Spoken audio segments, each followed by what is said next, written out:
While I'm away, I thought I would also tell you a little bit about the sponsor of this show, our first sponsor, Manscaped.com. Very kind of them to do so. They've also engineered the ultimate groin and body trimmer by focusing on intelligent functionality and an incredibly comfortable grooming experience. Their fourth generation trimmer features a cutting edge ceramic blade to reduce grooming accidents, thanks to their advanced skin safe technology. I now feel confident shaving my boys. This upgraded trimmer includes a multi-function on and off switch that can engage a travel lock. It also gives you the ability to turn the 4000K LED spotlight on and off when needed for a more precise shave. The Lawnmower 4.0 even allows you to customize your trim through additional guard lengths through sizes 1 through 4. Did I mention wireless charging? The wireless charging system uses electromagnetic induction, which can help battery length last longer. Men, if you've been shaving with the same nut trimmer on your face, you've been doing it wrong. No person wants to end up with pubes in their mouth. It's time to get your own ball, hair, and body trimmer with Manscaped to make me time the best time. Hello and welcome to the Hawks Nest live stream show. I hope everybody's doing well here as I can fix my darn mic right out the gate. Everything's always a little thing going off right at the start. Hope everybody's doing good out there in Seahawks land here on a Sunday of riveting action here between our Seattle Seahawks and the Lions. Absolutely, positively, nothing on the line in this game, of course. But nonetheless, we are watching because we're true fans. We get a little bit of a peek into the future of what could be. I'm going to need to fix my darn thing here in a second here. And hopefully we maybe get a win today. God forbid, right? God forbid, finally get a little bit of win against an opponent you probably should beat. Nonetheless, there will be some interesting things, I think, to look at in this game and go through.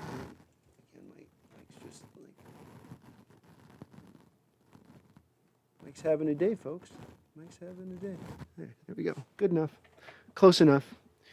So we'll see how this goes. I don't have many predictions at this point about what I could forecast having or whatever. I'm just going to be kind of sitting here enjoying what I'm watching, hopefully enjoying what I'm watching. My gosh, my camera is just, boy, it's off today. Guys, I'm just going to have a bad camera view today, so you're going to have to deal with it. Sorry. Like the Seahawks season, my camera is having its issues. It's like almost there, but then not quite there. And then, all right, perfect. Good enough. Of course, today we haven't heard a lot of new news since we last spoke. What was it, Thursday, Wednesday? So there's not been anything new breaking. There's been a little bit of the vid outbreak going on with the team. Our cornerback situation is going to be a little odd that we do get DJ Reed back today. So that's interesting. I know you guys are going to ask about the Antonio Brown situation that happened on the football field today. If you were not unaware, Antonio seemed to have gone off the rails somewhere about halftime today and decided as they were just about to begin the start of third quarter that he was done, that he was out. That was it. And he literally took his jersey off, his shirt off, almost all his clothes off on the sideline there, chucked him into the crowd, and then went his wayward way on down the road on his exit out of Buccaneer land. So I'm sure not many of us are surprised that it ends up going off the rails with Antonio Brown in Tampa Bay. I think that there's actually kind of a lot to discuss in this type of situation. And I'm not going to be one of those people that discuss much about, I'm not a psychologist. I'm not trying to talk about anybody's, mental state, or I see fans out there at times that are, saying, oh, well, he's got, he's got CTE and we're all armchair psychologists. I'm not going to look at it actually through that lens of things, to be honest with you. I more look at it through like I've always said, I've got a couple pet theories here in how I look at certain things. And one of my pet theories is called the 4 pillars of a problem child. It's basically 4 elements, which if the answer has to be yes to all of the elements, but if the answer is yes to all 4 of those elements, I'm willing to take that swing on that problem child. And it's not just an Antonio Brown, but an Antonio Brown, let's say, type. A guy who's stepped out of line probably multiple times, who's probably nearing into their last chance of things.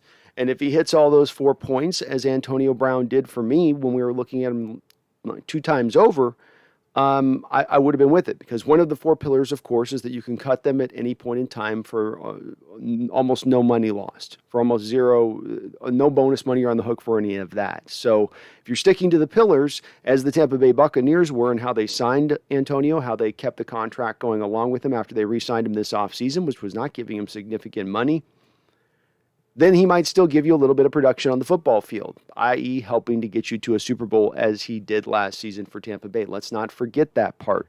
You can't be a guy that sits here and goes, well, I'm happy with the Percy Harvin trade because he got us the game killer with Tampa Bay, and that sealed or against Denver, and that sealed the deal. And then look at Antonio Brown and not also kind of appreciate through the same lens. This is a little bit of what is it worth for you to take on the problem child upon the guy that could be that guy that falls out of line for the returns he could give you. I don't think you can stack a team up with Antonio Brown's, but if you do have the culture in place, if you do have the coach in place, take that risk if you hit those four pillars. And we can go into the details of my pillars later. I've talked about it often here, but I was thinking about today. I got some certain theories I'm starting to develop here on this channel, and that is one of them, because it's a good way to roster build. You can sometimes get a player who is a significant talent for highly reduced cost. That's pretty nice. That's pretty nice to receive on that end of it. So I feel like the game should be starting here. I don't know if my stream's being a little slow here. And I'm going to say hello to everybody here in the stream, because I might be, as we get going into the live action, not as on it a little bit, because of course I'm going to be doing the play-by-play. So we will be doing a post-game stream as well. If I don't get to a comment or I miss something along the board, I will definitely get back around to you. We'll double back around to that. And again, I don't know why I'm not getting live. It's just right at 7:25, I guess. TJ, what's up? How you doing? AI, what's up, you guys? Good to see you. Leland Kimbo. I was just about to message you on Twitter to ask if you'd be live streaming. You know it, Leland. I'm here every week, man. Every week. I'm going to stay consistent with this year, next year. You better believe it. We're going to stay with it. This has been a big hit on the channel here, doing the live stream play-by-play stuff. So now and into the future, this is where I'll be. Rick Zabeda, we beat the Lions, Bengals. We beat the Lions, Bengals in the playoffs, not us. It's been that kind of year, man. It has been that kind of year where everything is. We're in an alternate reality this season. Let's just face it. It is what it is. We'll get out of it after a year.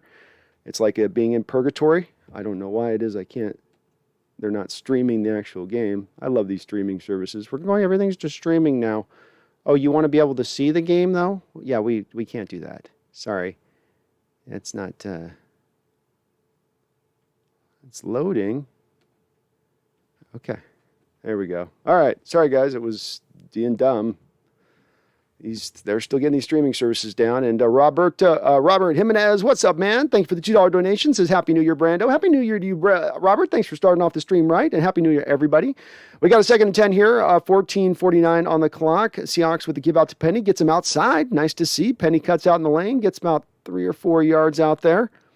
And the stream started up a little bit late on Fox's end. I had that thing prepped, and they just sort of were waiting and waiting. They're still perfecting this part of the stuff. But a Happy New Year to everybody out there. Hope you guys all had a nice, safe, awesome New Year. Got to enjoy yourself a little bit. We've all been through a recent tough couple of years here. So you get these moments where you can kind of let loose. Hope you guys got a chance to do that. And you and your family have a great 2022. I'm banking on it. All right, here we go now. 3rd down. Seahawks come out here, 3rd and 7, 14:09 on the clock. Russell in shotgun, 3 wide receivers. Travis Homer picks up the blitzer. Russell overthrows DK Metcalf. Russ had to throw that a little bit too early because of the blitz. Travis helped pick up the blitz, but there was just too many men coming, not enough blockers. The ball's overthrown. And if you are watching this live with me, it's told it's about 12 to 14 seconds behind what your play clock would be on your DVR. So I will try to read the time often, as it's 14 minutes right now with Dixon about lined up to punt. And then you can just line your DVR if you want to coordinate this to have it to where we're exactly in sync and you're not seeing everything 10 seconds ahead of time. All right, Dixon with a nice high long driving punt that does not allow for the return to get anything back. He calls a fair catch. Now we've got ourselves, you got ourselves a big dog coming out today here, folks. We got ourselves, this is a game changer. This is Nick Mullins era game changer here, Mr. Tim Boyle. Tim Boyle, and isn't that just a quarterback's name, right? Like Gunner or Cannon, like, Tim Boyle. starting quarterback in a NFL football team. All right, here we go. 1st and 10 with the Lions. Mr. Boyle comes under center. 13:52 on the clock. They come out 3 wide. Ooh, showing a little pass look here with Boyle. Boyle with a play action, and they're not just for show. They're not just looks. They're coming out with that screenplay that's giving Seattle some tough difficulty. Here comes Puna forward. No one's told Puna there's no playoffs. Puna hasn't gotten that memo. Coming back down his face, and we got Bobby Wagner down on the turf after one play writhing. He helped out with Puna. There was a little bit of a collision there. As the tackle commenced, Puna was chasing the play, and yeah, Bobby looks like he's definitely ailing now at this point.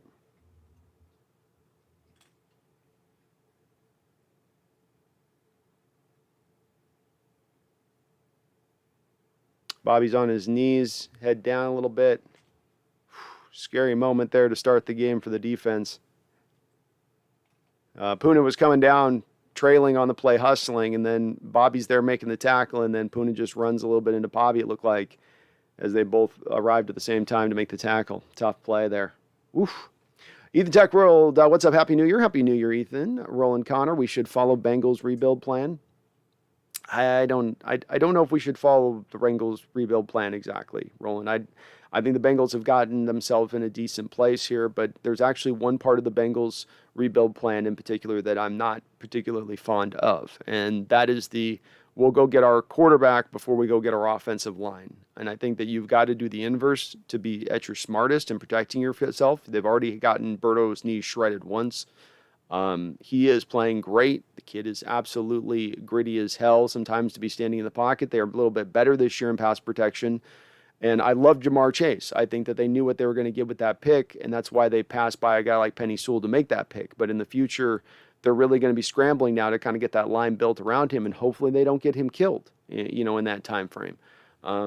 They're not doing all things bad, but that thing in particular is just the thing that I go to and I gravitate and go, this is where you need to kind of get it, because you see the past history of NFL franchises when they lose that, they go get that quarterback first and the line second. More often than not, he gets beat to hell, develops bad habits, and you might find yourself with a quarterback in disrepair at that point. Keaton is balling. They got to be able to beat the Lions. I hope. Keaton, I'm hoping today, man. I am hoping, but it does look like Bobby might be off the field here. That looked pretty serious. I don't know if he's going to be able to get back on. He was really writhing. Mirza says, "Can we grab AB now?" Laughing out loud. Maybe for next week. If he's outright released, you could pick him up next week. But why would you? You wouldn't do that. And no, I think AB's days in the NFL are done after this. Absolutely done. And thank you again, Robert, for the donation, man. I appreciate you watching and supporting the channel as you do. All right, Bobby's off the field. This means we will see Jordan Brooks slide into the middle linebacker role, and I'm looking around, and it looks like Cody Barton. So Cody Barton's going to be man in the wheel here. No, they might put Cody at middle. They had Cody running middle in the preseason, so this might be Cody in the middle. Sorry. Don't listen to me, folks. Nice little tribute by the NFL, putting John Madden's silhouette up near the logo here throughout the course of this game on the broadcast. Nice little tip of the nod, and rest in peace to John Madden. I think we also lost Dan Reeves here. And Bobby Wagner is back up, and man, he is a tough SOB. Back up, moving around the sideline, looking ready to get back in the game. All right, the Lions in the 2nd and 4 here after a nice screenplay to begin things. Again, Mr. Boyle's under center. Seattle showing a little bit of a stack front. Lions run motion. Gives up the middle. Seattle had that thing sniffed out from the start. They had a pile of man bodies right up in the gap where that running play was going.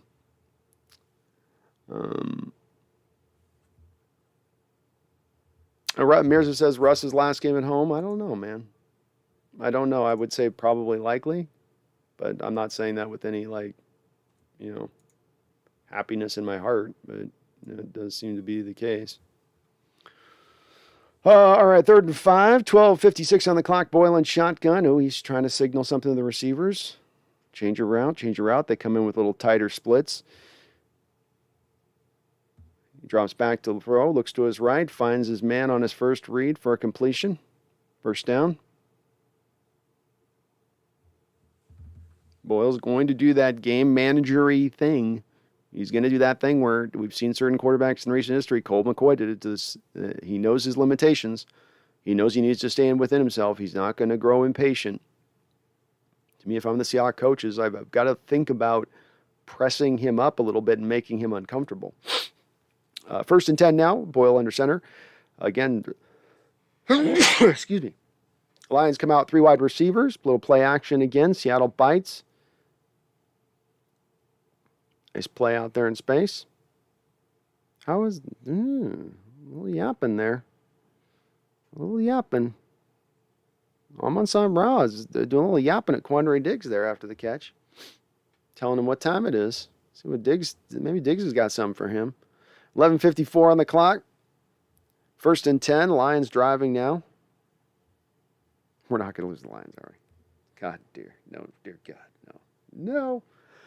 All right, 11:41, and again, Boyle's under center, 2 tight ends. This looks like a run. Give is inside. Nice little run, carry up the middle. Looks like about 4 yards.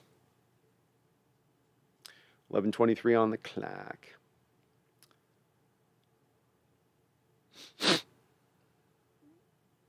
Key players out today for the Lions. We got Jared Goff, Jason Cabina, Josh Reynolds, Khalif Raymond. I saw Reynolds on the field, so I don't know what they're talking about. And Hula Pudatula Vilatali. Tim Boyle in shotgun, 2nd and 4, 10:15 o'clock. Give is up the middle here, out of like a read option-y look. Cody Barton kind of tackles him. Ends up giving him a couple more yards before he's drug out of bounds. So they've got another Reynolds. Oh, this builds into one of my conspiracy, folks. We're going to talk about one of my fun football conspiracies. And no, not about the refs. I have a conspiracy about teams drafting players with the same last name. We're going to talk about all topics today.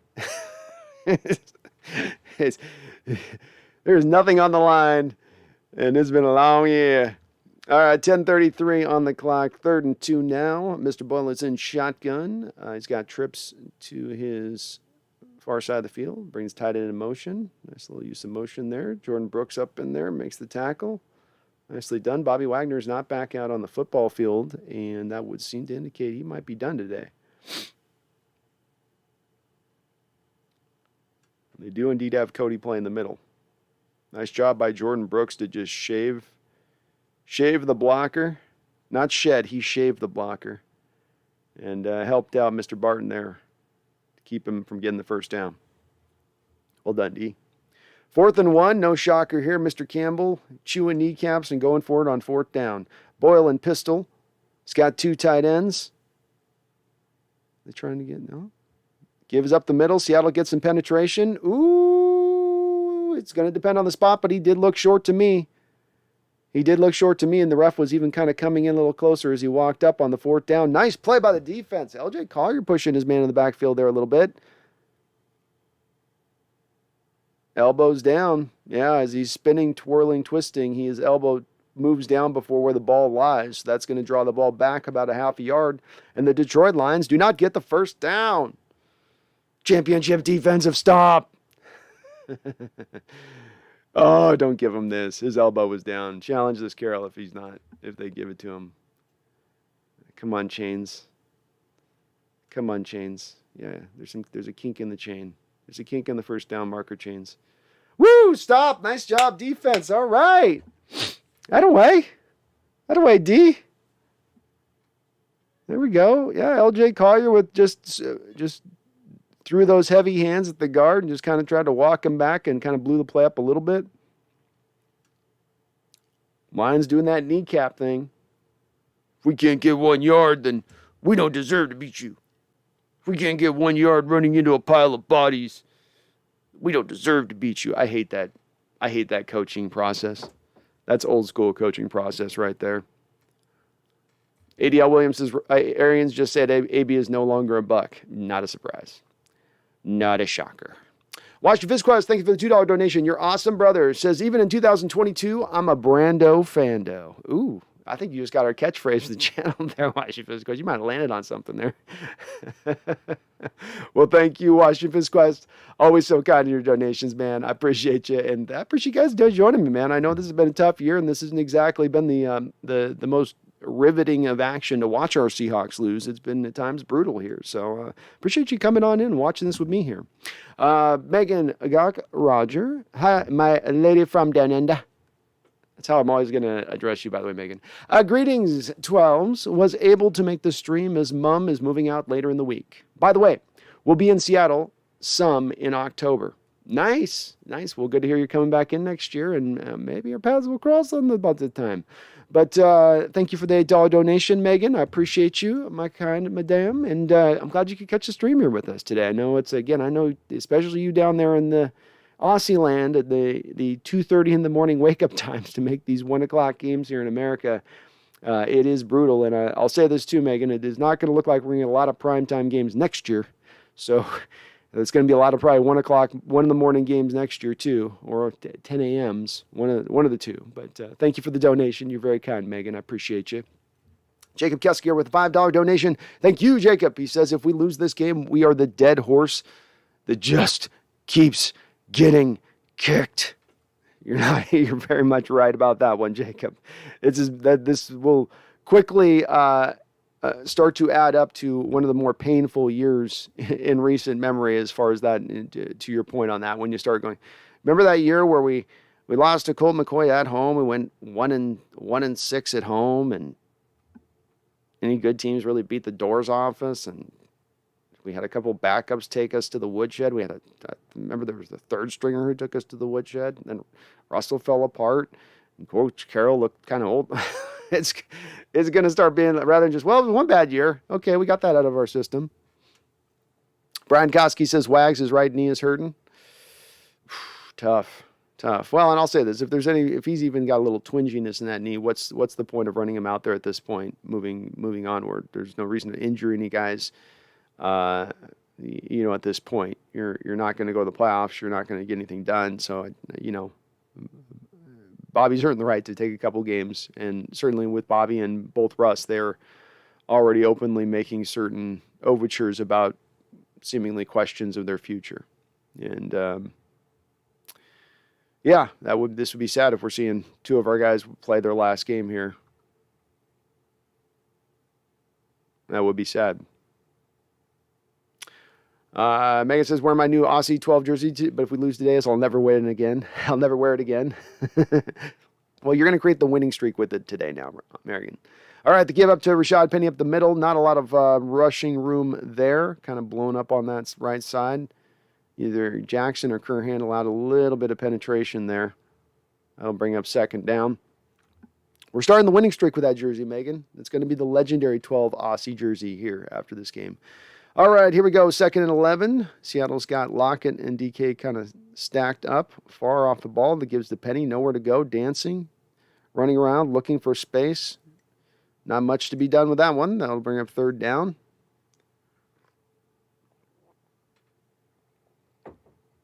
Interesting play calling to start this game.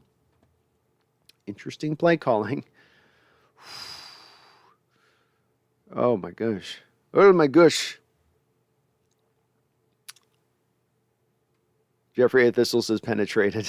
And I'll have a hard time, by the way, folks. I will have a hard time in the chat responding because I'll be doing live stream here on the play-by-play. Russell and shotgun again, line showing a stack blitz look to him. They drop out of it. Russell looks to his hot route, looks back to his secondary route, comes back to Gerald Everett across the middle of the field on a nice little in-cutting route for first down. Nice job. It's one of those plays where it's like you like where the offensive coordinator calls the plays to be past the sticks. It always drives you crazy. Sometimes they'll run this kind of route with Everett, and they'll do it at like 7 yards in. But on this one, Everett gets out to the first down marker and gets in. Nice job. And Russell, good job. He had to look and see that the blitz was coming there, recognized that it was a stack, and then it sort of changed off what he saw pre-snap, and he had to process that instantaneously. Good job. Seattle in first down. Little bobble at the snap, throwing down at the hands. No.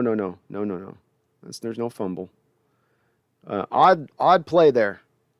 Looked like Tyler Lockett was coming in motion and the ball got snapped as Tyler Lockett was running past. Tyler sort of like stopped for a second. That was weird. Why did he stutter step? I think Tyler Lockett thought the ball was going to be snapped or something. Boy, our offense is just sometimes, they're a special group there. Russell wearing the glove on the left hand. Okay. Russell and shotgun here. The give to Freddie Swain on a fly sweep. Freddie takes the play for a nice little 6-7 yard gain. Bring up 3rd and short. Interesting call there to Freddie Swain. Sort of had him out of the slot. Coming back across.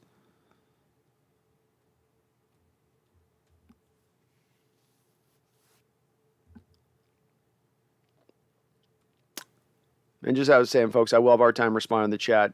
We do a post game here where I respond to every question.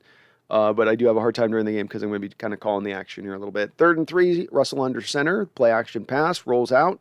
Give to Penny. Penny's got a man on him. Can he bust through the tackle? Comes close. And he gets the nice job by Penny. Pushing through there. Didn't step out of bounds early. Manages to fight through and get the first down. I like the play call there. Get Russell kind of rolling out into space. Give him a nice, easy option there on 3rd down. Good job. 7:13 on the clock. 1st and 10. Russell back under center. Trips to the near side of the field. Play action. Russ looking, rolling, holding, looking. Throws it away. Good choice. Smart decision by Russell Wilson there. There is a flag on the play. Looks like we might have a little bit of a defensive hold here.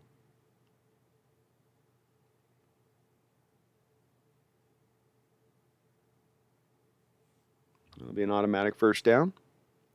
Okay. Nicely done there. Let's see what we got. I got Tyler Lockett. Yeah. Well, Lockett definitely did a little soccer acting there, but the guy grabbed him too. You can't lay your hands on the receiver like that when he's 10 yards down the football field, period. Oh my goodness. Cats are going crazy here. Hold on. Russell with a give out of read option.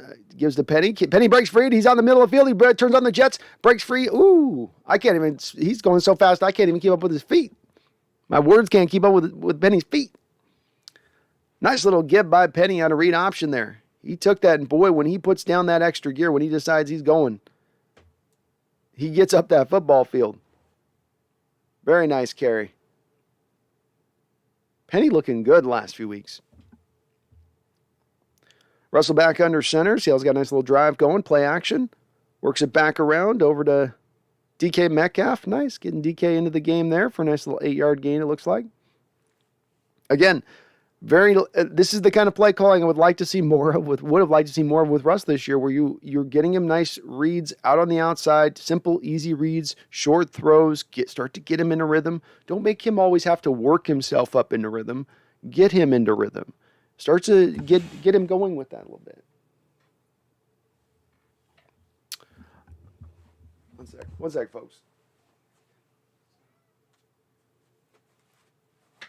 All right, the gives in to Rashad Penny. Up the middle again, he carries, and makes a nice little break. Cuts back inside.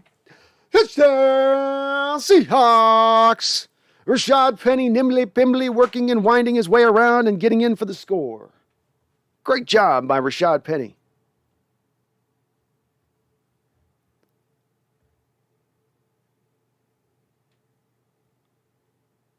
Who is that? 60? Is that Fuller? Fuller laying a key block, it looked like there.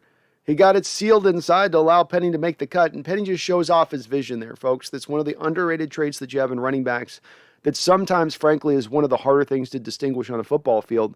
But Penny, of course, shows you the Jets on 2 of those big runs on that drive, but he also shows you that ability to pick his way and find the right hole. And he's got the acceleration to allow him to give him a little more time to pick his hole than other running backs might have, like a Chris Carson, for instance. And then he's just a big enough boy with those kind of wheels to get it done.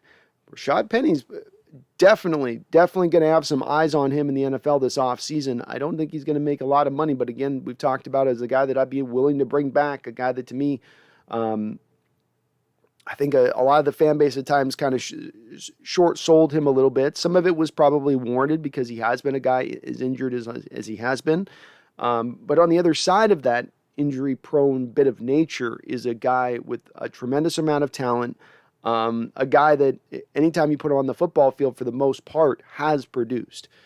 He's doing this against the Lions this week, did against the Bears a couple weeks ago, did against the Texans, so I'm not going to get too effusive here in my praise, but very good to see. Again, we're looking for good indications here, stuff that we can maybe draw into the future, and I've said when we look at what's happened in the past to get to the future, you need to fix things. And how do you fix things? Well, next year, one of the things that you need to fix, and on top of a lot of things, is going to be the running back room. And it's not that they haven't addressed the running back room recently. It's that you need to stack a talented core there. You're going to need to go probably 5 deep, and you need a variety of guys that all are capable of carrying the rock and not just being guys that, he's just as good as anybody else, maybe a little worse, maybe a little better. Actually has a little bit of talent. They don't have to be sensational talents, but just have a little bit of juice to them, so you can really round out that room, because every year that we've gone along now for a few years here, we're always getting decimated in our running back room. But love to see it. That was awesome. Roland says, is Carson's injury a re-injury or something new? It's an old injury, Roland. He's got a chronic neck injury that the team was aware that he had and that he has been dealing with for a good amount of time, I guess, according to the what I hear on this. I don't know if there's, so I don't know how long that, but the Seahawks were aware of it before they gave him the contract this season. Eric99, hey Brando, Happy New Year. Happy New Year. Jeffrey Thistle, hope you're doing well. Jeffrey, Consumer 114, keep it running up the middle, Carol. Yeah, they love those up the middle runs, that's for sure. Jay Alamusa, hey man, first time on the channel. I love it so far. Thank you for all you do from Saudi Arabia. Thank you, Jay. I appreciate you. Welcome on into the channel. And we've got a worldwide audience here at the Hawks Nest, and proudly so. So 12's from Australia and Great Britain, and now Saudi Arabia. So thank you. Welcome, kind sir. I appreciate you jumping in and checking out the channel, and welcome aboard the Hawks Nest. And I do try as I can, chat, to respond to the chat as I can in between the game, but it does get a little bit weird with it. I gotta probably break up some. That's it.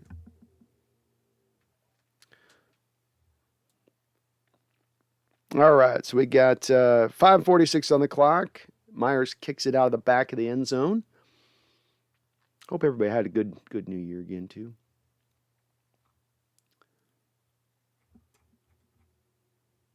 Gary Brown, GG Gary Brown. 283-128, do we think he'll bring back Penny after his good few games? I think they'd be open to it. Is there a team out there willing to look at Penny and see the situation for what's happened in Seattle and throw him a little bit? I don't quite think so, but he is having a pretty good end of the year here. All right, Boyer under center, drops back on a quick 3-step drop, gets it in on a nice little post route to Hodge for a first down on Reed. Well defended, just a good throw, and Boyle let it rip. Boyles look good here out the gate. They're not making it hard on him. He's doing one read stuff and, 3-5-step drops, but good nonetheless. 1st and 10 now, 5:18 on the clock.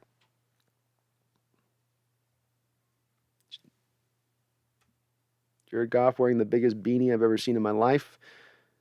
Boyle and shotgun here, 3 wide, trips to the far side of the field. Again, another little 3-step drop, and this time he just sort of turfs it. I don't know if Boyle thought the man was breaking or not, or just left his hand weird. I think it's hard sometimes throwing in that stadium in the winter. Just even when it's not necessarily like raining and wet, like if just a little wet, looks like there's just a little rain, just a little cold. All those combinations of things I think sometimes really do impact you as a quarterback in that stadium, where there's just certain throws. I don't know. Another one of my working theories, I guess. All right, shotgun again here for Boyle on 2nd and 10 to give up the middle. That's going nowhere. Nice job by the defense. Defensive tackles there just kind of holding their gap. It's a tough run to get into a defense like that with Seattle, where we 2-gap stuff. We're not trying to leave our hole or gap or get through in there. We're just trying to hold down. We'll move with the flow of the run play. Stay in our gap control, shoulder to shoulder. 3rd and 9 now. Boyle and shotgun, 4 wide receivers. Seattle showing a blitz look, stacked. 2 linebackers next to each other. They bring it. They bring the house. They brought everybody. They brought everybody and their mama. They brought everybody and their mama and their uncle and their aunt and their kids too. Well said, I didn't know there was this many men on the football field. Isn't that like 12, 13, 15, 17 men? The pressure gets to him, though he ends up throwing it away. I love it. Hey, wait, what do you got to do? Bring the blitzes today. What's there to lose, Lions coming out with an interesting punting formation here with a 3 wide receiver look out of a punting look. I don't know what that's going to accomplish. The kick is away. Short kick here to Swain. Swain actually returns it. I've been calling him short and shriveled, but I might need to start calling him Big Balls Swain there after that return. That man was close to him. Short and shrivel is making it work, doing work. Danny W says True Romance was a great movie. Any other hidden gems like that? Didn't even know Tarantino wrote that. If he directed it, it would have had more notoriety. It might have. It was right around that time. He was still just coming up, Daniel. So it was like he was still becoming kind of what he kind of became at that time. And I liked what Tony did because Tony brought his own little style to it, which I dug. I'll think of it. I'll give you a couple. I'll give you a couple here before the stream ends. There's a few I could give you on that. I don't know if you've seen there's the 12th Warrior? With Antonio Banderas. My name is Antonio Banderas. It's a good movie. He's fighting with Vikings. It's kind of cool. Ryan Austin says, give Penny a hole. He can put his foot in the ground and get up the field now. 0 to 60. He's got a noticeable burst and speed, not just one to the other. You might have a running back, might have speed at times, but not a lot of burst. For instance, I think Derrick Henry's not necessarily a burst guy, but he is a speed guy. You allow him to get up to speed, and he is flying. Whereas I think Penny's got a little bit of both of those two elements to his game. Obviously, he doesn't have Henry's size or just all that. Henry's got a lot of stuff Penny doesn't have. But Penny's got those two elements, and you combine them together, and they can be deadly. And you're seeing why right here, because it's just a big play waiting to happen. If the end defense loses contain, or you actually do, to your point on that, get a hole, he can get through it. I've always liked Penny's game. I've always been one of those guys. It's the injury thing is the only thing you can really hit him at. But when you get him on the field and play, and again, remember this too, folks, with Penny on this, all the production you're watching in Penny this year, the good games he's had so far. Remember this one real key fact, okay? One key fact, and that is that 90% to 95% of Rashad Penny's carries this year are going up the middle. 5% of them go outside. You want to really watch your head spin on a swivel. He does his best work outside. Contemplate that one for a second. Think about that one. Edek World, I saw Reservoir Dogs, enjoyed it, and Jackie Brown was fantastic. Hell yeah, you guys are taking the recommendation, man. Some good movies. There's some good movie watching right there. Those are just some good, solid flicks. Can't go wrong with early Tarantino, man. Early Tarantino was bulletproof. All right, Russell coming back out. Maybe got a little flow now. 4.7, 31 yards. Got him under center here. Rashad Penny back behind him, ready to go bust out a 75-yarder here. Rashad with the give, right back up the middle. Rashad takes it up the middle, bursts again for another 13 yards. Just all day, he says. He looks at the sideline, nods his head, says, yeah, give me some more. I want some more. That's what he says. Here we go, 3:51 on the clock. Russell back under center, up tempo. Lions bringing a bare front at Seattle. Russell changing the play, recognizing it. Smart by Russ here. Almost guarantee this is going to be a pass. Unless he just changed the play where it's running to. Yep, play action. Out to Everett on a nice little throw out in space. Everett breaks a tackle, does his yak thing, his yickety yak thing, and gets it upfield for they gave him a first down on that? Jeez. Tiptoeing the line. Tiptoeing the line to keep his feet in bounds to get the... No, second down. Okay. I was going to say, he got all 10 there? No. 2nd and 1. 3:22 on the clock. Again, Russell coming back up into up-tempo. We're seeing a little bit more of this lately here. Again, the Lions are showing a bare front. Gives in Rashad Penny. Again, he busts free. He's out in the open, and he almost... Oh, one man's got to tackle the break. Oh, fights down. Rashad Penny again gets out into open space. It seems like with every carry, he is blasting through the offensive line with whatever hole that there is. And this is a great job by Posick and Gabe Jackson to just give him a nice lane. It opens for 0.25 seconds, and that's all he needs. He is scorched through that hole, and he is 10, 15 yards down the football field. Rashad Penny today, 7 carries, 74 yards already. We're not even through the first quarter. Rashad Penny might be making himself some money here. Give is in here now to DJ Dallas. Stutter steps in and is a gain of 2 yards there. A little bit of penetration there. Dallas didn't have exactly the same kind of hole. But you can tell the noticeable difference when you go from Rashad Penny getting the ball to Dallas as far as that kind of explosion that exists there. Nothing to take away from Dallas. He's been very good this year. He's looked better as the year's gone along. But, boy, Penny's feeling good today. 2:04 on the clock.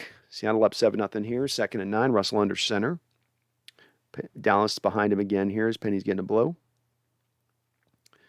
Play action by Russell. Looks to his left, looks to his right, comes back to his left. Kind of a little bit of a misdirection play where they want to make it look like, and they've been setting this up with rollouts to one side of the field and then throwing to that side of the field. So they roll them out to that one side of the field, hoping the defense would buy to that side of the field and then throw. Now they're trying to counter by throwing back, hoping that they get the defense overcommitting. But the Lions stayed disciplined on that play. They stayed where they needed to be. And Lockett got swallowed up for a little bit of a loss on that play.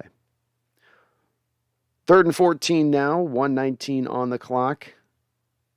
Russell Wilson in shotgun. He's got 3 wide receivers lined up to the far side of the field. Only Gerald Everett on his left. Quick little...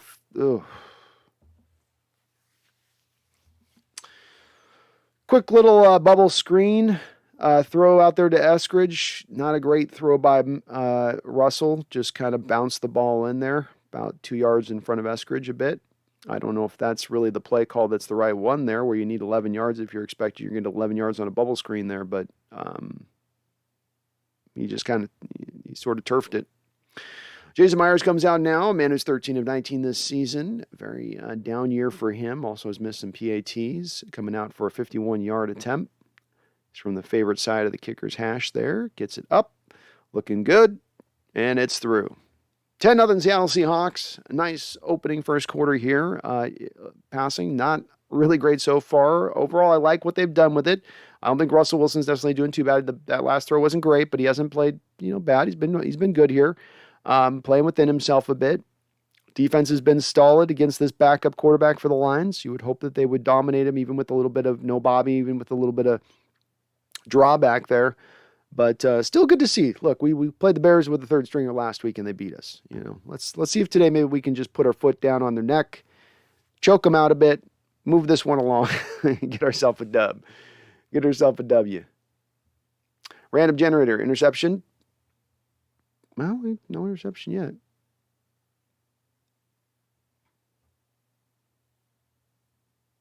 Megan says, Inglourious Bastards, best Quentin Tarantino movie. Love Christopher Waltz. I'm more of a Reservoir Dogs Pulp Fiction guy. But I like Inglourious.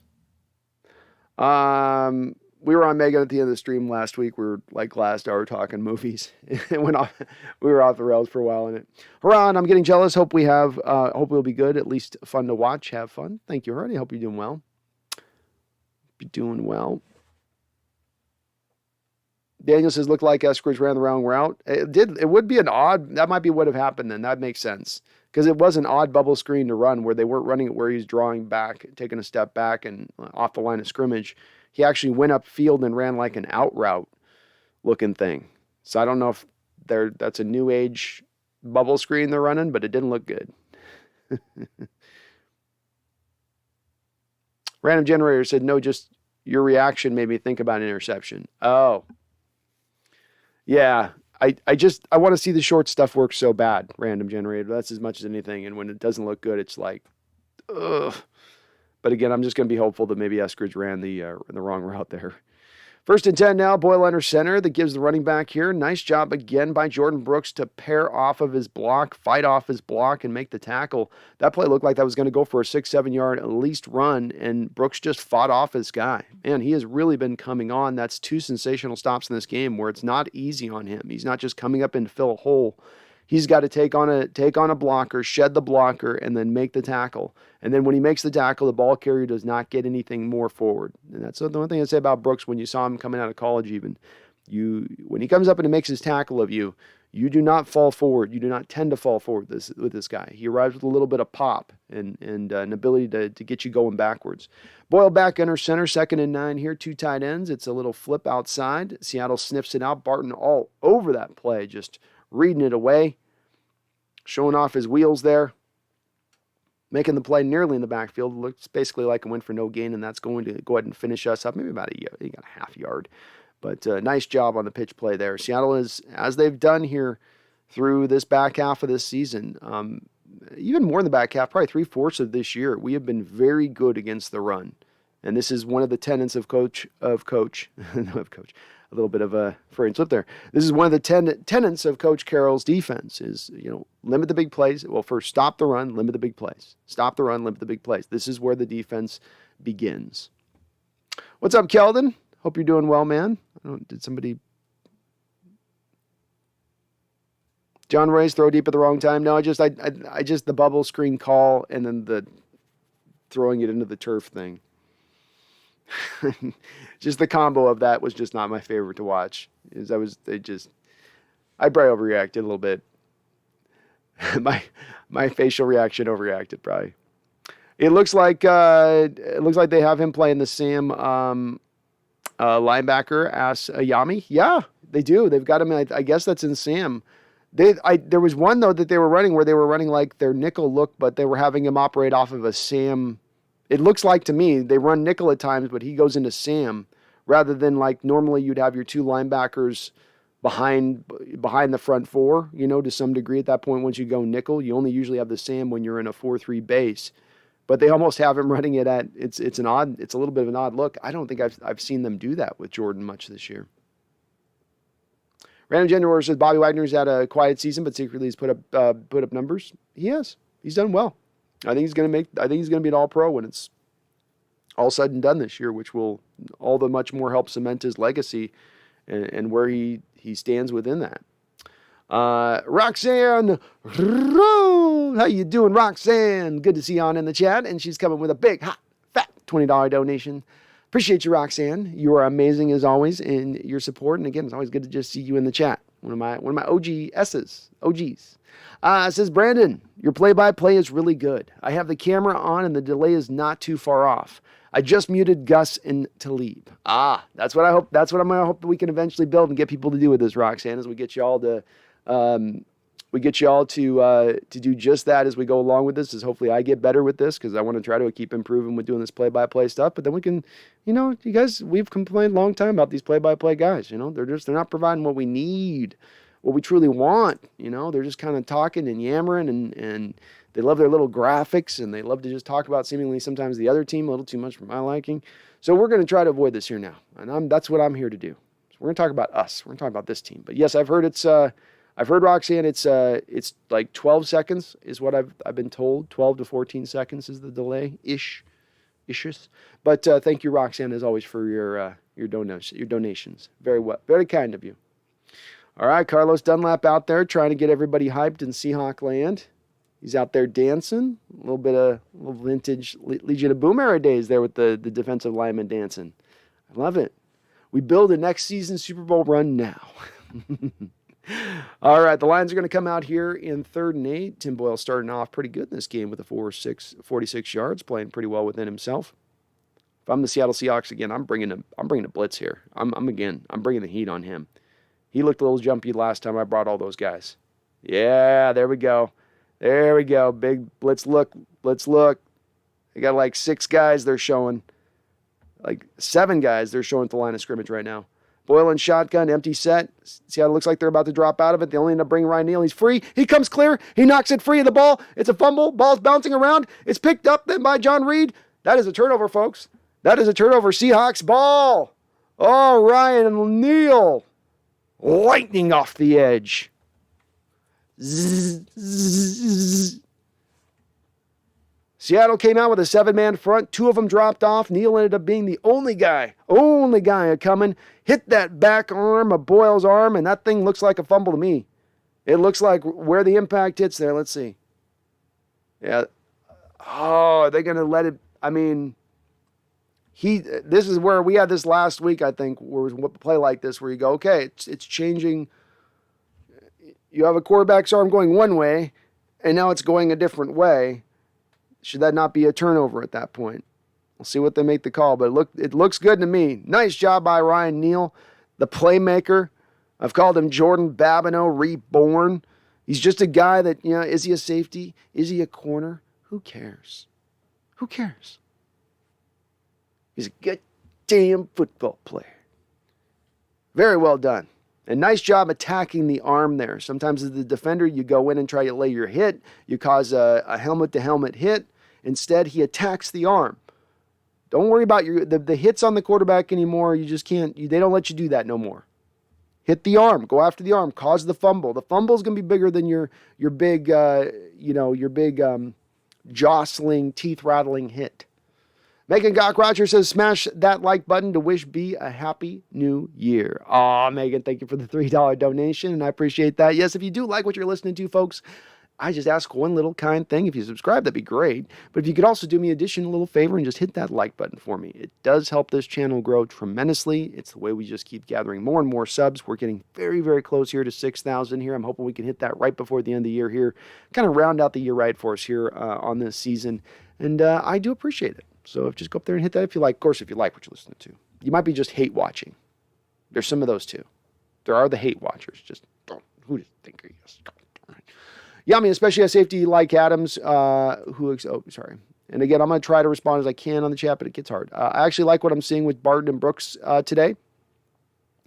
The thing with that too, Yami, is I thought Brooks looked Barton really, really looked not only comfortable at the middle linebacker position this preseason where he got a lot of run, but I thought that he looked the best he's looked as a pro, put at the middle linebacker. I think it's telling right now. You're not seeing Jordan Brooks slid to the middle, but you're seeing Cody Barton brought in and then just keeping Jordan Brooks at his natural position. Or not natural position, but natural position that he's been playing at naturally this season, which is the will. I think that it's not about saying they don't like still Jordan in the middle. It's that they probably don't want to change 2 for 1 in their positions on the defense right now. And then as well, they have a lot of confidence probably at Cody. And the other flip side of this with Cody is that he's not looked good at the will and he's not looked good at the Sam. So Cody's just, it's all that I think kind of piled together of why we're seeing, him at that position here right now. Eric, 99, I have the opposite problem. I'm in LA and stuck watching the Cardinal game and listening to the Seahawks play-by-play from my guy Brando. Oh, man, brutal for Eric, 99. Brutal. Oh, well, maybe it'll at least be more of the Cardinal collapse. Call reversed. They reversed it to it. They reversed it on us 2 weeks in a row. I don't understand that rule. Maybe one of you guys is going to have to explain this rule to me, because last week we had it with Foles where his arm's going like this, and then the guy hits his arm and the ball falls out and lands on the ground, right? And you go, and then on this one, the ball's going out, right? He doesn't even come near completing his throwing motion. It's floating off the top of his fingers, unless you're trying to think he's thrown to the flat there, where there's no guy to be thrown to. Another one of those rules, too much subjectivity, and again, that was conclusive proof of what they saw on the field. Wasn't there this whole thing that they used to tell us growing up about how they can't overturn calls unless it's conclusive? It needs to be like a jury of our peers, like all 12 need to be a yay or nay. And if one is a nay, then the guy gets off or whatever. Then the play stands on the field. Wasn't that what we were taught that's supposed to be? That's conclusive proof. Last week with Foles was conclusive proof.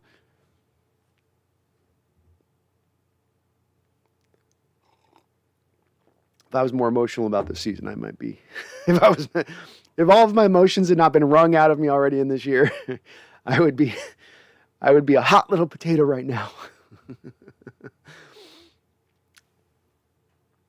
Nagasa, it was a clear pass attempt. I mean, it was a pass attempt. It's just he didn't complete his motion to me. The ball gets knocked out. But again, we get the ball. And the officials are going to be what they are this year. It is what it is. All right, Russell under center, little play action to Penny. He's looking, nice little throw. Who's got wide open? Freddie Swain on a broken play. Freddie Swain is up the field, 25, 20, 15, breaking 10, inside, dragged out at the 8-yard line. Freddie Swain wide open in space. It looked like either the Lions bit on the run action, or they just thought Freddie Swain's not very good and we don't need to cover him. I mean, when I say he was wide open, folks, he could have pitched a 10. He could have laid down some barbecue.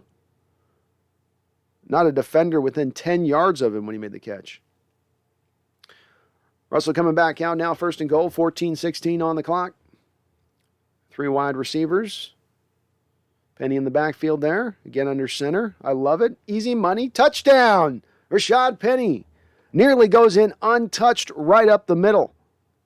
How much better does the running game look when you got him under center, folks, right? When no, not everything out of shotgun read option. Let the guy get up that speed to build up just a little bit, and by the time he's coming through that hole, he's moving so fast, he's making whistling noises as he goes through the hole. Shh. That's Rashad Penny going through the hole so fast. Touchdown. Rashad Penny continues to look like a man on fire right now. 8 carries, 80 yards. That's a 10-yard average for you math deficient folks out there. And looking good. Doing it. Woo! 17-0. I like it. I like this. I like watching football like this. I like this. I like this kind of party. I like this kind of party.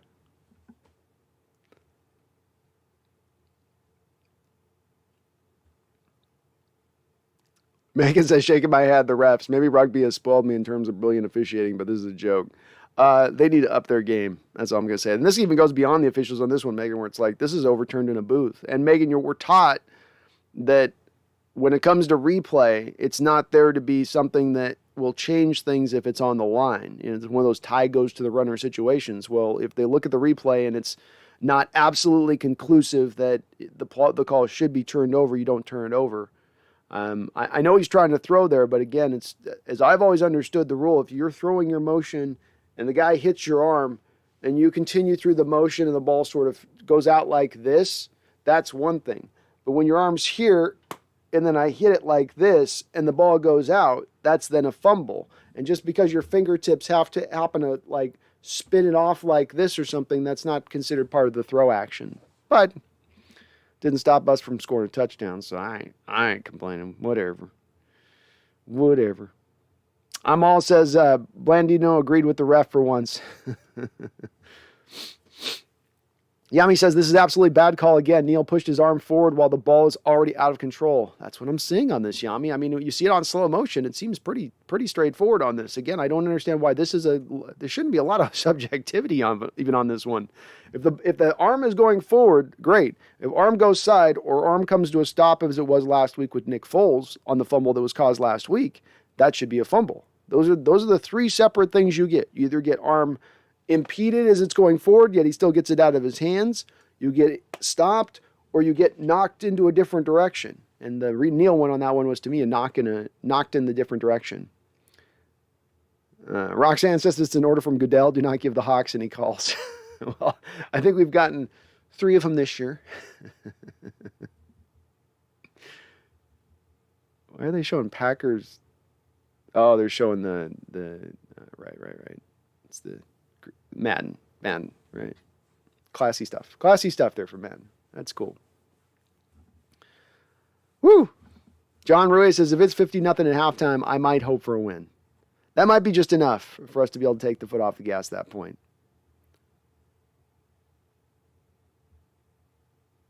Rashad Penny's going to run for like 350 yards and get like a $3 or $20 million contract from some team. He's going to make himself. He's going to do what no man has ever done in the history of football outside of Matt Flynn, which is make yourself a huge contract off of beating the Lions once. Oh, here's a return by the Lions, and they've got open space here. Ooh, Jason Myers coming up and making the play, saving the touchdown. Nice job by Jason Myers. Not just a mere, I'm going to come up and jump onto you like a monkey and try to just, hope my guys can come over with the cavalry. But he actually came up and put his shoulder pad into the thigh of the returner there. It is a great return, though, by the kick returner up to the 50-yard line. Rashad Penny. Nice job by the offensive line today, too. They're creating some holes. Obviously, this Detroit Lions defense is not exactly stacked up with the upper-level talent in the league at defensive tackle, but they're getting it done up the middle. There is a give out of center here, right up the middle to running back. And, Seattle showing a little fire and spirit there. Rasheem Green, Ryan Neal, Jordan Brooks, all coming up to just stop that running back dead in his tracks. Give him a little bit of the elbow and a couple little gut punches in there. 2nd and 7, 13:37 on the clock. And the clock. Roxanne, sorry. All right, here we go. What are we looking at here? Total yards for Seattle, 174 to Detroit 60. Boyle under center. Play action pass, drops back. Looking back across the field, finds his man in space. Ugo in coverage. First down, Lions. The young, very productive Amon St. Brown. Isn't that his name? He's got that weird name. Very good player. Loved his tape coming out of college, and he has been very productive for the Lions, who this season has seen T.J. Hawkinson, a top 10 first-round pick, go down. They had Kenny Golladay and Marvin Jones. They lost this offseason. So they're definitely down quite a little bit of talent at the skill positions, but he's doing his part. Tim Boyle in shotgun. Ooh, a little trickery-roo. A little trickery-roo to Brown. Dunlap is on it, though. He does not overrun the play. Nice job there by Dunlap to not take the cheese. It was a bubble screen to one side, I think, and then there did a little fly sweep off the bubble screen back across the field, a little trickery. And if Dunlap overruns that, he's going to have wide open space, but Dunlap stays in his pocket there. The Seahawks defense is playing very disciplined today. Nobody's overshooting. It's one of those do-your-job type defensive performances today where everyone's just doing their job. 2nd and 13 now. Lions in field goal range.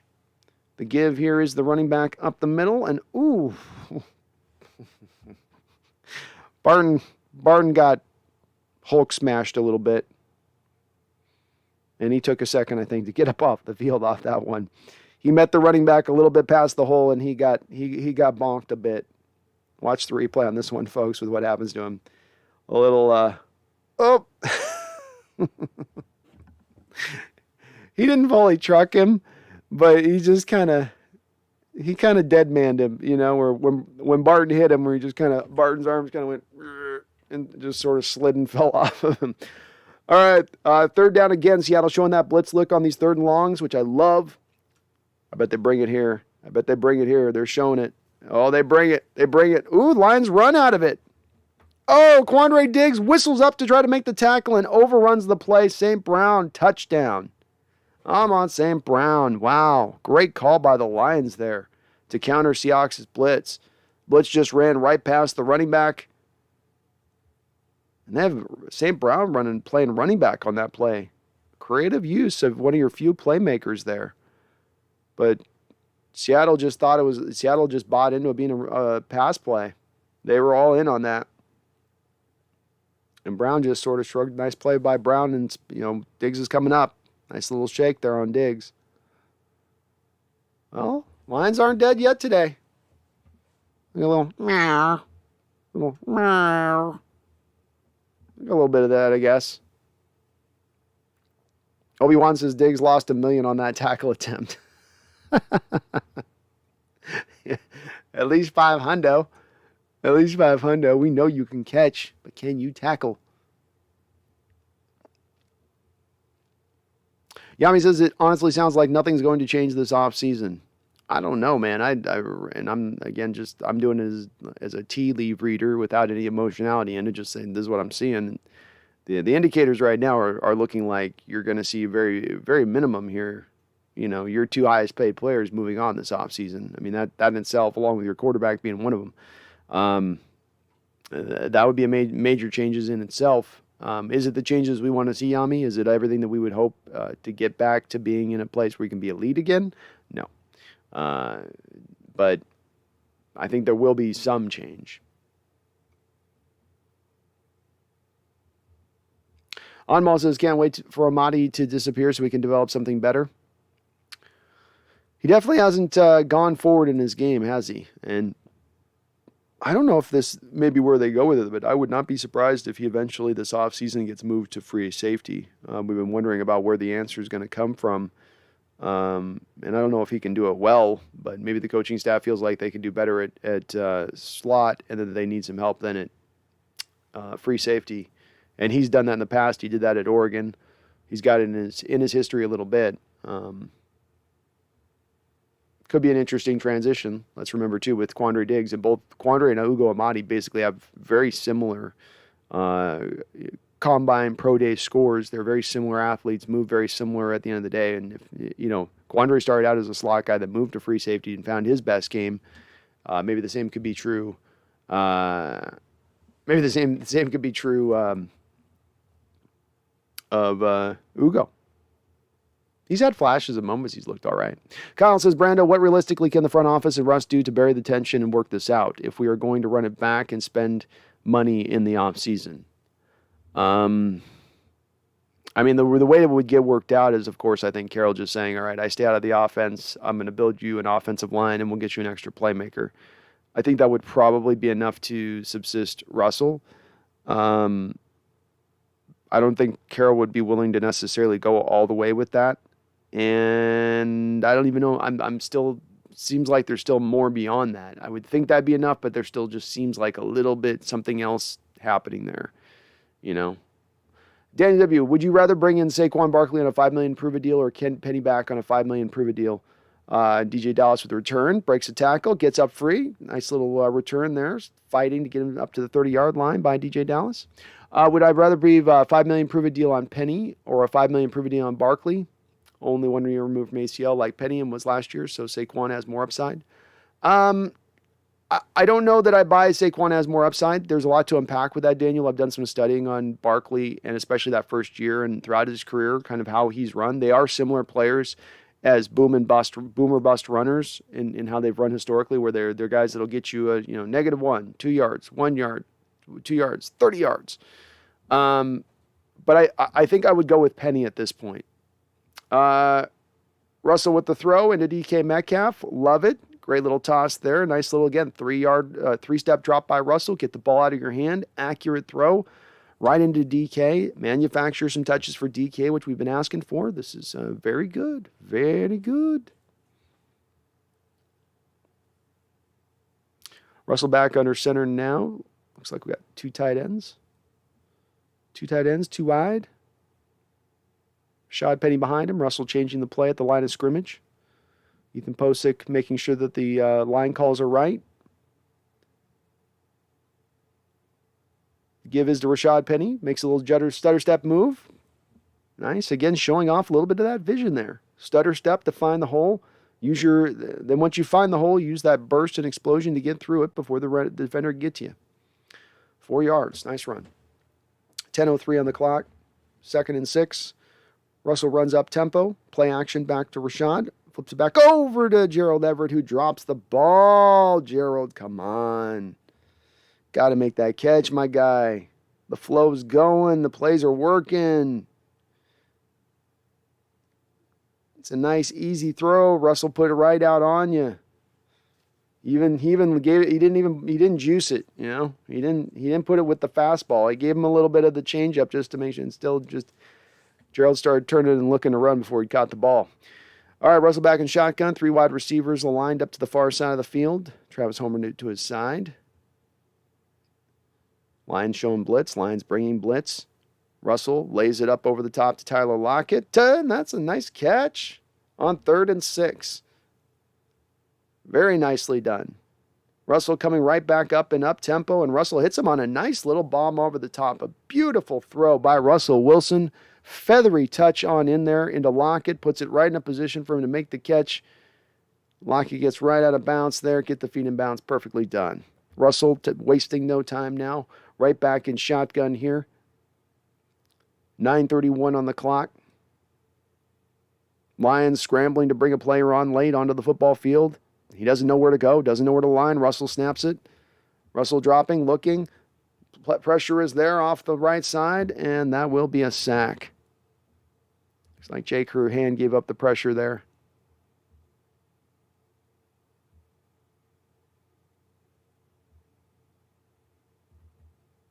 Curhan's played very good.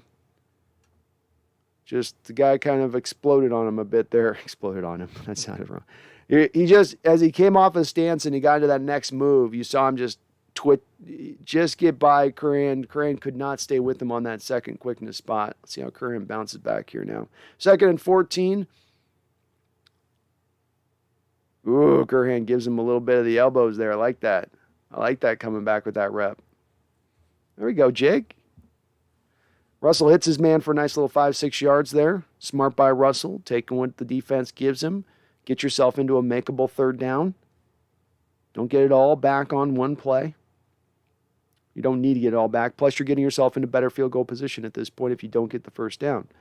Now, this has got to be a stage at 3rd and 8 where you do not take a sack. He's got empty. He's got 5 wide here. Cannot take a sack here. So whatever you do, and he does a good job. Gets it out to Eskridge. Eskridge takes it, and Eskridge is right near the 1st down marker. The ref actually does not give him a very advantageous spot. Looked like he was on the line, and they drew him back about a half yard on the spot by the refs. If I'm Seattle here, go for this. Please don't be scared. If this is not a first. Yeah, 4th down, go for this. I don't know why Rashad Penny's not in the game here, but okay. And Russell's going to try to do a keeper, and he gets a 1st down. Nice call. Big Balls Pete is in his house. Just keep your heads up, folks. Your head might get hit by the big balls of Big Balls Pete. Nice job. And no, they're not. It's not big balls to go for it on 4th down in the season that's lost. I got some jokes in here. What am I going to do, huh? All right, 1st and 10, 7:08 on the clock. Seattle moving well. Russell playing well this first half, 11-16, 145 yards, looking more Russell-like. Rashad Penny goes in motion. Nick Vloer in the backfield next to Russell. He goes out into a route. The throw is into Tyler. Ball's thrown just a little bit behind DK. DK running a little bit of a post route there. He did have a lot of separation, but Russell puts this ball basically back onto the defender's side rather than out in front. Now there is Russell's got to be worried too, though, here about the safety crashing in. So this is one of those plays where the safety's moving up, and if he puts that ball on DK, it's kill shot city to DK.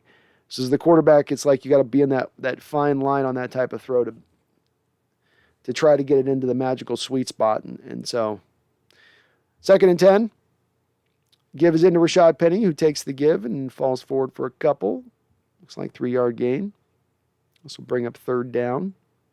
I do like the call there, though, by Russ, and even the try. It's 1st and 10. It's a throw. Let's challenge them. Let's see if maybe we catch them with their safety. 6:30 on the clock. Kyle says, if Russ gets traded, who's our next quarterback? I don't know. I mean, there's so many answers of possibility. All right, red zone offense is showing us out here on the NFL, on the channel of Seattle being the 7th in the NFL in red zone efficiency. They're 2 of 2 today. It's one of the things they do very well. Russell and shotgun, 3 wide receivers to the far side of the field. They've shown this look quite a bit. Lions bringing a blitz. Russell throws it up to DK Metcalf. Touchdown! Seahawks! Oh, they sent the blitz at Russell. They said, aren't you scared? Aren't you scared? All these guys up on the line of scrimmage. And he said, bring it. Russell floated, danced backwards, and lifted one of his feathery moonshots high up into the air. And the corner is caught in a bind at that point, has no help over the top, doesn't know what DK is going to do. Bid on DK. I don't even think DK had to make a fake. He just ran it right upfield, and the cornerback bid on his own seemingly there. A nice job of an anticipatory throw by Russell Wilson, falling off of his back foot, knowing DK is going to get there before the defender, seeing the defender's technique where the defender's kind of flat-footed there. You just throw it up.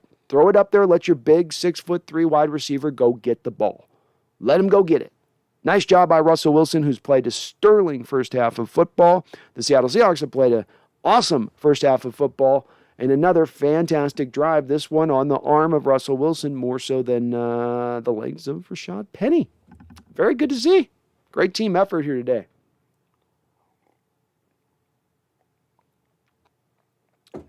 We're not as bad as the Lions. We're worse than the Bears, but we're not as bad as the Lions.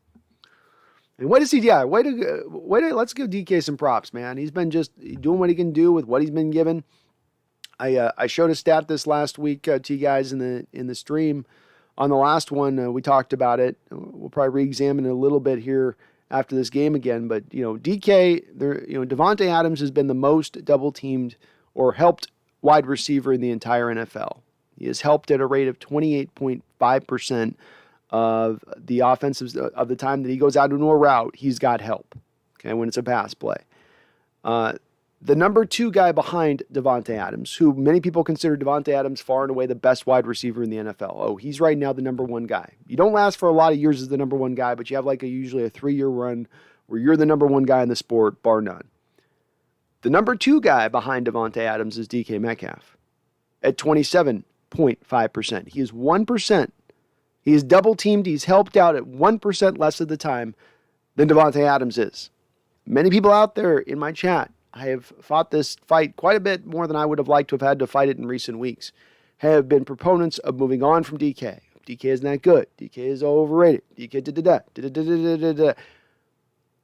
I counter to you on this with that stat. What is that those who are down on DK, that the rest of the coaches of the NFL don't? All right. Brandon McDaniel's in the house. What's up, Brandon? Tobias Larson's here. Good to see all my OGs and homies up in here. Right, had Roxanne in here. Man, all my peoples.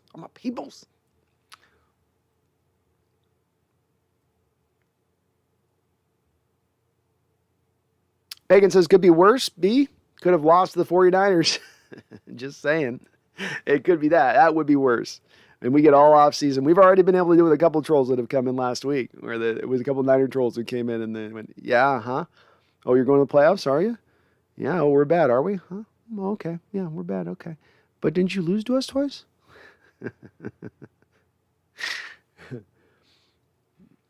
Adrian D, would it make sense to sign AP to a 1 year? I've noticed ever since AP joined, Penny has gotten better. I think it's man of wisdom thing that we need in the running back room. That's my opinion. Boy, Adrian looks so done to me, Adrian. I mean, he looks really like a guy that's had a lot of carries, a lot of touches.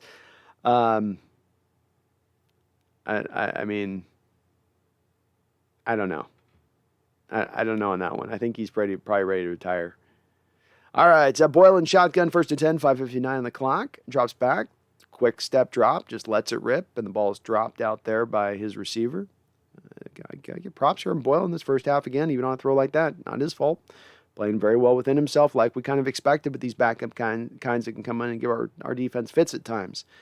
They're not going to go take that risk that Carroll's defense sort of hopes for. That one shot where you're going to be able to take advantage because they're going to grow impatient. All right, Boyle back in shotgun now. He's got empty, 4 wide receivers. Seattle's just running a straight front 4 at him. No pressure look here. Boyle drops back. Oof. Alton Robinson got a little bit of pressure and slipped and fell. He looked like he was rounding the edge, getting ready to just get at him, and he just fell right off his feet. Still an overthrown pass there. We'll bring on 3rd and 10. You have to wonder at one point or another if Mr. Boyle doesn't realize at one point or another that he's Tim Boyle playing for the Detroit Lions.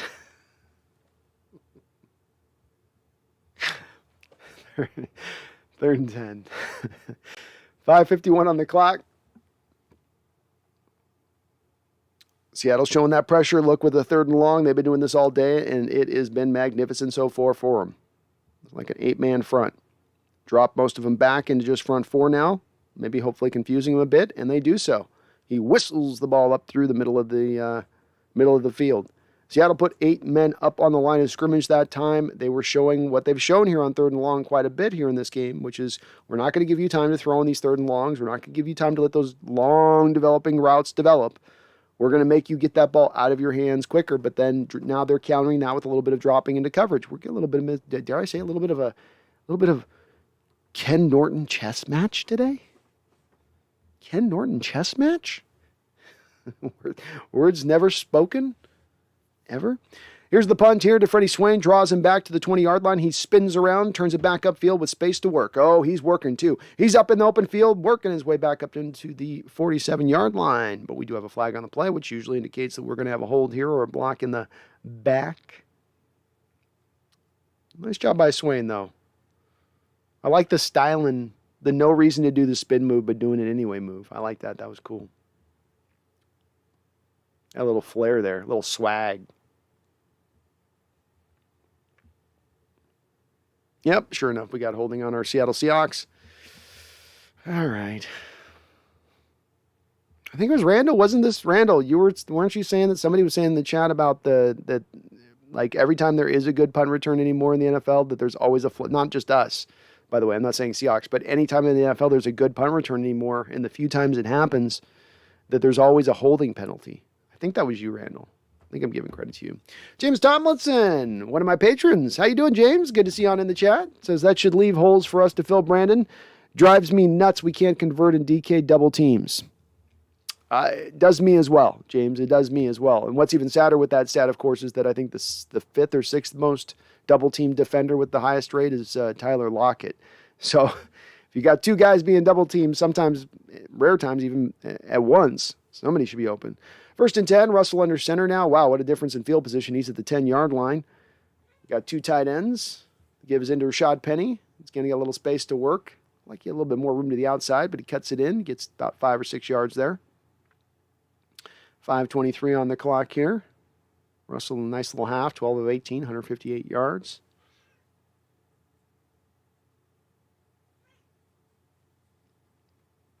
Cole, how you doing, Cole?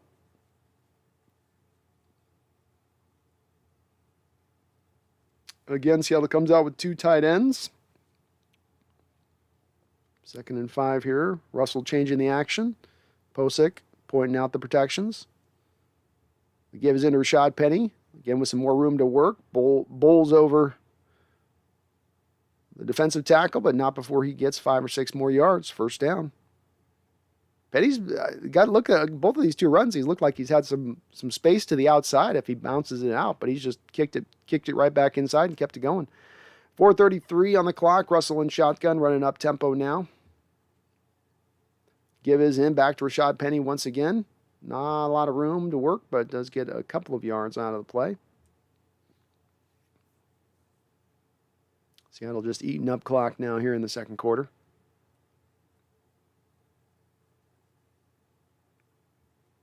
.410 on the clock. 2nd and 8. Seattle's going to go into a huddle now here. No reason to get this done too fast. All right.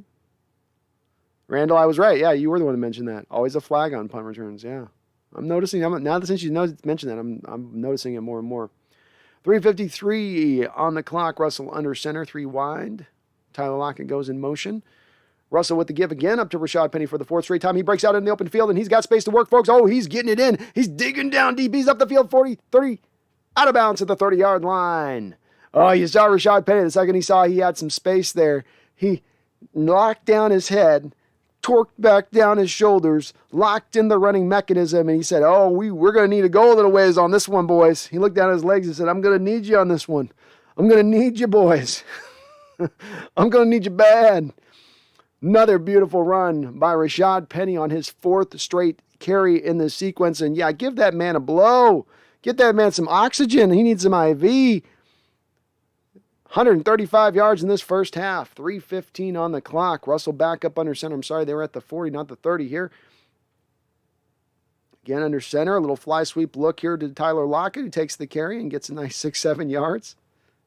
Nice job. Don't know why we're not giving Eskridge these carries, but as long as they're implementing in the offense, I guess that works. 2:56 on the clock. Rashad Penny is woofing over there. And who can blame him? Man's run a lot of mileage as he's standing next to Adrian Peterson. He's like, I know. You're tired, aren't you? He's like, yeah. Give is in here to Travis Homer on a rare carry out of a read option look. And he goes for a first down for 4 yards.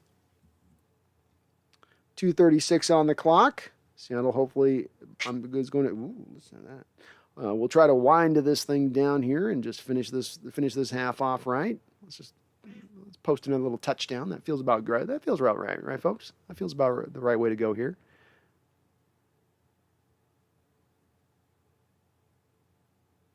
Adrian's like, you got to get in that back in that game. You're rolling. Don't leave those yards on that field. All right, Russell back under center now, 3 wide.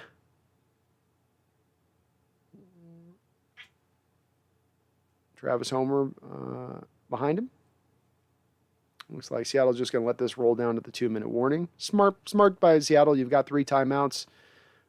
There's no reason to give Detroit back any possessions here if you don't need to at this half. Make this the worst case scenario. You bleed the clock, and you put 3 points on the board, and you call that a good half. But you want the touchdown, obviously. But I like it. Cole says, my sister is listening. Please say my name. Cole C. Cole C is awesome because he's watching the Hawks Nest, man. And his sister's watching the Hawks Nest. She's awesome, too.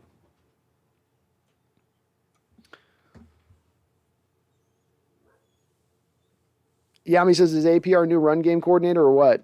I don't know. I think AP would probably work in a little more outside run, but maybe. As somebody said, I mean, look, if it takes for Rashad Penny to become a 1,600-yard running back next year, Adrian Peterson being on the roster, I'm okay with that. I'm good with that. Thomas Horst, thank you for subscribing. You're awesome, my brother. A kind gentleman and a scholar for subscribing to the channel. Welcome aboard. Cole C, anytime, man. Thank you for watching. Thank you. Thank you for watching, man. Sinquest Easter, y'all don't get hyped about him because remember who we playing. And the NFL is the NFL, man. The Lions have given it to certain teams this year. Not every running back that's gone up against the Lions this year has run for 172 yards and a half. So I'm gonna get hyped for it. We haven't had a lot to get hyped for this year. So the things that I'm gonna get hyped for, the little things I can get hyped for along the way. I'm a starving man who's been given a saltine cracker, okay? And this is the best cracker I've ever had in my life. All right? Cole, Penny's on your fantasy? Yeah, he's killing it for you today. Penny might be winning some fantasy leagues today. I saw people up there saying on the Antonio Brown thing that he was losing people fantasy with his little outburst, but I wonder if Penny's winning some fantasies today. John Ruiz says, Ken Norton Jr. in chess is an oxymoron. Yes, it is. Yami says, God, please tell me we can keep DJ Reed. The guy is a vid nutcase, but a good cornerback. Yeah, I think he's a guy, there's a couple of guys on this team. We'll talk a little bit about it on the post game, but there's a couple of guys on this team that I think are intricately linked I said that word wrong, but inextricably, I can't say the word today, right? But anyway, their fates are kind of sealed a little bit with Coach Carroll. And if he were to remain, I think that there's a good chance that they take a look and say, okay, DJ, about a 4-year, $25 million deal. All right, Russ and shotgun here, 1st and 10. 3 wides to the far side of the field. Play action, Rashad Penny, roll him out, comes back around, hits Will Disley underneath for a good 7-8 yard gain. Nice job by Russell Wilson. Again, has done a magnificent job this first half, getting the ball out of his hands, not holding it too long, still going through his reads, not just one read and then Panicsville, but then throwing an accurate ball to complete the process, Very well done by him in this first half. Has looked as good as he's looked at, I think, all year. Obviously, playing the Lions helps here, but looked as good as he's looked here throughout this year in this first half. Give us up to Penny here for another gain of 4 yards and another first down. Boy, he's just write him down for minimum 4 yards.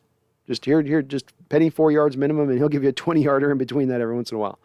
Minute 13 on the clock. Seattle's going to let this run down. They're not in any hurry, folks. We got all day long. Setting up for the 20-yard line, Russell in shotgun. Again, the give to Rashad Penny, who bites through it. He's got a little bit of space for a second and closes down right there. Only a gain of 6. And it's the Lions calling a timeout here? Tell me that Carroll didn't call a timeout there. Carroll called a timeout there. Okay. Boy, Rashad Penny's going to be tired today. He is going to be tired after this game. He is going to be a beat dude. You can see he's like, y'all don't have to give me all the carries you meant to give me for the past 3 years in this game. We can spread this out. All right.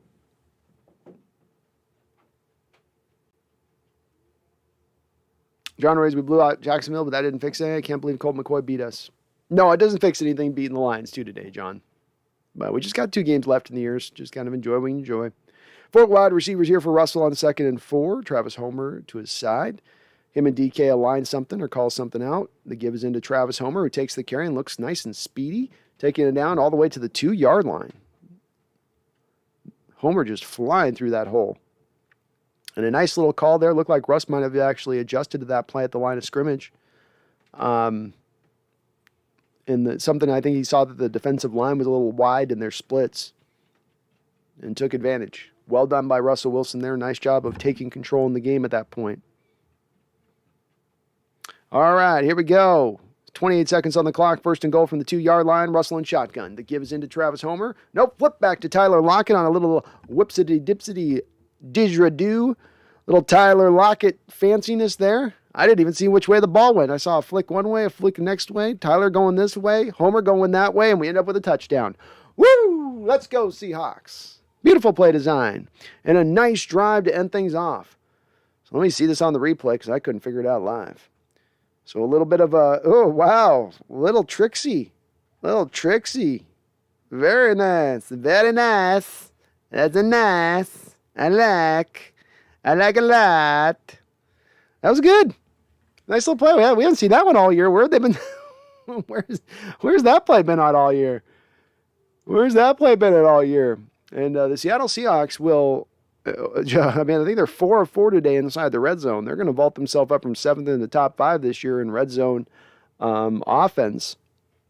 A very key stat, by the way, when you pair it with being a very good red zone defensive team. It's one of those 2 stats where when you usually can look at both of them, and if you're doing well on one and well on the other, that's usually a good measurement for a team that's probably going to be successful. Not ours this year, but usually that is the tendency.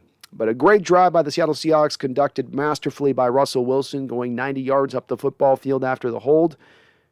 Patient, being aware of the clock, not going too fast, not rushing too quick, staying with the run game even throughout that drive, because that was what was working. Throwing when you had to. Very well done.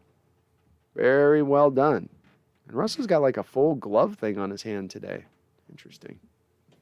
Very interesting. Roxanne Roll says 134 people in the chat. We only got 60 likes. 60 likes, 134 people in the chat? Come on, folks. Hit that like button for me now. I know I got to make you take your hand, put it on the mouse, and go over the thing and click the thing. But understand, when you're doing that, I show up on all these other Seahawks fans who are looking for my channel. It tells YouTube, hey, if you have any Seahawks fans out there that love this team and want to see some good Seahawks content, this guy.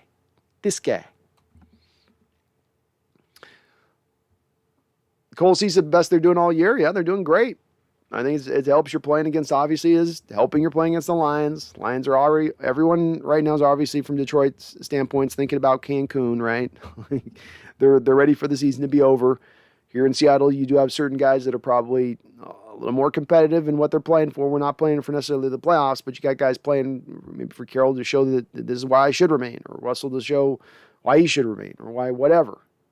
All right, Lions give it up to the running back who gets some space here on first down. Nice carry by the Lions running back, and then he bowls over a Seahawks coach. He just knocked a guy over there. DeAndre Swift with a nice little carry there. That was like a 30-yard run. Puts him up, I think, at like the 50-yard line here. So the Lions got 2 timeouts. 13 seconds on the clock. The 44-yard line of the Seahawks.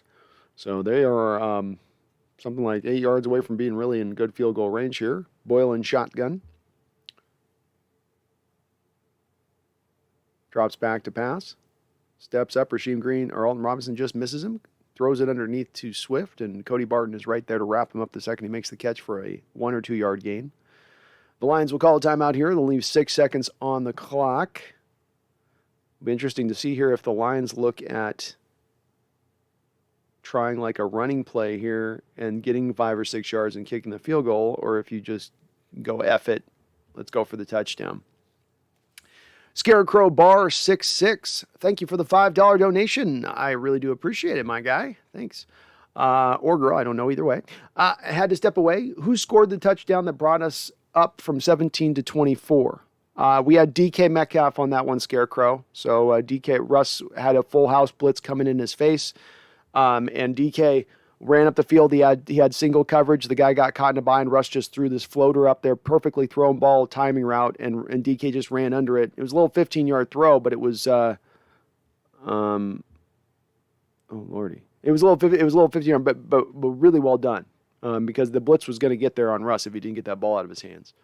And we do have a flag here. Looked like it was offsides on Seattle on the play. Detroit did try to run kind of one more play to get up closer in field goal range, but this will give them 5 yards. I don't know. They might decline this and just take the field goal then,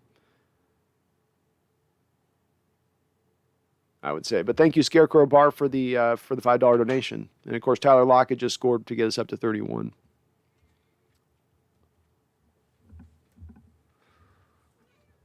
All right, so here comes their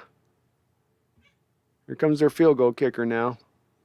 This is the tough end of the field to kick in Seattle, in the stadium. This is the tough one, and this is going to be a long 55-yard kick in cold, tough weather.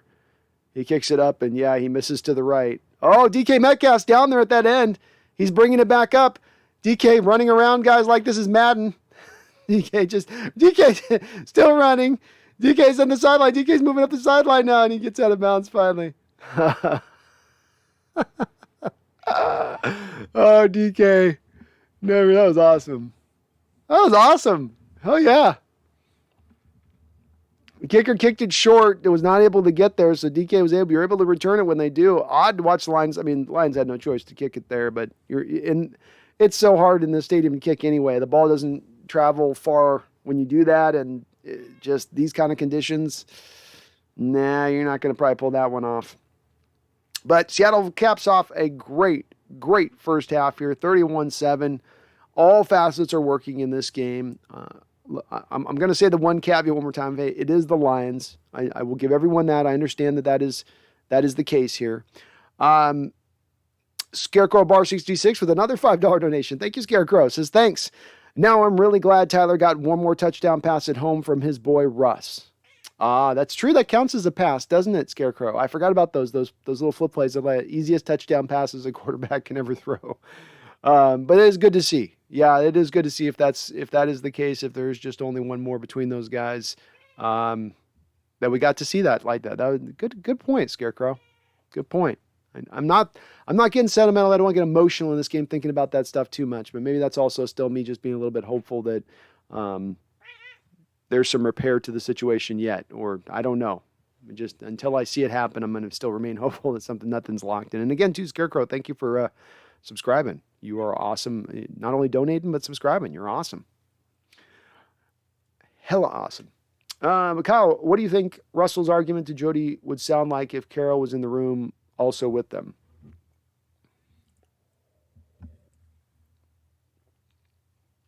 Mumboy is Swift, DeAndre Swift.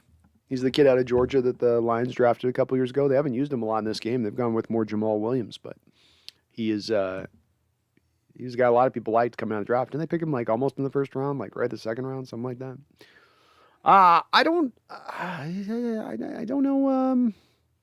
I don't know what Russell's argument would be, Jody. I'm younger. I have more years ahead of me. I don't know what he would say. I've been beaten down because I've never been backed or had an offensive line that was good in pass protection in front of me. We've always gone bare minimum in that realm of things. You build a team around me. You give me something that's, a great offensive line. I can be amazing. That's kind of probably the argument right there. It's probably a pretty simple one that Wilson probably would present. Mike T says, hi, everyone. I was watching Red Zone and not following because of guests. Can anyone tell me since when DK is our kickoff returner? So, Mike, if you have an end of half situation like this, I think we saw this year in the Jacksonville Jaguar game. In fact, they were playing, forget who they were playing, or somebody was playing them, and it was the end of half, similar situation. A field goal kicker comes out on a long 55-yard kick, and that kick is short. It doesn't get into the back of the end zone. You can return that ball back. And so it's not odd to see. I might have rather have maybe like an Eskridge back there, but it's not odd to have your receiver back there or a player back there who's good at returning, so that if the kick's short, you can return it. And DK had a chance then to return that ball because of that. So, yeah, it's he caught that. Oh my God, a Cardinal player caught this ball. Like, no way. Oh my God, that's like the catch of the year right there. Cardinal player just had the catch of the year. That's the catch of the year right there. Mike T, that was the situation. Thanks for explaining. Yeah, Mike, it happened in a Jaguar game. You can find a highlight this year of a Jaguar game happening where the guy actually ran it back for a touchdown. There's a couple years ago, I think it was Auburn, Alabama were playing, and Auburn shocked Alabama on a play like that where they were gonna lose, and they returned it back, and it was like one of the crazier college finishes you probably anyone's ever seen. You got to be quiet if I'm giving you pets. Nobody wants to hear you screaming at them. Kitty cat. So it does happen from time to time. Adrian D, I liked Jay Curran so far on I think Penny's second touchdown. Curran really opened up a gap for Penny to score. I continue to say, I mean, he had the one sack he gave up in the first half, Adrian, but outside of that, I don't think there was a lot of bad to his game in this first half, and it was mostly to all good. And that's been him every time we've seen him, from the preseason to when he's been first was installed back in the lineup a couple weeks ago as a left guard against the Cardinals, and didn't do horribly with that. It's not his natural position by any measure. But now at right tackle, he's at his natural position, and that's where he's excelled for us best. And he's brought himself into the contention of making it very hard not to look at him into the future and say, this guy's a guy that maybe we put out there at right tackle going forward. I'd certainly want to not just ride only with him, but I would want to get some competition there and some backup just in case this is a little bit of a flash in the pan against lesser competition. But with that said, the man has absolutely excelled beyond anything we could have hoped this year as far as his production goes. And I think he's earned a right to be in that conversation going forward.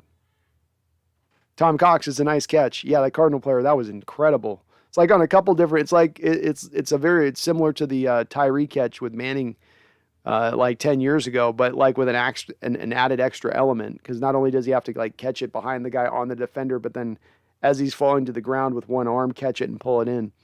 Pretty crazy. King Prodigy, would you be opposed to a line of Curhan, Lewis, Haynes, Jackson, and Armstead? So Phil Haynes would be our center, King Prodigy? I mean, I like all of that except for Haynes. So Haynes would be the one guy. I'd want to address the center position better than that. On Mall says Winers might clinch a playoff today. Yeah, they probably will. They're not doing a lot in the playoffs, though. Let's face it, folks. That's a one and doneer. Mark Coppercorn, I hope they try Eason for the rest of the game since we are way out ahead. I don't even know if Eason's active right now, Mark. I think they got Gina. I don't think he's active for the game. I need to draft a center. What's that guy Lundstrom? The kid out of Minnesota. I think he's not, Boston College kid? Boy, if we got him, that'd be cool. But I think he is going to go in the first round, I believe. Michael Walgrave, nobody wants to hear you. Come on, Hollywood. He's dropping pennies. They should give Tanner Muse some time at linebacker. He's a linebacker with coverage skills. He's definitely one of the guys they have as a main backup. So I think they like what they got, though, with these guys in there. I mean, he might be the guy they bring in on if they go 3 linebacker. They don't do a lot of that recently. It's mainly just nickel. B-Russ, so what the hell do we do with Penny this offseason? You got to bring him back now, but how much should we give him? 1 year, $3 million? $2 million? B-Russ, I think I've long said I'd be willing to go to about where we gave Carlos Hyde a similar deal a couple years ago, which was a 1 year, $4 million deal. That seems to be about right. Running backs are really having a hard time right now necessarily making the multi-year deals and a lot of money outside of the truly special guys. So you lock into that 1 year deal range, but you're not going to get them on the 1 year, $2 million, 1 year, $1 million. You got to give them a little bit more than that because of the nature of the position. So I think a 1 year, $4 million, maybe up to 5. I think 4 would probably get it done. And yeah, I would be willing to do that. I would. Team 12 says if Russell gets traded, we get the first rounders and Pete Carroll probably retire because he's not going through a rebuild. And if Pete retires, then we're getting office rebuild around Russell, win-win. If Russell gets traded, we get the first rounders, and Pete Carroll will probably retire because he's not going through a rebuild. And if Pete retires, then we're getting office build around Russ, win-win. Could be, yeah. I think it's hard to say. I mean, we can all make guesses of what we think is going to happen right now, but it's definitely in a hard to guess place right now. I lean to think that right now it's probably Seattle with the way you've heard some comments of Russell in the last couple of days, with what we're hearing about former players backing up Carroll in the background of things in the situation with Jody Allen, that the tea leaves seem to be indicating that Russell will be moved and that Carroll will remain. But again, I don't know for sure either. And Jamar Chase, man, what a first year for that kid. My goodness, what a day he had. My favorite player of last year's draft. Now you guys see why. I always have my one guy every year, guys, that I say this is my favorite guy of the draft. There's always just one guy. It's regardless of kind of whatever position, and they sometimes are going to be top 5 guys. A lot of times they're in that range, but sometimes they're. 2 years ago it was Antoine Winfield. There's always just those one guys. Those one guys. Average Brendan Nelson, you see DK, big smile, first time in weeks. He seems to be happy. It's good to see, man. We need him happy. Yami should have drafted Creed. Yeah. The pain still hurts. 13K, baby. Let's go Seahawks. Let's go Seahawks. 13K, baby says, let's get rid of Ken Norton and Carroll. I'm definitely open to a 13K, but I don't know if that's what's going to happen. So I'm open to it, but I don't know. You don't have to spam it, man. You don't know. We all feel it. We all feel it. I'll be right back, folks. I'm going to go use the bathroom, get some coffee. Be right back.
All right, folks, we are back better than ever. Megan Gockroger, welcome to the Hawks Nest Pro Bowler. I thought you remember already, Megan. Well, welcome back. Welcome back to the fold. Rashad Penny for 200 yards is Y2K. I'm with it. He's definitely on the trail. He's on the trail today. What does he need, like 40 yards? Something like that. Get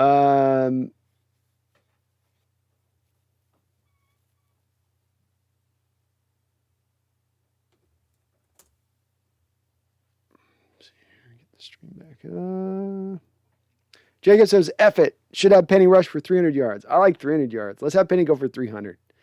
Let's have it be one of those kind of days. Make the season feel a little bit better. Feel a little bit better. Randall says, my wife says no way Russ gets traded. He's the king of Seattle and nobody will treat him as good as our fans. I told her stay in her place while the men are talking. Oh, God.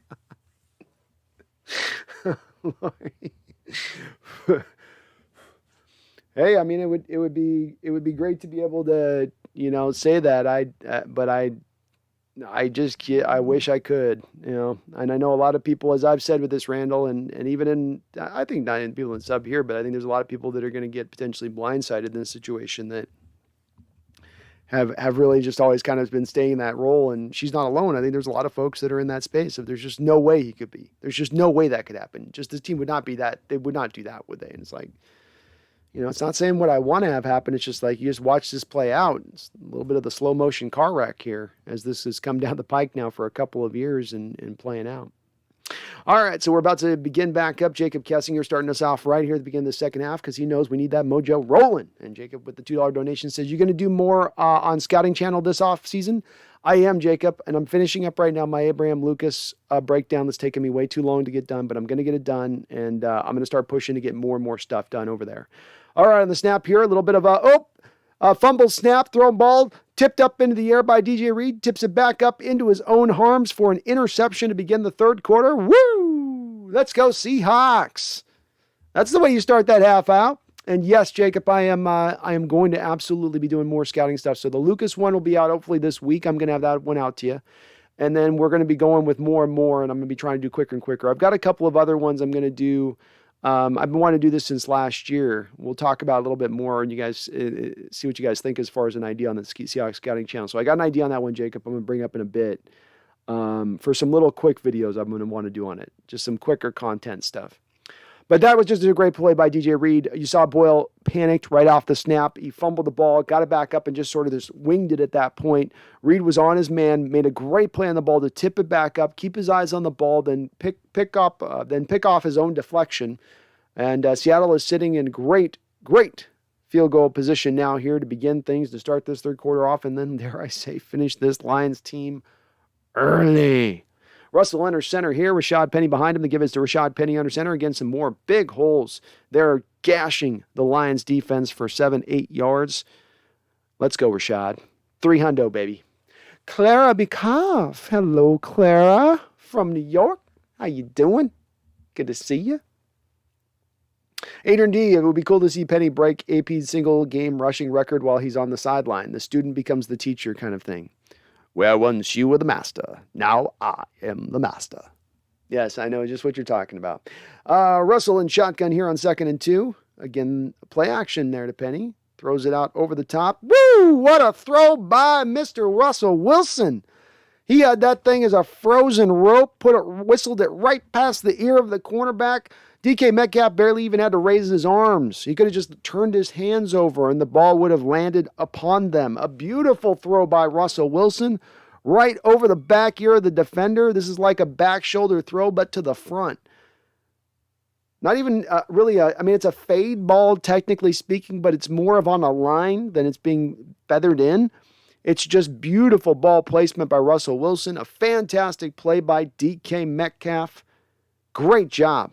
Second touchdown today by DK. The connection is back alive. We thought it dead. We thought it corpse.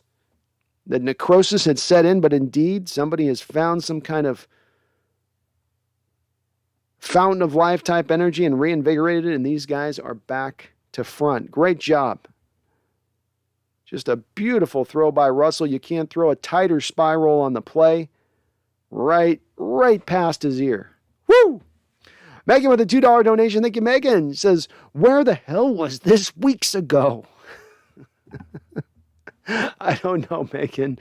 I don't know. It's why you heard me for weeks, and I think I get annoying to some folks in my chat at times going, just throw him the ball. Give him some chances with the ball, right, Megan? Just give him a shot. Give him a chance to put it in there on him. You don't have to overthink it. The guy's 6'3" with the gargantuan long arms. Just let him work him the ball. Find a way to get him the ball, Let's go. Let's go, Seahawks. I don't care. Bad season. At least we can close this out right. It feels good a little bit. Providencia Bolgado Diaz. Saludios des Repier. Well, saludios to you, which I'm very español un poquito. Yo. Pero. I'm not going to do my Spanish. Saludos to ¿por qué? Costa Rica sports fan. Pete can go F right off, baby. Fair enough, man. Fair enough. Oh, goodness. John says 2 touchdowns for Russ DK. ADL, we have a big enough lead to feed Penny all game now. We do. Just give it to Rashad. Let's go for 300. Let's do it. Do it. Do it. John says, could I've used this and Penny running before now? Yeah, you could have. This is what really could have been, what should have been through most of this year is these kind of plays. Again, we got to definitely factor in here. This is Detroit playing. You know, they've lost Jeff Okudah this year. They have one corner who's does have 6 interceptions on the season, but when you go and look at his stats a little more deeply, he is more of a boomer bust guy. And so, you know, you can go after him a little bit too. There's no real strengths in this Detroit secondary necessarily. But with that said, we just, you know, we've seen a lot of these type of throws here to DK where you're just not even giving him a chance, Russell, at times. And today he was on both of these 2 throws, which are not necessarily throws where DK's cleared out. He's got a lot of separation. You just as your quarterback are giving your big target a chance to go get the football.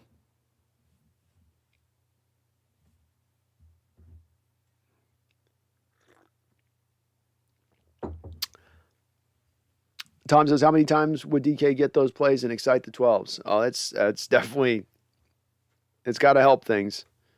Man, the Detroit kickoff returner is doing a good job. Gets it up to the 30-yard line. Seattle had pretty good defense on it, but they did a great job. He did a great job just picking his way through traffic there. John Ray says, Vaqueritas losing to Cardinals. Yeah, they are. The Cowboys. Jeffrey Thistle, ¿dónde está el baño? La derecha.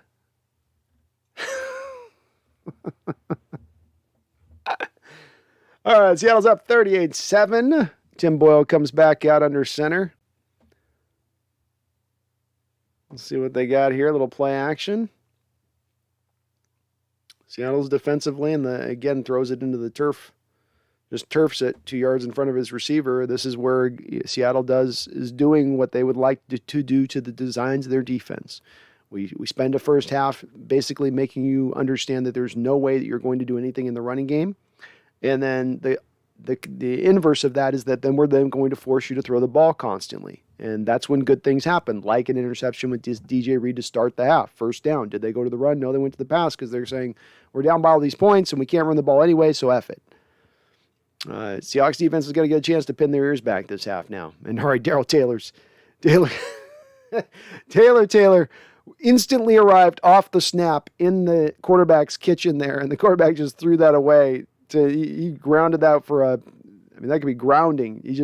Taylor was on him so fast. We do have a flag though. Holding on Seattle. How was there even long enough to hold? He snapped that and then threw it in the turf.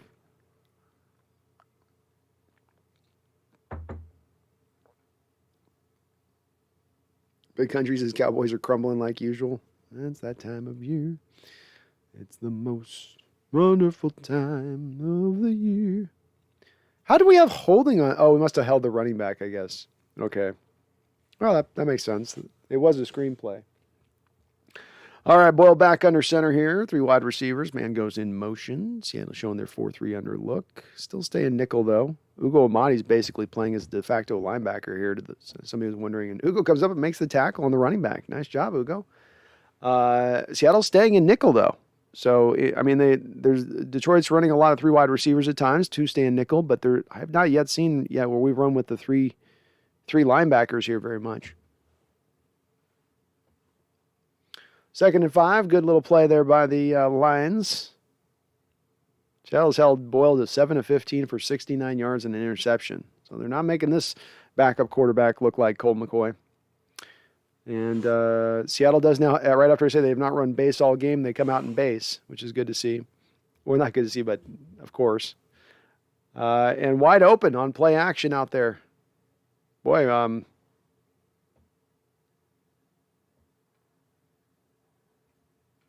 St. Brown again. Amon St. Brown. Boy, he has been a player for them today, hasn't he? Tell you what, that kid's been impressive throughout this year. He doesn't physically, he's not imposing. He's not really fast. He's pretty quick. He's very athletic. But he's got very solid hands. Good player for them and now and in the future on this team for the Lions. They got into the Seattle side of the field on that catch from the 45. 3 wide receivers here. Boyles dropped back to throw. Nice play by Cody Barton, closing in coverage there. Knocking the ball away. 2nd and 10. There we go. Cody looking very comfortable at the middle linebacker position.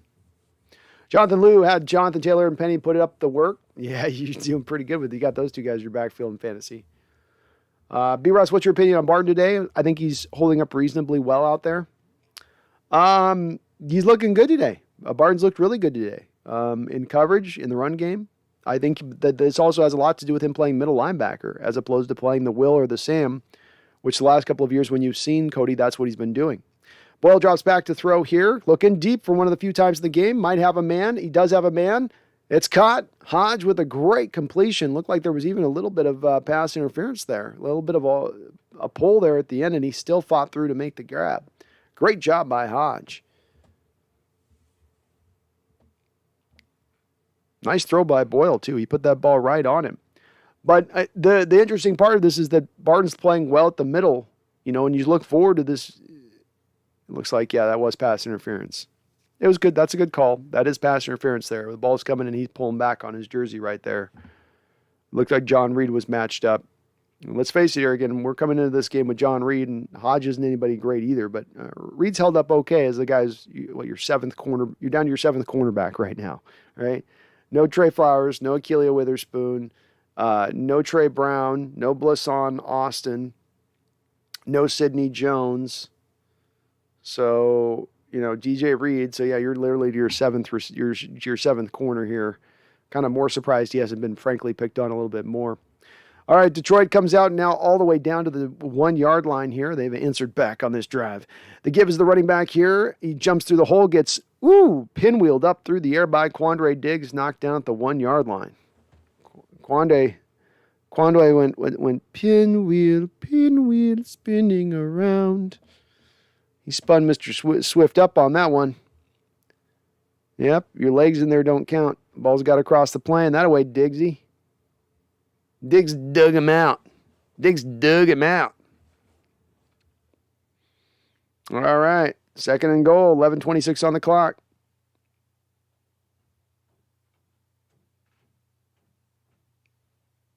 That looked like offsides. Ooh! Darrell Taylor scraping down, unblocked, lays a wallop on the running back. Nice little play by Mr. Taylor. Don't leave Mr. Taylor unblocked. He's too quick. He's too fast. He arrives with too much force. I like it. Just lit him up. Oh, the running back did the whole head bob thing there. Dom H, welcome to the Hawks Nest. Membership man, I appreciate you, and please do check on the community tab of your YouTube settings. I do weekly articles over there, Dom. So it's kind of one of the deals we do for our Hawks Nest members. But welcome aboard. Good to have you aboard. All right, here's the give on 3rd and goal. And it looks like we're going to have offsides. Offsides on the Lions. They got away with it on the play before. They did not get away with it on that play. This just changes a little bit of the nature now. Of course, they're probably in 4-down territory, so they're going to get 2 shots at this. That away 12s. That way to get loud. That'll get loud. Yeah, you didn't get away with it this time, buddy. No. But thank you, Dom. Appreciate you.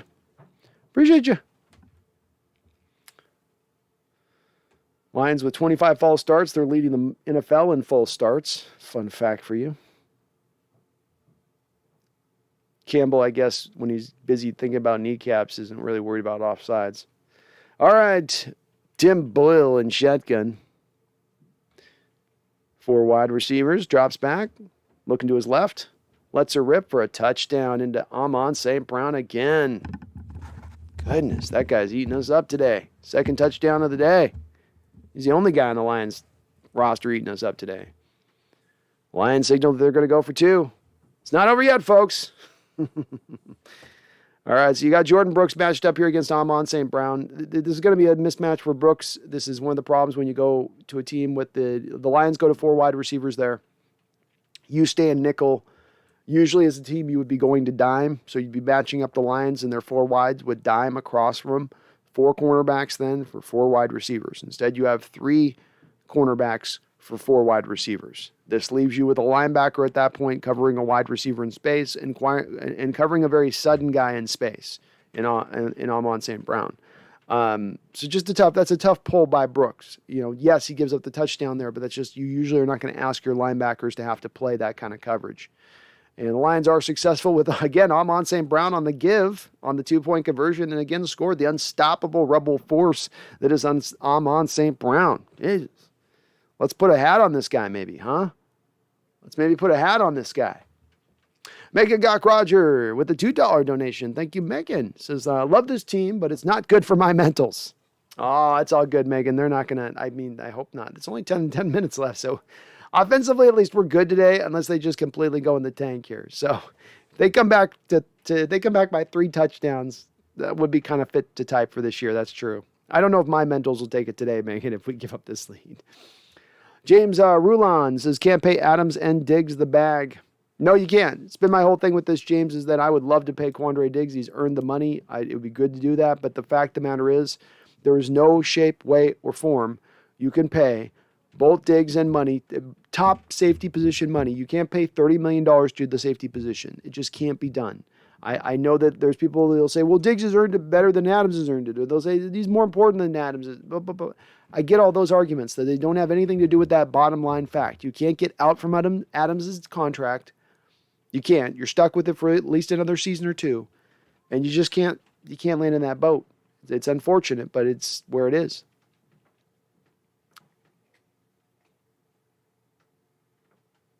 Leland Kimball said, when did the score become 13? They just scored, Leland. The Lions just scored. They just got in.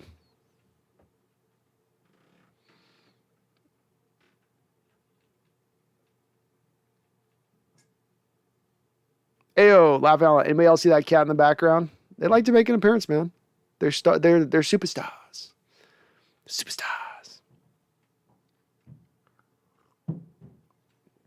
Hello, what is your name? My name is Brandon Cole.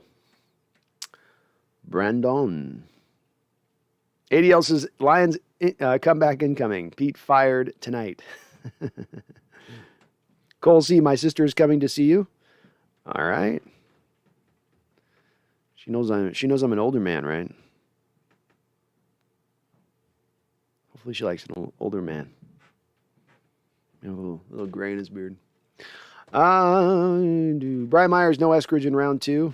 Yeah, that was a bad one. Zen Extra says, I'm a Seattle fan. Why are we so bad this year? We're so bad this year because we had a whole lot of chickens come home to roost that had long been out in the pen for a little bit too long, and they all came down at one time. But there were problems that had been in place going back for many years that we had avoided for a variety of reasons. Not the least of which was, we got an onside kick here. And the Lions recover the onside kick. Oh, Lordy. Oh, they got the kick back. That was a good onside kick. We were unprepared. It looked like our guy had a chance at it, too. VDL says it has begun. Dude, you knew it was coming with the way the ball looked on the deal, but Seattle looked like they completely were caught off guard when it did. Nobody was ready for it. And 39 just... Ooh.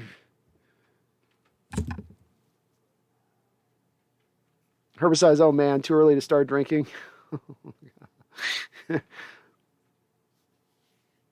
It's weird because he put the ball on the tee like halved, so it was obviously he wasn't kicking it off.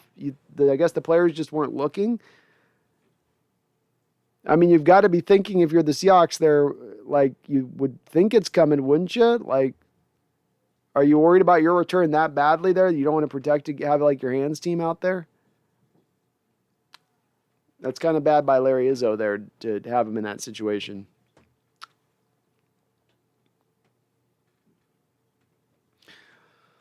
All right. I mean, it looks like Coach Carroll's throwing the challenge flag.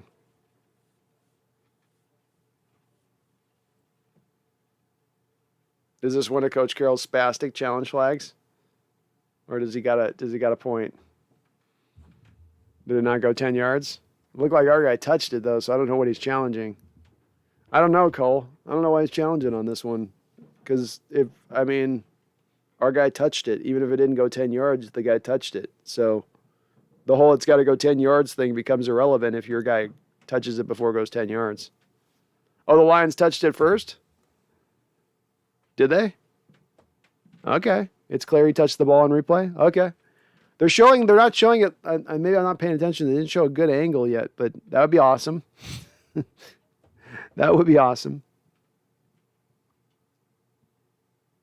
Tom says, I think this team isn't smart. They make stupid losing plays. They find a way to lose. It's been that way this year. James Rulon, yes or no? Pete staying, Russ leaving. Does it continue with both down this unknown and uncertain path? Also, thoughts on the Russ and DK situation? I think right now the way that it seems to be lining up, James, and again, this isn't what I want, so please, I always got to say this because people get super emotional when I say this, but I think that Pete probably is at this point remaining and that Russ probably goes. I don't think that does much as far as impact the DK situation because I think DK eventually gets paid here this offseason, and that will be when DK gets paid, he'll be perfectly happy and fine. But I think that's where this is trending towards, and I don't say that with happiness in my heart or yay, this is where it's heading towards. Yeah, that's my tone.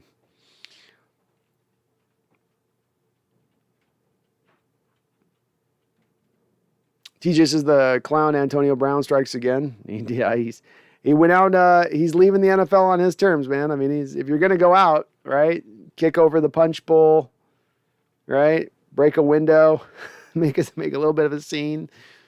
It's to type with him. It is to type. Daniel W. says, random thought, Mike Tomlin is a great coach. We didn't even know how crazy AB was until he left the Steelers. He runs the team really well, keeps things in-house for years. Yeah. He's one of my, I've got a top 3 list of guys that would be my top 3 list of guys. And I'm going to see this thing you guys are talking about. Boy, it does look like he kind of touches it right there. Does look like he kind of touches it there, but let's see.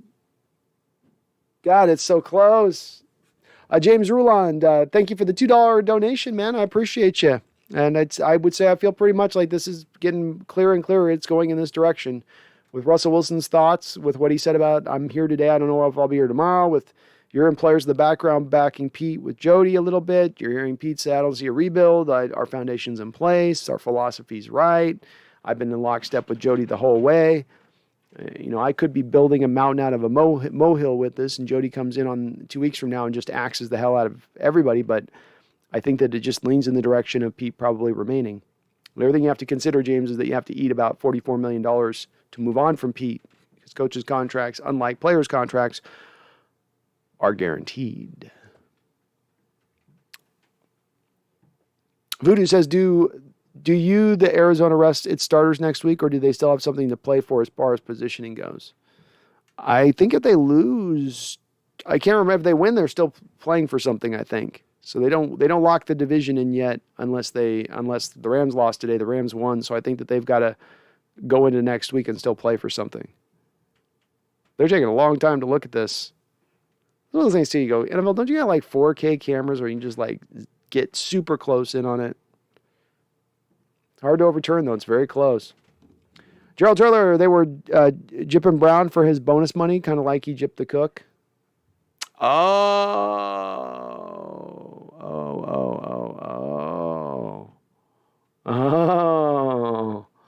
Well, that makes a little more sense. Call stands. All right, folks. It ain't over yet. This ain't over yet. Oh, Lordy. There's a lot of game left. There's still a lot of game left. Megan says, never been looking forward to the draft as much as I am for this one. Me either, Megan. And we do, Megan, I do 3 straight days of drafting. So I do every minute of the draft end to end. It's like 23 straight hours almost of streaming, it seems like. But it's going to be fun this year. And we do lose the timeout, yeah. All right, Boyle and shotgun, 3 wide receivers, drops back to throw, throws a little bit of a bubble screen. It is opened here up a little bit. The Lions are getting some momentum going here now. 15 yards up to the 40-yard line, back into Seahawks on the Seahawks side of the field. Claire says, Brandon, what the heck happened to the Antonio Brown today against the Jets? Claire, it sounds like he was I'm guessing he came out of halftime and the Bucs said, we're going to sit you because we want to rest you. And it looks like there's a holding call on the Lions on that play, so this will drag this back. Penny Sewell will get called for the hold. Looks like he didn't get his, they were going to sit him to purposefully avoid having to pay him his bonus money. And Antonio at that point said, go F yourselves. I want my bonus money and I'm out. He said, Antonio out. I don't know if that's the case. Maybe. And Penny Sewell looks pretty upset about that call. Felt like he was doing his job right on that play. Very helpful for Seattle, though. That's like a 30-yard swing of difference there because it's a 20-yard gain and it's 10 yards of penalty there. So that's pretty big. And it looks like John Reed is dinged up over there. I don't know who you got for corner now. I don't know. I literally don't know who it is behind John. We're going deep into the corners. All right, 1st and 14. I guess they're going to call it on the spot foul. 9:58 on the clock.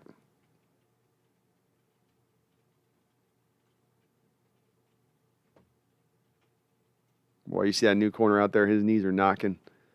He's a little nervous. It's like, I didn't think I was going to get in the game. Nice completion by the Lions. They're going to gain all of about 12 yards of that back up there, getting into a 2nd and 2. Definitely Boyle is starting to feel a little more comfortable here. He's starting to get comfy. He's starting to get cozy. Chuck Seeger, woo! Let's go Hawks. Let's go Hawks. Enrique Canale. Hi, Brandon. Hawks fan from Brazil. Love the channel. # go Hawks. Thank you, Enrique. Appreciate you. Love that we got our contingent from Brazil. Like I said, the Hawks Nest Enrique is worldwide. And I love that. So welcome on in, man. Good to see you. All right, we got Boyle and shotgun now. 3 wide receivers. Jamal Williams to his side. Seattle showing their 4-3 under look. The give is to Jamal. He takes the carry. He is stacked up and keeps churning his legs. Looks like we got a whistle there. Should be a little bit short of the first down, depending on where the whistle blew.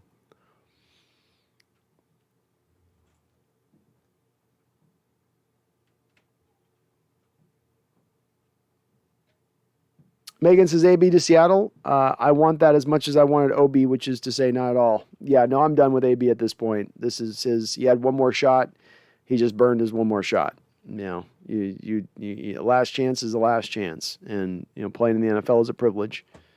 And you don't get to just take off your uniform mid-game and leave your teammates. Like, I can't back a guy like that. No mo. No mo. I couldn't back him much anyway.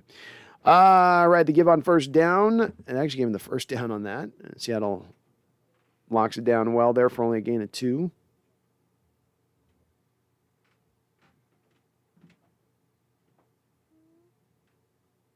Wow, they're saying Tyler Linderbaum's going to be a top, 10 selection at center. That'd be crazy, man. Centers never go that far high. I think he'll go in the first round, but you just never see centers going top 10. All right, 2nd and 8 here, 8:08 on the clock. Boyle comes up under center here, 2 tight ends. 2 tight end look here for the Lions. They're going heavy. Play action. Pressure coming, slides out. Nice job coming back to a second read there by Boyle. Brooks is all over it, though. Williams makes the catch, but Brooks swallows him up for a very short gain. Jordan Brooks playing a whale of a game today. And Mal Jackson, our cornerback, if you say so. Joseph French, Russ should retire. No, Russ ain't going to retire. He's still got some good years left. DBH, what I miss? Rashad Penny is going ham. Russell Wilson's played great. DK and him got 2 touchdowns. Defense has been good up until this last little bit.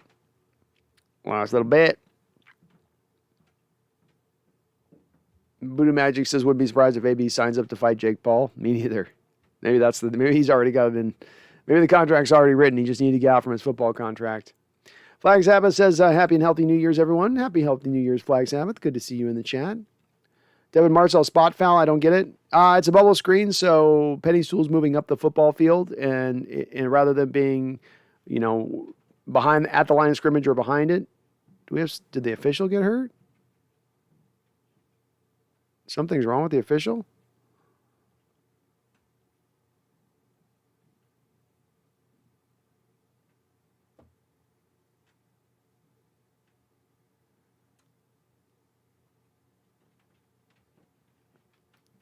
What's funny is the official was coming over. Something's with the official, like he got concussed or something, but he came walking over, and like the medical staff's walking him over, and Carol's standing there, and I could read the lips of the official looking at Carol, and he said, "Don't you say it. Don't you say it. Don't you say it." I don't know what that was. Oh, Jordan Brooks coming, flashing up into the hole there on the 3rd down play, stopping that play dead in his tracks in the backfield. He read it, and he pulled the trigger on that play.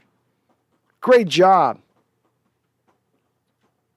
Boy, he just flew right with the flow of traffic there. Nice job by Jordan Brooks showing off that speed. Boy, the official looks wobbly.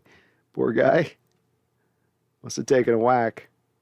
All right, 4th and 3. The Detroit Lions are going to go for it. No surprise here. This might be game time.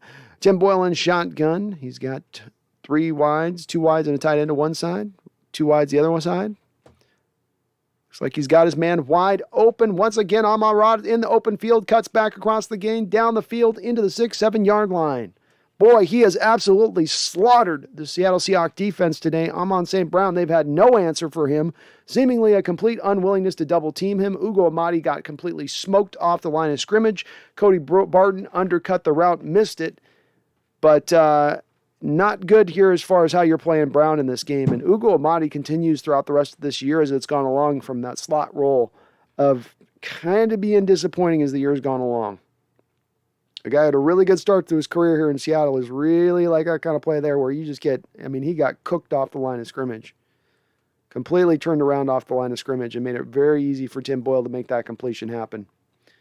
1st and goal now. Play action by Boyle. Nice little... Ooh, DJ Reed with a nice little pop there.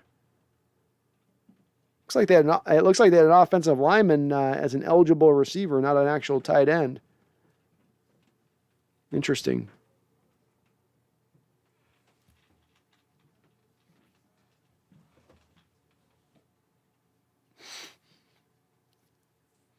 Well, what do you expect, Tim? You can't throw to an offensive lineman and expect him to catch it after he takes a whack. All right, 2nd and goal now from the 9 yard line. Seattle showing their 4-3 under look here. Give us a pitch play to outside of Jamal Williams. Nicely blocked up. Seattle does a good job. Looks like there was a hold there, though. It was blocked up for a reason. And it is. Hold on the Detroit Lions.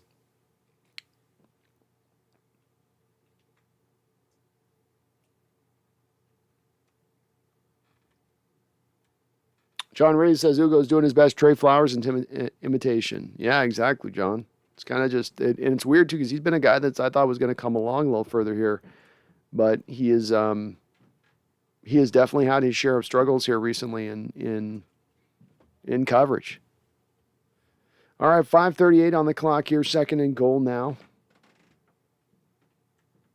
Who do they call that on? They got Penny Sewell again. Yeah, Penny. Penny clotheslined Barton a little bit there. All right, Boyle and shotgun here. 2nd and goal from the 20. Throws it a little bit underneath. Brooks loses his feet, gets back up. Almost gets shook by DeAndre Swift. And here's a flag as it looks like that will be face mask and give them an automatic first down.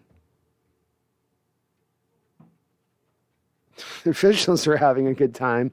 That's good to see. They're enjoying themselves. Nurka Fishing says Dan Quinn to Seattle. Nice little homecoming to rejuvenate the D. Maybe. I think he would be a guy that they would be interested in, but you got to first move off of Carroll. Yeah. Jacob Kessinger says Collier got pancaked. Well, as can happen. Collier's already had his one good play of the game. He gives you one good play every game when he plays, and he's already given you that. We can't be greedy. We can't ask for more. We have to be happy with what we've had, even if we're still hungry. All right, first and goal here. This will put them about, the 3-yard line or something? Or, sorry, about the 6. Seattle again coming out in their 4-3 under. Detroit showing heavy. Looks like a run play. Play action. Seattle bites, throws it back over the top. Wide open to the offensive lineman. He gets it this time. Touchdown, Detroit. And this game edges a little bit closer. Oh, my goodness. They ran this play just two plays ago. Same kind of play. Go one way, come back the other way. You have your 6th offensive lineman who is reported as an eligible wide receiver. He can go out and run that route at that point. And a very nice catch by, I think it's Taylor Decker of the Detroit Lions, their left tackle. Nice job of him to go get that one. He had to catch that ball out away from his body. That wasn't easy. ADL says, laughed my ass off. Thick 6. Very thick. ADL, I want pancakes. I kind of want pancakes now too. That is a tasty emoji. Tom Cox, the refs need to be on concussion protocol. Herbicide says, so is pancakes your code for vodka? It can be. It can be. Megan says, sadly, this doesn't surprise me about this team. No, you somehow find a way to let them back into it, don't you? Somehow, some way. Roxanne Roll says, cue the Kiss music, Detroit Rock City. Cue it up. Let's get it ready, Roxanne. Roland, Jody is watching. I hope she is rolling. I hope she's watching very closely.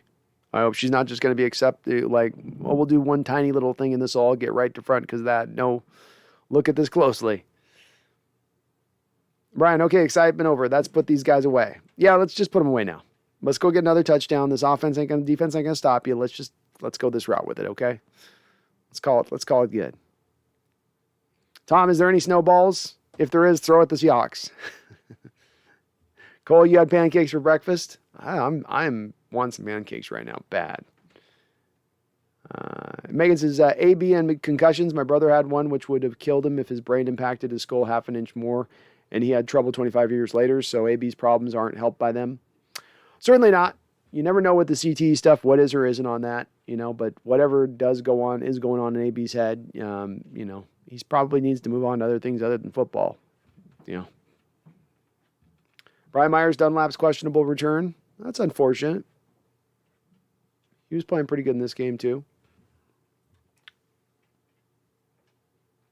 Animal says Collier is best at tackling the baking soda.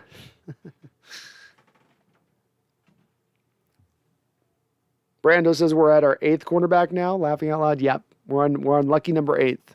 That's where the magic happens. That's how we got to Richard Sherman, You just got down that depth chart. Leland says, for a man whom I've heard say we're going for it, we're always going for it, never really seems like he is. No, I agree, Leland. I think some of it's talk with that type of stuff. It sounds good to say. It's like platitudes, but is it really true? Go Survive says that Bontage's perfect hit ruined AB's career. You have to wonder on that one. That was one of the more brutal concussions you'd see on a football field that he suffered there. And certainly seemed right about the point where the road seemed to fork for Mr. Brown. Megan Gock Roger, thank you for the $5 donation. I appreciate you. So sorry to say this, B, but I will burn my Largent 12s and DK jersey if we lose this. I say fine, because I know it's not going to happen, Megan. I say, yeah, go do that as you need to do that. It's not going to occur. Okay, Lions are going to go for the kickoff now. How about you guys be ready for the onside kick here? Everybody be on point this time. Stop trying to get your block done. But that's fair enough, Megan. That's fair enough. If we lose this is going to be in a season of some of the more brutal losses I've experienced as a Seahawks fan in my entire fandom. Yeah. Mm-hmm.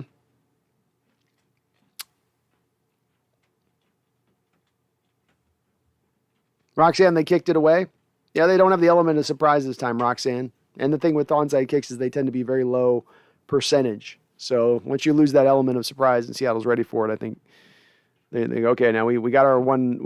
Now we got to go back and do this regular. They've still got time on the clock here too. You've got we got a 16-point lead. This is a 2-touchdown game at this point. There's no reason to onside either. All right, Seattle comes out heavy. Russell under center. The give is to Rashad Penny. Not a lot of room on this play. One of the few times there's been no room on this play. The Lions do a very good job of hemming that play up. And yeah, as Tom says, momentum is on Detroit's side now here. Football is a game of momentum. Doesn't matter if you have two loser teams, two winning teams, two teams with nothing to play for. It becomes a game about ebbs and flows of momentum. And right now the ebb is moving towards Detroit here. And now you as a team have got to kind of find your way to force that to stop. Find the way to get that to halt. Russell in shotgun here. Throw is out to Rashad Penny. He's got some space to move here. Gets the first down. Nice job. Ooh. Rashad gets up a little gingerly there, but moves on through for a first down. I like that play. Again, Waldron tapping back into kind of some of those short, easy completions. Get Russ rolling out. Get him the one read there. It'll probably be wide open.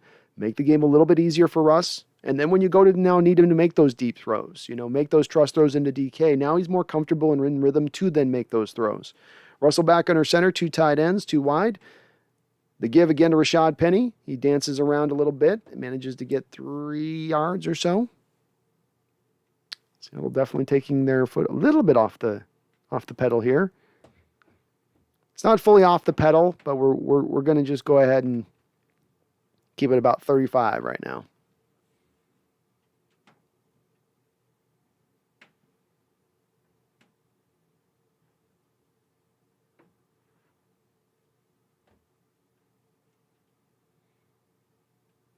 All right, here we go. Russ back under center again. Love seeing this. Play action there to Rashad. He's looking, firing back across the field and underthrows Everett by a significant amount.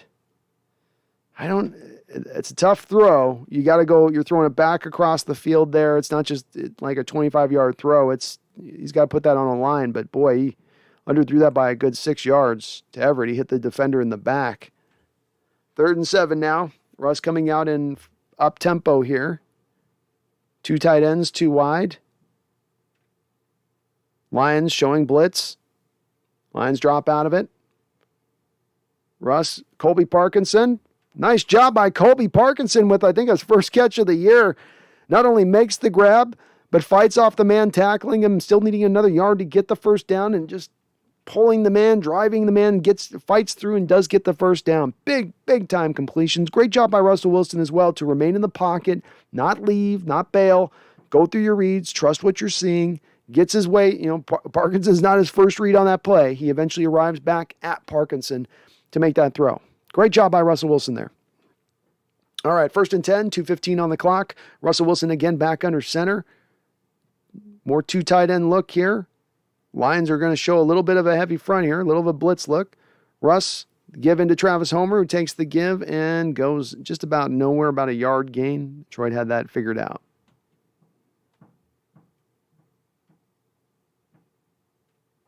And the clock stops, so there seems to be some injury on the field.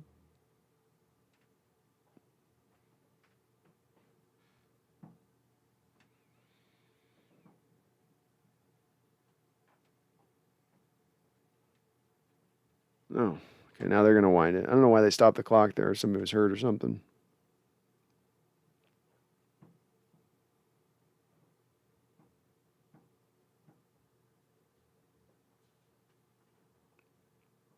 All right, 2nd and 9 now. Russell in shotgun. Penny to his side.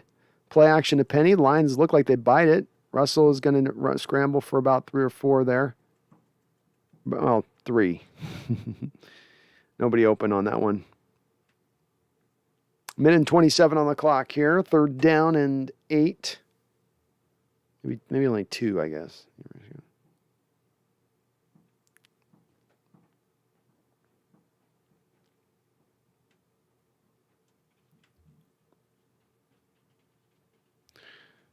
Third and 8. Minute and 10 on the clock. Russell in shotgun. He's got empty. Lions not really showing a blitz. Throwing to DK Metcalf, who's wide open, breaking free, getting up into the side the 30-yard line there. Boy, Lions just chose basically not to cover DK Metcalf in their zone and let him have just a nice, free, easy release. And DK just kind of, DK kind of bullied him out on that route too. Nice job by DK. Just comes up, makes contact, and then separates off the contact at the stem of the route. Russell back in shotgun, running up tempo. The give is in back into Rashad Penny. He breaks outside, cuts it back inside. He's got some space width to work. Scrambling up into the 9-yard line where he gets corralled down. Almost broke that one out. He was one man away from getting that one up down the sideline. Great job by Rashad.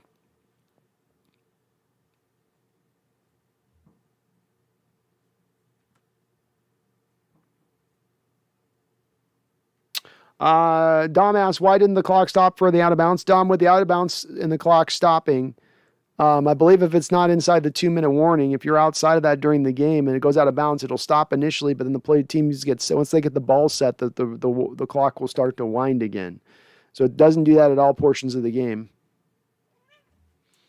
All right, so we got an end of the third quarter. The Seahawks offense has answered back against that rising, building momentum of the Detroit Lions with a very nice sustained drive here. Great job by Russell Wilson of again, he's got to hit some of the short and intermediate stuff. I hammer this stuff with Russell Wilson. It's the most important part of his game that needs to grow, to get better, to eventually get to the player that he wants to truly fully be. And I do think he can truly bring that element into his game. But it takes games like today where you're really buying into it over the course of the whole game. It takes you being able to overcome a couple of throws where it's a 6-yard throw and you dirt it. Or the throw we just saw to Gerald Everett where he's throwing it back across the field there and he throws it to the back jersey of a defender. It's going to sometimes look a little rough around the edges. But if you stick to it, you'll get the returns from it. And he's getting that today. Great job by Russ today. Love what I'm seeing out of him. And DK as well. DK having one of his better games of the year this year as well today. But he created that separation on that route on that key 3rd down. He just gets the corners dropping into a zone kind of coverage. DK gets right up the top of that route and just kind of hits him, and defender kind of reels off a little bit, and then DK breaks inside and he's wide open because the defender's still finding his feet. Jacob Kessinger says Shane can only call good games against bad teams. Randall says Russ is 3 for 3 on 3rd down. Wow. Looking good on 3rd down today.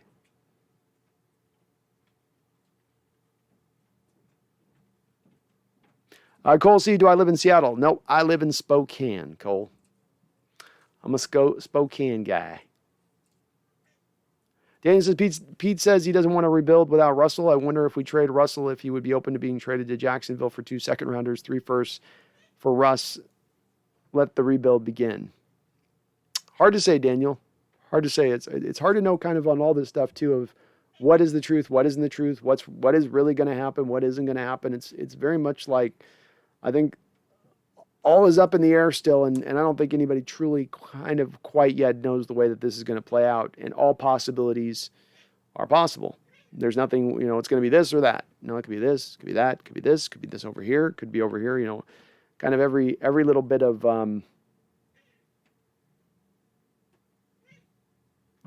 way in that. All right, here we go. Carly Wilkins, thank you for subscribing, Carly. Carolee, sorry, at least I could do is pronounce your name right if you're going to subscribe, right? So thank you, Carolee. I appreciate you subscribing. You're awesome for doing so.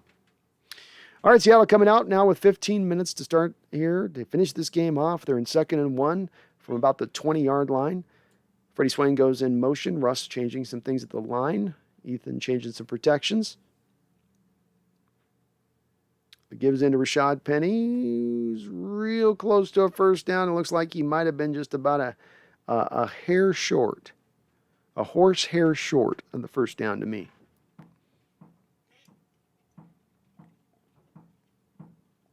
Indeed, it looks like the Cowboys are coming back here. Oh, it almost looked like he dropped that ball. He caught it and dropped it so fast, the Cowboy receiver there. The Cowboys are coming back on the Cardinals. All right, here we go. 14:30 on the clock. They did give him a first down. That was a very nice spot by the officials there. Russell coming out into shotgun here. Rashad Penny to his side.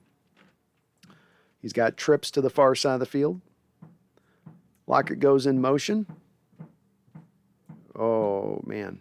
Looks like they had a play there. Looks like we got all offsides.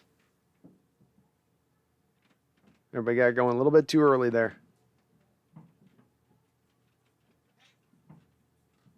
Little too early. The old man, Dwayne Brown, got moving a bit. He's got them old legs. It's late in the season. He's trying to get a little head start, you know. And those big dogs don't move like they once did.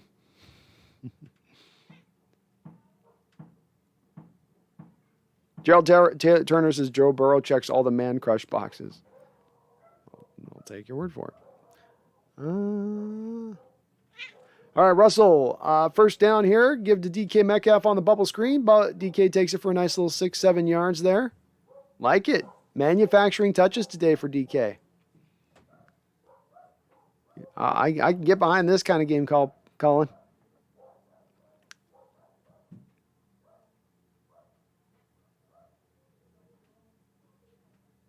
Tom Cox Brown needs to leave. He isn't the same player. I don't think they re-signed him, that's for sure. A 2nd and 9 now, 13:28 on the clock. Russell in shotgun, 3 wide receivers stacked to the far side of the field away from him. They've shown this look quite a bit on the Lions today and had some success out of it. Russ drops back to throw. First read not there. He's flushed from the pocket. He gets out and moves in space. Little stutter step move. He's out in free space. He almost at the touchdown. He puts it down on the goal line. Looks like he might have been in. Oh, they're going to say he's down at the 1. Russell was right there at the goal line. Looks like he got the ball down. Let's see what happened here. Nope.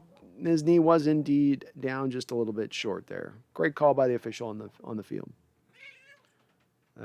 Yeah, his knee's down. He's definitely short. And how about Russ opening up there a little bit on that run? Jeffrey A says it can run. Russell rolling in motion, looking, firing back to DK. Touchdown, DK Metcalf with his 3rd one of the game. And a tough catch where it's coming back across DK the opposite way he's moving. He's got to reach back across himself to make that play. Another good job by Russ keeping his eyes up ahead of him, not looking around where he needs to scramble, where he needs to run, looking through his targets, going through his progressions, letting things develop. Great catch, great throw. Touchdown, Seahawks. The connection is renewed. Woo! How about that, DK? Come back up. That away, DK. Silence them haters. Silence them haters. I ain't even going to give them an E. They're ORs. Okay? Today they're ORs. Nice job, offense. Defense scuttles a little bit. You answer back. Pick the defense up a little bit. That's what they need. It's getting both of these parts of the team during the season to work in conjunction with each other. To not be disparate parts. One's good, one's bad, one's good. Constantly fluctuating. But both rolling. Great job. 3 touchdowns. That'll do. That'll do, DK. Let's get that 50 burger. I want a 50 burger today. I want a double stack patty. Double stack patty 50 burger. All right? With all the fixins. It's one of those kind of days. Chuck Sager says, Seahawks. Flagstaff says time for Penny's hat trick. Works for me. I hope we get another 2. I'm not done. Yeah, we're not done. I want another touchdown. I want more. I want more. Herbicide, I'd be shocked if Carson came back. I would too. I don't think Carson's coming back. I think Carson's got a degenerative role in a degenerative neck issue. I just don't think that he's going to be able to. I don't think Seattle's going to roll with that risk with them moving forward. And if it's this chronic degenerative neck issue, we've seen this with Cliff Averill and Cam Chancellor end their careers on this very type of injury. TJ says, I feel like AB is going to end up like Aaron Hernandez. Definitely one of those guys that you worry about when he doesn't have football, how it's going to be for him. where as wild as he seems to be, as crazy as he seems to be, that there is a little bit of what the structure of what football provides him a bit. You do wonder. I'm hopeful that he'll be okay. And maybe just today it was about, look, if the Bucs were trying to screw him out of bonus money, and he knew that that's what was going on, and he said, look, I'm already tired with drama from the last few weeks, and I've had enough of it, and I'm done with the sport anyway, then it's a colorful way to go out, right? Again, it's like the way we'd all like to quit our jobs if we're unhappy at our jobs, where you're just kicking over desks and saying to hell with everybody, doing the half-baked thing where it's like, F you, F you, F you, F you, you're cool, F you, I'm out. One of those kind of moves. Roland says, Hawks have a lot of cap space. Can't they buy another good team quickly?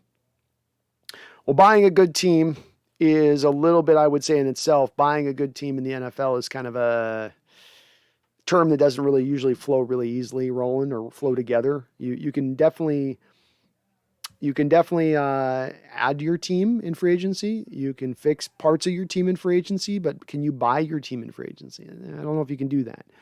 They do have a lot of money to spend. They could have even more money to spend beyond what they have to spend right now, which to your point is going to give them a lot of ammunition to go out there and try to build.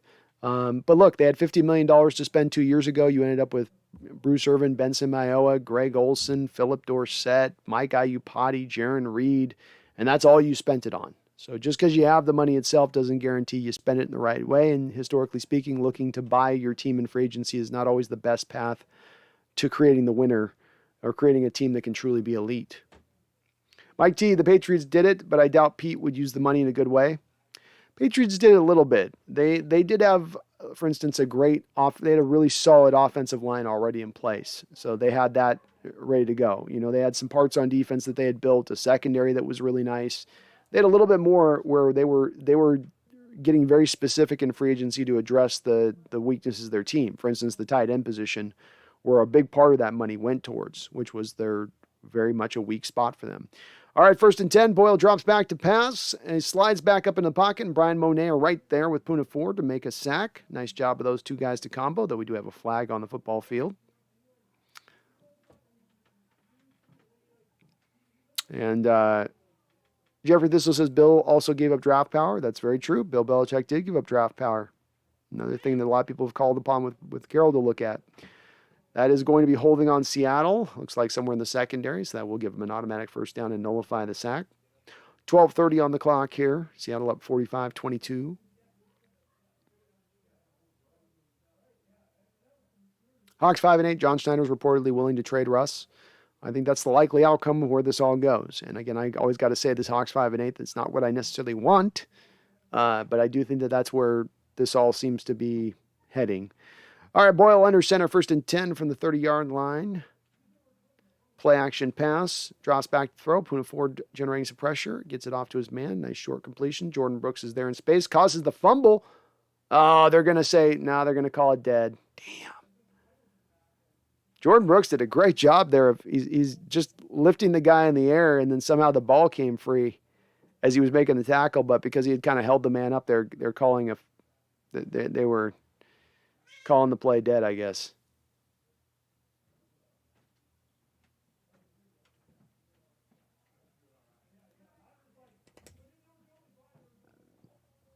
All right, so we've got 11:32 on the clock.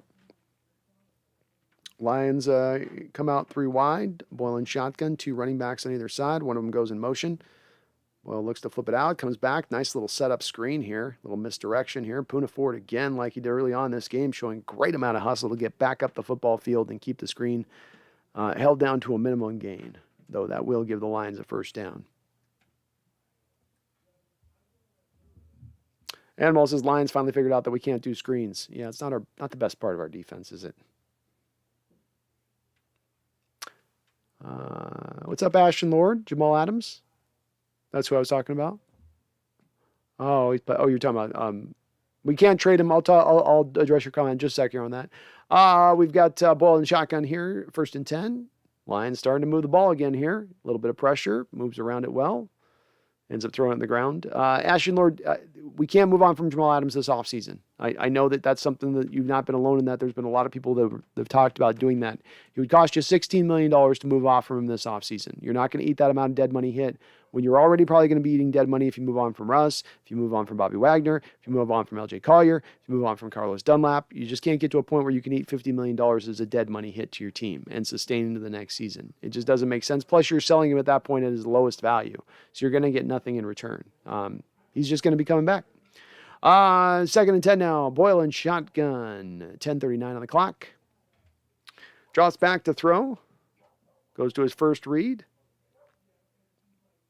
Nice play by Jackson on the play. Our 8th cornerback taking over for John Reed, who was taking over for Lasan Austin, who was taking over for Sidney Jones, who was taking over for Trey Flowers, who was taking over for Keelia Witherspoon. Makes a great play on the ball, breaks it up there. Nice job on his part. See, Carroll's the cornerback whisperer. You can just give him a guy, and he'll make him a dude. 3rd and 10, 10:32 on the clock. 3rd and 10 here. Let's see if the defense can hold this one on up. Lions 3 of 8 today on 3rd down. Boyle surveys the field. Fear on his face. Empty. Seattle showing a little bit of a blitz look with Barton and Brooks. They're dropping out of it at the snap. Quick little throw. Hits his receiver for a first down. Nice job. Very nice job there by Boyle there to just find his receiver. Seattle did not make that read easy on him.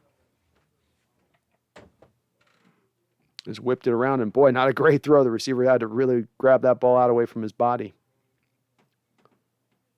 Defensive lineman for the Seahawks doing a good job. Kerry Hyder did there of getting back down the field to keep hustling. It's a team with not a lot to play for. These are guys that are not giving up. You know, they're playing hard. 1st and 10, 9:58 on the clock. Boyle enters center here. 2 tight end look. Play action. Got a man wide open down the football field. 20-yard gain there. Down to the 18-yard line. Lions have found the way to move the ball here up against the Seahawks team here in the second half. Whatever adjustment they made at halftime, they've definitely been able to find their way.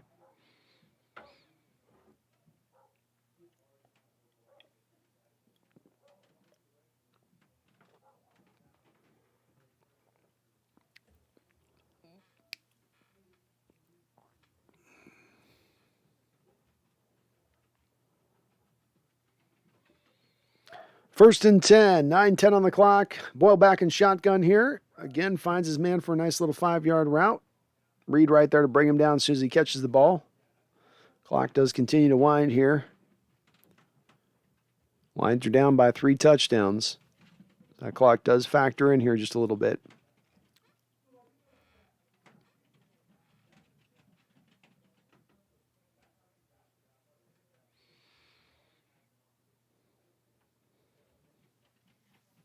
All right, Boyle in shotgun. 4 wide receivers. Running back goes in motion. Boyle looking. He's going to scramble. He's got a wide open pathway to the end zone. It looks like he's going to score and almost slides in out of the 1-yard line. Boy, Boyle playing a gritty little game. Comes up kind of gingerly.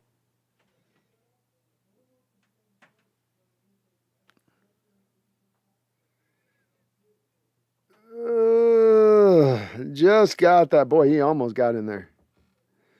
Almost got in there.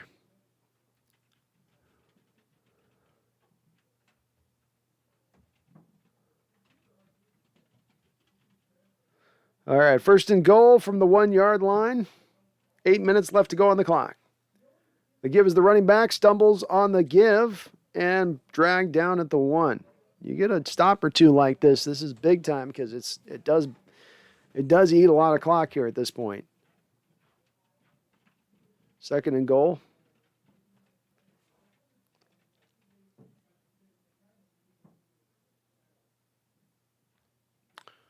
$7:35 on the clock. Boy, that carry by the Lions, it almost costs you a minute of time off the clock when you're down by 3 touchdowns. Like here, if I'm them, why are you coming out in a hurry up here on 2nd and goal? They're letting the clock bleed through. This is one of those things where, All right, shotgun for Boyle here. Another odd look on their part. Play clock is winding down to 1 second. Man, they let a lot of clock burn on that. And the ball will be knocked away again. Jackson, man, he is playing. There we go, Jackson. Again, making a play on the ball at the moment of truth. The eighth cornerback in the depth chart. And Boyle is signaling to the sideline, get the play in. Get the play in. Can't blame him on that. The last play there, you just ate a minute of time off that clock, off that running game. You're down by 3 touchdowns. This is you have got to think about the time, even now. And odd on the coaching staff, they're not going more hurry up. All right, 3rd and goal. Boyle under center. Seattle's showing a heavy front here. The give is into the running back. He's stopped up, but then pushes forward. Jamal Williams running strong and gets the touchdown.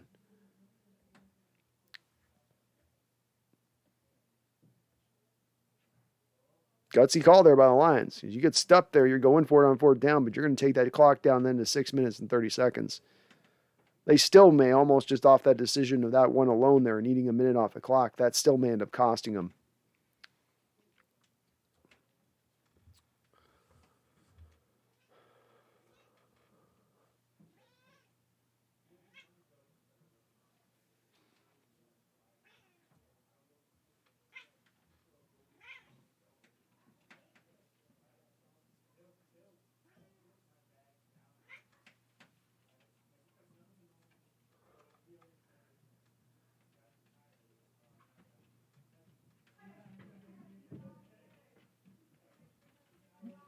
All right, so I know Jeffrey's triggered some people in the chat a little bit of his comments, but I know Jeffrey's a Seahawks fan. I know he's a fan of the Hawks, and I think I know what he's kind of trying to say there is, I think that the argument with Carroll and his age, and to me, I've always said this, it's not Carroll's age that is what has led me at times to being willing to move off from him. It's the old thinking, the old thought process at play.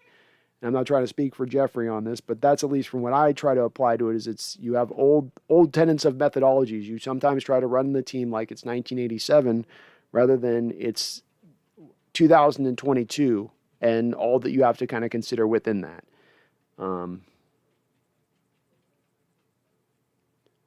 not trying to speak for no one.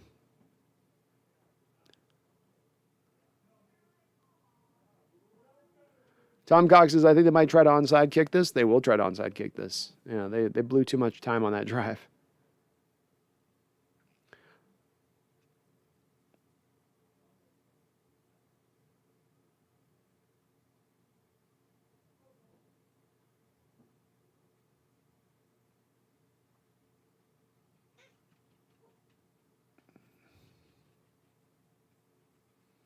Cameron Harrod, do we know what Swift has done? He's got a couple of carries in this game, but they've gone more to Jamal Williams in this game than anybody else.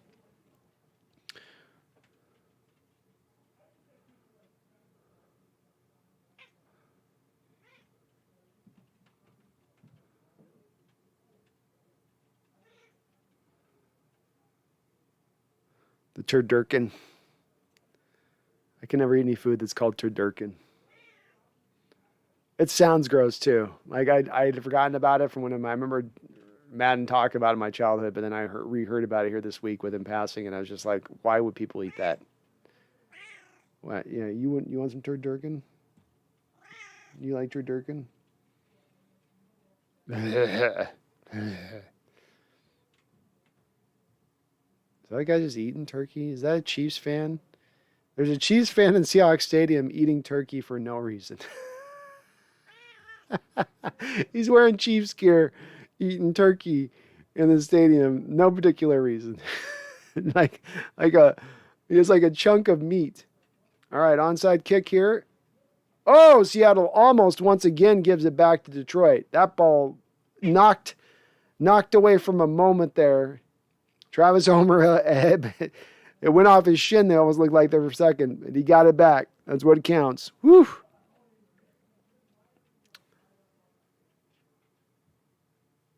To Durkin is awesome, says Megan. I can't. No. I can't do to Durkin. Ethan says, bro, why is there a Chiefs fan in my stadium? I don't know. That was so random. And he's eating this like mound of meat. Oh, man. All right. Here we go. 7:02 on the clock here. Russell coming out under center. Rashad Penny behind him. 2 tight ends. Eskridge goes in motion. Nick Valeur in the game. We got a fullback sighting. They give play action to Rashad Penny. Russell looking around, and underthrows the ball. Gerald Everett lays out to make the catch. Fantastic catch by Gerald Everett there. Russell just a little bit short-armed that ball. Had to because he had a man bearing down in his face. And Everett just laid out. Nice catch by Gerald Everett. Very well done. Gloves are working for Russ today. Gloves are working for Russ. All right, 1st and 10, 6:39 on the clock. Russell back up under center here. 2 tight ends again. Rashad Penny behind him. Detroit showing a 4-3 under look. Rashad Penny bursts through the line. Hops over a defender. Pushing forward for 5 or 6. Gerald Everett fighting it out with the defensive end a little bit. Like about a gain of 5. Oh, gain of 7 by Rashad Penny. Nice job. Rashad Penny in this game, 22 carries, 172 yards, and 2 touchdowns. Best game of his career.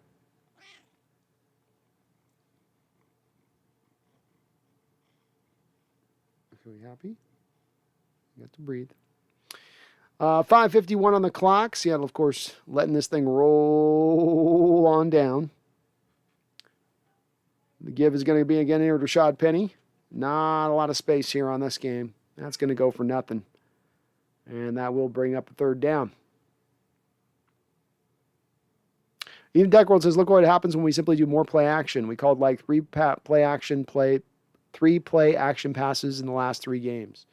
Yeah, it's a lot of under center stuff today, which I think has helped the running game and is also, to your point, helped the play action pass.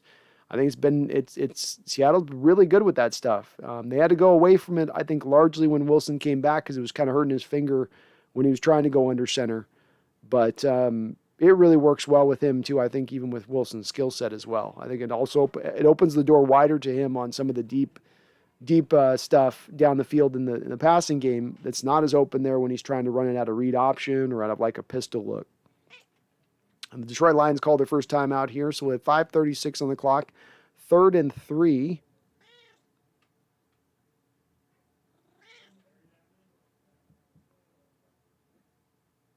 And so you got this as a 16-point lead here. If you even get a field goal, it's again a place where if Russell's going to throw this here, don't take the sack. That's really the key here. If you're going to throw it, get just like what he does. You got the ball out there. He had to get out a little early. Drops off Penny's hands. I like the play though. Get it. That's a play call that you want. Get him an easy throw. If the throw's not there, fine. You go to the field goal. Why? You go from 16 to 19 points. This is a makeable field goal here. Now you got this at a 3-possession game. There's not going to be 3 possessions left in this game for the Detroit Lions. So, yeah, you wouldn't go for this because it's a 16-point lead right now. And then this puts it to the 3-score game. You got Myers kicking from his favorite hash, 36 yards. I'm going to say this is going to be good, guys. It's going to be good. Watch. There you go. Myers struggles when it's straight up middle, when he's got to kick it like from the middle, down the middle of the uprights. And then when he's got to kick it from the right hash and he's got to kick it back to the left, he's just not as good over there. But you put him on the left hash, kicking now to the right a little bit, and he's perfectly comfortable. Perfectly comfortable over there. But that's the right decision to make there. Now you got your 19-point lead here. A little easier. Ethan says, oh, man, I want 50. I know. We wanted the 50 burger.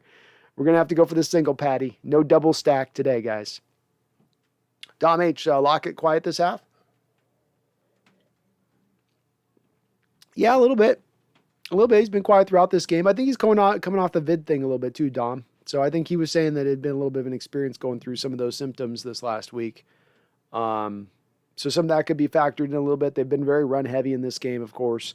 And then DK was really kind of standing out in that second half. So they were feeding DK when there were those few times you were throwing. I mean, you haven't thrown a lot this game. So there just hasn't been a lot of targets. Tom Cox says, I'd rather, stupid call by Carroll, I'd rather be aggressive.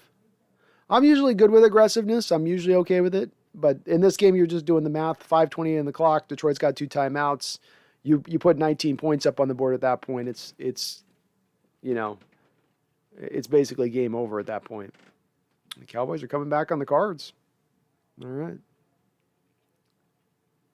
As Obi-Wan says, I'm not worried about Lockett being quiet when DK's balling. Exactly. Exactly.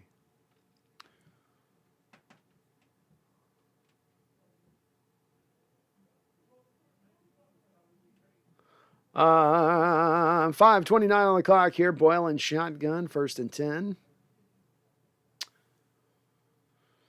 Seattle's going to drop into their nice soft zone coverage here, no doubt. And then they go for a little screen. And Amon St. Brown is wrapped right up. Jacob says, I want to see DK get over 1,000 yards this year. I think he will with one more game, won't he? He's got to be pretty close as of this game to get in there. I know he's a little bit short. Lions going, hurry up, hurry up, hurry up.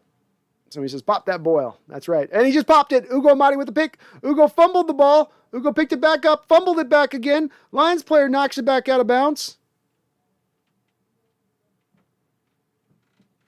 Looks like it would be Seattle's ball at the 2. It should be Seattle's ball back. The ball can't. No, maybe it should be the ball back where he fumbled it, I think. Because you can't.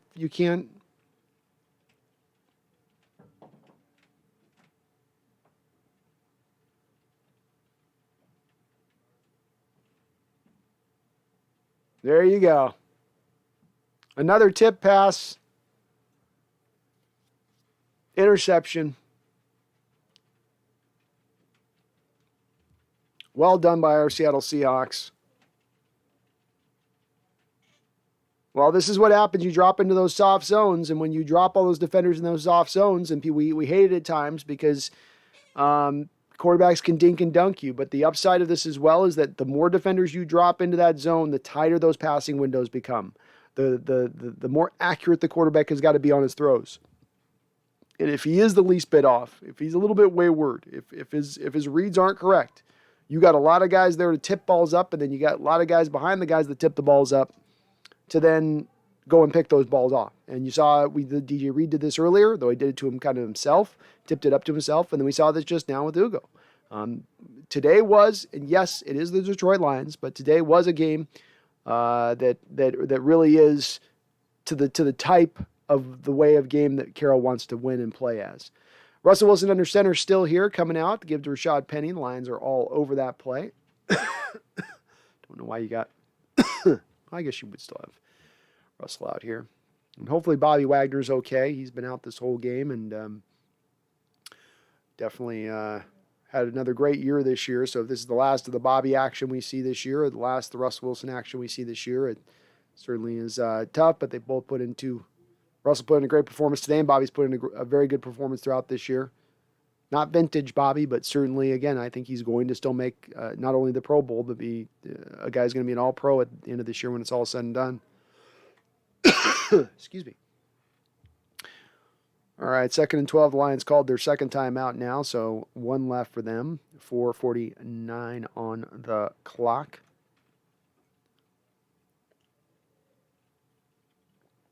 Russell 20 of 28, 236 yards, 4 touchdown passes. Rashad Penny 24 carries, 170 yards, and 2 touchdowns. See if they go back to Rashad here and just continue to burn the clock, which I would guess is probably what they're going to do here. Russ changing the play at the line of scrimmage now. Gives into Rashad Penny, who dances around in the hole, comes right up in, and only able to gain about 1. Again, the Lions are right on top of that play. Rashad Penny a little battered up after that run, looking a little bit like kind of a little dead man limp a bit. Dead leg limp, I meant. That will bring us up to 3rd down here, and no doubt the Lions probably called their final timeout. Penny does look gassed. Yeah, that's 25 carries for him. That's a lot. That's a lot. Big Country, when's the last time we scored 50? I think it was back in 2012. We put back-to-back 50 burgers up. That was a lot of patties back then. That was a lot of patties. Yeah, Penny's. I bet he's tired. He's probably got his body's gonna be bruised up tomorrow.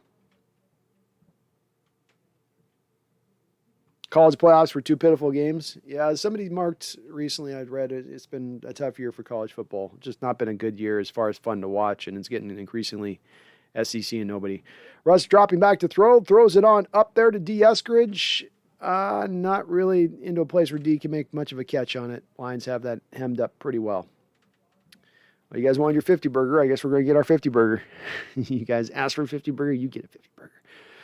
But, yeah, those were great. Those were back-to-back games. I'll eventually be doing a great Seahawks moment video that'll be based on those 2 games, the 2 50-point games we did in 2012, because I was kind of at a spot where I think you had Carroll's teams playing as close to perfection as far as football goes over those 2 games as we've ever seen in Seattle. Or is it, Megan, thank you for the $5 donation, Megan. Appreciate you hanging in here, and I'm glad we're able to give you a good game here when you're getting up so early. Says, a win is a win, 12s. Well, it may be the Lions, just like the Jags. I'll take it whatever way I can get it. Very well said, Megan. You never apologize for a win in this league, and you guys got your 50 burger. Myers kicks another one up through the middle of the uprights, 51-29. We got a 50 spot up there, and Megan, it's very well said. Enjoy these wins. It's going to be a long off season until we get football again, right? 9 months, whatever, until we get into all that stuff. So this is, enjoy watching some good football here. Enjoy getting to watch Russell Wilson here, who may move on, and maybe even a likelihood of him moving on here in this off season. Enjoy Coach Carroll. Enjoy the Bobby Wagners that you get to play. And it's not the season we wanted. It's not the performance we wanted. We're making do with what is right now. But it's not a place to me to get stuck into being just depressive or negative on the team wholly. We want to see changes still. You can still enjoy this game and enjoy finally seeing Rashad Penny tapping into that great potential that he does have, that he's not been able to quite tap into throughout. It's awesome to see. It's encouraging to see. I think we just got to take that with it for what it is. I'm not going to make it more than it is, but enjoy it nonetheless.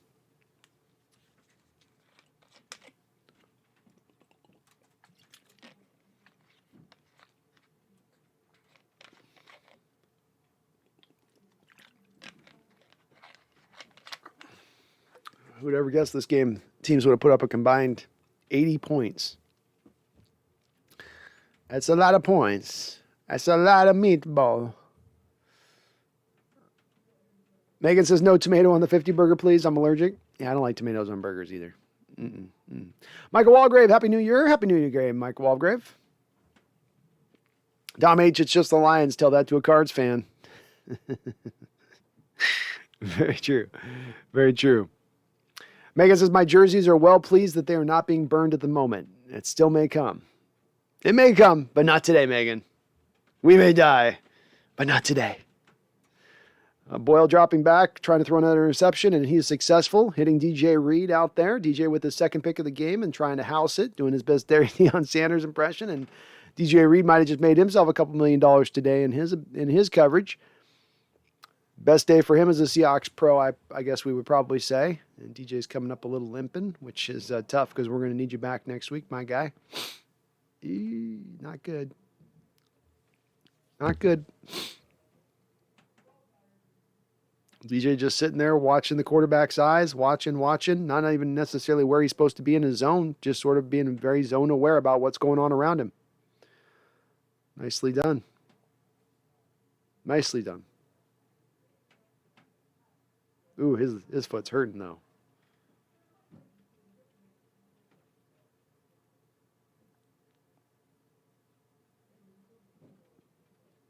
Michael Walgrave, thanks for hosting. Michael, I love doing this, man. I'm going to be doing this next week. I'm going to be doing this all season. So we started up about 4 or 5 weeks ago, and it's been just tremendous as far as our viewership and the feedback, and everybody seems to be liking it. So I'm going to keep doing it if you guys keep liking it.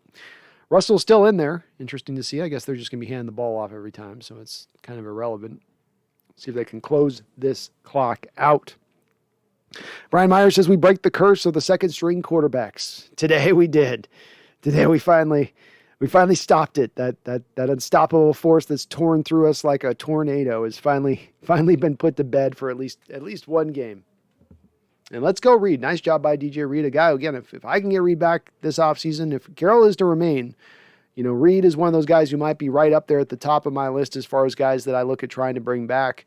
Reed, Everett, these would be guys that I would want to bring back into the fold. If you get Reed back on let's say a 4-year, $24 million deal, and then you're able to potentially bring a guy like Sidney Jones back in the fold, like on a 1-year, $2 million deal.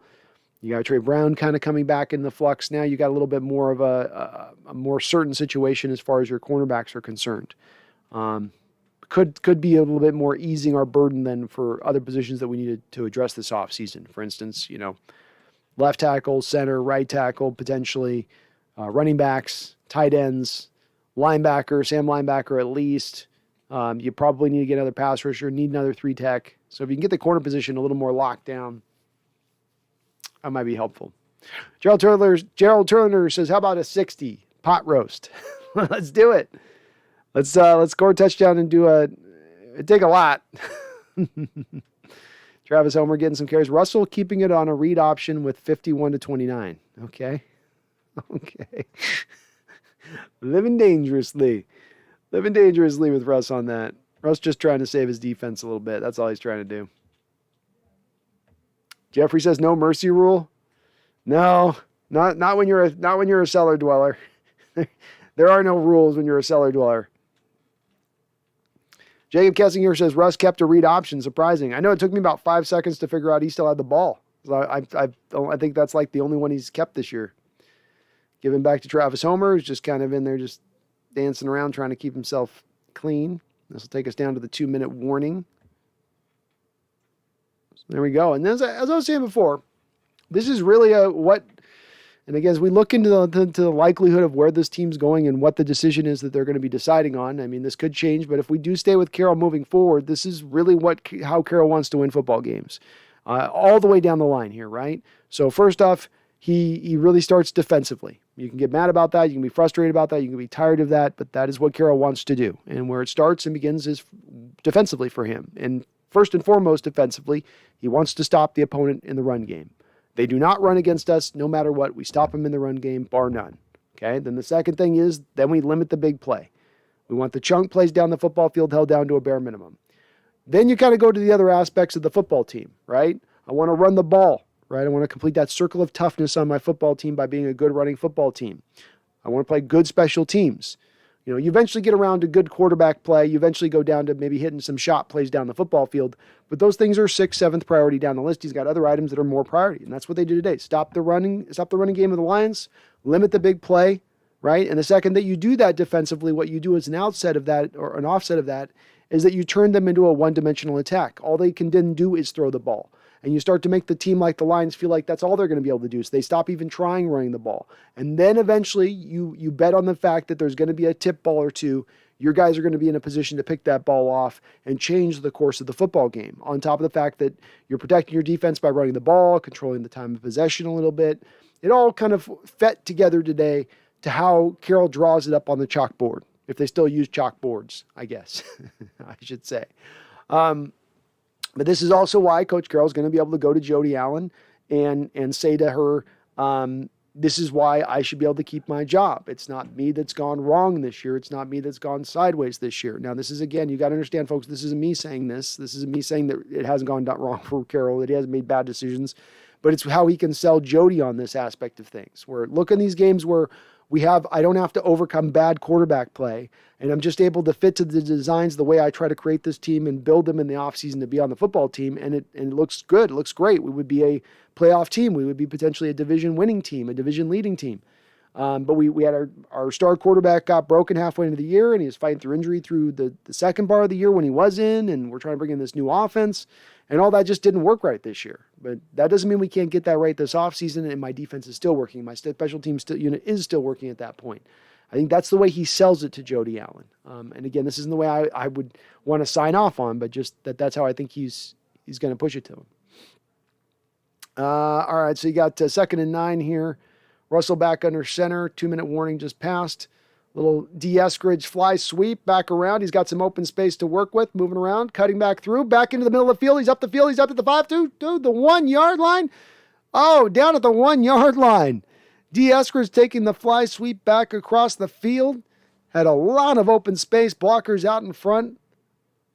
Had a Secret Service unit out in front of him. And just brought down at the 1 yard line. Nice job by D. Woo! Somebody was asking for 53. We might get 50 plus points here. Let's get Rashad back in the game. Get him another touchdown. Or let's give Russ one of those easy flip pitches to Tyler Lockett where he gets a touchdown on it. Oh, Seattle's not gonna do nothing but lean on the. Okay, good gamesmanship by Carroll. He's gonna go ahead and take a knee here. Lions don't have any more timeouts. 1st and goal. Take the knee. Head on out of town. So that's all right. 51. 51's good too. 51's good too. All right, well, a great win by our Seattle Seahawks today.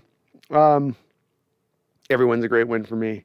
Does it mean anything in the context of the season? No. Does it change this season? No. Is it going to change probably much of anything this offseason and the decision-making at play? No. But it's good to see. Nice to see Russell getting back to front in his play, not looking like a little bit of the shot fighter that he's looked like over the past couple of weeks, looking more like his typical self.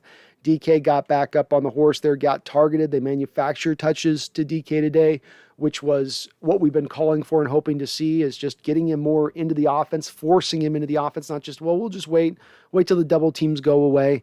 Rashad Penny continued to show you today, as he's shown over the last 4 or 5 weeks, of why he had that special talent to be once a first-round pick. Many people have often wondered, what is it that drove him to be a first-round pick? And I've often said, look, he may not have been a first-round pick if he wasn't picked by us, but he would have been picked up into about the midway of the second round, maybe a hair deeper. He was considered a truly elite talent. You don't have guys that run 220, 225 pounds that run like near 4.4 type 40s. It's just something that you don't tend to find at the running back position.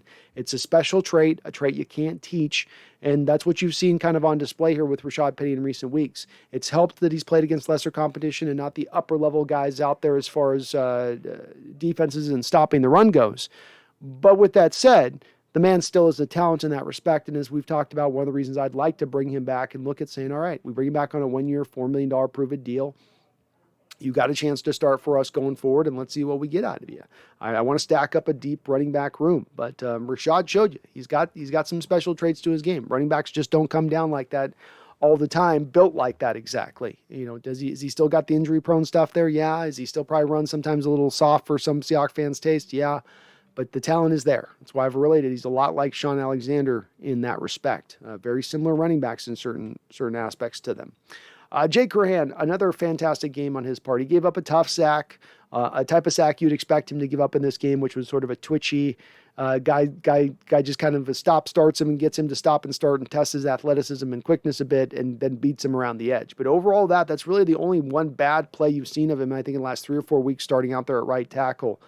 Very hard at this point for me not to think about him in the future as our right tackle going forward. We have to address the left tackle this season. We have to address the center this season. We still don't know if we're really going to continue to ride with this Damian Lewis experiment at left guard. Sure would be nice to tick that box off as far as the right tackle position goes and remove that as one of those gotta do's, one of those absolute needs. I've related this a little bit like similarly to the cornerback position, where if you can bring back DJ Reed and Sidney Jones and pair him with Trey Brown, we're not paying a lot of money then to the cornerback position, but we have some decent talent out there to get the job done potentially.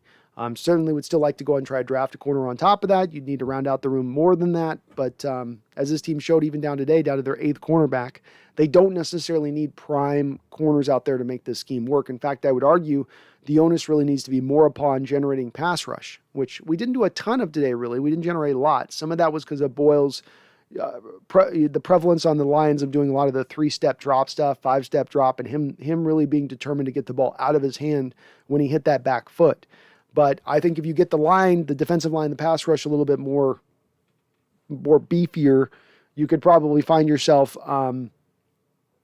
being able to protect those corners a little bit better. So good to see, though, by the defense. Good team effort defensively. Jordan Brooks continues to play really outstanding football over about the last 2 to 3 weeks. His play's been overall really good this year. He's top 5 in the league in tackles. His covering has come up a little bit. He's still got some issues at times covering in space. Sometimes the Seahawks don't always put him in positions to be successful in that respect, especially when they should be going to like dime looks, but they stayed in nickel looks, and he's stuck with a receiver where he gave up a touchdown today, having to try to cover Amon St. Brown, which is just that's a tough draw for Jordan Brooks. But with Bobby going out here this year and with more of there being speculation on Bobby's future, you could be seeing Jordan as your new, middle linebacker of the future going forward. And the kid does have potential at that position. I think that eventually that will be his best place when it's all said and done. Props to Cody Barton as well. Came in for Bobby today, and they didn't miss much of a beat with Bobby out. Barton looked really good at that middle linebacker role, which is a lot of what we've seen so far this year. In the few times that he has been put at middle linebacker. I'm trying to think about any other spots here to talk about as far as what just goes for takeaways from the game. Obviously, not a lot of takeaways because this is the Lions. But just again, what we wanted to look at is guys that we can look at maybe into the future of even next year of what we can take for going forward. Rashad Penny, a DJ Reed, a Jay Curhan. These are building blocks that we can kind of put and go, okay, we got this. Now we need more of that going forward. And I'm encouraged by that. That's what we want to take from these kind of games as we see this beyond this. But a great game by our Seattle Seahawks. This is what you should be doing to these lesser opponents. We should never have even had last week letting the Bears be in that game. Good to see them coming back, winning at home again, in the elements, in the rain. Very encouraging to see. Hopefully it is not the last home game that we get to see Russell Wilson and Bobby Wagner. I mean, hopefully this is not where it finishes up for these guys. It does look like it seems to be maybe the likelihood at this point.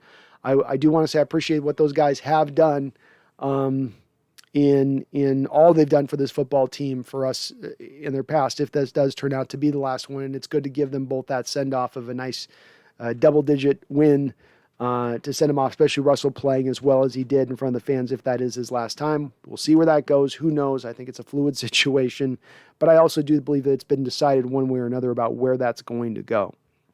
I'm going to go ahead here and pop over to you guys here in the chat. We will do a little bit of discussion back and forth here on your guys' thoughts with this. We are 3.5 hours in, so we'll be going a little bit tonight. I don't know if I'll go super, super late tonight, but we'll go in for a little while here and discuss this team a bit more. Darth Soldier with a $5 donation. Thank you to all the folks who've been donating on the stream tonight. You've been very kind. I appreciate you, Darth. He says, thank you for doing these live stream commentaries on the game. I live in Texas, so I never get to see the game on TV. Well, thank you, Darth. Very kind of you to put that donation in there. And that's part of why I wanted to do this live stream, is I didn't realize how many the folks that were out there that didn't get a chance, couldn't really watch the game live, don't have the access necessarily on the radio front necessarily. And it's just a little weird with that. So, hey, I love that you guys can come here with this. We're going to make this a tradition here. We're going to make this a common part of this. And I'll be, hopefully, Darth, I can get better and better at it. So that's the part that I want to keep doing with this, is just keep improving with it.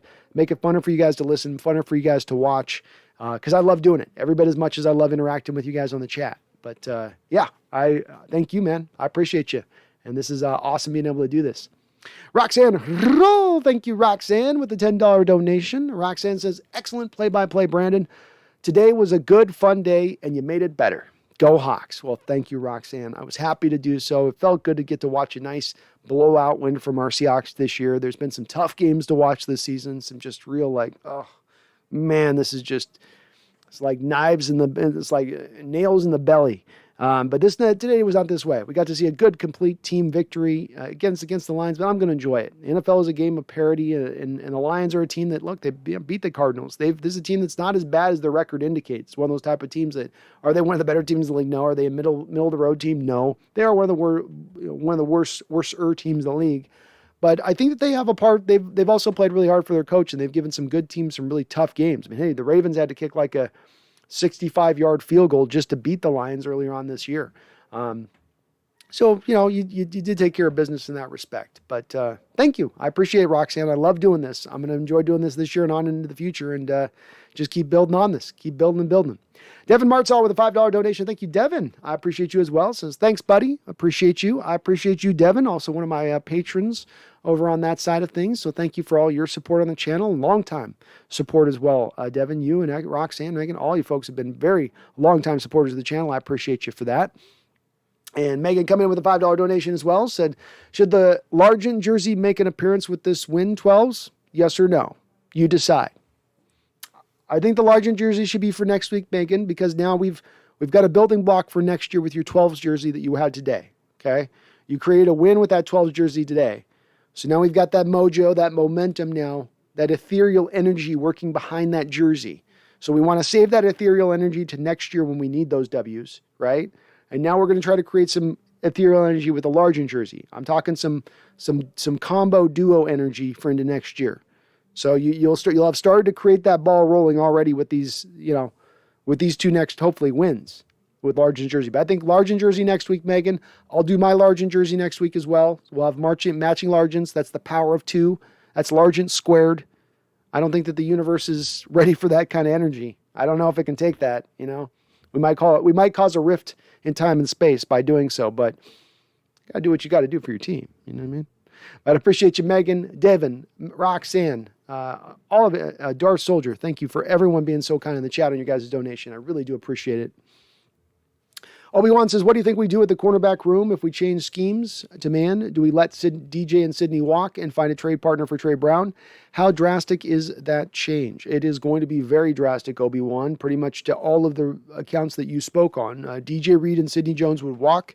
You would not be bringing them back. Trey Brown can do some man-on-man stuff. He did that at Oklahoma. He's got that in his game. So he would remain, but you would need to rebuild the cornerback room all the way through beyond him at that point if you're going to go that direction of things.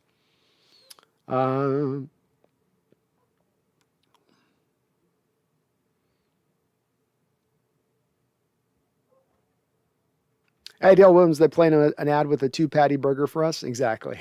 I saw that too. John Reeves, that's terrible. That's terrible because defensively we got destroyed the last 3 seasons in the first part of each season. It's definitely been bad to start the year for 3 straight years. Agreed. Obi-Wan says if there was a coach that still uses a chalkboard, it's Pete. Emball says an Eskridge jet sweep. Finally. Ryan Osterson, where was that creative sweep to D all year long? I don't know, Ryan. I don't know why you hadn't worked it more to him. He's probably got 4 on the whole season, and I thought this was going to be a guy you try to get a good 25 to 30 touches in the fly sweep game throughout the course of the year. Use him a lot like Deebo Samuel is used with the 49ers. Turn this off here. Turn off this stream. I must avert my eyes.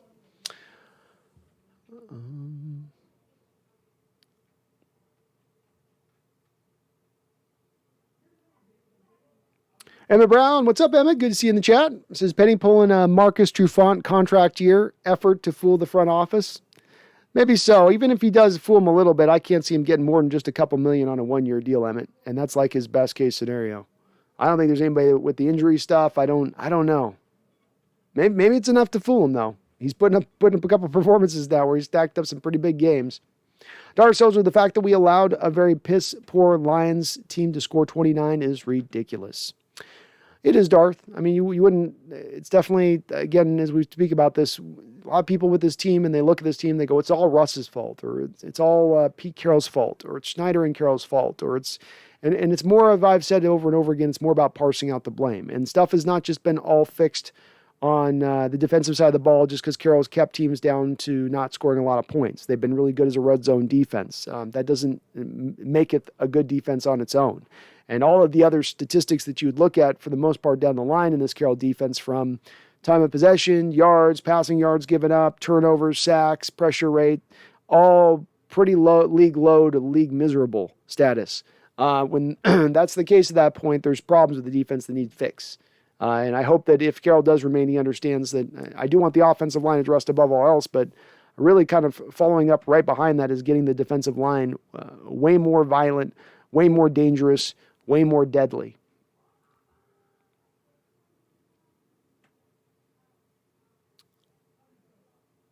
Randall says, Russ asking the ref to hold on to that ball.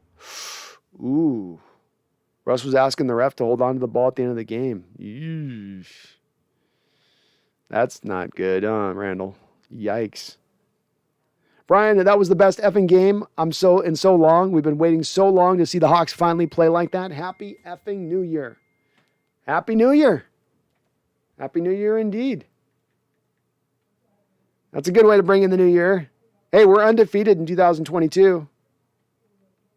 We're undefeated in 2022, guys.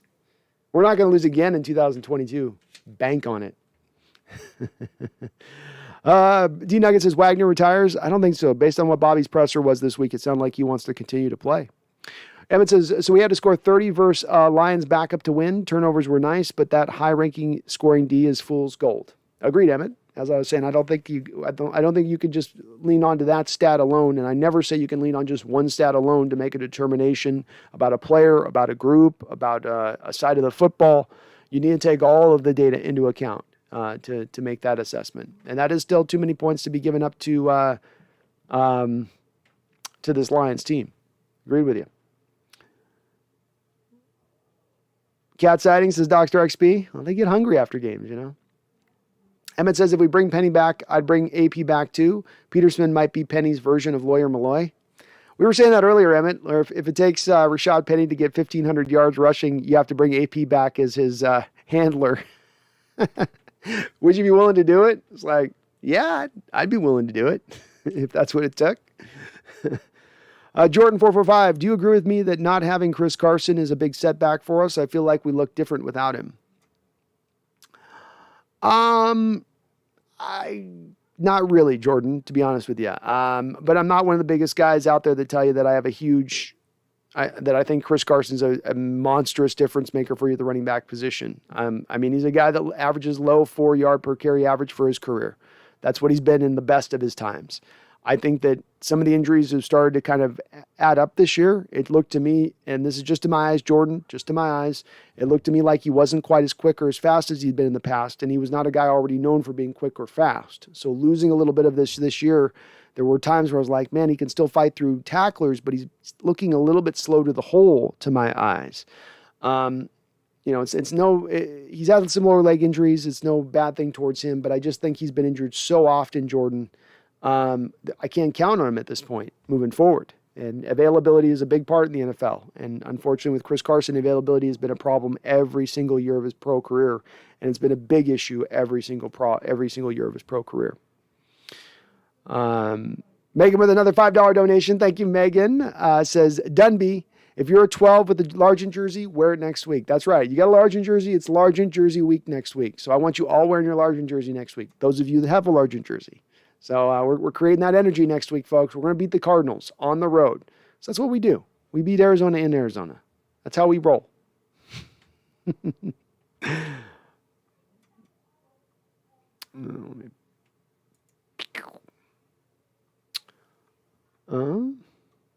Charles Riley. What's up, Charles? Good to see you out in the chat, my dude. With a $5 dono. Says, Brando, sorry I missed the live game stream due to the 9 to 5. You need a catchphrase like Rabel's holy catfish for your announcing. I do, Charles. I'll be working on that. I'll think of something in the background, but you're right. I need a couple of good catchphrases. Every good game announcer has some catchphrases he can call upon. We all know the grand salami with Mr. Niehaus, right? We gotta have that catchphrase, man. It's the key. It's the key. But there'll be some suggestions in the chat on that, Charles. We've got some folks in the chat got some good suggestions on that one. Appreciate you, Charles. Joey Mendez coming to the $5 donation. Joey, you're awesome. This shit got me emotional. If this is truly Russell's last game in Seattle, what a freaking ride. I'm trying not to get emotional myself at the thought of it. I get called at times to being a bit of a Russ hater, which I'm not. I have a tremendous amount of respect for the guy. I love what he's done here in Seattle. It sucks that it has gone a little bit to this point. And if that is the last game with Russell in the stadium, the guy has given you as many magical memories at the quarterback position as any quarterback you'll ever see. The heroics, the high wire act, there's no chance we can come back and win this game. We're completely out of it, and he found a way. He will forever. I will always look at him as a magic man at the quarterback position. And I don't think he's done playing good football either. I don't know if it's here or whether it will be, but I don't think Russ is done as he showed today. I think there is still a lot left in the tank. I speak to there being parts of his game he does still need to kind of grow and get further along, but that takes nothing away from his greatness here in Seattle. I do think he is a Hall of Famer. He helped bring us our first Super Bowl championship as an organization. And he will always hold a special part here. Nothing's done yet either, though. You never know. ADL says, came for the cat cameos, stayed for the cat cameos. Nice, dude. Well, on the new setup, too, I'm already looking for my cat tree to have in the background. So the new studio setup's going to have all this backdrop, minus the TV. But then we'll get a cat tree in there. So we'll hopefully have lounging cats throughout the whole process. Kanan Peters, thank you for subscribing. You're awesome. Awesome for doing so, and I appreciate you. Welcome aboard onto the Hawks Nest here, and you're helping us. We're motoring here along trying to get to 6,000 here before the end of the year. So we're getting very, very close. If you're not subscribed, please do get subscribed because we're getting just inches away here from 6,000. Just close this year out just right for us if we can. Joey Mendez, we could have tied our record of the most points scored in Seahawks history with 58. That would have been nice. Would have been nice, but you don't want to rub it in on Campbell. The national media would take Carroll to the woodshed throughout the week for running up the score. Mike Walgrave, throw the shoulder pads. AB, I quit. Yeah, AB went out. That's how he went out. You're going to go out colorfully. He went out colorfully, So, I mean, we'll learn more about the situation, but if it was indeed that the Buccaneers were asking him to sit and they were only having him sit because they didn't want to pay his incentives, and that turns out to be why he walked off, I mean, I'm not advocating for AB in that respect, but I can get it. Puma 7 says, greetings from Germany. First 1:48 a.m. down here. Go Hawks. I know it's early for you over there, Puma. We got Megan in the chat. We're Hawks Nest worldwide here, Puma. It's been great today. We have Brazil and we've got Australia. We got Germany. I love it. I love having us I always say the Hawks Nest is worldwide, Puma 7. So welcomes on in from Germany. We get to celebrate a little bit of a win, which helps. If you got to be up at 2 a.m. to watch yourself a Seahawks game, that might as well be a victory, right? Dar Soldier, AB is a clown. He is a clown. Herbicide, I picked up Tupu for Christmas. That's a good jersey. It's a great jersey. Abdur Rafe Wasim, do you think Russ is leaving the Seattle Seahawks? Mr. Wasim, yes, I do believe that the likelihood at this point is that Russell Wilson is going to be traded after the season. But part of this also is that this is maybe a little of confirmation bias on my part because I've been predicting that this is going to come down the track for about 2 years now. So I think this road has been leading here for quite a bit of time. Akadar Kase Aluminu. You guys are challenging me on these names, so I'm sorry if I'm butchering them. I'm trying. Now, here's the key question on that. Eskadar asked the key question. I'm making the prediction that Russ will be traded, but this is always the key quotient of this prediction. It's not what I want. So I've been very consistent in this, and I've said this. I think it'll happen, but it's not what I want to happen, but it's what I think will happen. So I think that the better bet to me at this point is I would have preferred you go get an offensive-minded head coach, you build around Russell Wilson, you get an offensive line in front of him, get another playmaker. This would have been probably the line that would have been where I would have liked to have leaned in the direction of. But I don't think that's the direction the franchise is going to take. John Rees, hope AB doesn't end up like OJ or AH. Hopefully not. Hopefully, dear God, not. Firepower, yeah. What's up, Firepower? Herbicide says I could wear my Harvin jersey. That's pretty close to Largent. I never miss. Just listen, what if Eskridge develops great route running? Could you see a young Tyreek Hill 2.0? The day he was drafted, I was hearing a lot of people coming up with these Tyreek Hill comparisons, and the Tyreek Hill comparisons really didn't come out until after Eskridge was drafted. I don't buy it. There are some vague comparisons you can get between these guys. Both are quick and fast. Tyreek Hill is quicker. Tyreek Hill is faster. Eskridge is a guy whose ball skills right now, as evidenced even going down later part in this game when Russell threw him kind of a deep ball down the sideline and he just kind of didn't give much of an effort to go get it. I haven't seen him go up over a couple of throws this year by Russell Wilson. I haven't seen Eskridge going up and being able to make those catches I've seen Tyreek Hill make. I think that if you want to go like poor man's Tyreek Hill, yeah, he could be something like that. But I think that there are some holes in Eskridge's game. I don't think that the two main ones being injuries are an issue with him and will continue, I think, to be a bit of an injury issue with him. And I think that his hands are a little suspect. I think he's got a little bit of suspect hands. He can still be a useful player, still can be an effective player, but those two aspects of things I think will eventually be things that hold him back just a tiny bit. Mike T, I don't want Russ to be traded. I want Pete to be traded to a retirement home or to the next cemetery. Just straight to death? Straight to death? Lordy. Charles Riley with another $5 donation. Thank you, Charles. It says, towards salmon chips for the Good Luck Cat cameos. My cousin told me it made her cry when she saw Russ ask for the ball like Randy brought up. Yeah, sad moment. Sad moment for us to ask for the ball like that. You're asking for it after a regular season win that doesn't mean a whole lot. On a season that doesn't mean a whole lot. And if he was to understand that he's going to be here for the rest of his career or that he's going to be here continuing forward, he's not asking for that ball. If he has more of a thought process that he's going to be moved on, and I know many of you are going to go, it's just him asking for the ball. Don't make it too big of a deal. No, it's a big deal. It's a big deal. And it's sad to see, but it is absolutely the reality where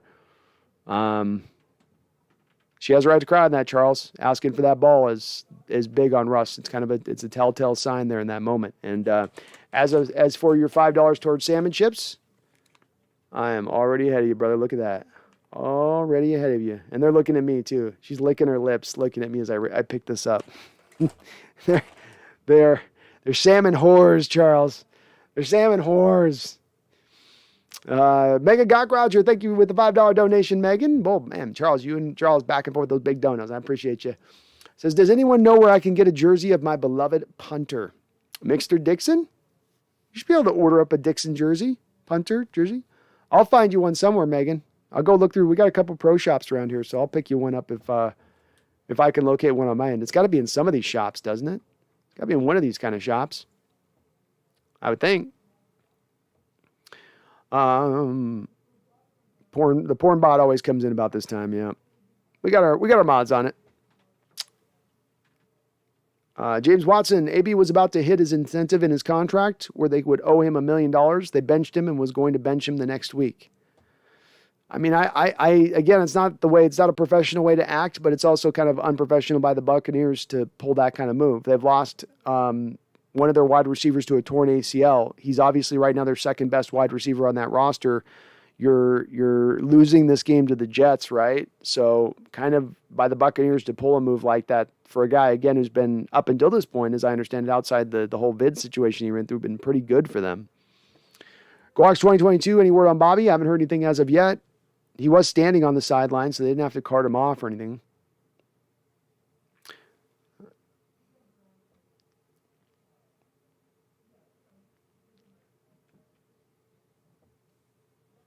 Emmett says, who in the hell buys porn in this day and age? Laughing out loud. I don't know. There's somebody, I guess, out there, Emmett. I guess there's someone. God bless them. Caccioli. F. Caccioli. Thank you for subscribing, F. Caccioli. And if I didn't pronounce your last name right, I'm sorry, but I go, Caccioli. There, I give you a little bit of even a little Italian accent on it. But thank you for subscribing. You're awesome. You're awesome. On the way. We're getting on the way to 6,000 here. Caden Peters, trade Russ to Miami for draft picks and Tua or a defensive lineman. They wouldn't be high on my list on this. I'm not a big fan of Tua. There was a play he had here today that just kind of shows I feel like he's another one of those guys with the baby hands who it's like he can barely keep the ball in his hand. Baker Mayfield's like this as well. And you saw it today where he just dropped back to throw and he just went back on a normal throwback. The ball just slipped out of his hand. He's slight. He can't push the ball down the football field. He's not as mobile, I think, as people think. He is highly injury prone. And if you were to trade for Tua, it means one last first round pick if you're moving Russ. And I don't want that. I want the full allotments of my draft selection. So I do think Miami's on the outside looking in on that kind of deal. I think more likely it's the Giants and the Eagles that are your more likely suitors. Even the Saints is more likely suitor for Russell than Miami. Daniel W. says, I think the ref got hurt, and that's why Russ walked over to him at the end of the game with the ball. I think he took the ball from the ref, though, Daniel, according to Randall.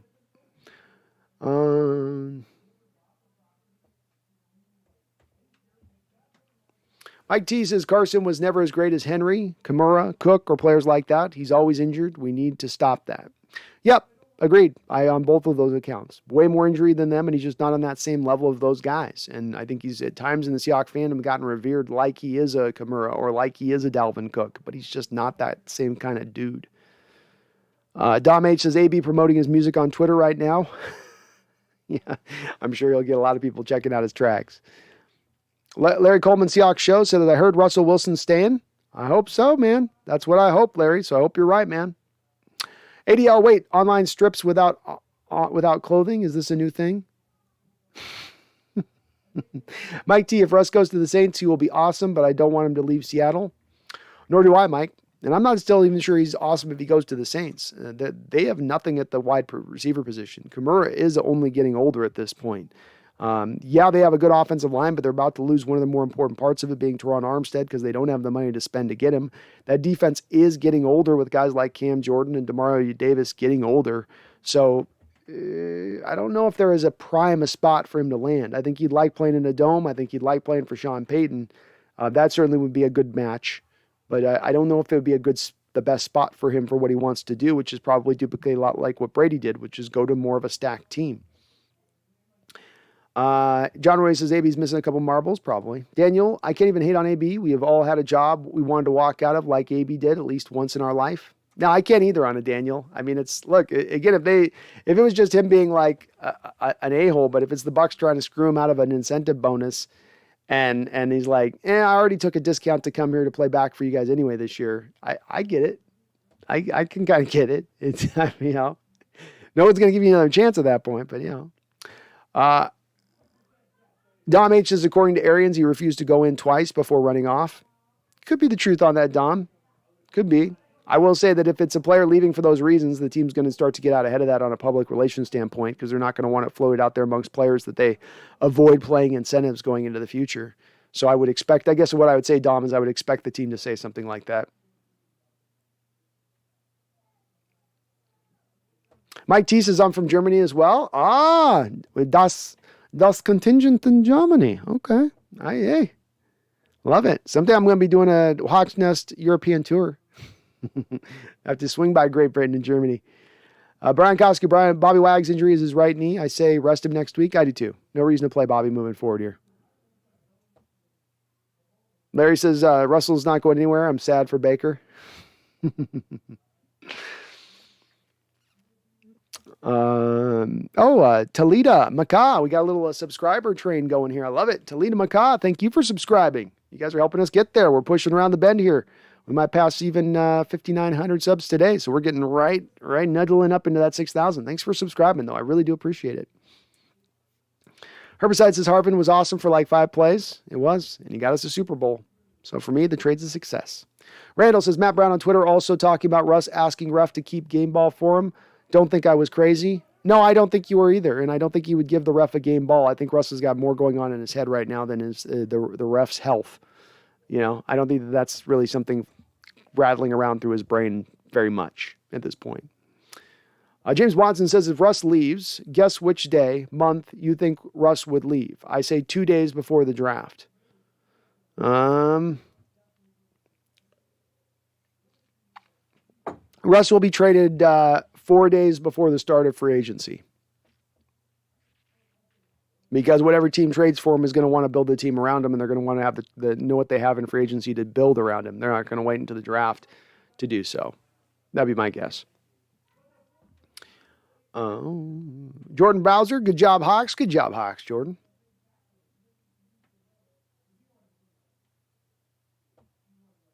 Brian says, rebuild around Russell Wilson and B-Wags for 2+ years. I'm cool with that. You never know. Never know where it's going to go. You just don't know. Megan Gock, Roger with another $5 donation.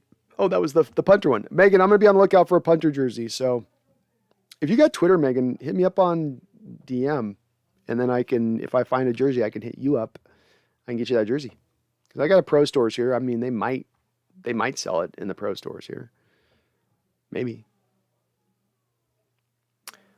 ADL, please sit at Russ next week. Last thing we need is an ACL injury to nosedive his trade value. Yeah, ADL, he had a quarterback keeper at the end of this game when you're up by 19 points it sort of took my breath away for that reason, where I went, trade value. I shouldn't think it, but I did.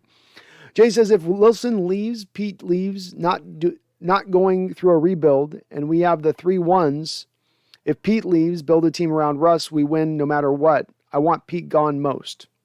Me as well. Andra Riles, I think there's a secret mutual agreement between Russ and the Seahawks that it's time to part ways. Won't be ugly. Both parties are first class. That's my feeling on this as well, Andra. I very well said, and I match what you say on that. I think that the determination has been made. I've kind of long suspected this a little bit, and that both parties are basically fine with the direction it's going to go. Herbicide says, I went to Oktoberfest in München a few years back. I'd love to go to Oktoberfest in Germany. That'd be awesome. I've heard it is an event. Brian, why all of a sudden did Penny show up to work this past month? He's had 4 effing years. Well, I would say this, Brian. When he's been given the opportunity to run, he's done well in those opportunities. This was a guy prior to this run that he's been on recently who's averaged almost 5 yards a carry when he's gotten the chance. His main issue has been injuries. He broke his hand literally the moment he walks in the door into his first training camp, torn ACL, other injuries then that worked off of that original torn ACL. When you have a ligament tear, when you have a torn ACL tear, okay, when this occurs in these lower legs on these athletes, medical science has gotten these athletes back to be able to return to the football field within 1 year.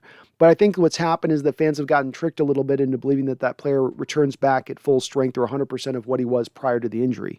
You do tend to bounce back, but it tends to take a year to not only get yourself back from a performance standpoint to what you once were, but then it also takes you that year sometimes to get around some of the secondary injuries that get caused. The ligament gets stretched, which means now the muscles around the ligament start to get stretched, and then they need to readjust around where the new ligament's at. And so that can cause some secondary injuries like Penny had happen, right? Last year, the calf injury. This year, the calf injury still popping up. So it's taken a bit of time to get over that torn ACL. It's a torn ligament. It's a major injury. It does take a lot to get over. But he is starting to, he's now back up to kind of near what he was prior to the injury.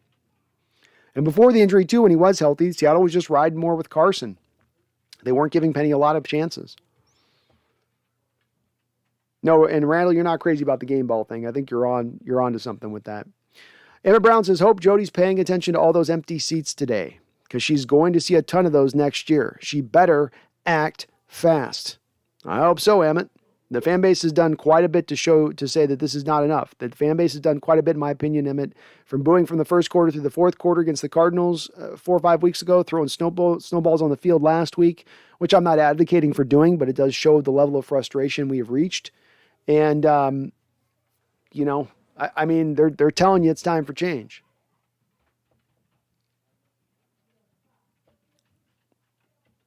Mike Thon, Russell needs to go rebuild. That's the way it's going to go, I think, Mike. Mac Pacific Northwest says it's going to be tough getting used to seeing Mitch Trubisky in a Seahawks jersey next year. Oh, please no. Please not Mitch. Not Mitch. Not that one.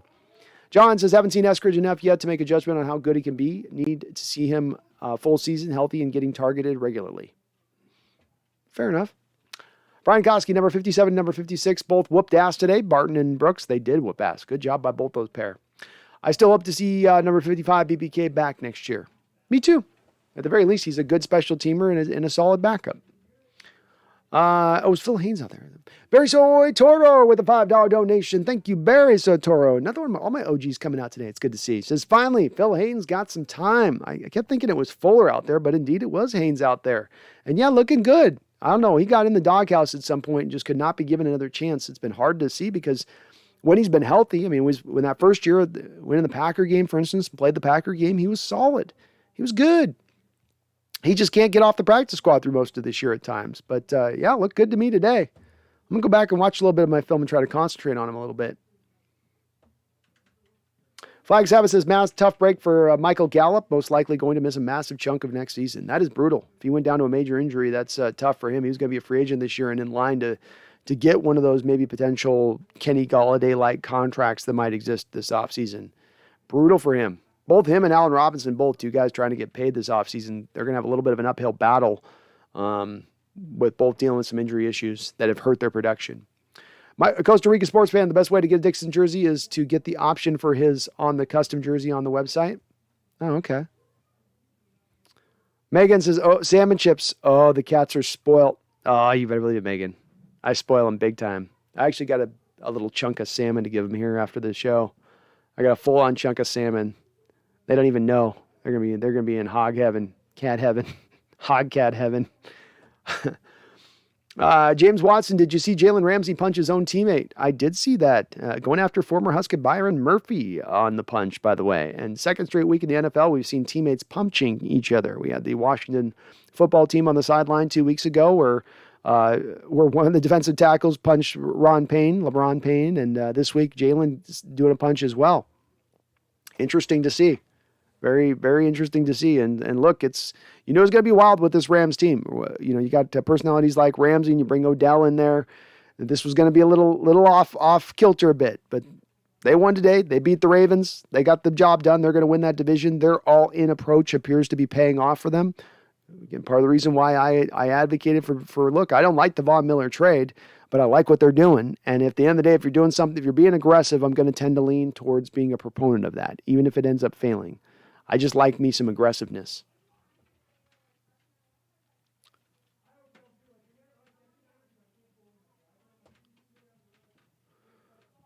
ADL Williams says, why are all good cornerbacks insane? I think it's kind of like ADL, why all most great wide receivers have a little bit of diva in them.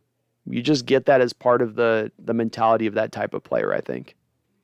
Big Country, I see Tua as an average quarterback at best. Me too, Big Country. I just don't. The hype behind that guy and how many people that he has that are proponents of him are just, it's one I just don't get. I've watched him. I don't see it. It doesn't have prototypical size, doesn't have prototypical arm strength, doesn't even have upper level mobility. He's left-handed. I'm left-handed. I'm not trying to be anti-left-handed, but we are an odd folk. We are a little bit strange. John Ray's, I'd rather trade with Chicago and get Justin Fields versus Miami.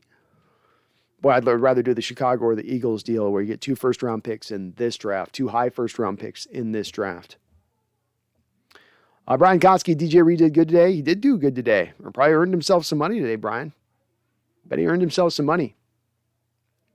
And Mitch Hedberg was an awesome comedian. Very, very, very dry. Very dry. Kind of in that, he's like that one guy that there's another guy that very just dry comedians. Good though. R.I.P. Died too early. He passed too early. Brian says it was nice to see number 84 Colby gets involved finally. Nice first down blocking too. Colby was good in blocking, and he's not been, I think, Corbin Smith mentioned last week, he had not one route run all last week. All he was done was being brought in to do was block. But in this game, he had to make a tough catch where he was still short of the sticks. He had the defender hanging off him at that point. He kept fighting, aware of where he was on the football field, knowing he needed to get the first down, and got it. That was a big play in the game to keep that drive going. Talita Maca, and thank you for subscribing again, Talita. I appreciate you. Says, what's the cap for Seattle looking like to keep Russ? It's looking good, Talita. You're sitting on $50 million of cap space if you keep Russ in the fold as it stands right now. And you could keep Russ in the fold and move on for Bobby, and that would add basically $17 million onto that. So you're at, $58 million? You're at $68 million of de facto cap space if you move on from Bobby Wagner and still keep Russell Wilson. And if you move on from Russell Wilson and Bobby Wagner, you would be at darn near $89 million, I think, of cap space if they really go hard that direction of it. So quite a bit. But yes, you'd be, you're a little over $50 million. I think it's like $51 million is what I think you're sitting on right now for cap space. And Charles Riley says, thrash that like button, gang. Yeah, we had about, I think, 60, 70 likes early on this thing. We had 100 people in the chat. If you are in this chat, listen to this right now, do me a favor, please hit that like button for me. I know it's small. I know it makes you're just chilling. You're not wanting to have to click anything. You just want to watch. But just do me this quick favor. Just hit that little clack because it does help this channel out considerably in my growth. Emmett Brown says, in this year's draft, I want any of Hutchinson, Linderbaum, Lindstrom. That's what I'm doing, I guess, Emmett, is I'm confusing the Linderbaum and Lindstrom guys. and the tackle, Raymond of Boston College. Boy, Boston College, Emmett, they got the Zion Johnson, too. And they stacked 3 of those guys up in a random year. And Boston College is not exactly a factory for offensive linemen. But I will say, Emmett, we once, way back in the day, with a Mr. Pete Kendall, went to Boston College. And he was straight Boston, right? He was a Boston College guy. I mean, he had that accent and everything. We did pretty good with Pete going to Boston. Maybe history replays itself once again, and I'm okay with all those guys, man. I don't know as much on Raymond, so I have to look up. I got to look more up on Raymond. I've seen Zion and I watched their center a little bit, but I didn't check out their tackle quite yet. ADL Williams, 3-way trade. We can all enjoy. Russ to Denver, Locke plus picks to Green Bay, Rodgers to Seattle. Maybe. I don't know if I could see us taking Rodgers, but I guess it's possible. I never miss. We should do a Rams all-in for Russ. Tell him we're going to give you everything, and it's on you to make the plays as an elite quarterback. That's been the route I've wanted to go for a very long time. I never miss, so we sure are very much like-minded. I frankly wished they would have made this decision like 2 years ago.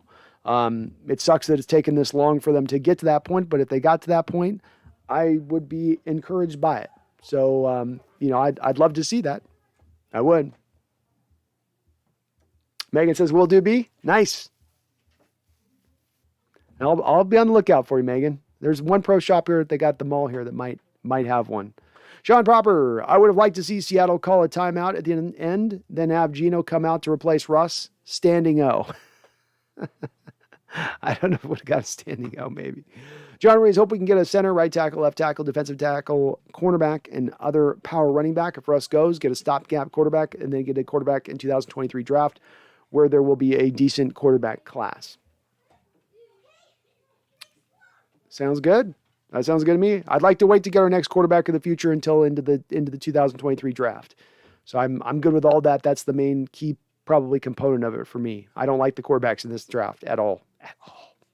D Nugget, what happens to all of Russ's Seattle charities and businesses when he leaves? Well, he's got people managing those things, D Nugget. I think that you delegate, and that's the way to roll with it.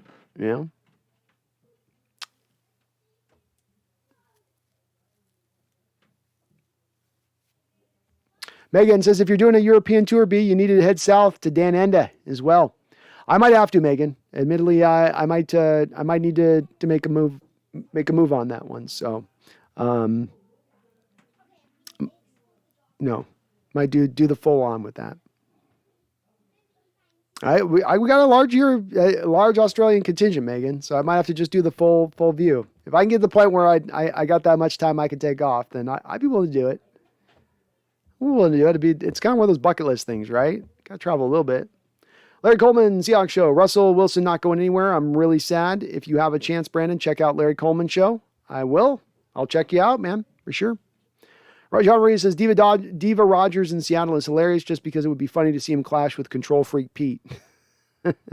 Yeah, I don't know if that would be exactly a match made in heaven, to your point on that, John. I agree. Lupe Bravo. What an awesome name. It's pronounced Munich. Sorry. I mispronounced. Munich. I thought there was another town he was mentioning on that, but I know Munich, Loopy. I thought he was mentioning Munchen, though. It was like they spelt it Munchen. Maybe that's an alternate way on Munich. He says, I had a German girlfriend years back, like you. I'm a Seattleite. UW, go Hawks. Hell yeah, Loopy. That's a hell of a name you got there, Loopy Bravo. If you're not a rapper, you're missing out on an awesome name to be a rapper. That's a great rapper name right there. Brian Koski, I don't get it. You back up Penny and his injuries, but you keep hammering Chris Carson for being injured. Yeah, sure. I'll be happy to address this with you on this. Number one, Penny's injuries that have happened, all but one of them, which was the broken hand he suffered when he first walked in the door, have been related back to the torn ACL. Chris Carson's had a multitude of injuries that have not all just been related off of his neck. He's had lower leg injuries. He's had, I believe, rib injuries, shoulder injuries. It's been all over the place with him. Whereas Penny's injury situation is kind of goes back again to, I think, my belief on this being it's a little bit back to the torn ACL. As well as Chris Carson has never put up a collection of games of what Rashad Penny has put up over the last couple of games. Chris Carson's put up some good games. Chris Carson's had some good performances, but he's just a guy that I think that the Seahawks fan base overrates a little bit. He's not that much of a game changer at the running back position when he has been healthy. He's been a little bit better than average. But again, I think, Brian, what I try to pop the brakes on with Seahawks fandoms is they go, well, he's in that same mold of a Kamara or a Cook or these upper-level running backs in the league, and Carson's just not, regardless of the injury situation. Then you factor the injury situation on top of that, and he's fine. But I don't understand, I guess, from some of Brian, I don't understand why fandoms overrate him so much. And again, backing up Penny's injuries on this, when I go forward on this, Brian, because if we're going to relate the two, we got to relate to him going forward. Because the key here is, do we want to keep Carson in the fold going forward? So Chris Carson right now has a chronic degenerative neck injury. Rashad Penny's just getting through the other end of a tunnel that had the injuries having to do with the torn ACL, which, as I was speaking about 15 minutes ago, tends to take 2 years for you to fully recover from. So Rashad Penny doesn't have a chronic injury going forward that he's going to have to fight through and work through. Chris Carson does. Chris Carson has the very same injury that ended the career, basically, of Cliff Averill and Cam Chancellor. So I'm also looking at the recent past of this and going forward. But that's my logic as I'm applying to it on this. Charles Riley with another $5 donation. Thank you, Charles. Appreciate you. It says, Brando, any truth to the rumor Larry plans to rent Russell's compound on Lake Washington's house to his Baker Mayfield disciples during free agency? There's been some rumors of that, Charles, but I can't at this time. It's unnamed sources, and Larry will neither confirm nor deny whether that is truly the case. So it's a waiting game right now, Charles. It's a waiting game. Charles also come with another $2 donation. Says, Hurts, Tua, or Fields, Brando? I'm a Hurts guy.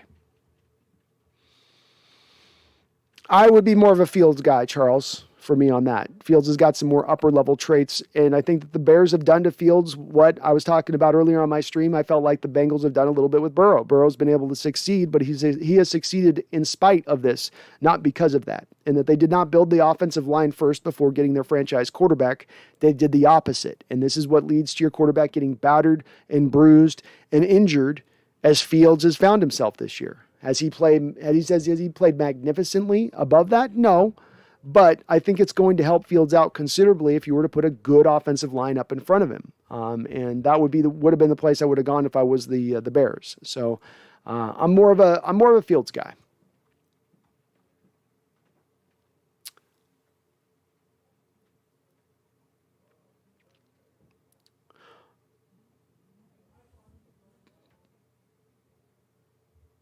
Megan says, my mother's left-handed. Enough said, B. Exactly. You know how it is. Anybody's been around a lefty knows. And we lefties know too. We're an odd cats. We think with our right hemisphere of our brain too often. Tracy's baby. Why hasn't Colby Parkinson been playing? He's a truck. Hard to say on that, Tracy. There's been people out there, especially those that were watching training camp, and Parkinson was one of your stars in training camp this season. A guy selected in the 4th round who the Seahawks reportedly had a first-round grade on. But they've been, I think, a little bit higher on the attributes of what Gerald Everett and what Disley can give them. Because if you're going to bring Parkinson on the field, one of those two guys has got to come off the football field. And indeed, a lot of his playing time coming up this last couple of weeks has had to do with Disley fighting through a little bit of an injury during that period. So it's just been a little bit of your health. It's been a little bit of the plus side, I guess. It's been the negative for Parkinson, but the plus side for the team of when your tight ends are healthy, you don't have to tend to get to your third guy very often. So it just hasn't been the opportunities to really work him in. I have a feeling, though, he's probably going to be a part of what they're doing next year to a decent degree. You got both Disley as a free agent and Everett as a free agent. Even if you're bringing back just one of two of them, Parkinson's probably your number 2 tight end at that point. And the number 2 tight end in the NFL game now is growing more and more and more and becoming more and more important. First, Brandon Nelson fan. Anyone know why Bobby sat out the rest of the game? He seemed fine after his injury.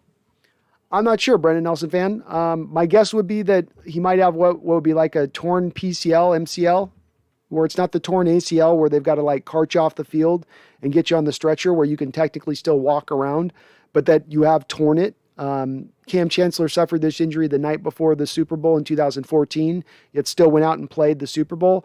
You are far diminished at that point. You probably shouldn't be playing at that point, and if there's nothing to play for on the field, i.e. there's no playoff positioning you're playing for, you just let the guy rest. If it was a playoff game, I bet he would probably come back on the field. Tracy Baby says Colby Parkinson has a lot of potential. Agreed. Seahawks seem to agree. Just got to find a spot. Got to get open. ADL Williams says Ned Flanders had a whole left-handed store. Well, that's the whole funny part about lefties is we die on average 6-7 years earlier than you right-handed people.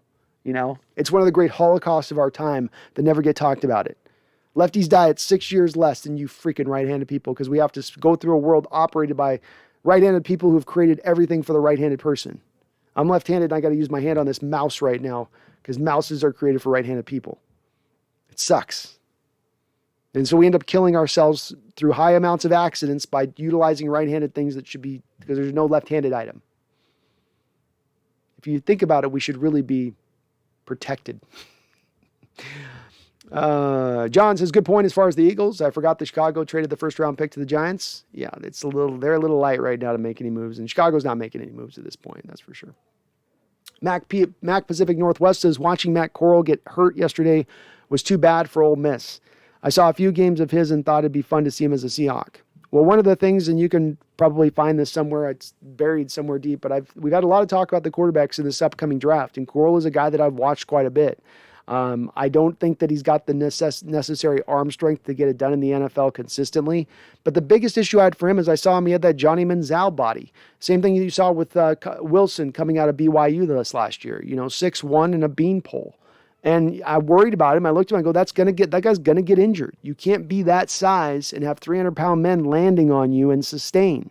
And indeed, it's obviously his leg twists oddly, but it's a guy landing on him, and it has its tough part sustaining. It's, again, like when a slight guy gets injured on a football field, it should never be a surprise. And I saw this coming with Corral before this bowl game he played in. You're going to frankly see it at the pro level. It's not to say he's not a good college quarterback. It's not to say Manziel wasn't a good college quarterback. It's just to say that I don't think that they can be a pro quarterback, that's going to be a thing that will limit you and hold you back at the end of the day. You're 6'1" and 190 pounds. That's just not going to work at the NFL level, in my opinion. But he's got some talent. I will say that, Mac. He's very fleet of foot. He throws with great anticipation, great accuracy. He's not a bad player, but I think that single part ends up holding him back. Sean Proper says, let's celebrate the Hawks being undefeated this year. Let's do it, man. That Dolphins record's about to fall. Evan Brown, move Bobby and pump it into the offensive line. Jesus, that'd be my dream. Mine too, Emmett. Mine too. Can you imagine? You get two frontline starters with that money. 2 frontline starters. You get your center. You get a left guard, kick Jackson out, put Damian Lewis back to right guard. Hell, you get Teron Armstead probably plus.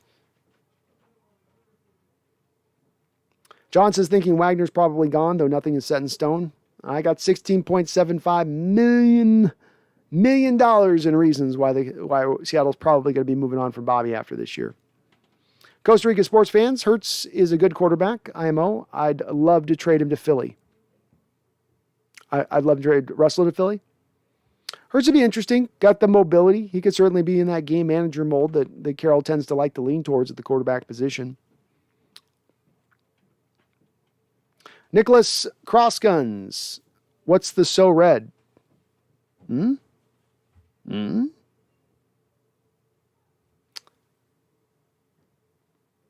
Williams says, don't go to Australia or the cops will lock you in and beat you. Okay. I might have to avoid them then. Megan says, it's only fair, B, if I'm going to Seattle in October. Very true, Megan. Very true. And I've never been to Australia, and I've been told I need to go. So, I've heard Megan, the American men's accents go far in Australia. The American women don't go, it doesn't work as good for them down there, but the men, for single man down there, you can do okay. Jace, truly the only thing separating Megan and Brandon is that ocean. Also, Brandon, when we touch on this subject.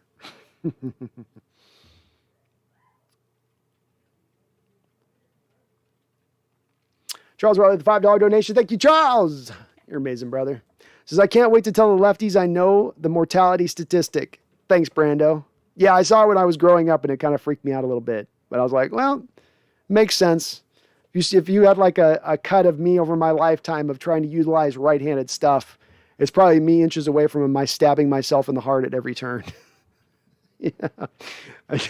It's just me always an inch away from death. And muttering, why don't they make these for left-handed people? Michael Walgrave says, Money Penny. I love it. Hello, Mr. Moneypenny. Hello, Miss Moneypenny. Why don't you undo your bow and come over here and get to know me?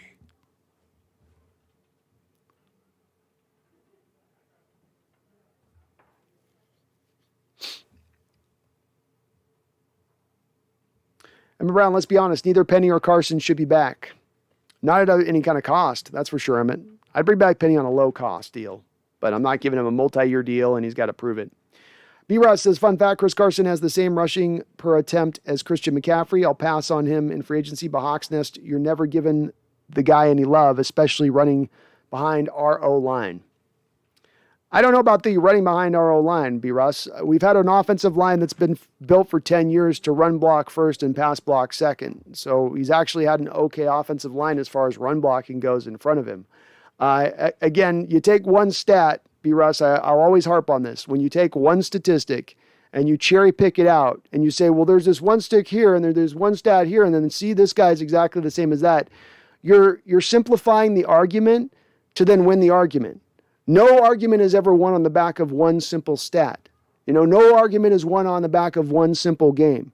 It is won on the totality of the data. And you should always lean, B. Russ, more in the direction of including more data rather than limiting the amount of data. I didn't say that Chris Carson isn't a good back. I said he's above average, is what I just said, right? Are you purporting to say, B. Russ, that you think Chris Carson's on the same level of Christian McCaffrey? Are you really saying that you think they're equivalent talents, a guy that went top 10 in the first round? I'd love to know what are you meaning by your argument on that, B. Russ? Elaborate what you exactly mean by presenting that single stat as you did. Because if you're trying to say that Christian McCaffrey and Chris Carson are anywhere near the same running back as far as their talent goes, sorry, no. And the part I noticed that you left out about Christian McCaffrey when he was having and doing this damage at the same yards per carry average that Chris Carson was, is you left out the fact that he also catches in his prime 105, 110 passes a season. Do you also think maybe somewhat of the problem with Christian McCaffrey might have to do with the fact that he got overused through his first couple of years of career, due to the fact that not only were you giving him 280, 300 carries, but then you're also throwing to him 100 times? So you give a running back 3 straight years of almost 405 and 450 touches a season, that he's probably not going to be the same after you pay him. So I'd love to know what you mean by that stat. But again, always lean away if you can, folks, when you make your argument from just cherry picking one stat and saying, see, I have this one little stat here, when there's all these other stats that you're ignoring that go a little bit beyond that. But if we disagree too, man. I always welcome that as well on the channel. Flyboy 1960, yeah, we know one.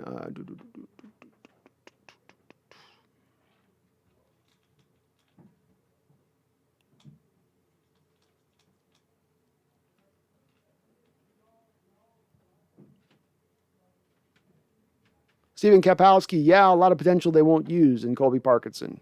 Very true. John Roy, no running back is going to play good against a top-tier defense unless they address the offensive line deficiencies. Very well said. Emmett says Parkinson can take Everett's reps next year. I'm done with his fumbles, false starts, and drops. I'm not impressed with him. Fair enough. There's a way to save some money there, Emmett. That's for sure. John Ray says, I read that Coral won't be available in 2023 anyway. Well, it'd be smart to just go back to college at this point, get maybe a medical red shirt, because, where are you going to be picked in this draft if you allow yourself to go in this draft? Fourth, fifth round, third round, maybe. Randall McDaniel says Rodgers is slight. I don't know if he's slight on the same. So would you say, Randall, Rodgers is slight on the same level of Johnny Manziel, Matt Corral, or Kyle Wilson? Would you say he's in that same area of those guys? Because it seems like he's got about another 1.5 inches, 2 inches, 20, 25 pounds on those guys at least. But that's my unofficial numbers, of course. Randall says, wow, my fantasy league on the back of Joe Burrow. Won my fantasy league on the back of Joe Burrow, Jamar Chase. Only time I won a league was another Bengals quarterback wide receiver duo, Palmer, Ocho Cinco. Hashtag nobody cares. Well, congratulations, Randall. Way to kill it on it. You picked the right guys on that one.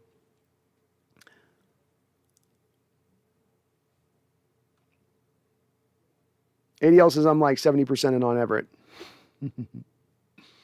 Stephen Kapowski says, after watching Cody Barton today, I wouldn't feel awful about Bobby leaving. I think you can afford to do it at this point, Stephen. And I love Bobby. I love what he's done here. But there's $17 million that you can save by moving off of him. And that's a significant portion of the cap to utilize in other places. You essentially right now have two guys in Jordan Brooks and Cody Barton that could at the very least get you the same kind of play that you're getting out of Bobby Wagner right now. At much cheaper a deal. It just makes sense. Lawrence is slight as well. I don't know how Lawrence is slight as well. Trevor Lawrence is 6'5", 235 pounds. Is he skinnier for a quarterback of that size? Yeah, but I think once you get up to being in the 6'4", 6'5" range, and you're still carrying the 235, 240, yeah, you look still a little skinnier, but you can get away with that a little bit. We have more of a history of those kind of guys getting away with it. In the NFL, we don't have a large history of guys at 6'1", 190 getting away with it for very long. ADL says, just saw Bobby has a sprained knee, getting MRI tonight. Usually that means it'll be upgraded to a tear after the MRI. It's probably an MCL tear or a PCL tear is what we're going to find out the Bobby Wagner injury is. If it's an ACL, you probably wouldn't have saw him get off the field and be walking around like that, standing on the sideline. But it's probably something that's more in the minor range. We'll see, though. Mac, Pacific Northwest, Johnny Manziel body. Ouch. Charles Riley, Antonio Brown is a lefty. You got to own your own deficiencies in life, Charles. And us lefties, we're more inventive, we're more imaginative, we're more creative people, but we're also a little bit of odd ducks. Emmett says, the offensive line may have been built to be run blocking, but saying our offensive line has been good at anything seems to be a stretch. Okay. I'm putting away that it's so weird, Emmett Brown, where I get into arguments with people like, really, this is being argued? Okay, what I said is we've been built to be more of a run blocking line than we've been a pass blocking line. Did I say that's a top 5 run blocking offensive line? But no, the argument that was being presented to me is that it's been a craptacular show in run blocking and pass blocking in Chris Carson's time here. I disagree with that statement. Has it been league worst as far as pass blocking group goes? Yeah. Has it been maybe middle of the road to maybe a little bit better than average as a run blocking unit during Chris Carson's time here? Probably. Yeah. So let's get to the point of nuance on it, I guess. But, again, I disagree. Folks on the Carson train, be on the Carson train all you want on this. I don't understand the hype behind that guy in any respect. I don't get it. It's one of those ones where it's like, dude, he's a little bit better than average, and you would sometimes think that we've got Barry Sanders 2.0 being reimagined on our Seahawks football field. We only got like 200 characters to respond. You can't ask for stats or multiple examples. Well, I don't have slow mode on, Emmett, so people can post as much as they want. You can post 200 characters and post another one beyond that. But then here's the other part of that then, Emmett. Don't sell your whole argument then to where you're limited by whole characters. Find a way to post multiple times. But again, he was referencing one specific stat and then coloring that with the whole argument. It's kind of a common refrain I say on the channel a lot. Like, we make our arguments, you got to build your arguments like you're building a building, right? You brick by brick by brick it. So if you just take one building and you drop it on the floor, it probably doesn't make it just a strong argument in itself, right? Doesn't mean it's not a brick. Doesn't mean it couldn't be part of a foundation to then make that argument, but you got to make more beyond that to bring me to that side of it. And again, it's when he's taking Christian McCaffrey and saying, okay, well, again, I'm going to look to see if he has a response on it, but you're saying Chris Carson's Christian McCaffrey. So, Emmett, are you saying you think Chris Carson's in the same territory as Christian McCaffrey? Is there... Sometimes I don't know what I'm debating exactly. I'm trying to get to the point of then I think I debate the point and there's no, it's actually over here. Okay, it's over here. Let me debate that. No, we're going to pull it over here. Okay, what are we debating? What are we trying to say? B. Russ, bro, you're lecturing me for saying one stat. I can't write an effing novel here. I just said, and I'm asking you questions, aren't I, B. Russ? So did I stop the argument and said it's over with, or are we having a continual back and forth? This is how it goes with disagreement. So you said a stat. I'm trying to say, what did you mean by that stat? Bro, you're lecturing me. I can't write effing novel here. I just said he has a low 4-yard on average per attempt, and you were wrong. He's a 4.6, same as AP.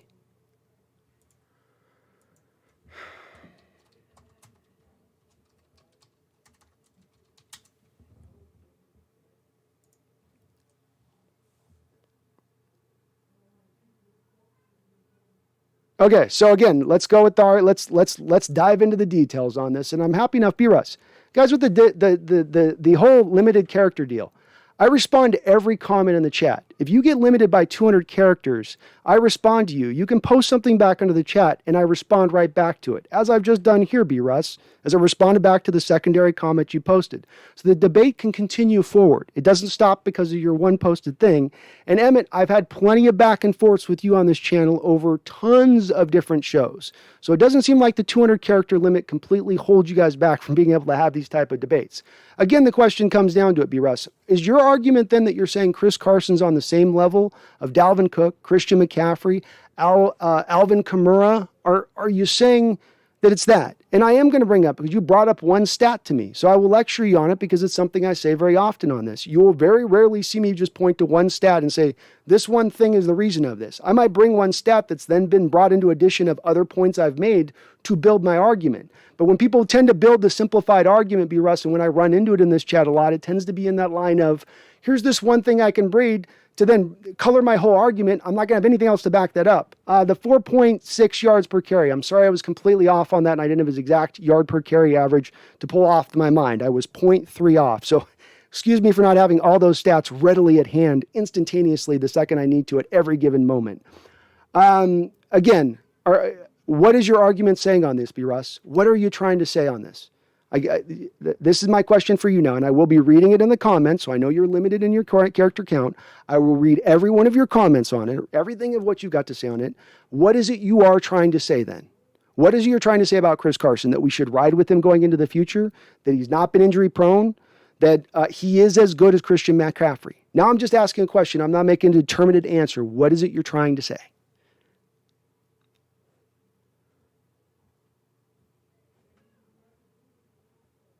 Emmett says, yes, Carson is McCaffrey, straw man. Of course, I don't think that. I just want an honest take on Penny and Carson. I don't like either. I just want truth and honesty about how both produce and don't.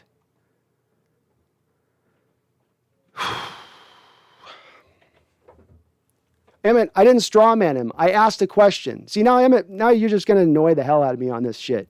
Like, I didn't say he's saying Carson's McCaffrey. I've asked 6 different times, is he? Now you're straw manning me on what I'm saying. Like, this is what makes it hard to have debates. Because then I start asking questions. People, you're saying this, you're saying that.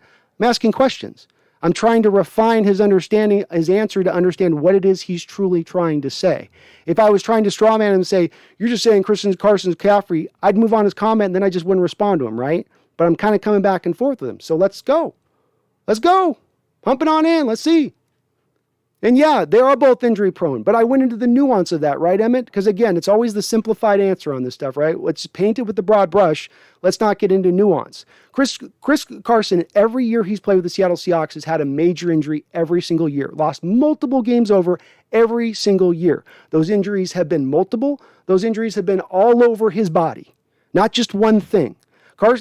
Really, Rashad Penny's had 2 injuries. He broke his hand when he first walked in. He tore his ACL, which caused follow-up, as I drove into all of the nuance on this. As far as the year after that with ACLs, I went into this whole long diatribe on it. You guys just threw all that out the door. They're just both injury prone. I have a feeling that I believe Penny can have a chance to be healthy going forward because now he's outside that 2-year window of the ACL, right? You get back on the field in 1 year, then it takes you a year to get back over some of the secondary injuries you can suffer. So there's some reason to believe Penny can maybe be healthy going forward. I'm not advocating for giving Penny a contract that we even gave Chris Carson last year, right? I didn't want to give Chris Carson any money last year. I don't want to give Rashad Penny the contract you gave Chris Carson last year. I'm saying you give him the same deal you offered Carlos Hyde, who himself had some injuries before you had brought him aboard. 1 year, $4 million deal. That's the price. That's the deal. That's all I'm saying. Doesn't mean that he hasn't had injury problems here going forward, but it's why I have faith that Rashad Penny can get over this and Chris Carson not, because one of those guys has a chronic neck injury and one of them doesn't. Beyond all of the other injuries Chris Carson suffers, he also has a chronic neck injury that the team was aware he had before they signed him to the new contract extension, which then cost him through this year.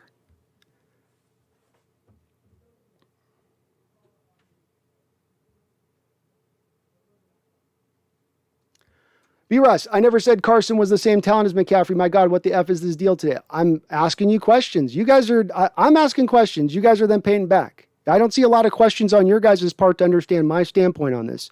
I don't see a lot of you guys trying to really understand what I'm trying to say. You guys seem to be really quickly to jump and get angry about this, which I don't understand why why are we... Go for it, guys. Do your thing. Some days. Woo!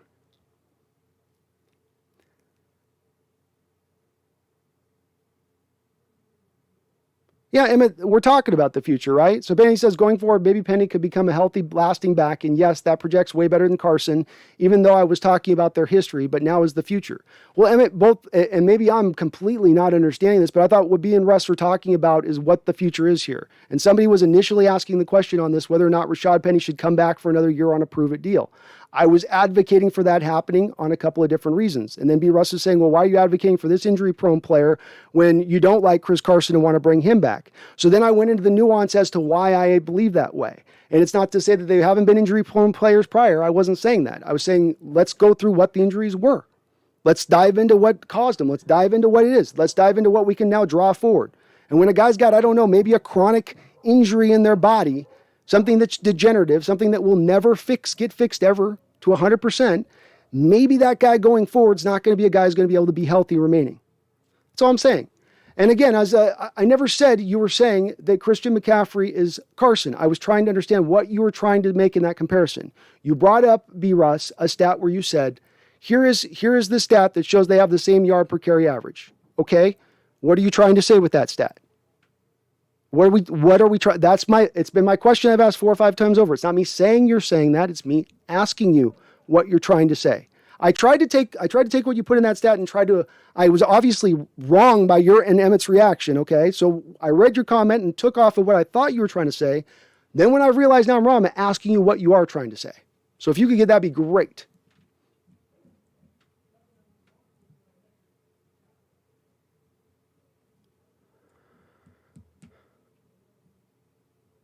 Cold seats, just talk with new people. Agreed. John Reeves, need to pick up another power running back because it makes sense. Carson is going to magically heal from that neck injury. Alexander, Brandon is good about the chat. I've had to post a few times, one subject, and Brandon responded to all my comments, so calm down, folks.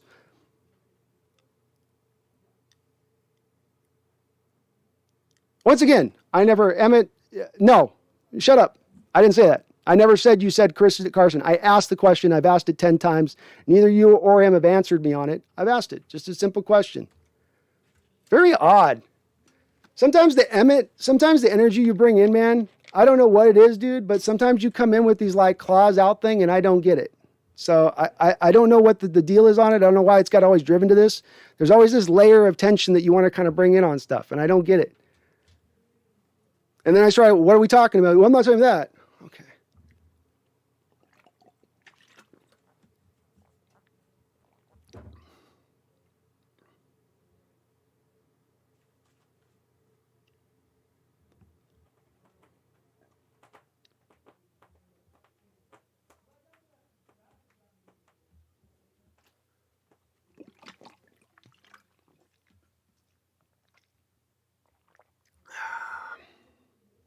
Charles Riley, the $5 donation. Thank you, Charles. I'm glad they paid Carson, even knowing the neck injury, because the dude ran like a bucking Bronco. Toughest runs when he played easy. Bad business choice. Yeah, they definitely did give him a reward. It was good that they helped him out. And it certainly aided him, because it looks like the neck thing's coming up. We'll see what they do with him here this offseason.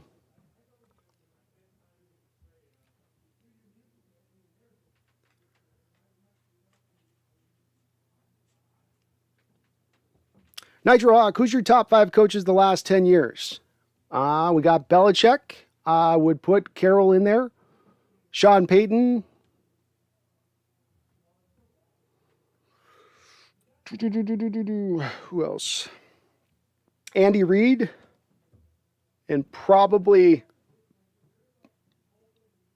Mike Tomlin.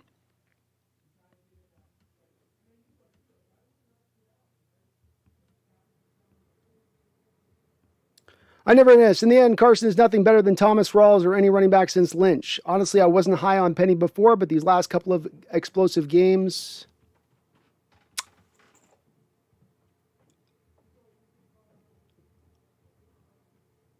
TJ says, are we really arguing about Carson? I guess we are. I wasn't trying to get there, but again, it's much like the Russ debate, you know. You get guys that people are, I guess, have their people and their guys. I'm not a Penny guy even. I'm not any of these guys. But I guess it gets people up on it. So, woo! B. Russ, I don't want Carson back. I was just surprised when you said he was low 4, so I looked it up and saw McCaffrey was the same as 4.6, so I threw in the chat because it was interesting. Sorry. B. Russ, it's all good. Like, again, I understand the 200 character count limit, and I can't adjust the 200 character count limit. The thing that I always do, though, and the thing that one reason is, B. Russ, I read every chat. One reason I read everybody's post. One reason I go 8 hours in on this stream after stream is the respect of you guys watch this stream. So I'm going to try to respond to everyone. So that whole 200 character count limit, put it out more through. And if you're going to post that stat, you can probably understand, B. Russ, how I would come to the determination you're trying to say something like that. But once again, I was asking. I didn't come to the fold that this is what B. Russ thinks. I asked. There was a question in my mind. It seemed like that's what you were trying to say. And I said, okay, is this what you're trying to say? Now, it gets into this other direction of things because I continue to try to understand what is being said here, B. Russ, because this is what we're trying to do is draw it forward. Do you want Carson back? Is it yeah or nay? Is Carson due as we go forward to be more injury prone than Rashad Penny? B. Those are the key points because we're trying to get forward on how to fix this and how to get this right. Jason, you know what would be nice with both Carson and Penny? It would be nice to see both of them healthy for an entire year to see exactly what we have as an offense. Very true. Big Country, Belichick, Carroll, Reed, Harbaugh, and Tomlin. Man, I might put Reed. I might put Peyton. I know he hasn't won a lot, but man, it's not Sean Payton's fault on 2 of those playoff performances. The refs cost him. But Harbaugh's good. Harbaugh's a good one too. TJ, Carson may have the same pass rush stats. Carson might have the same rush stats as everyone else, but they are used in passing too. There's good comparison to make. It should be McCaffrey and Kamara, not McCaffrey and Carson. Agreed. Agreed. Emmett says Carson's extremely overrated by most Hawks fans, but I appreciate what and how he ran behind our offensive line, just like Penny now. Penny's been impressive behind this trash offensive line. Very true. I never miss. Would you rather blow it up, Pete out, Russ out, Bobby out, or do you do a soft rebuild with the last dance season? My ideal way, if I was in charge, I never miss, is that I would move on from Coach Carroll. I would keep Russell Wilson. I would bring an offensive-minded head coach to build around Russell Wilson. I would bring an offensive line to then build around Russell Wilson. I would change to a 3-4 defense to get the most out of Jamal Adams. I would turn to more of an attacking-based defense rather than the bend but don't break soft style that we run right now. And I would move on from Bobby in order to save that money to then put that into the offensive line allocation.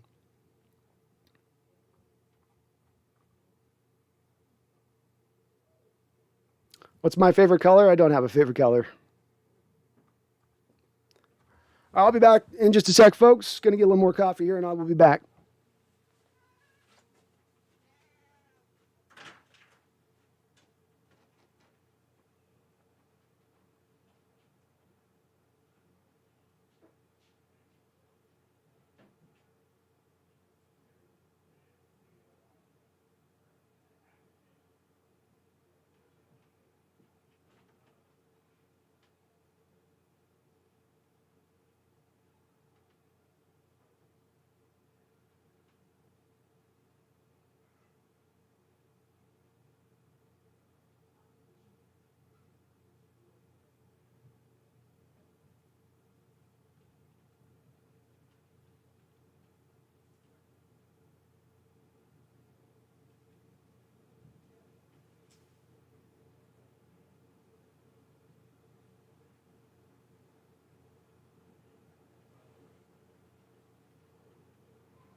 Well, I'm away. I thought I would also tell you a little bit about the sponsor of this show, our first sponsor, Manscaped.com. Very kind of them to do so.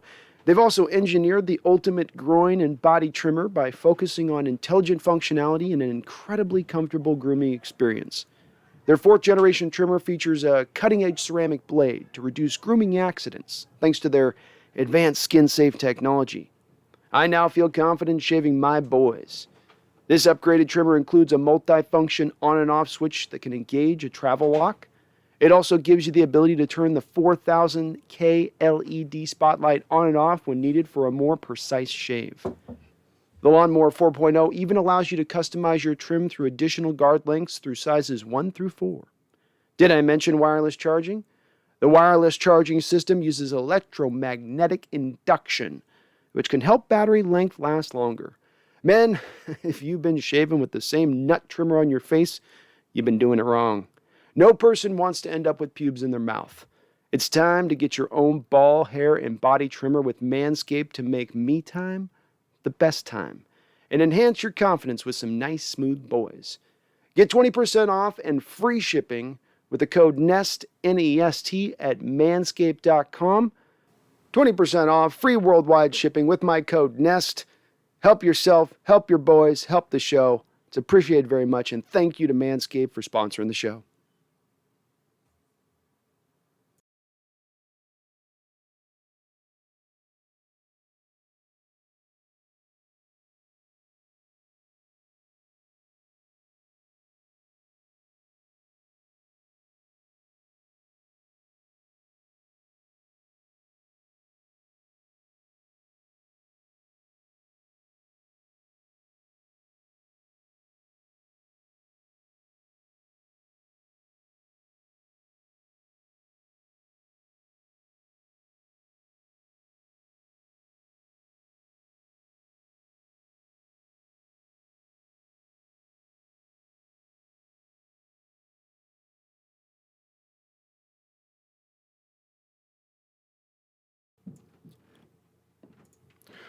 All right, we're back here, folks.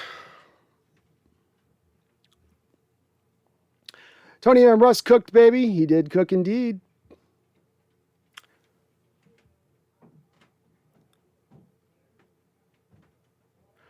Emma Brown, I like a bunch of things you speak to, but like you go hard after posters who disagree with you. I feel like that needs to be put in check sometimes. Do you? Are you our resident, you're the resident checker then, huh, Emmett? Got to sign that role? Good. Glad you did. As always, as I always say with this stuff, it's tough, Emmett, because it's like, maybe it's the 200 character count limit. I don't know. Just can't say. But the thing that I fight up against is simplified arguments, straw manning. I try to get more into the depths of the arguments of things. And I think pretty much 99.9999, 100% of the time you find my arguments, Emmett, and you find me disagreeing with somebody, I'm tending to disagree with them on them trying to simplify the argument or straw manning my position. That's tend to when I go hard. Now, if you're going hard because I'm going hard at a poster because I disagree with them, that'd be a rightful reason to go at it. If you're going hard at me because I'm attempting to get somebody who's taking a position on something to get to a nuanced position, to have multiple points to back up where they're coming from, I don't know if I need to be checked on that, because where I want to draw to on my channel limit is I want people to think for a multitude of reasons why they think something as opposed to thinking just one thing. And maybe that's just where we disagree on, but I don't need you in my channel to check me, man. I don't.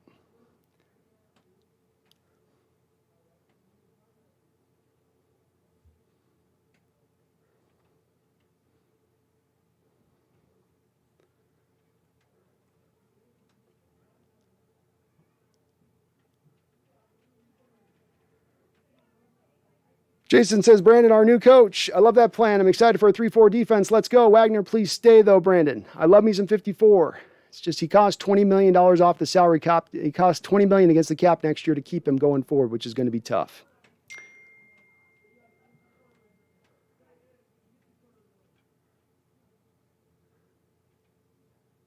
Nitro Hawk, what's your favorite upcoming Seahawk? Huh?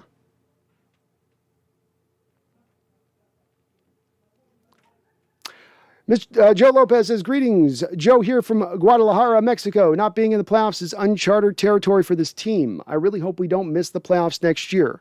What do we need to get back there again? It's going to be hard to get back there again right now, Joe, because I don't think that Russell Wilson's going to remain after this season. I think they're going to trade him, and that alone should signal at that point that it's going to take a couple years to get yourself back to front. So it's going to probably be a couple years to get you there. And I think, frankly, the answer on that, Joe, is that if they buy into them knowing it's going to take a little bit longer than just trying to return this back to prominence within 1 year, that means owning it into a 2-year process. And if you own it into a 2-year process, to me, then you're building it right. You're structuring it correctly, and then you're going to get the most potential out of that team when it's eventually ready to be a team to be successful. So that would be the route that they have to kind of go, I think, if they move on from Russ. If they don't move on from Russ, and they have the whole band coming back together again, then I would say that the onus should be beyond building the offensive line first and foremost, into building it into a strength of the football team rather than a deficiency of the football team.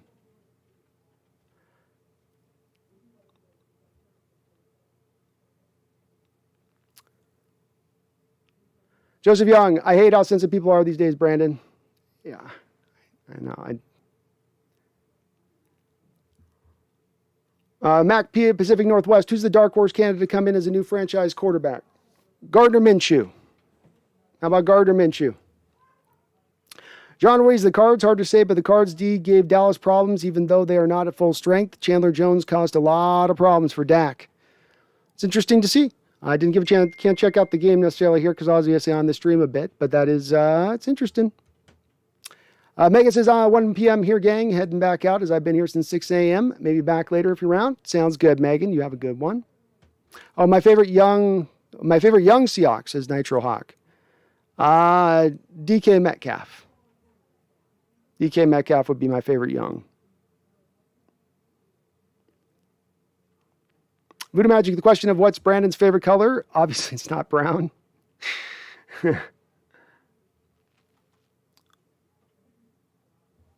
Larry, Emma just giving you a hard time, Brandon. I know. He likes to come in here and do that. And some days I have more patience for it than others, but my patience for it today is not there. So, alrighty. All right, so we're 5 hours in. I'm going to go ahead and wrap this one on up in today. Go ahead and get the last of your comments on in, and we'll get the show moving on down the road. We got a good 5 hours in. Good, successful show today. Another fun live stream today. As always, thank you to Manscaped, the sponsor of the show, for the 20% off discount they offer to my subscribers and free worldwide shipping. I do very much appreciate their sponsorship big time. Well, we got ourselves a W today, folks. Got ourselves the big dub. It feels good.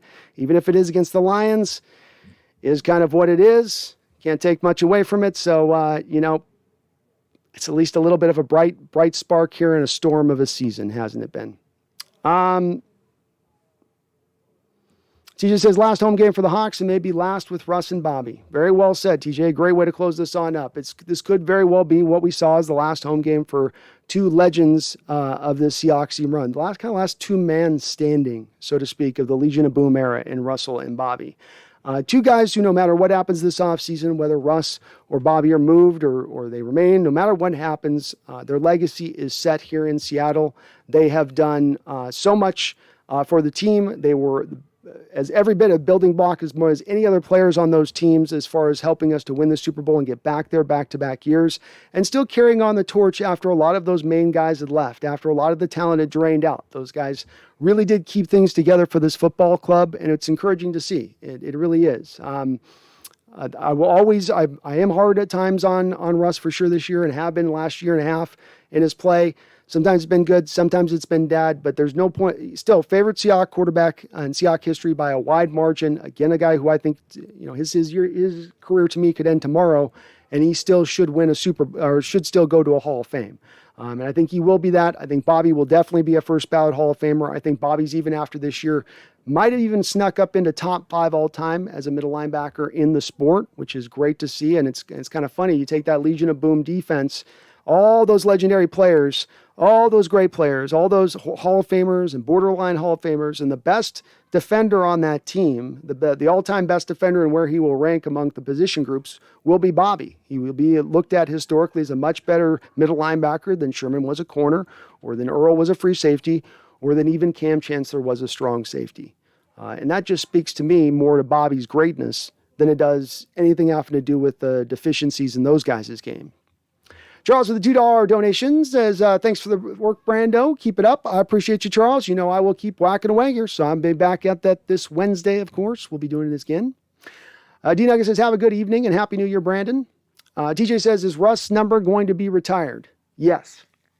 Yeah, TJ, he will be. Not only will he have, his name put up there, like we saw with Hasselbeck, he will also get the secondary aspect of that, of getting the number retired in addition. Joe Lopez, what's your surprise for next season? Will there be more players changing or coaches changes? Well, I think our coaches are all going to remain. I think Russell's the main guy that's going to move, and then you're going to get a new quarterback and then build around that new quarterback. So I would imagine, Joe, you'll see him spend a lot of money in free agency because they have a lot of money to spend. They've got a lot of draft capital and assets to work off of. I would imagine that's how they would roll with it. So I don't see new coaches. I don't know if you're meaning, Joe, more league-wide or just with Seattle, but I think Waldron remains. I think Norton remains. I don't think that you're going to see anything really changing there.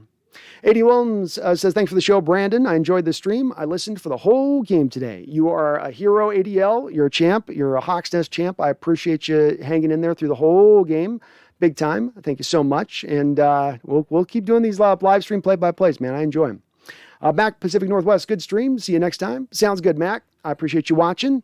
John says, Seahawks should retire numbers 31, 29, 25, 24, and 3. Indeed, I think all of those guys will be retired when it's all said and done. We're going to start running out of numbers here soon, TJ, but luckily at the NFL moving player numbers and what you can wear, that's going to help matters. But I can't argue with your list. All of those guys absolutely deserve to be there on that. Roxanne, oh man, you put like $30 on the dono train today, Roxanne. Thank you so much for all your support on the channel. I really do appreciate it. Says, thank you, Brandon. Keep up the good work. I am a 12, ride or die. I will never forget. Go Hawks. I love it, Roxanne. I love it. And I know you won't. I know you don't care where we win or losing. You're going to be a 12 for life, just like me. We're here no matter what, no matter the season, no matter the wins, the losses, no matter the way we're going to be losing a Hall of Fame quarterback or a Hall of Fame coach. We're still right here, aren't we? And thank you for all of your support, Roxanne. You're awesome. Jay says, put a 2021 highlight video out on the Team 12's channel the other day. You should check it out. It's about 7 minutes. Jace, I will check it out. So I'll take a look at that, man. Awesome. Glad to see you back cooking, working there. Emmett, I love Russ, but he's earned a bunch of criticism this year, injury or not.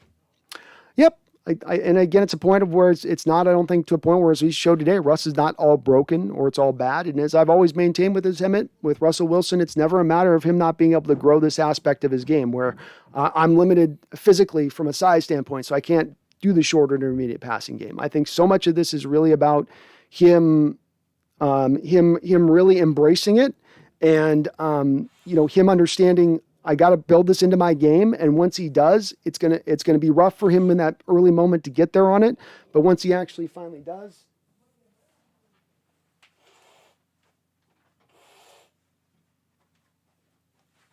we got cat attack here at this point. Once he finally does, Emmett, I think he'll end up growing his game to another level. And that's the sad part about this reticence for this part of his game to kind of build on, is it just doesn't have anything to do with physical limitations. It's just a little bit about getting more disciplined back into how you play the quarterback position. And Russell played the quarterback position really disciplined today. There were no near interceptions like a couple of weeks ago where it's like that could have just been in a pick. He played within himself. He played within the structure of his offense, and he was able to be very successful by doing so. I still maintain it's one of the reasons why and I go back again to why I would still ride with Russ going forward. Is I think you can do it. He's just got to be driven to keep his feet on the fire to remain in that kind of lane of things. D. Douglas says, Hawks for life, Russ for life, Coach Pete for life. Hell yeah.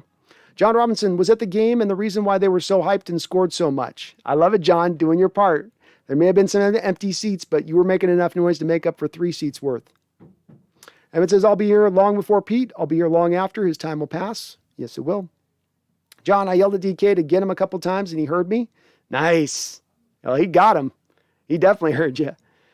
John Ruiz says, good play-by-play. Have a good evening. Thank you, John. You do the same. D-Nugget, when Russ leaves, I'll be heartbroken. It's going to be a sad day when it happens, D-Nugget. There's no two. I don't care if you're even the biggest Russell hater out there. There's no way it's not going to bring up the emotions and the feels when that day comes. I mean, it's going to. Same thing with Bobby too, but definitely with Russ as well. And we don't know. We just still don't know where this is going to play out for sure. We've got indicators, but I don't know, man. Maybe it's still a fluid situation. Maybe there's still some potential here where things can be fixed for one last dance. I mean, the Packers were able to make it happen, and there were times this offseason with Rodgers where you said there's no way he's coming back to Green Bay. And they found a way to make it happen, got him back for one last run, and they've had a really nice last run at that. Maybe you can do the same. Charles Riley, another $5 donation. Charles, thank you. Says, forgot to wish you a happy new year and ask if you'll do an emergency stream if we find out Russell Wilson is gone outside of the usual Wednesday stream. Charles, I will be all off season, Charles. I'm going to be on probably stream call where I'll be a lot more reactive this offseason when we get news coming down the wire, partly because that's when we're going to get the most people in the stream and get the most excitement out there. So it's in my best interest to do it at that time, but partly because I want to talk about when it's happening. So, if there's anything that happens with Russ or anything that happens with Carroll, you can bet that the second that I hear that goes down, I will be streaming instantaneously from that moment, Charles. No doubt about it. Nitro Hawk says, do you think the Legion of Boom reaches top 5 defenses of all time? I do. I tend to lean in the direction of believing that the top defenses all time should really be, you've got the Steelers defense in the late 70s, which is probably the high water mark. I think they had like a 5-game stretch where they gave it like 13 points. I think you've got right around in them in the same lane. You've got probably the Bear, and this is I'm not ranking these necessarily because I'm not sure how you'd rank necessarily, but you've got the late Steelers team. You've got the 85 Bears. You've got the 99 Ravens. You've got the 2000 Tampa Bay Buccaneers. And then you have the Legion of Boom team in the 2013s. Those to me are your 5 high watermark defenses in NFL history. Yeah, Alexander Matthews, you think we should keep Shane? Yeah, 51 points today, but that was just one game. Yeah, I mean, look, he's not impressed me, Alexander, but I do think it's hard to fire an offensive coordinator after 1 year because it tends to take at least 1 year to get an offensive coordinator scheme kind of implemented and on point. So it's hard to kind of you kind of want to give the guy the time to get it kind of fully implemented. And as well, the one thing with this, Alexander, is you've not gotten the offensive lineman to fit Waldron's scheme. You know, the Rams offensive line or the McVay offensive line his scheme calls for is more of the mobile offensive lineman. And instead, you still have more of the people mover, the big body types who aren't as mobile. Specifically, that seems to be a skill set that a lot of them on this line right now are lacking a bit. So if you really want to be able to put his offense in, you got to give him the parts and pieces to make that happen. And I don't think we've seen that yet. So I would probably lean to bringing him back. Washington Visquest with $2 donation. Thank you, Washington. You are awesome. I think you started off this chat with $2, so finishing it right. How much do scouts contribute to NFL drafting? Quite a bit. In fact, I would say that the big onus is on the scouts. The general managers only have so much time. Coaches only have so much time. And with a general manager, you've got free agency, you've got, roster upkeep during the course of the season, injuries to deal with. You can't just spend 24/7 looking at film. And there are only so many hours in a day. And I think that those general managers tend to lean heavily back to their scouting departments and their player personnel people and their opinions of things. A guy like Schneider will eventually get down to looking at film, but he's getting probably down to looking at film when it's guys that he's been recommended specifically to look at, as opposed to just looking through all sight manner of dudes. So they are not just a cog on the wheel. They are a little bit of the wheel in driving, who does and who doesn't get drafted. And a way to look at this Washington Fish Quest is you'll notice at times there will be regional scouts who you just know are better at making their argument than others. Like, for instance, whoever the regional scout is for Utah for our Seahawks, right? The guy that got Cody Barton drafted and got Marquise Blair drafted. That guy can obviously make a pretty good argument, can he? He obviously is able to somehow or another sell to the team, for them to go that way and pick that way, especially in back-to-back years, kind of like they did. I think in the same draft, wasn't it, that they picked both those two guys even. So they liked him quite a bit, and that guy probably drove a lot of that. But yes, huge part. TJ says, when will you do the call-in stream? We'll do the call-in stream right at the end of the year. So we got the last game of the year. Let's maybe look at shooting for like a Monday or Tuesday after next week. So let's look at we'll do the Wednesday stream. That's what we'll do. So we'll do a Wednesday stream on the game after next Sunday. Not this Wednesday, but the Wednesday after. And we'll go ahead and put a link out there and we'll get some people on in. I've been promised that for a while, TJ. I've been selling on that just a bit. So my bad. But yeah, I do want to do that. So we will get that. We'll get that going.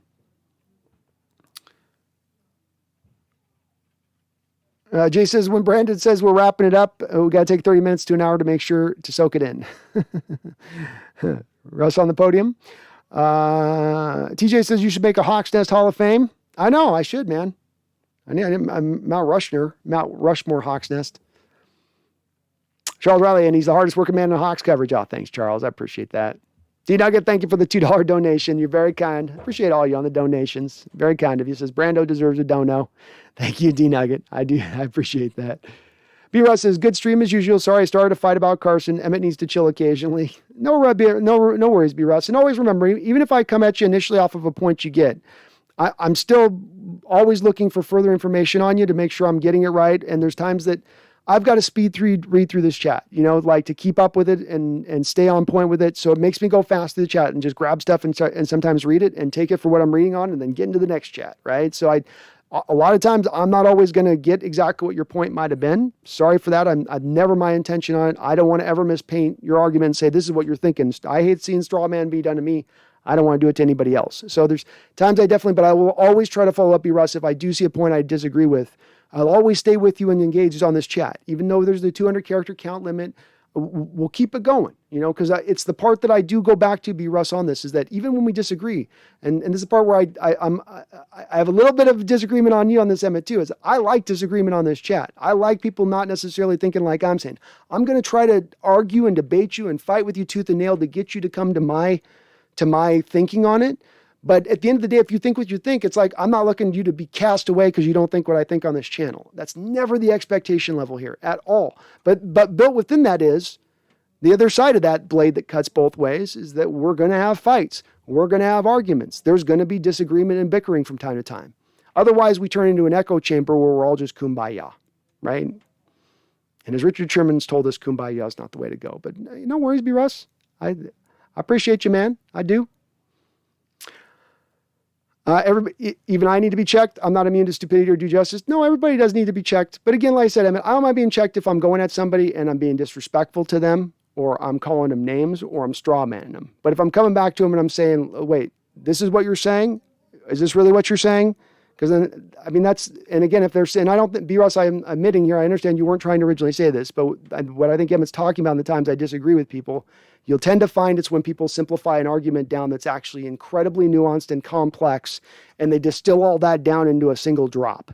You have a lake of information, and you go, let's just take this one drop of that lake and then make our determinant of it. And the part of the reason I bristle at that stuff is because on top of it being silly and stupid, it's also part of how I think as a team and as an organization, we've made the mistakes that we've made prior and will continue to make, because you don't look at what's caused the problems kind of leading up to it. And it's been a multitude of problems, not just been, one, but many. Either way, I appreciate all you guys. So, it goes this way sometimes. Tucker Jones, you rule. You rule, Tucker Jones. Appreciate you. Larry Coleman says, I'm ready for a change. I'm ready for a change too. Blake Stollard, as a Rams fan, I hope you all win next week. Yeah, Blake, that's the only time we'll have a Rams fan hope we win this year. You're the one. It took 17 weeks, Blake, but we got a Rams fan in the chat that hoped we'll win for a week. And I can only wonder why. It's almost like the Cardinals loss would help you. Emmett says, lost in all that discussion, that prospect OT wasn't for Boston College. My bad. Brett Bernard Raymond, OG Central Michigan. I was going to say, Emmett, Jesus. The Boston College did not get the most out of their season. They started out with the jerky guy at quarterback who's like a first-round talent. And then you have a first-round talent center, first-round talent at left guard. And I was going to be like, damn, you guys should have been up in the national title game contention with that type of line. But Bernard Raymond, that's a very specific name. I'll keep an eye out for him. And he's got to be good if he's standing out of Central Michigan. Matt Calloway, does this win buy Pete another season? Matt, I would tend to believe that Pete was already bought another season prior to this win, because what he could do is go back to Jody Allen, and I don't agree with this sentiment he's making, but he could go back to Jody Allen and say, Jody, my defense for the most part, for the majority of this year, my defense has been top 5 in scoring. They do not give up points. I have put together a great special teams unit. The quarterback who's supposed to be our star quarterback, who's making all this money, is gone in the can for the majority of the season, and he's been injured for the other half of the season / fighting through an injury. Are you really going to put that on me in this 1 year? Because this is the part that he can go to with Jody. He said, this 1 year and 10 years where I've been bad.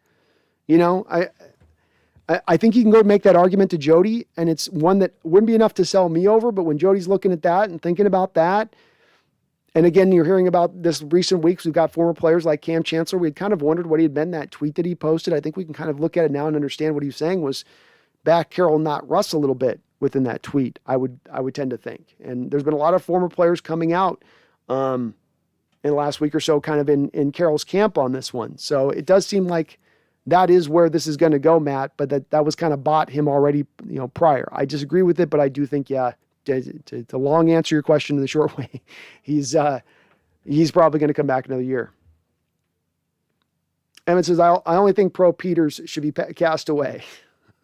That's a small contingent at this point, even after a win like today. Alexander, no, not Baker again. Voodoo Magic, so you're not trading B. Russ and Emmett for a late round pick in 2025? We'll keep Emmett here. If you say Pete Carroll 3 times, he appears behind you smacking gum and throwing stupid challenge flags. Well, he reaches for the challenge flags, but all that comes out's a hand warmer. ADL says, tune in later for Larry Coleman's film study where we will watch Baker shirtless workout videos on loop for 17 hours. I will say Larry Coleman's film, if it's not Baker Mayfield shirtless on a loop, with your love for, I'm going to be highly disappointed, Larry, if you don't at least have one video on your channel that's comprised of that. There's got to be at least one. Or like the opposite of what Odell's dad did earlier in the year, showing all the routes Baker wasn't throwing to him, but instead he'll be showing all the routes, all the times Odell wasn't getting open. Something like that. Something like that. TJ says, did you hear that AB got cut? Arian said he's no longer a Buck. Yeah, TJ, it would appear that, here's the scuttlebutt of what we're hearing. AB was due to get $1 million bonus if he got a certain amount of touches or catches. The Buccaneers set him at the start of halftime because they're trying to avoid paying him those incentives, that $1 million incentive bonus. And AB then went off the reservation. That appears to be how this went. Now, they're saying that they asked him to go back in the game and there was all of this. I don't know if that was the case. But wild to the end, Mr. Brown. Wild to the end. Joseph Warkins, will the season determine Russell Wilson's trading rumor? Yeah, kind of. I mean, the season you've had is going to determine him being traded, Joseph. And at the end of the day, I think he's going to be traded. I think this was a make or break it year for Russell Wilson. I'd kind of long suspected this was going to be the case. It's proven out to be that. And in a make or break it season, you've gotten Russell broken by the player who is hit, sacked, harassed him more than any other player that's sacked, hit, or harassed him in his entire career. A player who you never found an answer for, or never even tried to find an answer for. You never even tried to find any answer for Aaron Donald. You never committed to double teaming him. So Russ coming on an off season where he's saying I'm being hit too much and I'd like to be hit a little less. You don't really do much to address the offensive line to help that. And then he gets hit once again too much and then gets hit and broken by the player who's been most devastating to him in his career. It's got to be one of those kind of epiphany moments, maybe, for Russell Wilson in the way that he looks at the situation. And I can't, if he wants to say, let me out of town, I'm tired of this because of that, I can understand where he's coming from. Voodoo Magic, thank you for the $10 donation. You're awesome, Voodoo Magic. It says for the left-handed extended life expectancy research fund. Thank you, Voodoo. I'm going to take the $10, but I don't know if there's anything that can save me. When you're lefty, it's just you're going through a minefield every day of right-handedness. You know what I mean? And you're seeing your fellow lefties getting blown up left and right. Like, I bet they'd even go and they'll find out when they do research on this whole vid thing in retrospect, and they'll come to find out, like, left-hander people also were sicker at 6% higher rate. It even goes down to that. It's even that complete of a stat. Even our viruses are right-handed. Yes. Thank you for the donation, Voodoo. You're awesome. Thank you to everybody on the donations on the channel. You're hella awesome. Everybody is.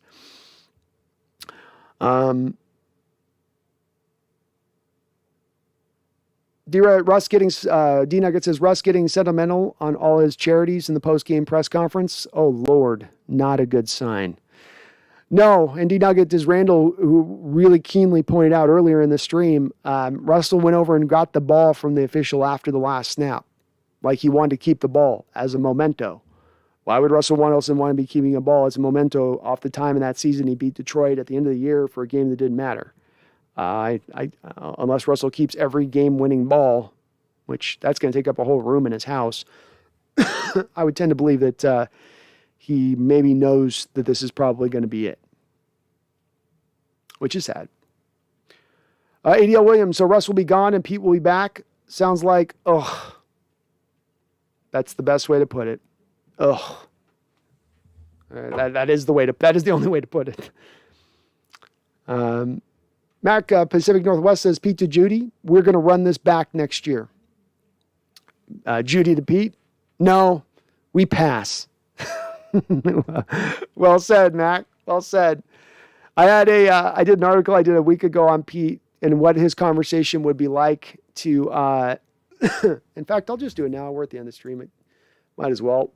I'm going to do a quick reading here, folks. So this is part of my members only deal I do on my channel.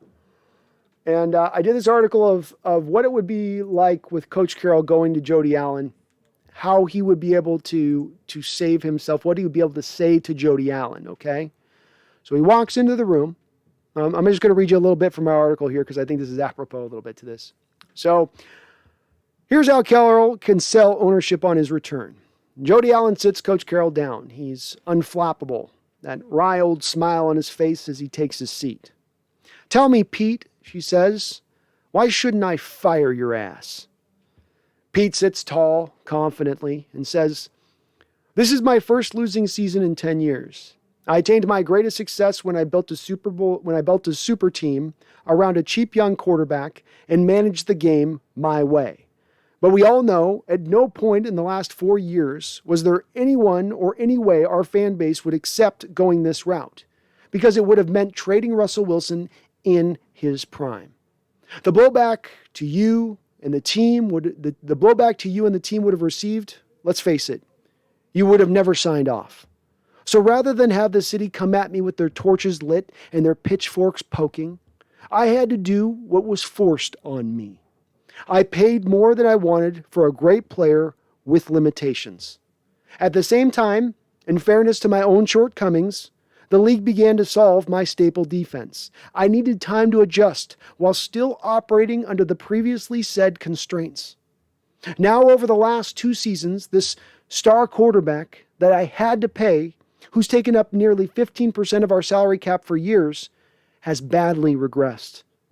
I don't even know if he's going to have very much trade value this offseason. And despite him falling off a cliff and effectively deep-sixing my new offensive coordinator and the team in general, my defense, my bread and butter, has remained effective. I lost starters and backups across the board, and still we kept our opponent from scoring. We field probably the best special teams unit in the league. That's me. I get my players, no matter the record or outside noise, to play hard every week. Get me a cheap, talented, young quarterback, and I'll get us back on the road to the Super Bowl. Jody Allen sits back and responds, okay, well, good points all around, but you still should have ran it. Pete responds quickly, you bitch.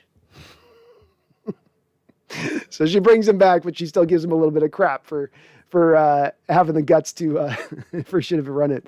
But that's the way that's how I would see him talking to Jody Allen. That's how I'd see him sitting down in front of Jody Allen saying, this is the way that this is going. This is how I like a lawyer would be selling it to a jury. This is how he would sell it to Jody Allen. And he's not wrong on those points. I still disagree with bringing him back, but you can see how he sort of hypnotizes Jody a little bit with the way that he can kind of put that together. Charles Riley with another $10 donation. Thank you, Charles. Says, I can't tell you how bummed I'd be if Russell Wilson leaves because a bunch of haters thinks he's an Uncle Tom. By the way, I'm counter-donating the Right Hand Human Fund on behalf of right-handed folks. Offsetting voodoo? Okay. But see, dude, Randall, you went 10. Voodoo went $9.99. So still us lefties are a cent short. We still come up just a little bit short, no matter what. There's no ways around it. And I would be bummed too. I would be bummed. It's going to be tough seeing Russell leaving. Man, the 1-2 punch of both seeing Russell and Wagner leaving, and to know it's going to be a rebuild, really, no matter what Carroll tells you at that point, it's a rebuild. Make no mistake about it. That's tough. It's going to be tough for us to have to kind of go through this, because I don't know, there's a high likelihood of success here, and I think that the chips are going to be kind of stacked up against us just a little bit. But yeah, I don't think Russ is an Uncle Tom and anything like that. I think you're referencing, Charles, a little bit of like former players and some of that, talking like inauthentic and all that stuff. I think Russell's just his own guy, and he marches to kind of his own beat in his own way, and it's his own unique fashion. I still think, it's just harder for some players, I think, to get around with him on it. He's not the not normal, I guess. The Berg Show, does this blowout win mean that we're going to run this back? I don't think Russ remains, Bergs. I think he's heading on his way out the door. Cole C says, I'm back. Good to have you back, Cole C. Hope your sister's doing well.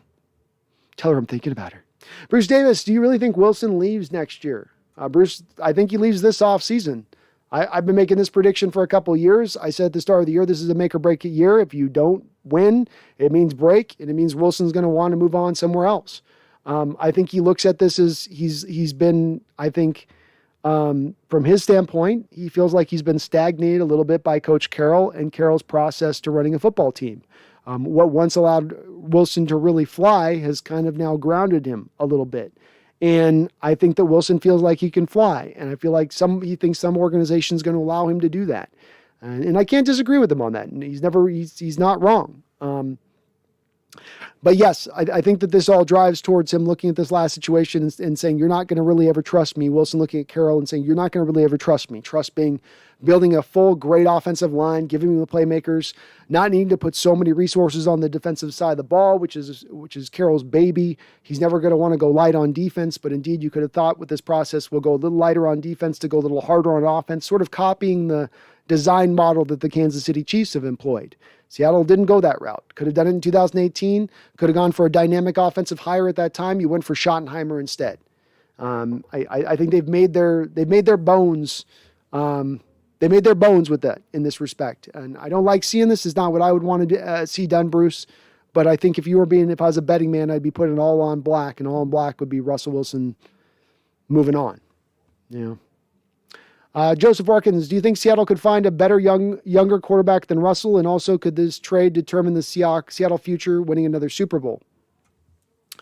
No, I don't know if you find a better quarterback than Russell Wilson. It took you 40 years to land on Russell Wilson. I don't think there's a high likelihood you're going to find on your next quarterback a guy that'll be even better.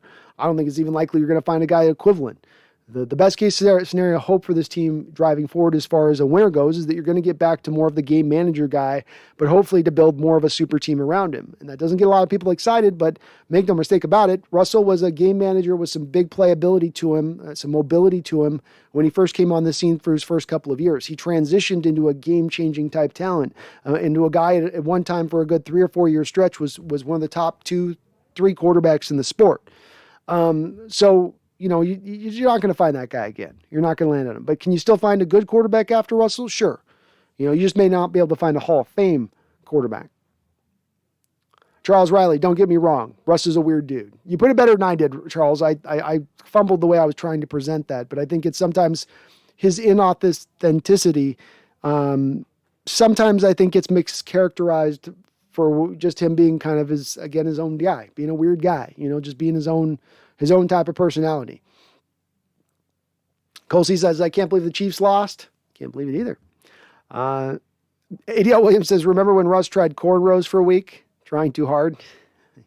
Cornrows are definitely not going to fit for him. Brian Roberts went, well, y'all, dinner time. Happy New Year, y'all. Much respect, Brando. You the man, bro. See you next stream. I appreciate that, Brian. I will see you next stream. Be back at it on Wednesday, my guy. Rudy Magic comes in to offset some of our 1 cent behind. He comes in with a $10 donation, says we can't leave out the ambidextrous peeps. Can't leave out the ambidextrous, Voodoo. Those freak shows. That'd be one of those awesome talents to have, being ambidextrous, because it would come in useful a lot of different ways. Coaxo5 says Russ still had a solid statistical season with 22 touchdowns and 5 interceptions. efficient, I think is the way you'd put it. Go Hawks on that. Yeah, I think overall solid season when you look at it statistically speaking. And that's saying something for a lot of people looking at him saying, man, he's really, really fallen off. While Russ really falling off at 22 touchdowns and 5 interceptions is a pretty nice way to fall off, isn't it? Yeah, he's going to round this out right. I mean, he might end up getting a couple more touchdowns next week, get up around 25 and 5. That'd look a little bit better in retrospect. Brian Roberts says, hit that like button and subscribe, y'all, please, and thank you. Oh, I appreciate you mentioning that, Brian. Please do hit that like button if you could for me. It does help this channel out considerably. Larry Coleman, I was a GM for the Seahawks. I trade Bobby Wagner to save money, get an offensive line for Baker.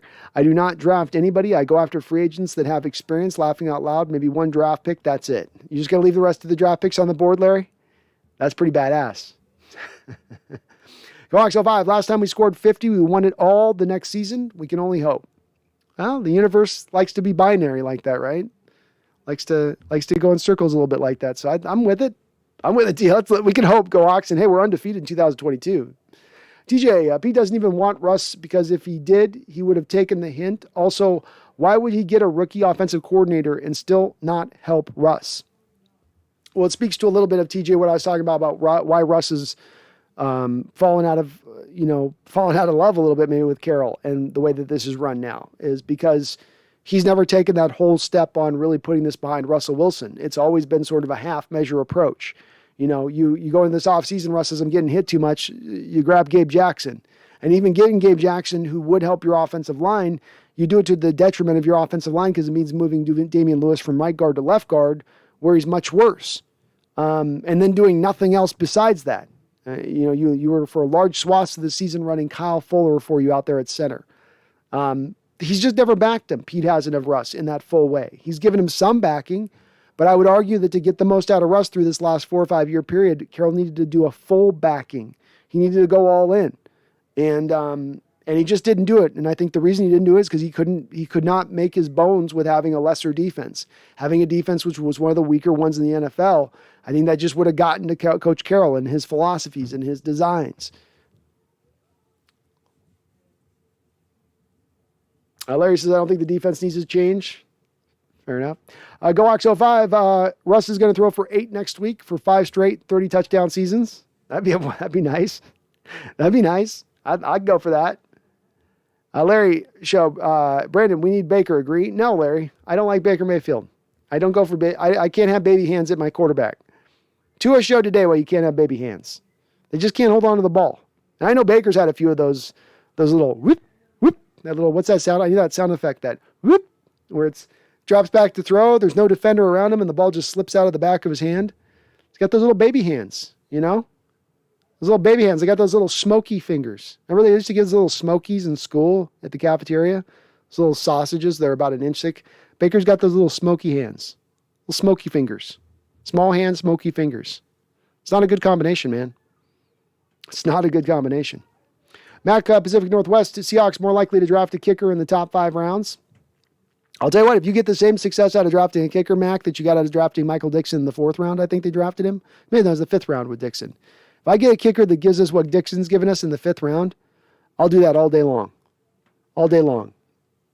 I'm okay with actually going that route. I just don't think at this point the lesson you learn as far as kickers go, and the lesson I think you should have learned pretty thoroughly here with Jason Myers, is you probably just don't want to you don't want to pay kickers. You don't want to pay kickers significant money because it's too up and down. They're just all over the place. Hard to rely on.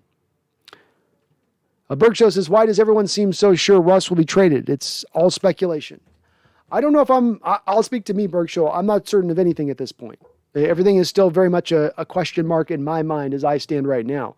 I'm leaning towards what we're sort of reading, and I'm just trying to read the tea leaves here, Bergshow. Seattle right now, Coach Carroll has given no indication that he's going to be fired. I think that you would have probably have let Carroll know if you were going to let him, if you were planning on firing him by this point. There's been more speculation of the Russ trade talk coming up in recent weeks. Russell and some of his wording recently, like he had the presser he had this last week where he says, I don't know if I'm going to be here in the future. I don't know I just know I will be playing in the NFL. It's kind of cryptic, kind of makes you think, wait, do you know something we don't? Even at the end of this game, Berg show, we went over to the official to go get the game ball at the very end of this game. as though to have it in commemoration of his final game as a Seattle Seahawk in Seattle, playing in the stadium.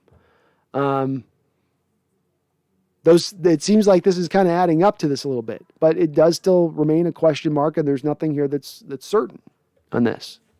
Alexander Matthews, Brandon, you should do a 24-hour stream next Sunday to end the season, laughing out loud. Somebody's mentioned that at some point we will do a 24-hour stream, Alexander.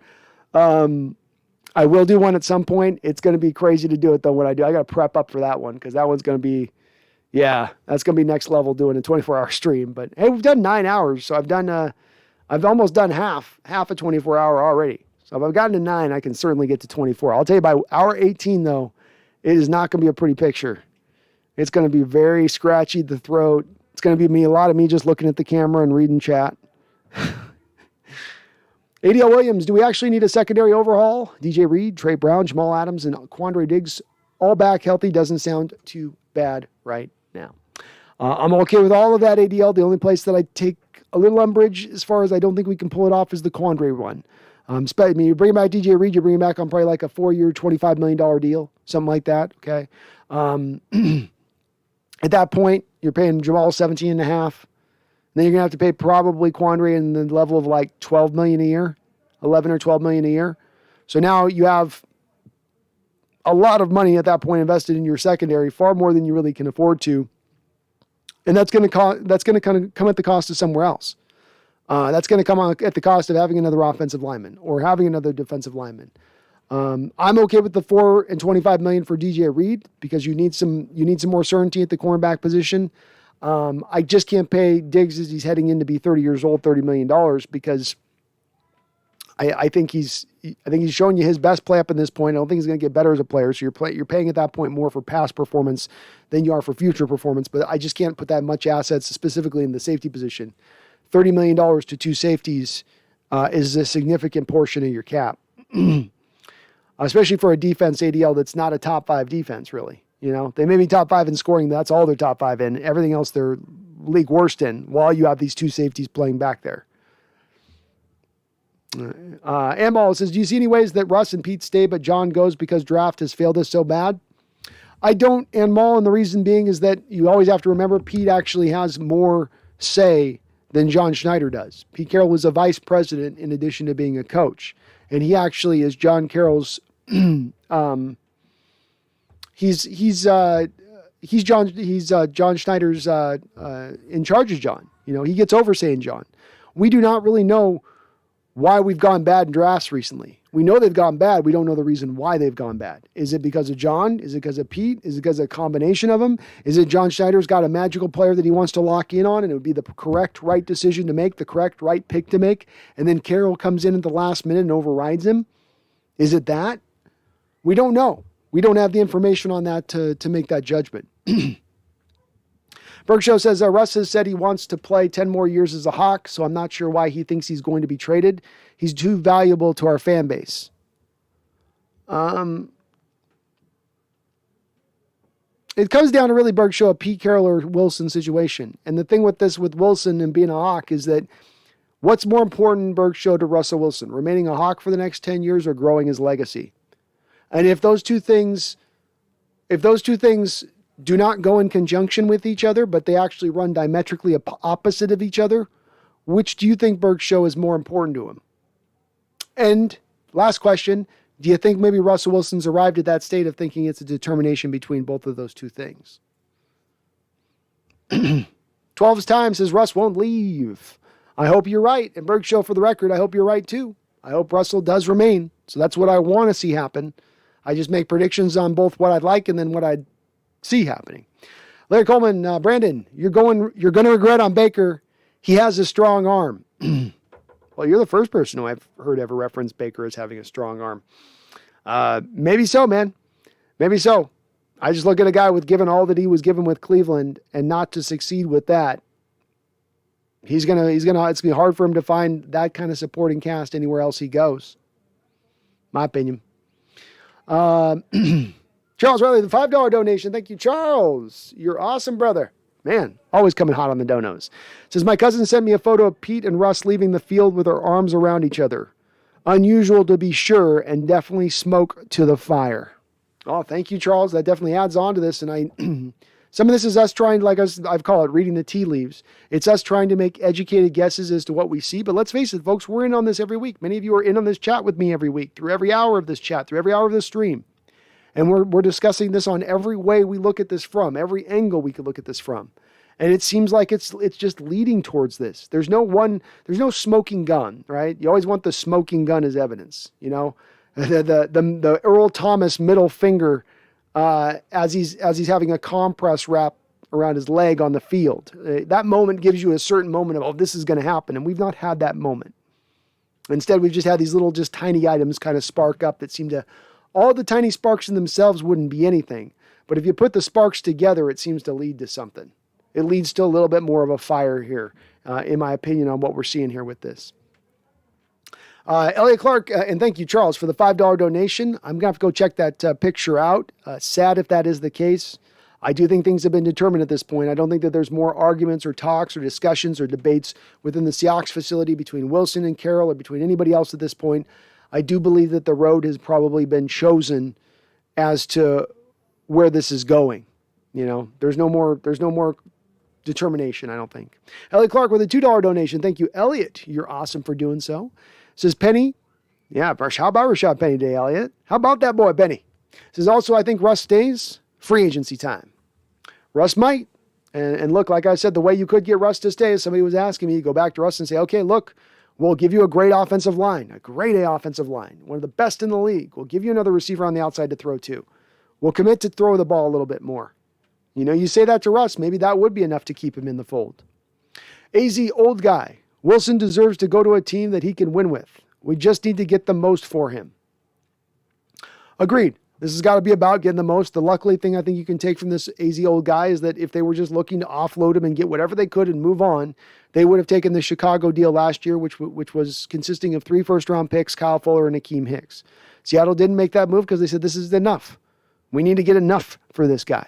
And their patience is probably going to be rewarded this offseason because they're going to get way bigger of a draft haul this offseason than they would have gotten last offseason with Chicago. There are a couple different reasons for this, but that is going to be the case.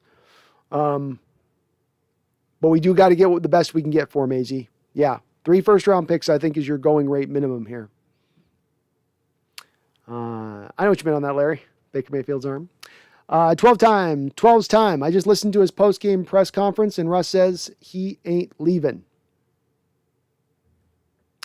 All right, let me walk you through on this one, 12s. I'm going to walk you through on this one. I hope he's right, and I hope you're right. So 12s, I always got to say this is like we think with a couple of hats on here at the Hawks Nest at times, a multitude of hats. You know, we can think one way, and then we can think it this way, and then we can think it this way. Let's just walk through just a little bit with this, okay? If Russ was going to be moved, and the determination had come where Coach Carroll and John Schneider and Russell Wilson and his camp had all come together and they said, okay, look, we gave it another run here. This didn't work. We're going to move you after this offseason. If Russell comes into a press conference and says, I want to be gone. I don't want to be here moving forward. I'm not going to be a Seahawk going forward. What do you think that does to his trade value? Do you think that helps his trade value or do you think that hinders his trade value? And if it hinders his trade value, then wouldn't he probably want to say just what he said to make sure that he doesn't hurt the Seahawks' chances of being able to move him? So I don't disagree that he probably said it. I don't know if I believe him on it because Russell definitely has some politician's blood in his body. Not in a bad way, just in the way of like he's going to make everything get dressed up a little bit versus what maybe the reality is of it. I hope you're right. I hope Russ is being real with it and being truthful on it. We'll see. Larry says he can bring that energy for Seahawks. AZ old guy Wilson needs to go to an AFC team. We don't want to play against him. Well, I don't know, AZ old guy. I mean, if the question comes down to if you're moving Russell Wilson to a Denver Broncos team and you're going to get a late teens first-round pick and then the next 2 first-round picks you get beyond that are not going to be that good of first-round picks. First, you can move him to the Giants for 2 top 15 first-round picks. You can move him to the Eagles for 2 top 15 first-round picks in this year's draft. I mean, is it enough to move him off to an AFC team? Is that bad enough to hold you back from going out and getting more draft capital by moving him to an NFC team? Jackson Shore, I'm just popping in and saying, love your thoughts, Brandon. Nice win. Bobby's injury hurt my heart, but oh well. I guess see you in the next stream. Hashtag Go Hawks. Well, good to see you on in here, Jackson Shore. I hope you're doing well, and appreciate that. Appreciate the kind comments. And hopefully Bobby's able to bounce back quick. Hopefully it's not a torn ACL, but just something maybe minor. Like I said, the MCLs and the PCLs, they are tears, but they do bounce back much quicker than the ACL injuries are. Matthew Gallandez says, any expect Shane Waldron to do well in his first year? I'll give him the benefit of the doubt. If Russ is with us next season, we will see. We will see, Matthew, and I will give him the benefit of the doubt too for the reasons that you said. Offensive coordinators rarely come in and hit the ground running. It takes a little bit of time for them to kind of figure this out. Even a guy like Kyle Shanahan, right, who's a lot of people feel like is an offensive genius, right? He comes into Miami at that time as an offensive coordinator to lead the way for Matt Ryan. First year, it's a little clunky. First year, it's a little bit of them trying to get on the same page. By the second year, he got Matt Ryan to an MVP season. So who's to say that maybe the same thing couldn't come to pass here with Waldron and Russ if Russ were to remain. Alexander Matthews, then do a 12-hour stream next week. 12 hours, the 12s is fitting. Now, there we go. We got to do a 12-hour stream at some point. Land it right at 12 hours perfectly. I got to prep for that, man. That's going to be a heavy stream. It's going to be a heavy stream. AZ old guy, Pete has to relinquish player personnel, player control. As I've said with Pete, AZ old guy, he's got I always say, look for baselines to give you a rule of thumb. Because if you seeing it been done a certain way, good chances you can duplicate that success by duplicating those steps.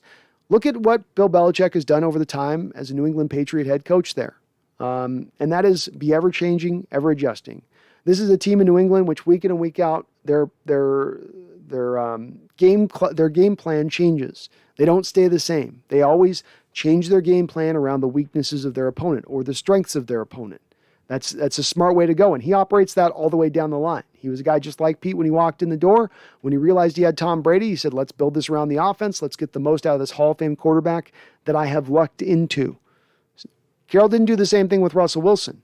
But beyond that, Bill Belichick also at one point or another realized, I'm not doing so good in this drafting stuff. This does not seem to be the place where I'm making my hay while the sun's shining. Maybe I need to relinquish a little bit of this, concentrate on my coaching alone. Coaching is hard enough. And let my general manager be a general manager. And they've done that as well, and it's been to their benefit having done so. I'm sure Bill still has some say on that stuff, but at the end of the day, it's not all riding with him like it all right now is riding with Pete. I agree with the AZ old guy. I think that would be a very smart move for Pete to do. Alexander Matthews, I really hope Russ stays. If he goes, we will be screwed next season, but maybe get a quarterback in the draft in 2023. I'd rather them target, if they're moving on from Russ Alexander, target for 2023 the quarterback. A couple of reasons for that. Number one, the quarterback that you're going to be drafting is way more talented than the one you're picking this year. Number two, you need to get your offensive line right before you bring in your new rookie quarterback. You need to protect that kid a little bit. You're not doing it with this offensive line. So I'd say both of those would be two aspects that I would hope that they would lean towards. Sean EB12. Sean, man, how you doing, Sean? Good to see you. 12 time. Don't we have a lot of money to spend? 12 times we got a significant portion of money to spend. You're already sitting at over $50 million as we stand right now. If you move on from Bobby Wagner, you would clear another $16.75 million in addition to that. So right now we're sitting with the seventh amount most of cap space in the NFL right now. So you move on from Bobby's deal, you're probably sitting with about the third most amount of cap space in the entire NFL. So that's a significant amount to go out there and spend. Yes. Mac, Pacific Northwest, completely believe Wilson is out for his legacy. I don't have a problem with that. A franchise willing to pull all stops to meet his wishes is something I don't think he'd turn down. Very well said, Mac, Pacific Northwest, and that's where I land on it. I don't have any problem with Wilson valuing more than remaining with the Hawks in 10 years, valuing his legacy more. I get where he's coming from on that. I don't look at that as even a negative. It just is a thing that's a fact. And I think that as it sits as the priority for him and is one of the highest priorities for him, it's going to overrule other things like being sentimental towards the team that drafted you. And I think he will, at the end of the day, turn off of that if that's the determination that he makes. Bergso says, so do you think our general manager has already told Russ we're going to trade him? I think Bergso, they've told him one way or another. I think he knows one way or another right now for sure whether or not Seattle intends to do that or whether they intend to remain with him. So yeah, I don't know. I don't know for sure that they've told him that yet, Berg Show. I mean, I'm making guesses here, and again, these are all sparks. There's no smoking gun, just little sparks of information that we're trying to determine this. But all of these breadcrumbs are leading down a particular trail right now. There's no breadcrumbs that look like you go down this trail, but there's a few breadcrumbs that go over on that trail. No, it's all kind of going down a line down this one as we stand right now. But yes, I do think he has been told one way or another. Hawks 5-8. What if Jody does fire Pete and John and Russ still asks for a trade? Do you think he looks at the roster and says it's going to take too long? No. Here's the thing I would think with that, Hawks 5-8. I don't think Jody goes to the point of firing both Pete and John unless she knows that Russ wants to remain. And so I don't think she makes one move without knowing the other one. I don't think she's going to wait to find out Russ learns like, oh, that's still not enough for you to, I thought that was going to work. That's not enough. Like Jody's not going to do that. Right. So you're going to want to know on that front of it. Do I think he looks at the roster and says it's going to take too long? No. Because I think it's rather than it being about a lack of talent on this team, Hawks 5-8, it's more about him looking at of Seattle committing to the parts of the roster he wants to see them committed to. So let's say Hawks 5-8, rather than from Russell Wilson's standpoint, him seeing the team spend $30 million on safeties, maybe spend $18 million on safeties and put the other $12 million over onto my offensive line. If he sees the commitment, that's what he really wants. And if you're moving on from Pete and John, you're keeping Pete, you're keeping Russ, and Jody has that conversation with Russ prior to making those moves, then you're committing to bringing in the offensive-minded head coach. You're committed to building the offensive line around him, which is going to make Wilson happy and placate to what he wants. So I think he would remain at that point. Larry Coleman says, no draft 2023 for quarterback. Maybe offensive line, that's it. Maybe another wide receiver. You don't like the Alabama quarterback, Larry? You don't like that Williams kid out of Oklahoma? How about the Ohio State kid? JS says, left and ate dinner 4 hours ago, and the stream is still going. Props, Nest. I can't quit you guys. I can't quit you. Larry Coleman, need a 3 wide receiver. We do need a 3rd wide receiver, Larry. Yeah. Eskridge is not enough for me, in my opinion.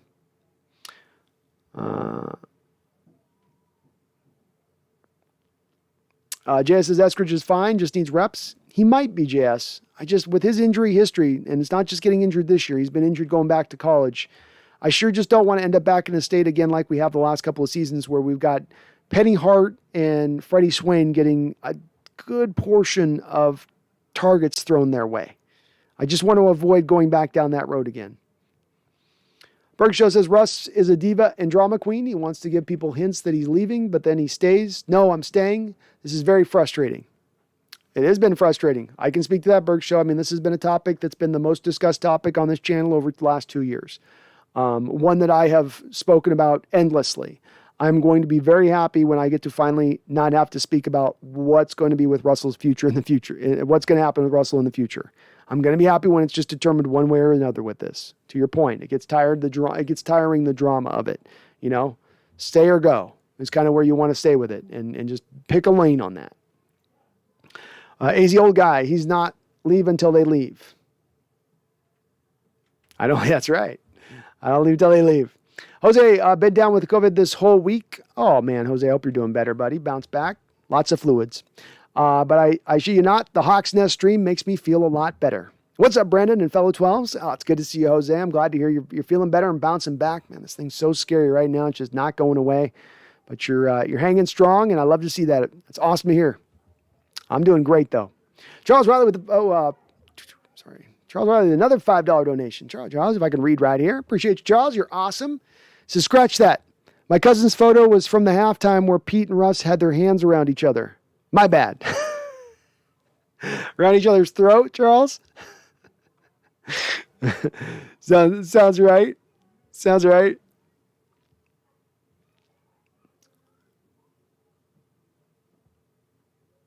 He Cranks. What's up, He Cranks? How you doing, Mike? Good to see you on in the chat band. Long time no see. I'm hardly ever gaming anymore. We got to jump on at some point again. He Crank says Waldron finally did great by doing a lot more motion and misdirection pre-snap and getting Russell out of the pocket when passing. Very well said, he cranks. Very well said. This was Waldron's. I think this was his best called game this year for the reasons that you mentioned. Getting Russell those easy throws. Very often this year, there's not been a lot of those manufactured throws. And the specific way they were doing it, like you're talking about, is you got him under center. He does play action. He rolls to one side of the field. There's usually an easy completion there for him in the flat. He can still look down the field at some initial targets, but always come back to that flat route for 5 or 6 yards. And that should be there a lot more often than it has prior. Yeah, good job by him. How about that play he cranks on the Tyler Lockett touchdown where you've got Russell with the read option to the running back, and Lockett's coming in motion. At the very same time they're flipping the ball to Lockett, Russ is also doing a play action to the running back. I didn't even see where the ball was going for a second there. As I said during when we were live streaming, he cranks, I was like, where's that been all year long? ADL Williams, we wasted that pick on Eskridge. We better not need another wide receiver. Very well said. JS, look at just switching it up today, how they looked. I do believe a Humphrey for Eskridge swap leads to at least 1 to 2 more wins this year. I would say at the very least, JS. There's a couple of those games with Kyler Fuller in there that were real rough. Real rough. So I think at least 2. I might even go up into the 3 realm of it. JS says, we've been getting destroyed up the middle at times. Very much so. Larry, Everett good. He needs more experience. I like what I've seen out of Everett overall. I do. And he is a fast tight end. He's a move tight end, Larry. But yeah, I like what I see out of him. Easy old guy, you want to lose him every time you play him? I don't want it rubbed in our face each time. Well, but that's the question I got for you, easy old guy. So I'm okay with you wanting to go that realm, but that's the key question. And I think the Broncos-Giants comparison is the way to look at it. Broncos, 3 first-round picks. You got to wait 3 years to get all those first-round picks. The highest of those picks is going to be about 18 overall in the first round, or 2 top 15 picks this year and an additional first-round pick next year. I mean, I don't know if I want him bad enough in the AFC to overlook that kind of draft capital. But I can know where you're coming from. Then that does be where teams do tend to lean towards. If they're going to get rid of a player who's still really good, they're not going to want to usually play him, trade him within their conference, within their division. Makes sense. Emmett Brown says, here's a question. We always talk about where Russ wants to be. Where do you think Bobby would like to play if not here?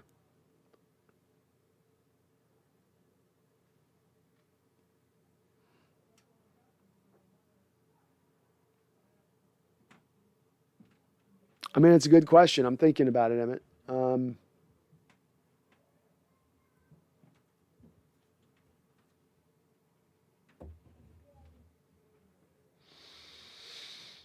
It's a good question. I don't have a really good answer. I think he would go to a contender. What about Kansas City? Who do they got at the middle? Who do they got their middle linebacker? What about a Kansas City team? To me would make some sense. They run a 4-3 look a lot.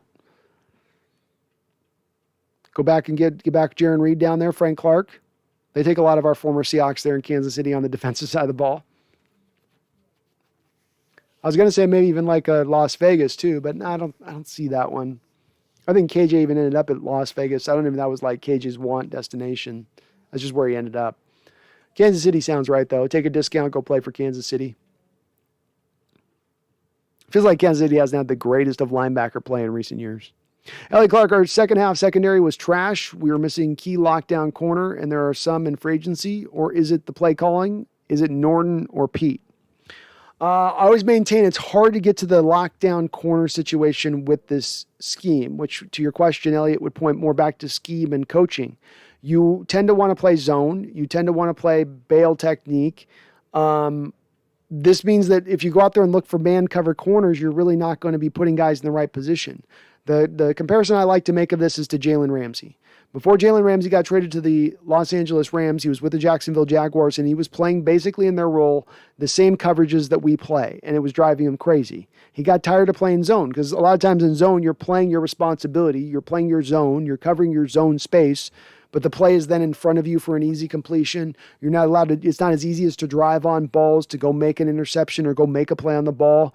It just puts you more as a cornerback in a position where you're playing more on your heels rather than on your toes. And you're not going forward as much. So It's a little bit less, I would say, to do with the corners themselves and more to do with just that's the scheme. With that said, though, Elliot, we're down to like your 7th and 8th cornerbacks on this football team today, on one side of the field. So, that part doesn't help matters, but it does come back to, again and again, just the simplified nature of the scheme you play and then asking them to play so much zone and then asking them to play so much deep zone at the cornerback position. I think that all factors in together. Eddie Williams, see that fingertip catch from DK today? DK looked good today. We even got him a few short passes where he was able to fight for more yards. DK looked great, ADL. I've been a big DK backer for a while now. There have been people that do come into my chat that want to move on from him. They call him a diva. They want to recoup a first-round pick and move him. I'm not one of those people. I think he is an upper-level wide receiver in this sport. He is still on his ascent. I think there's times that our offensive coordinator or quarterback have forgotten that he's on the team at times, which I don't know why. But I still have faith in him, and I still think he's a guy that I would like to still give a contract extension to this offseason. I would. JS says, I think a lot of our guys are green in the secondary. Yeah. JS, I think if DJ and Trey Brown were healthy the last half, we weren't talking about this. Definitely the defense will look even better with those two guys. Trey Brown really was impressive. Really was impressive with that kid. He's the old guy. Carroll isn't Belichick. Nope, not in that way. And that these could be honestly, when we look at these in retrospect about what is it that makes Belichick a better coach than Carroll? After all, Carroll's a guy that was fired for literally Belichick to take over him. I mean, this kind of gets forgotten about a lot, but Carroll was the guy who was manning the New England Patriots as their head coach before he was fired and Bill Belichick came in. And I think that there's that difference between them when you look at them as coaches is that both of the coaches have brilliant understandings of the sport, and both of them have a brilliant methodology that they initially employ that works to the ultimate of ultimate gains. Carroll gets multiple national titles in college, gets to the Super Bowl twice on the back of it, but the place where they start to separate from one another is one is stagnant, immobile, and the other is constantly moving. And that is really the key difference on that. Charles says, arms, not hands. Okay. Hands sounded, I thought hands, I'm picturing like they got their hands around each other's neck or something, Charles. ADL, laughing out loud, laughing my ass off. Russ and Pete with hands all over each other is not a good mental image. Yeah, that's what I was seeing, ADL. It's like like a cartoon where one's got hands around one neck, another's got hands around the other neck. Jay says, let's go. You still going? I was right. It's 45 minutes later. Yeah, still rolling. Like I said, I can't quit you guys. ADL Williams, this guy's addicted to streaming. I am. Somebody's going to have to get me into some rehab. Larry says, I send you a Baker poster for Christmas. Did you get it, Brandon? It's your favorite gift in the world. Laughing out loud. Oh, it's going on the backdrop. I'm going to have it posted on the next stream, Larry.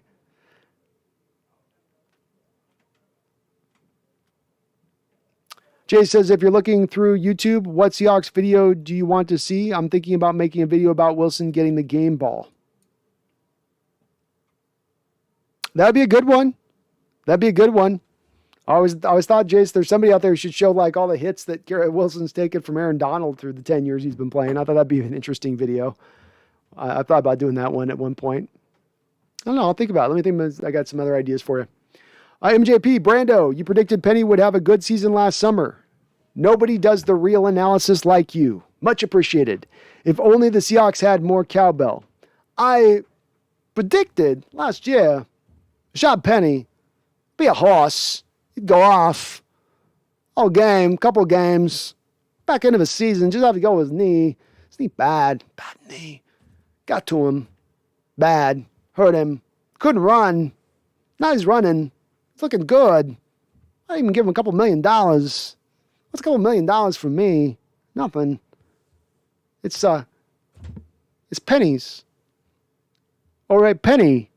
See what I did there, right now? But at the end of the day, I need more Penny, and I need more cowbell. You better believe it, MJ. Yeah, I was only 1 year off on Mr. Rashad. 1 year off on him. I didn't factor in where I went wrong in that prediction is I didn't factor in enough the length of time it was going to take for the ACL stuff to kind of come back around for him, I just went, oh, he'll be able to bounce right back from this. We got to remember when he suffered the torn ACL back in 2019, he suffered it very late in the season. It was like week 13 or so. So it did make sense that it was going to take a little bit more time for him to get back to front, back to his feet. But I've always had faith in his talent. And those stats out there that told the tale in that 2019 season about what he was doing when he's on the football field, and the stat that I love to reference at that time, and this is in 2019, right when he tore his ACL, he was averaging 6 yards a carry on runs that went over the tackle. That's non-inside runs that go over the tackle. He was averaging 6 yards a carry, and he was averaging 8.2 yards a carry on pitch plays, outside runs that go outside the tackle's shoulder. That was phenomenal. Now, it was a little bit of sample size data because he had logged a lot of carries during that time, but there was enough carries there for it to be a general rule of thumb. Get Rashad Penny on the outside, get him working in space, and good things can happen. And I was just off a year on it, but I was right.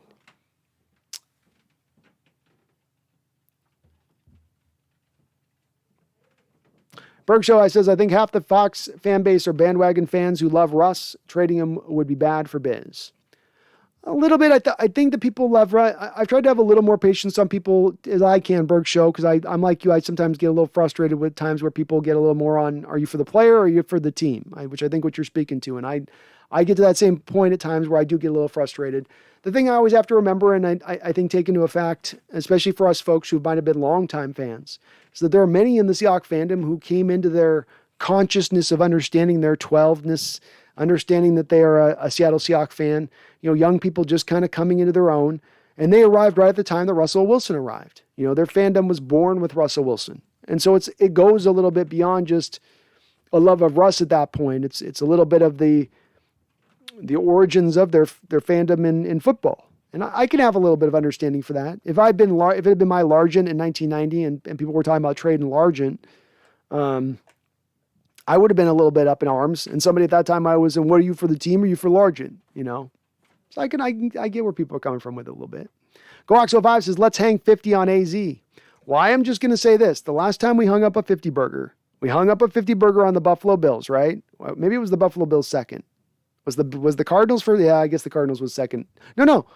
Then we beat the Buffalo Bills and then we beat the Cardinals the next week. Wasn't it the back-to-back weeks on that? I don't know if the Cardinals were first or not. Either way, there was a 50 burger with the Cardinals and we back-to-backed it. So let's make history repeat itself. Mac, Pacific Northwest, drafting wide receivers has been a weakness. Amara Darbo, anyone? Yeah, I wouldn't look to draft a wide receiver going forward if I'm looking to add another wide receiver to this team. I'd go to find an effective guy who you're not going to have to pay a lot of money to. So a guy like this last offseason, a Marvin Jones type. I'd look to just find a guy, not looking star quotient, not looking for just a scrub, somebody that can go out there and give a little bit of a difference maker element then to that third, fourth wide receiver position. L.A. Clark says if Bobby moves, he has to go to the AFC. Maybe.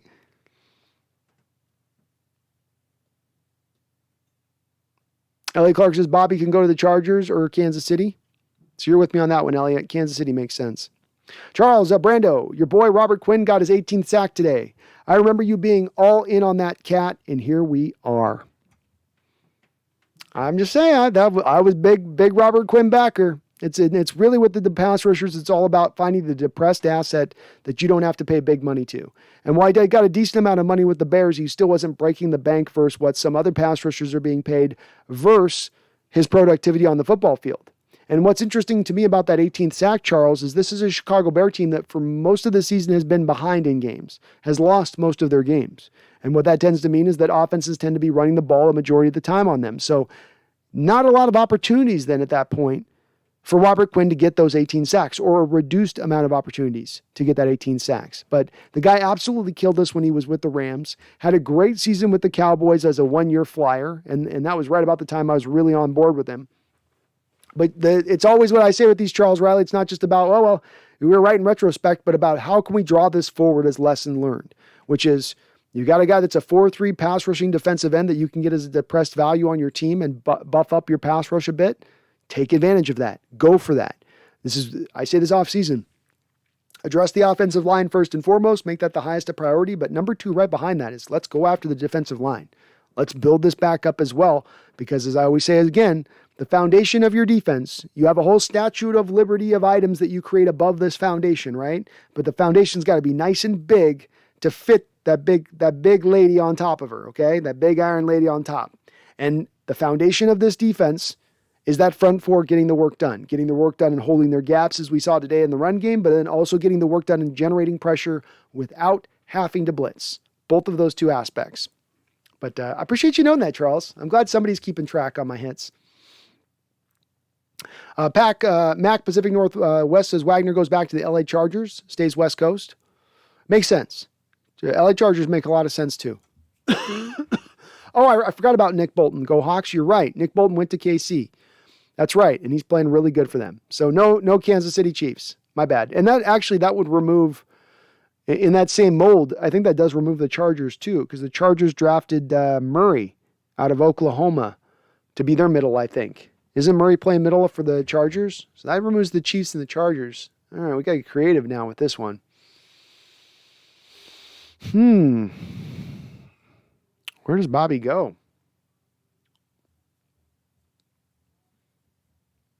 Man, there's not a clear spot for Bobby at this point. LA Rams? LA doesn't have the money to pay him if he wants to still make some money. But could the LA Rams move on from Troy Reeder for Bobby Wagner? Boy, wouldn't that sting? Wouldn't that hit right in the gonads? I'm trying to think of an AFC team that works, but you got to go kind of creative here. If the Jets moved on from CJ Mosley, maybe they'd look at it, but all the 4-3 teams are kind of set at middle linebacker right now. There's not an easy open. ADL Williams says Bobby to the Bucks. That's where all old good players are going. They got Levante David. So he's not going there. AZ old guy, you win. We need the most out of him. I just would like to root for him and not against him. I'm being selfish. No worries. Did I miss something on that AZ old guy?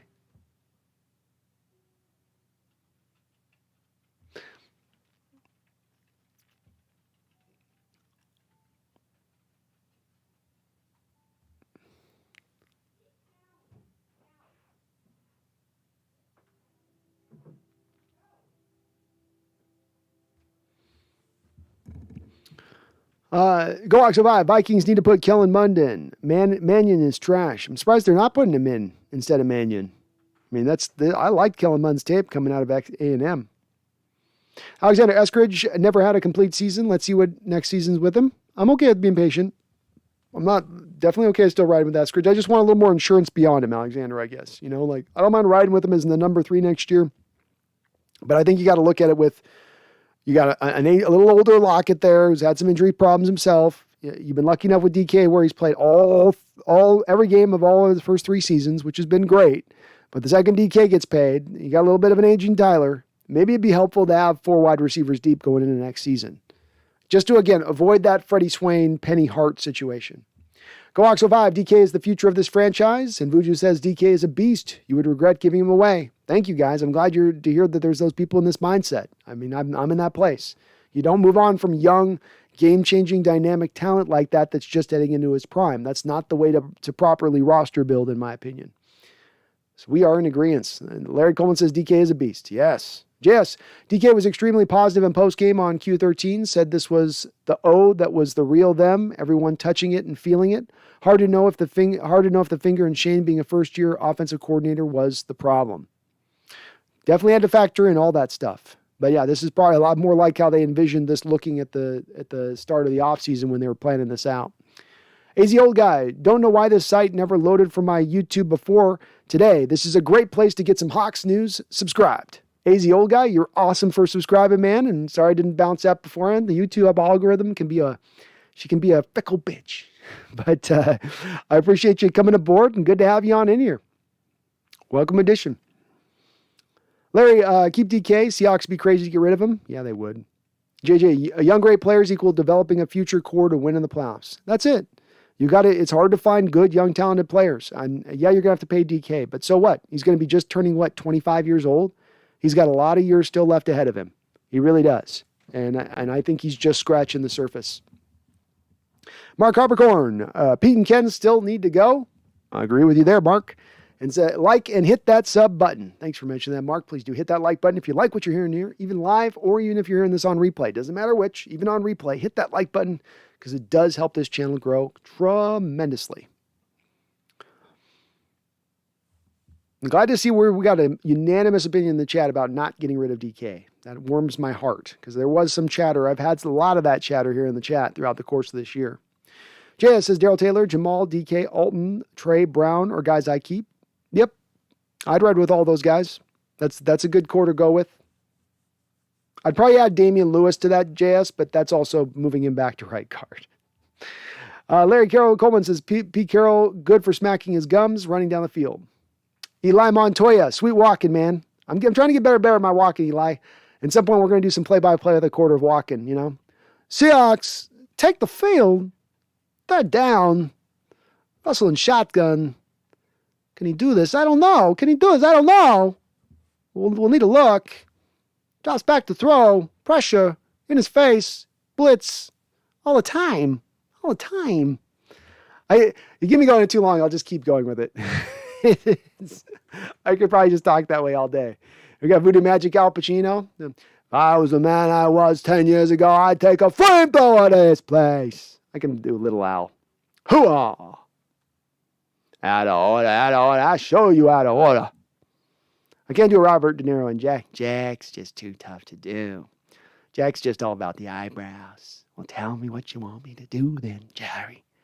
Is Russell going to stay or is Pete going to go? You tell me. Voodoo Magic says Al Pacino, Robert De Niro, or Jack Nicholson. Pick one. I'm a Pacino guy. Attica. I think his 70s performances, specifically Godfather to Serpico to Dog Day Afternoon, and then watch how he sort of changed along as he went in his career. He's more of that bombastic guy. Because you had a great ass and you had your head all the way up it. You know, he's got a little bit of that over the topness, scene chewing that he does now. But those early stuff was just great work by him. I like Jack. I like Nicholson both, or I like De Niro and Nicholson too. But I'm more of just a Pacino guy. I think it's all said and done. Chuck Seeger says Seahawks. JS, Seattle is too lefty to bring in Watson. Yeah, I don't think Watson would come on in. Alexander says, I would say get Deshaun Watson, but all his problems is hella risky. Yeah, I think Watson and his place that he goes to is really above anything else to be a determinant here, being, it's a good fit for him or that's the organization he wants to go to. It's got to be a place where the demographics are going to be able to excuse it. And you're not going to get a revolt-like feeling from your fan base by bringing him aboard. And indeed, I don't know if Deshaun Watson is not going to bring about that if you were to bring him to the Pacific Northwest. Look at how much hand-wringing was undertaken when you went out and drafted Frank Clark and the baggage he was bringing from his college days. This goes far beyond it. I think it would cause a lot of fallout, and it's part of what's going to make it very hard for the Texans to find the proper place to move Deshaun Watson and absolutely make it impossible for them to get anywhere near compensation of what they would want to get for him. GoHawks05 has a great suggestion for that fourth wide receiver I was talking about. He says, I'm looking at Will Fuller for free agent wide receiver. That would be the kind of guy I'm talking about, Go-Hawks. Maybe got a little injury history, et cetera, but very talented guy, former first-round pick out of, I believe, Notre Dame. A guy who's played really well when he's been on the football field. And again, if I'm not needing to rely on him as number one, not needing to rely on him as number two, not needing to rely on him as number three, but as a four guy, that's good and doesn't cost you a lot, if anything. ADL Williams says, yeah, Watson needs to go to Florida team where everyone cares and nobody cares. ADL, that's what I've long thought. And I have no reason to believe this. my gut instinct says like Watson going to Miami is the place that makes the most respect, that makes the most sense all the way around. Kind of for the reasons I spoke about and you speak about there. He'll get around some of the issues with fans there, I think, a little bit more than he would in other places. They need a quarterback. It just seems like it all fits. Jay says Wilson gave the ball to the ref, but I think he was giving it to him for him to hold on to the clip at the end of the NFL's Russell Wilson's highlight video versus lines. we'll see on that. We were wondering if Jason, if he was doing the game because he wanted to keep the game ball because he thinks this will be his last game ball in the stadium. We're hopeful that's not that. And we're all so intent right now. We're looking for any signs because we don't know which way this is going to go. And so everybody's like got their face pressed to the glass going, is that indicative that he's going or staying? Is that indicative that he's going or staying? And I don't think any of us, really know. Emmett says, oh man, Bobby to the Rams. Well, I'm trying to think about it, Emmett, as you look through this right? And you go, okay, who are the teams out there that, need a middle linebacker that run a 4-3 scheme? And, there are some 4-3 teams out there, but Tampa Bay, Dallas, Kansas City, Los Angeles. All of them have their middle linebacker in place. Indianapolis has their middle linebacker in place. And he's not going to want to go to a dreg team. Hard to see him going. Somebody mentioned the Ravens, but then does he want to go change into a 3-4 defense for the first time in his career now? I don't know if he wants to do that. I mean, Earl did that, and while Earl had a good first year with the Ravens, it was not all a hit with the Ravens. He's doing a lot of freelancing with them, and I don't think it was much of a fit for him to move into that 3-4 type defense. But who is that other team that he goes to? I mean,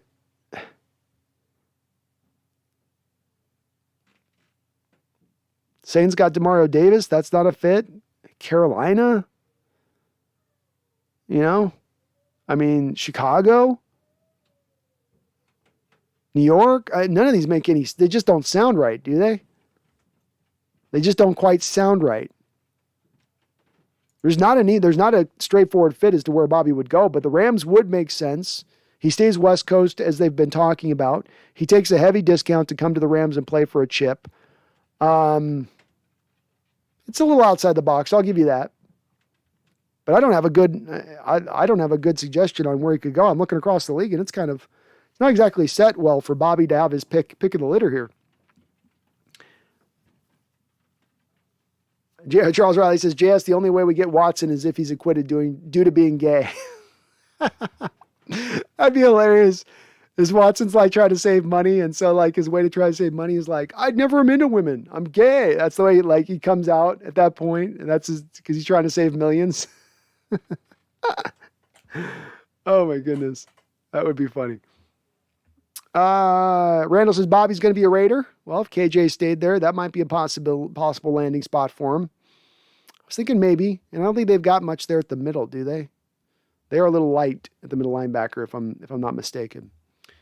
GoX05, if Bobby went to the Rams, I'd jump off a bridge. I couldn't stomach that. I'd hope he wouldn't do that. I hope he wouldn't. JS, Bobby could be a Charger. I think they've got Murray there, JS. They drafted that Murray kid, I think, in the second round 2 years ago to be their middle linebacker. Kenneth Murray, I think. Yeah. And Cowboys got Micah Parsons playing middle for them, though they are playing some 3-4 stuff, so maybe you could slide Bobby in next to Micah. But again, does he want to go to more 3-4, even with a guy like Dan Quinn that he's got some history with? Raiders make sense, Randall. That's probably the one that makes sense. Jazz says, the Seahawks were so aggressive in those 250 burgers in 2012. I remember teams complaining about them running up the score, fake punts, going for it on fourth, etc. Yeah, it was beautiful, wasn't it, Jazz? I liked running up the score. I would have liked it. I mean, it's nice being good in sportsmanship, blah, blah, blah. It's just nice running up the score. I don't care. Yeah, that was the Carroll that was the I don't give a crap Carroll. I'm going to do whatever I want. He still kind of does what he wants, but at least there the returns were better on the field. JS says Ravens fans want Bobby bad. Yeah, maybe he goes over there. Maybe. Seahawks today, Con says the Seahawks today were just fun to watch. Wish we could have seen more of this team playing like this throughout the season. I don't know what the future is for the team, but hope it stays fun to watch. Very well said, Cons, and I agree with you, man. This was a funner game to watch today. Much more enjoyable. Emmett Brown says, if we do an upgrade, the offensive line, that could massively prolong Penny's career in numbers. How could we do the same with Adams, especially health-wise? Blitzing him more seems both good and bad. Well, a lot of people mentioned to potentially move Jamal to the outside linebacker. I don't think he could make that move, and I think with the problems he has with his shoulders, that you're only going to draw more shoulder impacts / probably raise the probability up that much higher of Jamal getting injured if you move him to the outside linebacker role. Really the straightforward answer to you is that going to a 3-4 defense that's attacking. I sure would like to have seen them do more in the last couple of years to draw some more specialized stuff into building more of a blitz element into their game, to utilize Jamal better. They really haven't done much of that outside of the necessity of doing it instantaneously when he first walked in. And they only did it at that time, as you well know, because they didn't have any pass rush. And that was the only pass rush they could really generate at that time. There's not a good, clear answer on that, quite frankly. But the answer I'd like to see is you try to develop more of a blitzing ability nature of bringing him out of your 4-3 defense. I don't think Carroll will ever transition to a 3-4 defense, but I think to get the most out of Jamal, you got to use him as a blitzer a little bit more, or put the threat of him blitzing in the box there more. Because there was times this year where they were able to use them as a decoy. You bring him up as a blitzer, the protection slide over to him, slide over to the side where he's blitzing from. Now you attack on the other side. I think that's also a way you can kind of get around. You can get some production out of that, not just with him getting sacks and pressures, but you've got to get him going downhill. And I think more of the key beyond him blitzing Emmett is you've got to get him out of single high situations, and you've got to get him out of cover 2 situations. That's just not his game. That's not the best use of Jamal Adams. That's the complete opposite, worst way of utilizing him. Larry says Baltimore would be a good fit for Bobby Wagner. He can be their next Ray Lewis. He'd be good. I could see it fitting there. It's getting a 3-4 team, but he's a good blitzer. They love to blitz. That part would fit well. Elliot, if they trade DK, all 12s should be supplied with free volume and Xanax to deal with it. Yeah, imagine Carroll stays, Russell gets traded, DK gets traded. Oh, that'd be tough. That'd be tough. Emmett says Bobby does a good walking too. He'll be walking on that field a lot. He'd be walking on that field a lot. I butchered your punchline. Sorry, Emmett. Collins, what do you think about the Antonio Brown situation? It was probably the weirdest thing I have ever seen a player do during a game. I don't know if he wanted to just retire on the spot or what. I don't know if this is what the truth is of it, Collins, but we've heard that he's very close to getting a $1 million incentive bonus from the Buccaneers if he hits marks for catches, yards. And he was looking like he was due to hit those marks. And at halftime, they appeared to have told him that he was going to be sitting down. And he'd probably be sitting down the next game as well. And at that point, that means that he would not make those marks, so they cost him $1 million. And Antonio went, to hell with you guys on that then. I'm out if that's going to be the case. I don't agree with the way he did it. I don't think it's smart for him to do it that way, but I can understand him being mad about that. I'd be pissed about that too. They lost Chris Godwin for the year right now. They have Mike Evans and not a lot else. Ellie Clark says, I heard that Bobby wants to play the next Batman in the movie. No, he's looking to do a Ninja Turtle. It's going to be a Ninja Turtle quiet thing where they'll bring Ninja Turtles in with Batman, because we know he's a Ninja Turtle guy. He wants to be Raphael. That's what I've heard. Colin's very weird that he did it so close to the playoffs too. Very weird. But that's why Collins, I think, has to do with that $1 million bonus. That's sort of to me, that's the thing that makes sense as to why the timing would happen when it happened there right now, is that they were trying to cost him $1 million, and he said, no. Charles Riley with a $5 donation. Thank you, Charles. I appreciate you, brother. He says, Brando, I'm with keeping DK for value, but I do realize the quarterback makes the wide receiver and not the reverse. If Baker was here, DK would leave in 3 weeks. He wouldn't even wait for Baker to get into town, Charles. He would already have a ticket. The second he heard, he'd get the text on his phone, DK, he said, Baker's coming to town, and he'd be right on the Alaska app to get his plane ticket out of anywhere. Where do you want your ticket to be, DK? Anywhere. You pick, Mr. Agent. Anywhere. DK, they're going to ship you off to the dregs of the unit. Don't care. I'll go there. I'll do better. Anywhere would be better but here. Randall, am I crazy, or did the Stafford trade happen before the start of the new league year? Seems like it was prior to teams making moves. You're correct. Yes. Yes. Yes. And that had to happen because the Rams needed to make that move prior to save their money on the Goff deal, I believe. January 31st. Yeah, that sounds right. Coax05 saw the post-game interviews on my feed. All smiles all around. I love to hear it. I'll go check them out here after the stream. Kind of get the feel. I want to get the feel for people on where they're at. ADL says Bobby to fullback. Why not? Emmett, fit or not, I could see Bobby in Pittsburgh. I could see him in Pittsburgh. And they got the kid they drafted in the top 10, Emmett. But I think they got to decide whether they're paying him or not this offseason. But, of course, they run a 3-4, so they need 2 middle linebackers anyway. Could work. Randall says, anyone seen Zimmer's girlfriend? Mike Zimmer's got a girlfriend? Oh, that's right. He had his wife passed, Randall. Didn't his wife pass of cancer some years ago? Larry Coleman says, if Baker comes to Seattle, if Baker comes to the Seahawks, DK will be very happy. He will be thanking Baker for saving his life in Seattle. I'm sure that's how I'm sure exactly how the conversation will go.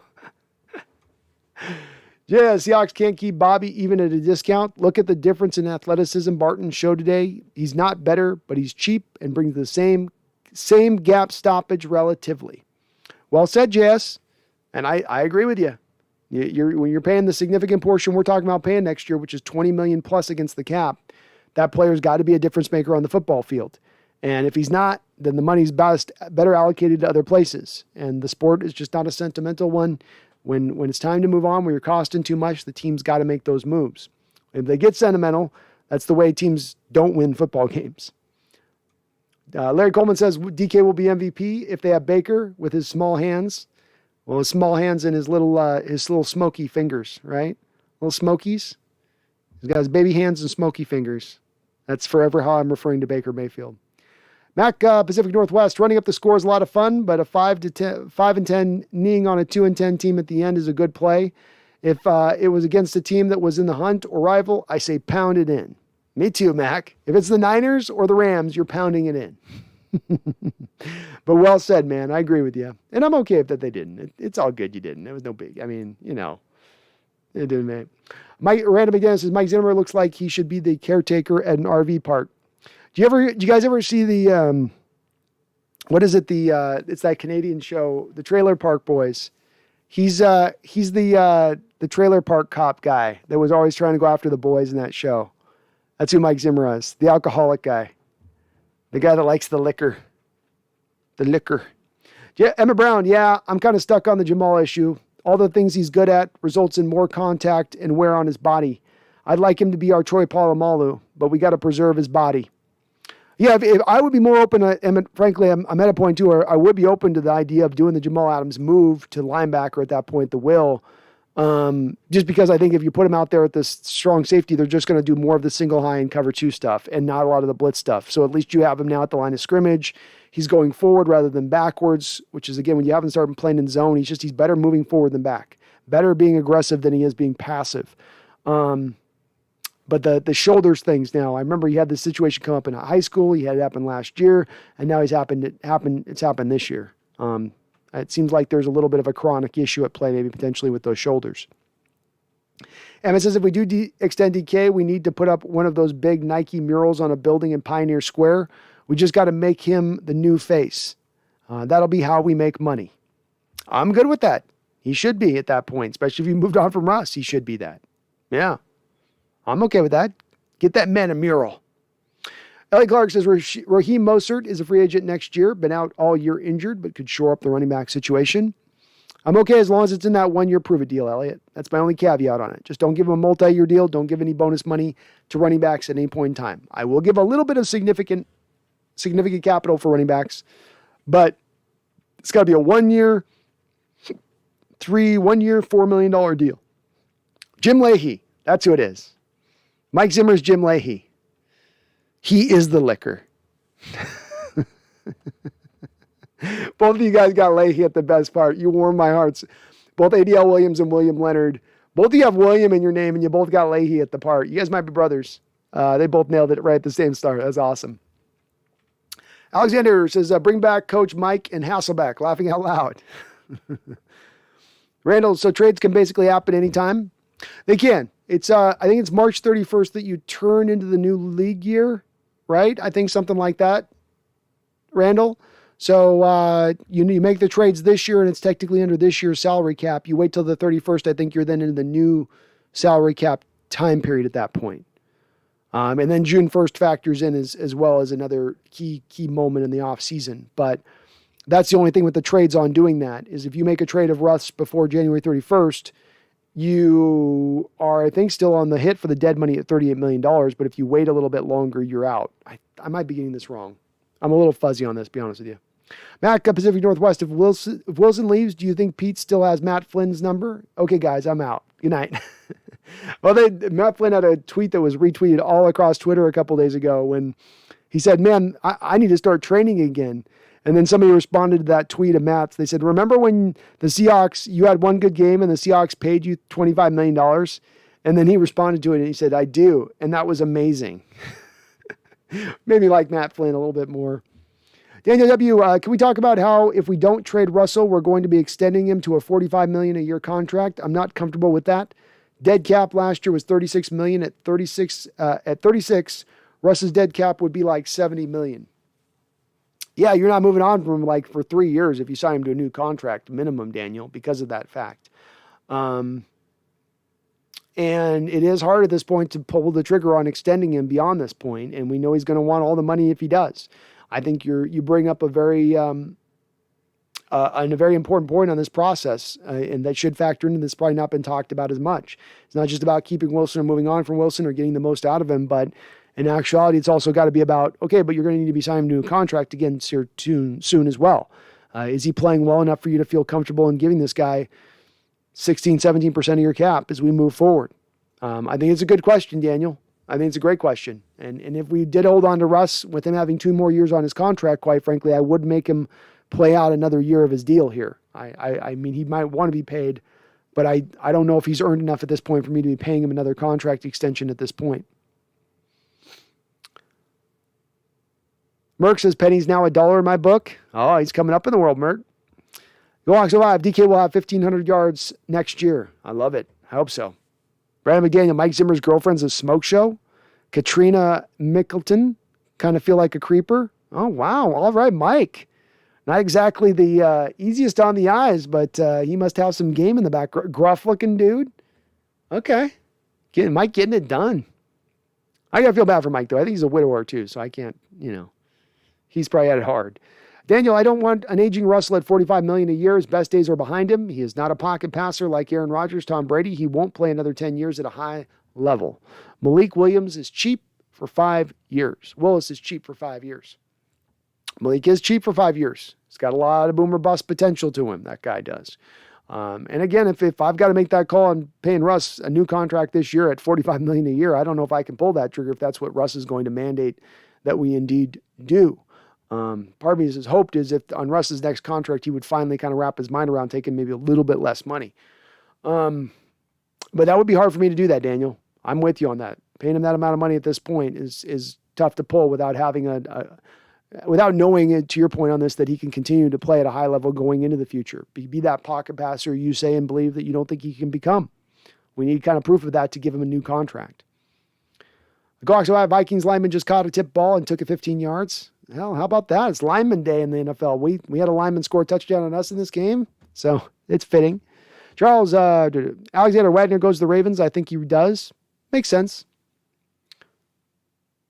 Larry Coleman, Seahawks Show. Who the idea of trading DK? It is crazy to me. Larry, it's crazy to me. No one's presenting it today, which is kind of not surprising, I guess, on the day DK has 3 touchdown catches. All of his haters are suddenly silent. But there's been a few folks in here who don't like his diva tendencies. Don't like they think his hands are a little shoddy. And there's been a decent, not everybody, not a majority, not a high majority. There's just been a certain contingent of fans that have come in the chat that I've heard it from. And I'm with you, Larry. Pay him the money. Pay him the money. Pay that man. Burke, if he wants to win and be a top quarterback for the next 10 years, why does he want so much money? He's already stacked. That's a question for Russ, Merck. I've long kind of lamented this as well. I can understand it if you've never made a big payday, but when you start getting to your second and third contract and you're certain as a quarterback contract, you've made already now up until this point, 160, 170, 180 million dollars. Well, why do you need to go out there and make another more? I know you eventually want to be an owner of a football team and you're trying to stack whatever. But again, for a guy that cares about legacy, who cares so much about winning, who literally names his kid win. If that's the case, you would think that there would be maybe more inclinations towards favoring the winning over the money. But I don't know.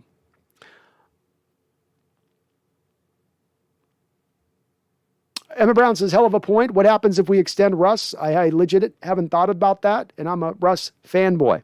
Yeah, it's a great point by him to bring up. I'm the same place here, Emmett. I'm kind of thinking about this a little bit more as I'm unpacking it. Because Russ has 2 years left on his contract, I thought, well, you at least still have, if you keep Russ, you still have another year to wade through the waters and see if it's still murky or if it starts to clear up a bit. And if that's not the case, then Russ does need to push for a contract extension at that point. Whew. There's some problems in that. And not just on giving him the $45 million. Let's face this as well. Whatever money you give him now, you're on a now new contract, but you still have the old contract clicking into place where there's still $26 million of dead money on the deal. So any new money you take, the dead money is still there. Any new bonus money you put on the deal, you still have to factor the old dead bonus money into it as well in the rears. I don't know if I can do that. I can't do that. Elliot says our dead money, if we trade Russ before June 1st, is $26 million. It's still $13 million after that. Okay. Emmett Brown says Malik Willis is a turnover machine, but he'd be fun to watch. He would be fun to watch. I'm not quite with it either on that one, Emmett. Probably with you on this one. I also lean towards, I'd like to get a bigger quarterback as our next quarterback. I'd like more of a traditional sized guy that doesn't struggle to maybe see over the top of the line. But look, Malik can move. Malik's got a hose. Got a little bit of an odd delivery that's all over the place. But he's good. Probably will sneak up in the first round in this draft. Maybe. Merck, I'll trade Russ, get a defensive lineman in the draft, rebuild the O-line in free agency, and draft Sam Howell or Carson Strong. Boy, neither of those guys do too much for me. Neither do. But Carson's probably going to be the first guy off the board. Goax, DK produced over 3,000 yards and 29 touchdowns so far for us. That is extension worthy to me. Me too. Me three. Elliot, we are not ever letting Baker Mayfield anywhere near the city of Seattle unless he's playing against us. Well said, Elliot. Very well said. Random McDaniel says, all these Packer fans taking their shirts off, smelling like Milwaukee's best in cheese and bratwurst. It's gotta be quite a smell in that stadium, Randall. Jay says, good for Mike, 65, dating a 40-year-old. He's real happy. Even when he loses, he's happy, if you know what I mean, Jace. Yeah, who could blame him? I'm getting to be an older guy. Younger woman doesn't sound bad. Randall says, Mike, little blue pill Zimmer. Go Hawks 05. I am on the Bryce Young train. Choo-choo. Go Hawks, I'm with you. I'm all aboard on that one. I've got my ticket. Here you go. Let's go. TJ says, you're still live? Damn. Mark, is DJ Reed better than Shaq? Would you pay him $10 million a year to stay? Do you think another team will offer him $10 million a year? Yes, Mark Armstrong. I do think DJ Reed is better than Shaq. I don't think Shaq should have ever gotten anywhere near $14.5 million, though. He's not quite, to me, worth $10 million a pay because the Jacksonville Jaguars were wrong for paying Shaquille $14.5. Does that mean we should be wrong to pay DJ 10 because we're thinking we're getting a steal because he's a better player than what the Jacksonville Jaguars paid at 14.5? No. To me, DJ, if I sign him to a contract extension, is like a 4-year, $25 million deal, 5-year, $25 million deal, something like that. Give him $8-9 million in bonus money. You know, one of those kind of mid-tier deals that you rarely see in the NFL, but I would be willing to give him it. Emmett says, Russ is getting to the second half of his career. He has made his big paydays by now. This is about the time Brady started taking discounts. I think Russ's future contracts can be judged more harshly. Agreed, especially by the time he gets to the third contract. Voodoo Magic, I'll pass on Mike Zimmer's girlfriend. She looks like a younger version of Charo, that coochie lady from the old show Love Boat. Oh, yes. Coochie. Yeah, I remember that one. A lot of hair on Charo. Go Hawks 05, Zimmer winning at life. Emmett Brown, I'd move Russ for number 1 and Hutchinson. That's my dude. It's a good dude to have. He might become my favorite guy in this draft too, Emmett. I love Hutchinson's game quite a bit. I like him better than Thibodeau. Thibodeau is more sudden, more of an athlete, more of the freakishness to him, but I like me Hutchinson. Randall says, if we trade Russ, I'd trade DK. Not because he's not great, because we're going to pay him and then roll out a bridge quarterback and then a rookie quarterback, get the picks and save the money. That's my logic. There is a logic behind it, Randall, so I don't argue with that. I can see why you would do that. If you're going to blow something up, blow it all the way. Don't go don't go half hog, go whole hog. I can get the methodology behind that. I do think that at the end of the day, I just can't move on from DK because I just don't know if hard to replace that kind of talent. I would just I'd still want to ride with DK, but I get where you're coming from on Randall. I know where you're coming from, but I gotta still go with DK. Jay says, I know what you mean about saying the same thing. Grumpy man to energetic players are happy too. Yeah. Right.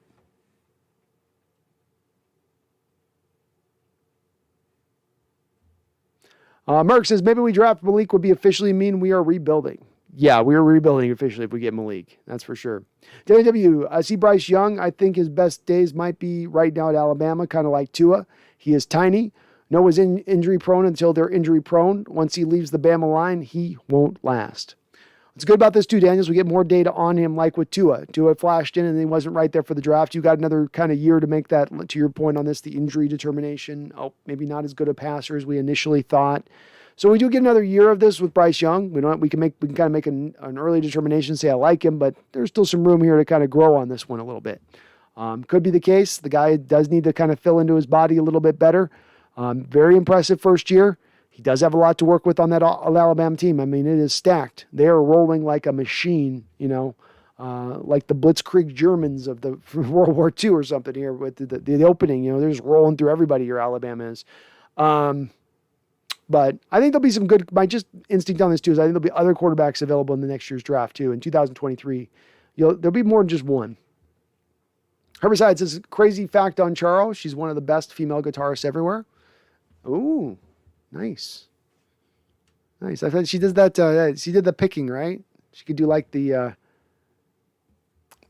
what are those? It's the Mexican guys, like the Desperado guys. I forget what they call them. There's a word. TJ says, is Diggs in the right situation where he earned the paycheck but can't pay him? Yeah, it's exactly that. Yeah. In fact, it's even more worse than that, TJ, because he's a younger player than what KJ was, having the year KJ did last year. And he's even more earned the contract than even KJ earned it. But that's just it. Larry says, I don't like that rookie from Alabama. Quarterback Brandon, sorry, he is okay. Fair enough. Fair enough. Go Hawks survive. Jags go Thibs at number 1. Lions take Hutch at 2. Keep him in the state of Michigan.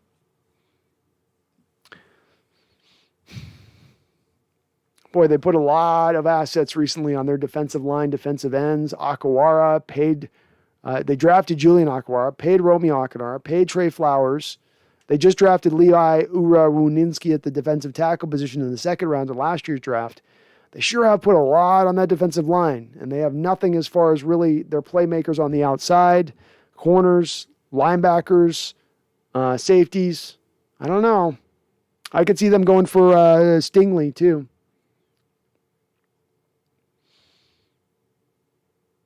Merck says, nobody this or next year's draft really have big arms like Allen Mahomes. No. And those guys were kind of selected close to each other, right? But, I mean, at the end of the day, they don't come down the pike very often. Those kind of guys got that difference maker with their arms like they are. Mark Armstrong says, I thought Phil Haynes played great. Did the Seahawks brass fail to recognize his talent? Should we have played him instead of Fuller or when they played Curran at left guard? Yeah, Mark. Yeah. But some of the proof of this is not just the day that he's having today, Phil. He's played well anytime you put him at left guard out throughout his time here in Seattle. He hasn't had a lot of opportunities, but he somehow got into the coach's doghouse. I don't know why.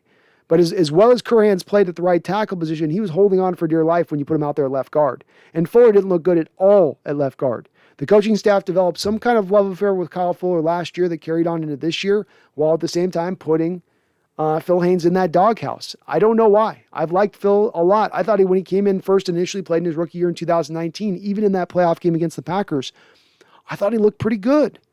I thought he looked like a guy that you should be in the mix. But he's just not been given very many any opportunities.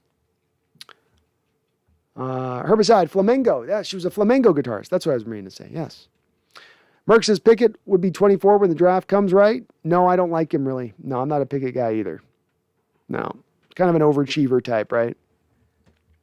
Alexander, the good old years when we said we can make it back to the Super Bowl, now we are saying we can fix this and maybe make the playoffs. Shaking my head.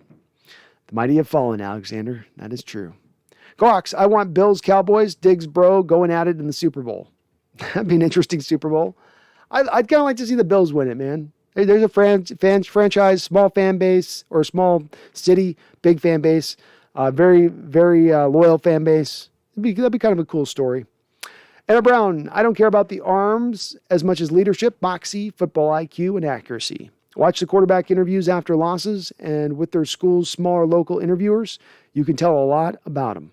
Very true. Very true.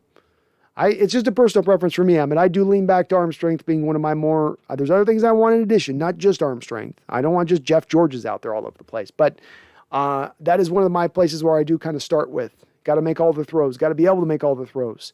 Move while, throw while you're moving. Off platform. Larry Coleman says Mahomes good for making commercial.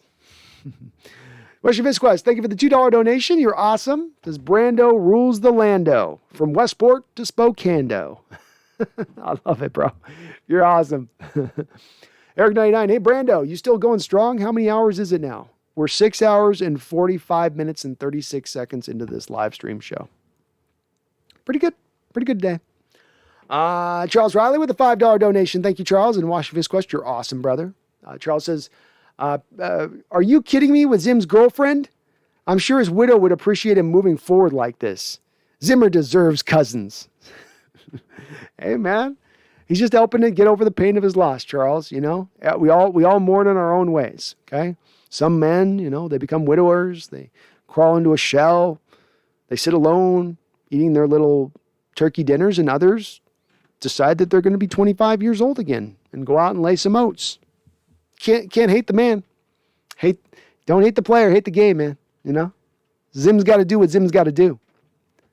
Thank you, Charles, though, for all your donations, brother. I salute you, sir, and I appreciate you. It says, Merck, just build up a D-line and an O-line. Any average quarterback can win with a good D-line and O-line. Very well said, Merck. It's part of the reason why I do say build up those lines first and foremost. Make those your top two priorities this offseason. You do have holes in other places. You have to address your running back room, your tight ends, your free safety, a couple cornerbacks, maybe another linebacker. But just start with those two places. Start with those two places and make them a priority. And I think good things happen from that. GoX05, Rodgers scrambling for 10 yards, holding like an unathletic grandma. James Watson, what position do we address in the draft if Russ is gone, Pete stays? Pete is gone, Russ stays, or if both is gone. If Russ is gone and Pete stays, or if Pete stays and Russ is gone, I think those two, I really would start with the same place, being that, okay, if Russ is gone, Pete stays, then you're getting 2 first-round picks in this draft. I take the top first-round pick, take the best player available with a leaning towards hopefully getting a tackle. So if you could get like the Micah Becton or the Penny Sewell of the draft with that pick, I would do it. I would take the second pick. I would trade it back in the first round, stay in the first round, pick up an extra second or third rounder, and then make that selection from there with the best player available on the board. If Pete goes and Russ stays, then likewise, I would still be leaning towards building the offensive line. I just wouldn't have the first round picks to do so. So I would go out there, try to sign Teron Armstead as my left tackle of the future. I would then with that second round pick, try to see if I could grab one of two guys, one being Daniel Lele of the University of Minnesota, really fine, good right tackle for them, or Abraham Lucas. Now, I know Crahan's played well, but those guys are two upper level talented guys out there at that point. So I would probably go that direction. If both are gone, I would probably operate a lot like I did I would operate very similarly if Pete stayed and Russ was leaving. So it would be very similar to that. Best player available on the board with the first pick I get in the Russ trade. The second pick I trade back and then do what I do with that. TJ says, is Mac Jones the offensive rookie of the year? No. Jamar Chase is, TJ. Jamar Chase put up with like another 200 yards receiving today. No, he's the offensive rookie of the year. Merck says, if we trade Russ, that's a top 5 pick? Maybe. Merck, some of it depends on if you're talking about the Eagles or the Giants being the two teams you trade for. Neither of those are going to be, I think, 2 top 5 picks, but you'll get 2 first-round picks in the top 15. So it's not exactly that, but you're getting commiserate value in the trade. Eric99, how how fun would a Cardinals versus Cincinnati Super Bowl be? One team would win their first Super Bowl. If the Hawks win it, then I love seeing new teams have some success instead of the same teams every year. Me too. It's good to see it. I like seeing struggling fan bases who have been supporting their team for a very long time kind of get rewarded for that, like we did. I'm very much in favor of that. For instance, I like that over like Los Angeles Rams getting gifted like a Super Bowl, like if I would feel like they kind of would be. So yeah, I'd prefer that as well, like 99. I'd be good with that. I kind of like the Cardinals not getting one because I just like them having an empty trophy case, and there's something that tickles me about that with them. But, Merck says Hutchinson should be there. He should. Emmett says some of us mourn and move on before she's dead. Hey, just the way you got to roll, Jay, so we only use true real name McCorkle Jones. McCorkle Jones, that's right. I can't believe this is his name. Jamar is a beast. I love Jamar. He's awesome. He's like Steve Smith with like 3 inches. Hassan Reddick would be a great addition to our pass rush. He would go Ox. Guy's really coming along in recent years. But he'd be an interesting guy to take a look at for sure. Good news with pass rushers, there's usually a lot of them. You usually got at least about a baker's dozen out there of guys you could maybe go look at. TJ says Seahawks trade Russ to the Lions for 3 firsts and Goff, then Goff goes off against the Rams for the next 10 years. I love it. Burke, is the Joe Burrow injury serious? I don't know if the Bengals will make it. I didn't know he was injured. Is he hurt? TJ said it's perfect. It is perfect. Jay said 266 yards today. Jesus. He's a beast. Cox, it says DK and Jamar each had 3 receiving touchdowns today, but Jamar had 203 more yards. We reckon the Cincinnati Bengals tend to probably throw it a lot more. They have like 45, 50 attempts a game throwing. Like, they do not like to run. They do not like to run. TJ, will Burrow win comeback player of the year? Yeah, it's got to, right? It's got to, coming off that injury and being as good as he is. Since A-Rod is leaving, where will he go? I think A-Rod goes to the Broncos. I think the Broncos are the spot that makes the most sense. He's got some guys to throw to. They've got some stuff to throw the way of. They picked up some draft picks from the Rams that they can toss the Packers' direction to make the trade right. I think that's where he goes. The Broncos makes sense. Mark says I think Devontae and him will go to the same team.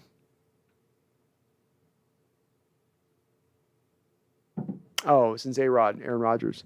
I don't know about that, Merck. If Aaron Rodgers goes, let's say, to the Broncos, you've got Jerry Jeudy, you've got Cortland Sutton. They got the kid they drafted out of Penn State there. There are 3 wide receivers deep already as it is.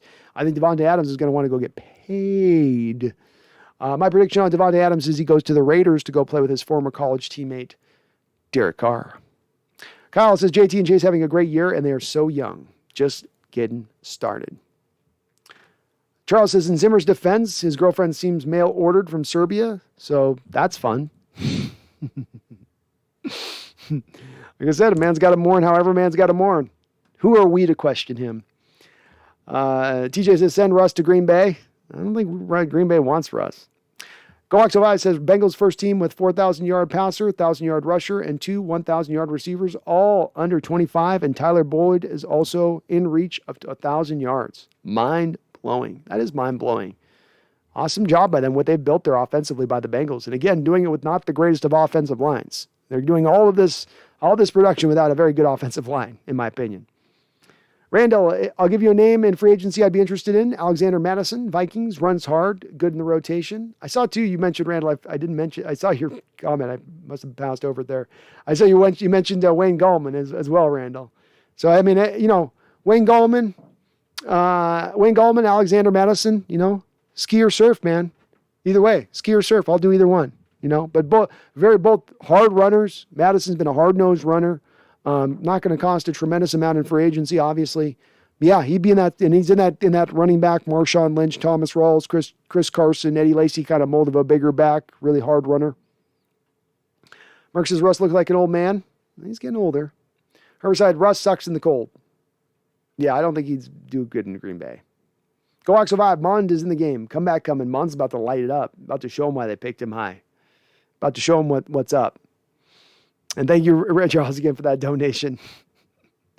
Emmett, I got to start scouting the top 2 left tackles. I think Bama and North Carolina State have the top 2. Yeah, it's Will Rogers, isn't that one of them? Which I did scout him. And then it's the Leal guy, right? Leal is his name. So what did I think about? I think I got my one here for the other guy. I did a scouting breakdown on him. You'll like White. He's just a natural. He is just a natural at the position. I'm looking for my notes on him, but it's not coming up here, so I must have put it somewhere else. But Rogers, not White. Rogers is his name. No, Mississippi State. Is that the one? Is it Cross? Maybe that's who I'm off. No, I was thinking somebody else. I was thinking Charles Cross, Mississippi State. That's another one to take a look at. He's really good too, Emmett. You'll like his tape. Gorax, I want James Cook out of Georgia. He's Dalvin's little brother, great three down back, and went off against Michigan. I'm good with it. As long as we don't have to pick in the first round or the second round, I'm okay with it. Random Dane, I was thinking Anquan Bolden as the Chase comp. The only thing that holds me off from doing an Anquan Bolden comp with that is Chase is a legit 4.33, 4.38 guy. Anquan Bolden was like a 4.5 guy, Randall, coming out. Like just not quite the same open field speed, but similar build, similar kind of way that they are great hand catchers, and they can really do a good job of being able to catch a ball out away from their body and turn into runners seamlessly after the catch. So I can see a little bit of the comparison with that.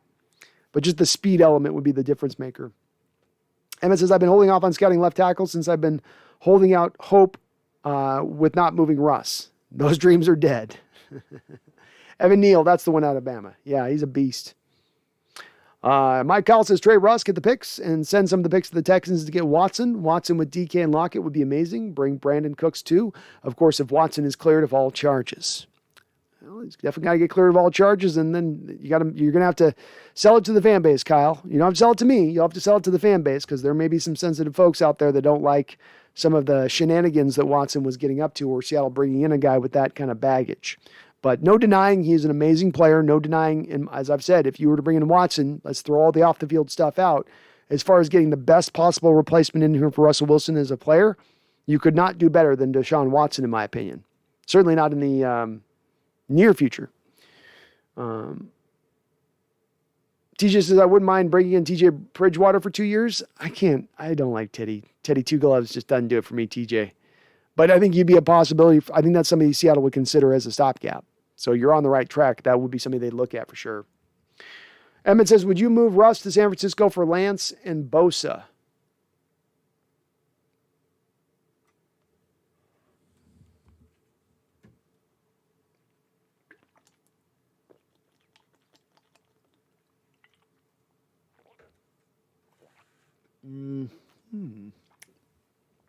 I probably would make that move, Emmett.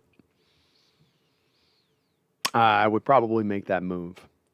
That's not an easy one for me to make, but my gosh, that's I'm also, Emmett, I'm high on Lance. So this is a little bit of my being high on Lance part of it. So, he's my number 2 quarterback coming out of last year's draft. That would be hard to say no to. You have Lance for 4 more years on a cheap rookie deal, and then you've got Bosa to pair with Darrell Taylor going forward. Woo! I like it, man. Merck says, Teddy is not a good. I'd rather get a 6'4+ quarterback with a strong arm. That's my dream. Me too. Eric99, did anyone watch the Sugar Bowl last night? That running back from Baylor looks good. Wouldn't be mad if we drafted him like the 3rd round if he falls that far. I haven't had a chance to take a look at him, but I will take a gander at him, Eric. We are getting into the scouting season now, so I'm beginning to do some looks at these guys, but I'll take a look at him for sure. Gonna have to look at running backs. Merck says, Bosa and Lance, you're high on, bro. I know. That's Emmett hit me in the soft spot with that one because he knows I've got a little bit of a Lance underbelly to me here, where I liked Lance's game quite a bit coming out, and I think he would pair very well with Coach Carroll for what Coach Carroll wants to get out of the position. He is raw, but that'd be tough. Going so 5, Evan Neal is 6'7", 320, and can split box jump 60 inches. Probably runs a sub 540. Absolute beast. Yeah, he's this year's basic Penny Sewell, Micah Becton. That's this year's version of that. Kyle, at Bryce Young in 2 years, if he gains more weight, I just don't want a very thin quarterback of this stature. Fair enough. And I understand. And I knocked that same thing. I don't want the same issues I had for the guy like Matt Corral for being as thin and small as he is that eventually gets him injured. I think it's valid to have that as a worry and a concern and to be aware of it. Yeah. Emmett, I drink but don't smoke, but I'm thinking about guys we've liked, plus picks or another player. Lance Love, big arm prospects. Yeah. Because, I mean, we know, Emmett, if Carroll wants to move forward, that's what he's going to run into, is he's going to want the game manager who has the occasional big arm to push the ball down the field when he can get the safety to come up into the box.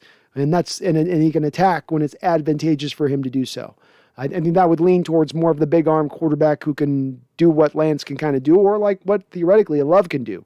I'm definitely a lot more higher on Lance than I am on Love. I definitely have my questions with Love right now. Especially getting to see him start against the Chiefs this year in Green Bay and just looking like a deer in the headlights. But yeah, no, I think we're on the right track of it if that's where we were going to go. And I'd be open to it. Mark says, I don't know about Tyler Huntley. I don't see him being a top 20 quarterback. I don't either. Tyler Huntley doesn't do much for me. Jags might go Neal number 1 since they have a quarterback secured. Maybe. I mean, there's not a clear consensus number 1 pick right now. So we'll say that. I could also see them maybe potentially trying to trade back a little bit. They need a lot of help. Herbicide says Huntley was doing good tonight. All right. TJ says Georgia versus Alabama. Who wins this year's championship game?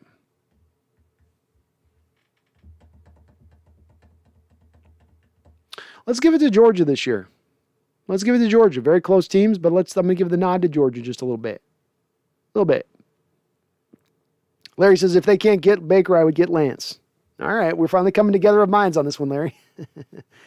Merck says, what about Jordan Love? We could develop him. He doesn't do a ton for me. I didn't like him all that much coming out of Utah. And again, he had a year to sit, finally got in there this year against the Kansas City Chiefs defense that's not very good in Green Bay. And not only wasn't he good in that game, he looked completely lost. The Packers don't seem to be very intent on moving on from Aaron Rodgers. And it seems like they're almost going to be kicking and screaming to do so, which doesn't say a whole lot about what they're thinking exactly about where Jordan Love is at right now. He just doesn't do much for me. Randall says, I think Chase was more of a high 4.4 guy. Was he? God, I thought he had a great... Let's look it up, Randall. Let's make sure we're right on this.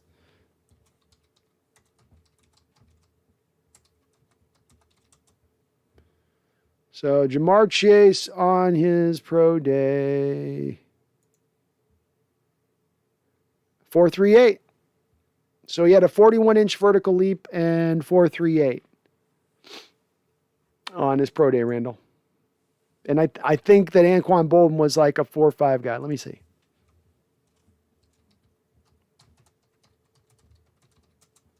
Let me double check Anquan Bolden here. Let me double check. Oh, my God, Randall. Anquan Bolden ran a 4.7 He ran a 4.7 Oh, Lord, Randall. Oh, woo. Oh, Lordy. God bless Anquan Bolden, man. What he got out of that 4.71 for a pro career? Dear goodness. Goak says Young will put on muscle. He's still not even 20 years old. I give him some time too. Yeah. Emmett says, let the record show I have no issues with Watson. If Robert Kraft can get away with it, then so can Deshaun Watson. That's true.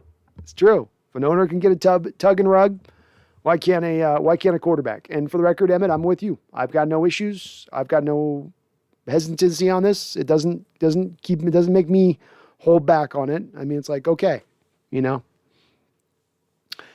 Herbicide says Russ would love the Indy O-line. Yes, he would. He would, and playing indoors in that dome, I think, would help him out too.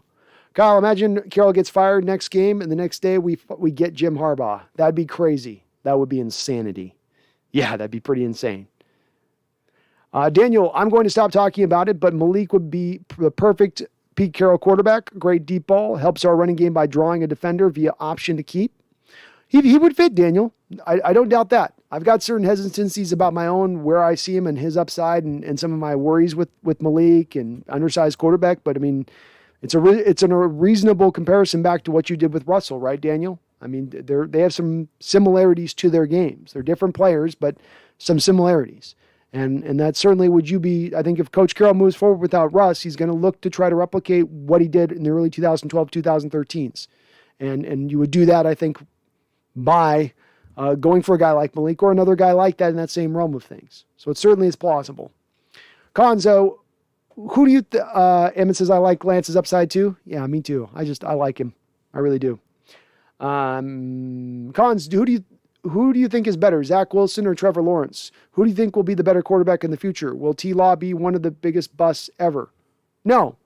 I think Trevor Lawrence went to a team in the Jacksonville Jaguars, which is devoid of talent. He did not have a lot of playmakers to throw the outside, did not have an offensive line.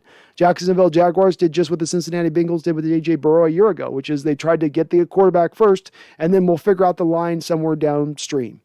It's not the way to do it. And when you do that, not only do you get your quarterback beat up, not only do you develop bad habits with that quarterback, but the quarterback doesn't look that good. And everybody says the quarterback's a big bust. You know, it's very weird how many young quarterbacks come out of the draft in the first round who have success behind a great offensive line and don't really, a few people kind of attribute as much to the offensive line versus the quarterback who comes to the bad team with the bad offensive line and gets his brains beat in, but then doesn't get a pass from any of the fans when that ends up being the case. I think Lawrence will be the better quarterback than Zach Wilson long-term. I still have a lot of faith in Trevor Lawrence's game. Maybe he's not going to be the generational talent some of us thought he might be in that Elway Luck mold, but still a very, very, very good quarterback when it's all said and done, I think. Merck says, I don't think the 49ers would want Russ.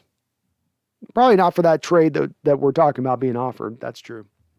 Sean Proper, Russ for a lot of picks, cut Bobby, draft a ton of offensive line and defensive line, then trade for Minshew, reevaluate quarterback position in 2023. Sean, I love it. I love your plan. Your plan of action all the way down the line sounds great to me. Jordan Love's in the game. Look out. See if I'm proven right on this. You guys are going to watch a lot of deer in the headlights here now.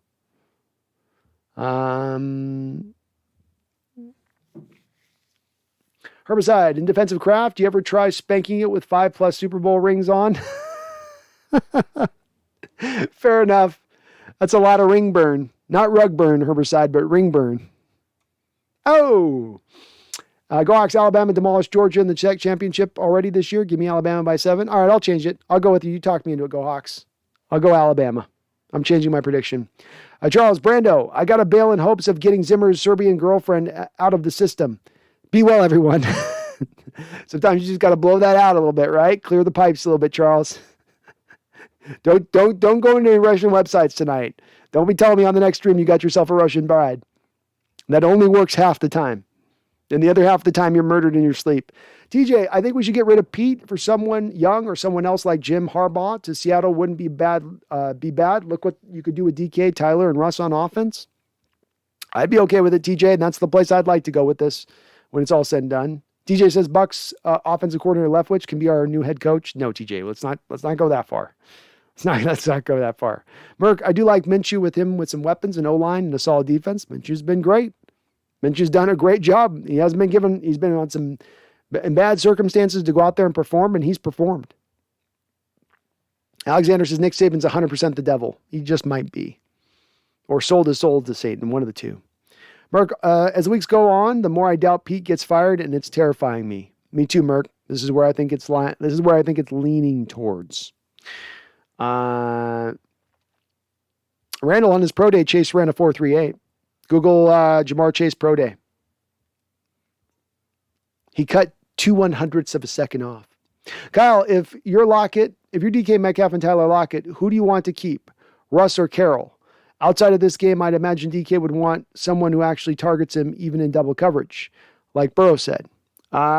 Yes, I think that if it's two different answers on this one, Kyle, and let's throw out just this current game.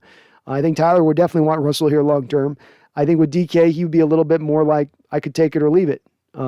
Because he's, to your point on this, has been at times where he's not been targeted, he's been forgotten about.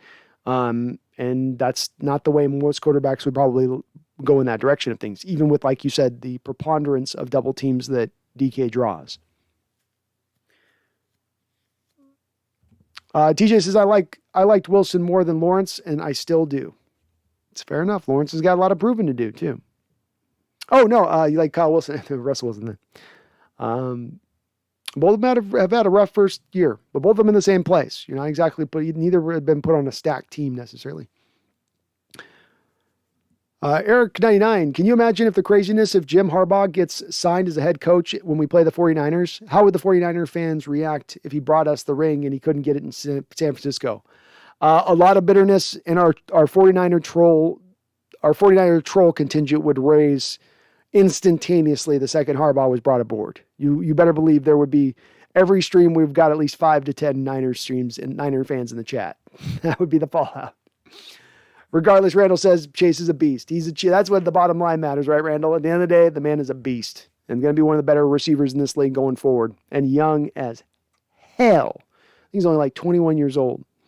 Merck, it's just really tough situation. I'm trying to move on from Russ since the quarterback talent isn't there. I get it. And yeah, it's tough. There's no easy answers on who's the guy who's going to replace if Russ goes. There's no straightforward path here. It is all a little bit dark right now. And understandable why you have some trepidation and turmoil on this, because there is no certain answers. Sean Proper just Googled Zimmer's girlfriend, Katarina Mitikin. It sounds like a hot name. It even sounds like a hot name. Katarina Mikititin. My titty kitten. Katarina, my titty kitten. That's what it looks like to me on what's written there. It's good to be Mike Zimmer, even though my money is on him getting canned after the season. Well, he may get fired, but he hasn't lost, if you know what I'm saying. DJ, Bengals got laughed at for taking Chase over Penny Sewell is the guy you're thinking of, TJ. And look, the Chase pick is good.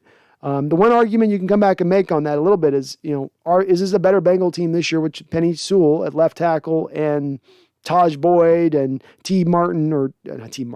Higgins at your wide receivers, and maybe going for a wide receiver in the second round. I mean, that's kind of the choice it was going to be, was go for one of the other, go for a Kadarius Toney later on, get your Penny Sewell now, and then stack your Kadarius Toney with the other guys. And I think it's better to roster build that fashion than they did.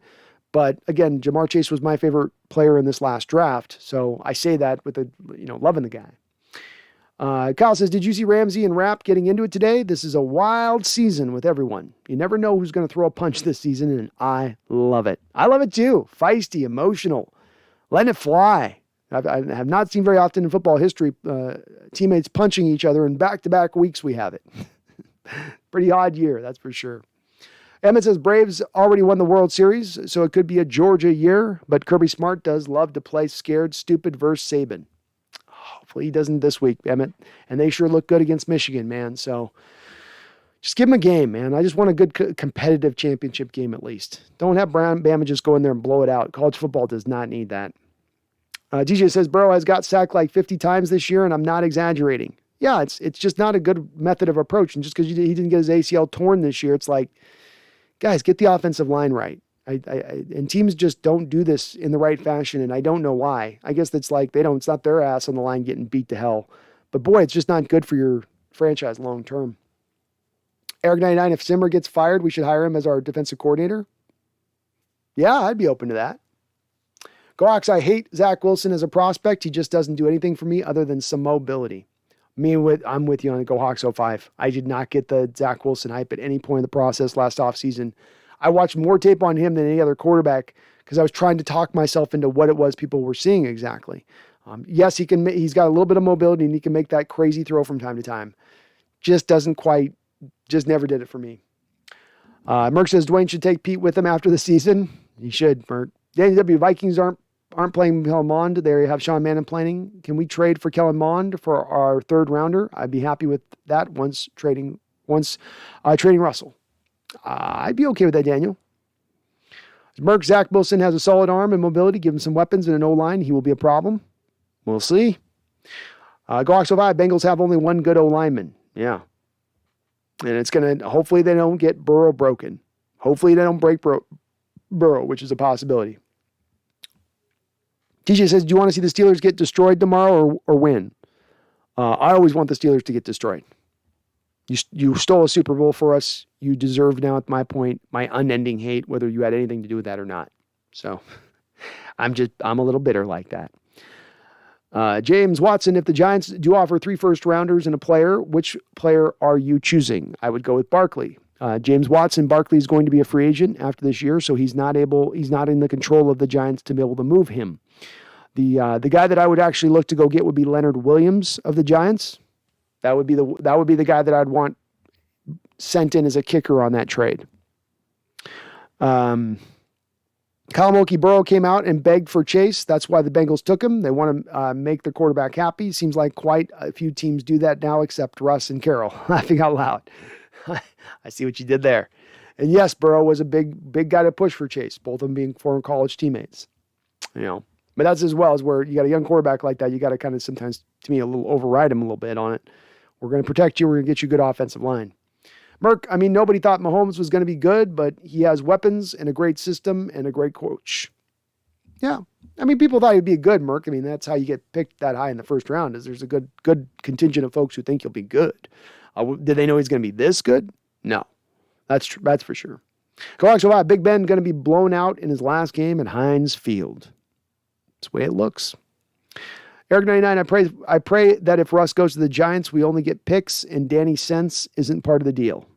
No Danny Dimes, no Danny Cents. I agree. I'm okay with that too, Eric99. I don't need Danny Dimes here. If he's just thrown in, whatever.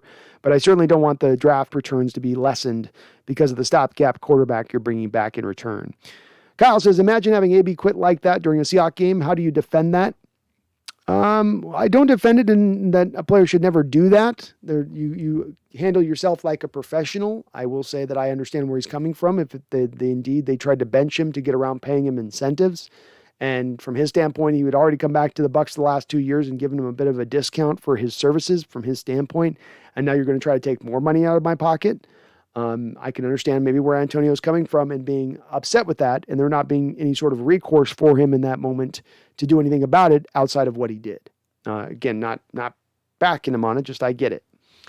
Herbside says if we had Barkley and Penny next year, the both of them might go 8 games max before they go down with injury. Well, the key is you play Barkley the first 8 games and then Penny the back 8 games, and then you get 16 full games of play.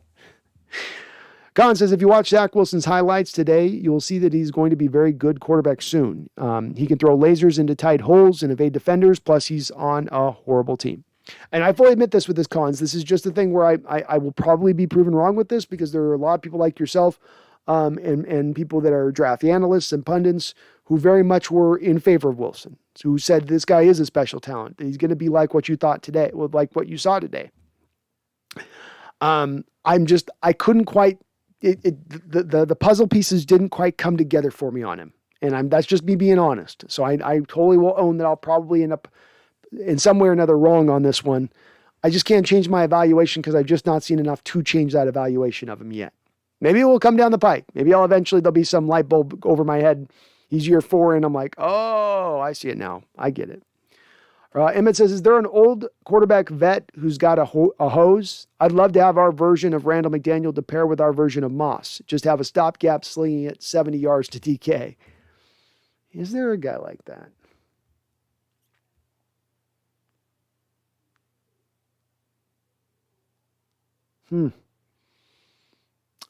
Fitzpatrick is the closest I guess you would get on that, Emmett. That's not really what you're looking for, though.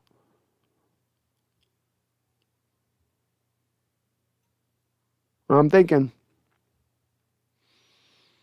No, there's really not that guy that's out there right now. I can't think of him. Not a lot of big arm quarterbacks right now that you just like in that same mold. Daniel, Wilson made our players better when he had legs, but he's losing that, and now he needs a rushing attack to open up the offense for him, which isn't worth a new premium contract. Well said. Well said. I would tend to agree with you on that. I think he's got to take a discount on the next deal. Herbicide says Earl went out kind of crazy. He did go out kind of crazy. Yeah.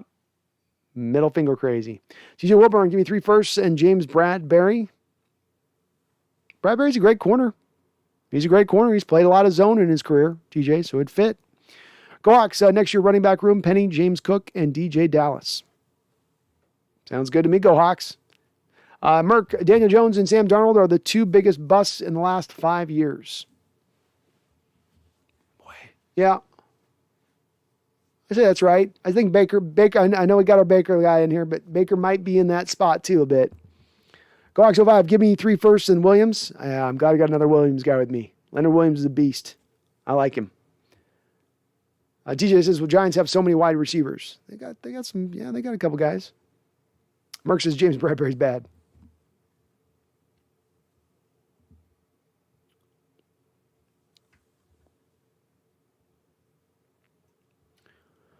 ADL Williams, who's your ideal 2-year bridge quarterback if we lose Russ and need to draft a quarterback in 2023?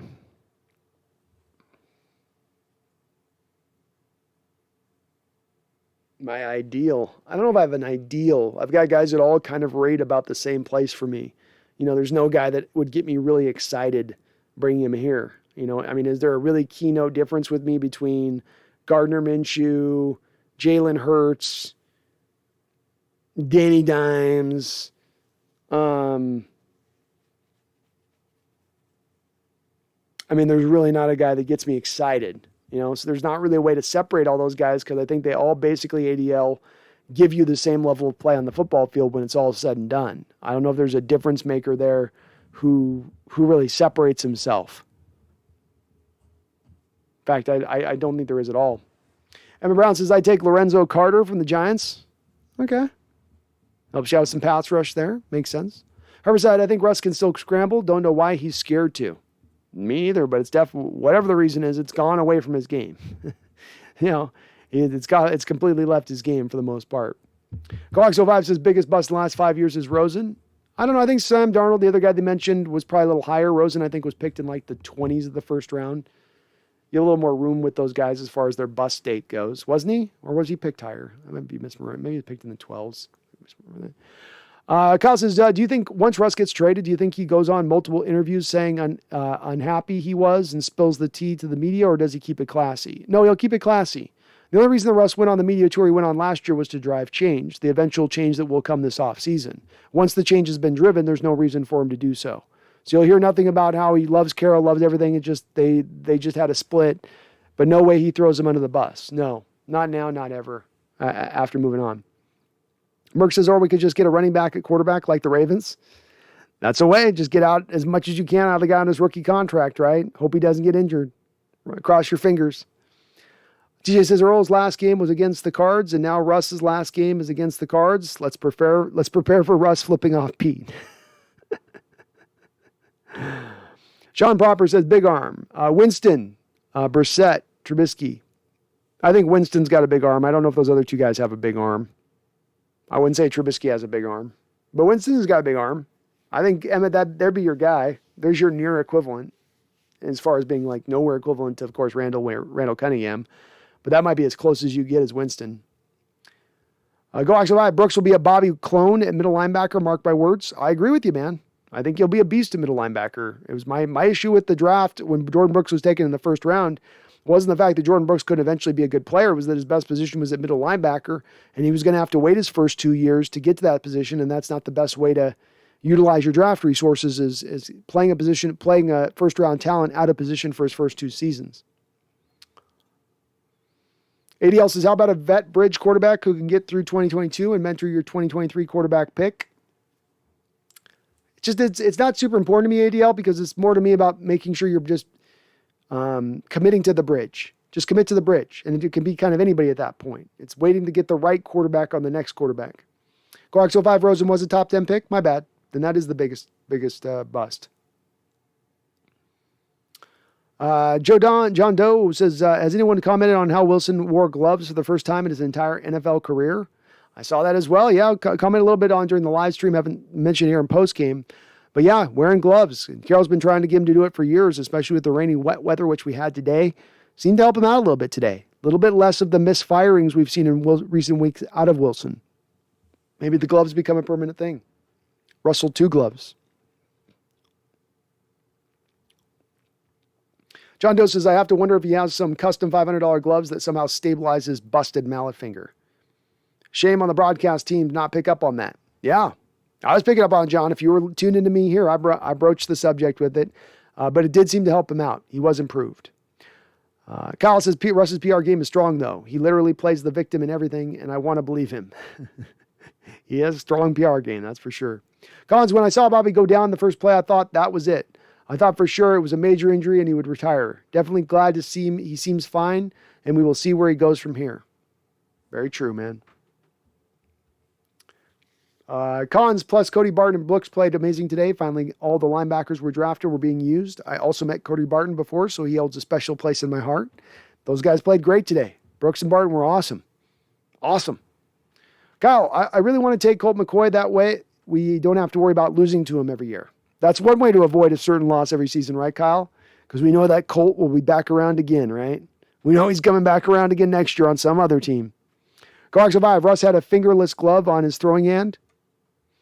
I don't know if it was to get the finger right as much as just to get better traction grip on the football in general on a rainy, wet day. Eric 99. Let me give everyone a little hidden info on old Pete. My brother worked at his house back in the USC days. He broke something by accident. Pete lost his S and screamed at the GC for an hour. General contractor is what I think General C. Oh, look at that. Let me pull out your GC. That sucks, Eric 99. That's not laid back Pete that we've come to know and love. Hope your brother got out there alive. Kyle Moki says Matt Ryan's rumored to go to the Steelers. I can't see it, Kyle. The Atlanta Falcons have to eat so much dead money to move on from Matt Ryan this offseason. I don't know if I could see that. Eric 99 says that man's got a huge temper. Now I could see Carroll having a huge temper. It's always the guys that are always so laid back and so chilled. It's the guys that are just a fiery hot volcano underneath. I should know. I'm like that. Merck, let's put Cordell Patterson at quarterback, and I think we make it far. Just run and read option all game, Merck. Okay, let's do it. Drunk Squidward, what's up, Drunk? In your opinion, was this the last time we see Russ playing in Seattle? I want to say no, but what do you think? Yes, Drunk. I think it is. And I don't say that is what I want to happen, of course, but what I think is going to happen. I hope I'm completely wrong on this, too. Kyle says, I really feel like we would have had this kind of Russ if he would have stayed with his ex. He was all quiet till Sierra got around him. Future should have warned him about her. Maybe he did. Maybe he didn't listen.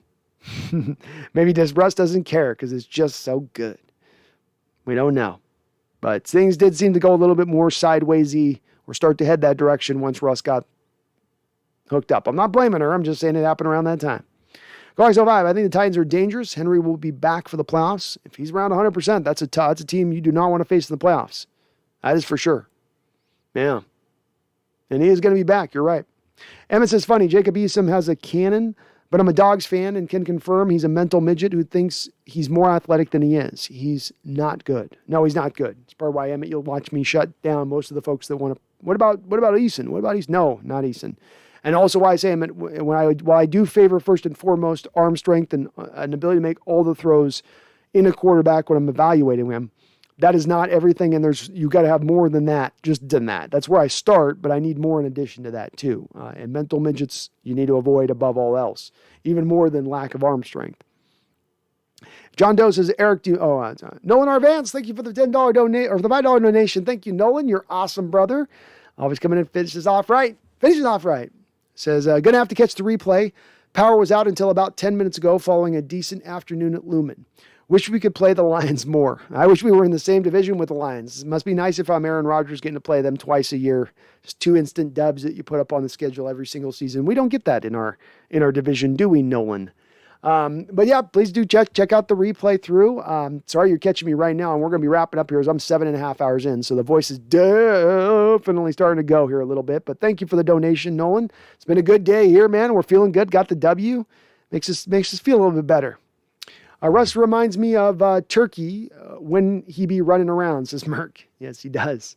Herbicide says, still think Minshew is still a possibility. Yeah, I think Minshew is a possibility. I think there's a lot of possibilities, though, at the bridge quarterback. With it being a bridge and not a guy you're marrying to long term, it's less about a certain guy and a variety of different guys that can fill that role. Drunk says Ken Norton needs to go as well. Agreed. I don't think he will, though. If Carroll stays, Ken Norton stays. Cons, I keep on forgetting that Russ has named his kid Win. That's the cheesiest thing I've ever heard. Funny that we have won nothing since he was born. Hawks 05, you think Eskridge went down on the one on purpose? No. He got dragged down there at that time. There was a lot of bodies. He was pushing forward. He was dragging people. That's where they got him down at. Kyle says, Kyler runs like a little kid in daycare that took a toy he wasn't supposed to. So funny, but he's good in that offense. He does look like a little kid running around because he's so small, and it does. It looks like a little toddler that's like he's giggling as he's running. You know, I feel like he's laughing if I could hear him on the field mic. John Doe says, I would agree with Russell look closer to the old Russell Wilson tonight.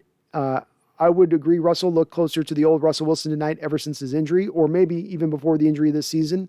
He looked focused, and that run might be the hardest he played all season. Yeah, he was going for that touchdown, John. He was going for it. No slide there, was he?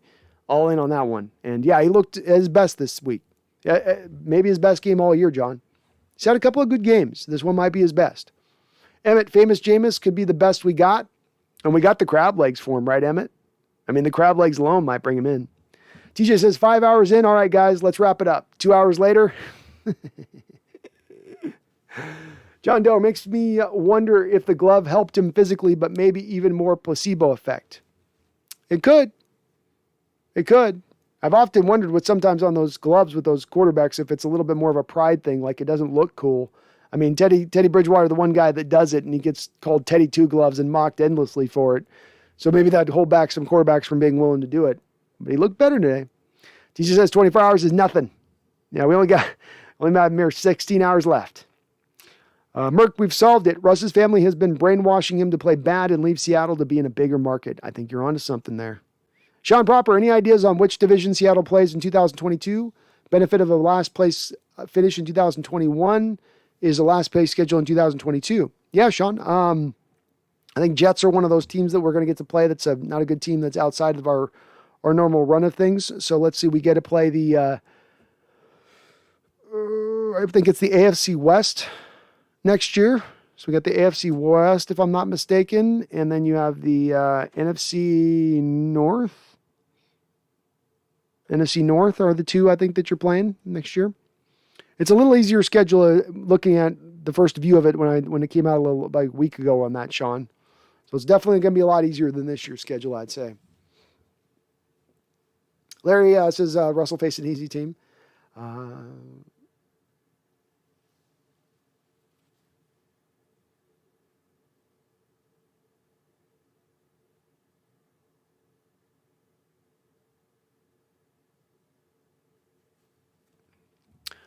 Drunk says, I hope Jody Allen puts the fist down and makes her decisions about letting Pete go and somehow convince Russ to stay. It's a long shot, but it's worth a shot. It is indeed, Drunk. I hope it's in consideration at the very least on her angle of things. Herbicide says, agreed, TJ, we should make him go like 16 hours one of these days. You guys can try. I'll be too fast for you. Too fast with my comment reading. Kurt Merck says, the 5 teams we beat this year is very depressing. And all the more reason, whatever decisions they make this offseason, Merck, you go really hard at making a lot of changes. I don't know if it's Carroll leaving and Wilson leaving. You got to do a lot of work this offseason. You can't just think it's a matter of circumstance that you got to the record you got to this year, or that it's somehow some weird outlier one-off. Jace, it's always my favorite when I film a video and I forget to plug in my microphone and the quality sucks, so I have to film it again. Fun. Jace, I've done that a lot myself, man. It's brutal. One of the things I like about the live stream is I just get to talk. It's up, it's done. There's nothing like it when you get a great take and you come to find or you got background noise comes in or something happens. I hate it. Drunk says best win Seattle had was the Colts, the first game of the season. John Doe, well, the Lions beat the Cardinals, so I wouldn't totally dismiss how hard the Seahawks played tonight. I think everyone played hard. I think the Lions have continued to play hard for Campbell. They're just talent deprived. We get to play the Lions again next year. Nice. Love it. Food and Magic, when do you plan to visit Maui again?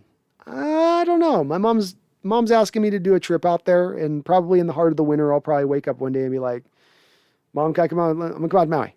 Warm up a little bit. So maybe this winter at some point. We'll kind of see. I got a lot of work going on right now, so I'm just trying to wade through all the work. But I got to get back over there. Got to visit the moms. Got to do my duty with that. TJ said, am I the only one who thought we were going to blow it when the Lions scored 15? I think we're going to blow it, but I got nervous, TJ. I got real nervous. Seahawks Network went to the game today. Super fun game to go to. Not sure how it was through the broadcast, but the 12 somehow make every game super fun. Stadium was surprisingly loud for the lack of fans. Well, I think you're getting more of the fanship in here. One of the nice parts, Seahawks Network, about getting the tickets down low is you start to get some of those fans back in the stadium. They're a little bit less of the wine and cheese crowd and a little bit more of the blood and guts, and that they're in there to scream, they're in there to shout, they're in there to be loud. They understand their duty and their role. And there's some of these wine and cheese folks who get in that stadium who forget about their role and forget about the lineage of the 12th man. And so I'm not surprised to see that you could have 2019 packed CenturyLink Lumen Field, not as loud as maybe even today might have been, Seahawks Network, because you just got more of a contingent in there that's more committed to being loud. Go 5, we hung 50 on the kneecap eaters. We did, and we walked away with our kneecaps. 50 points and 2 kneecaps. That's a good day. Seahawks Network, my section was at least. Seemed loud. It seemed like it was loud. A couple false starts in this game, Seahawks Network. Drunk Squidward, is it worth to keep Penny or let him walk or go draft someone else? I think you should draft someone else regardless, Drunk, because for the last 5 or 6 years, your running back room has been decimated. Let's try to avoid that next year by stacking as many talented guys as we possibly can fit. I do look to bring back Rashad Penny at somewhere around like the contract he gave Carlos Hyde a couple years ago. 1 year, $4 million deal. Sounds pretty good to me. I'd look to do something like that, quite frankly. Merck says, last chat for me, scout that Mike White guy. He's played like top 3 quarterback when he could, and we could have snagged him in the 7th round. He ran like a 4.2 40 and can throw 80 yards soaking wet. Love the guy and good night. I will write it down. I'll take a look at Mike White. The Jet quarterback, right? TJ says, why does the 1 yard hate us so much? We were 1 yard away from a Super Bowl, 1 yard away from tying our 58 points game again. Like, bro, I got another one for you, TJ. 1997. Dennis Erickson is fired because Vinny Testaverde's got a big fat head. And if Vinny Testaverde's big fat head crosses the plane, but the ball does not, costs us the playoff, costs Erickson the job at the 1 yard line. Ben Roethlisberger in the Super Bowl, 2005. He himself goes to the sideline, says, I didn't get in. My big fat head got in, but the ball didn't. Called the touchdown. Yeah, we got some problems at the 1 yard line. Emmett says, what about Robert Griffith III? Is he retired? I thought he actually looked good last time I saw him play. I think he's doing broadcasting, and he's about to write a tell-all book on the Washington football team, Emmett. He's about to air all that laundry. John Doe, great show. Have a good night, everyone. I usually watch your live marathon streams the next day or two. It's still good content, even if you don't catch it live. Keep it up, the good work. Thank you, John. Man, I really appreciate you. However, whenever you can catch the show is always appreciated, man. So thank you for that. Thanks for catching on replay. And I love doing this, man. Love talking with you guys. Love talking Seahawks shop. So I'm going to keep doing this as long as you guys keep listening, keep watching. Collins, what do you think we have to do to make Russ stay, or is it inevitable? I think to get Russ stay, you'd have to move on from Carroll, bring in an offensive-minded head coach, and then commit to building a great offensive line around Russell Wilson. I think it would take those sort of keynote items. Voodoo Magic, did you catch the random Chiefs fan in the crowd grubbing on some chicken he brought from home? Was that chicken? I thought it was a big chunk of turkey. But it made me, I was in the middle of live streaming doing play-by-play, and I think I went silent for about 10 seconds just watching it. Where I was just sort of drinking it all in. Like, number one, what's a Chiefs fan doing in the stadium? What's a Chiefs fan doing in the stadium rocking Chiefs gear? And why is he eating a slab of turkey?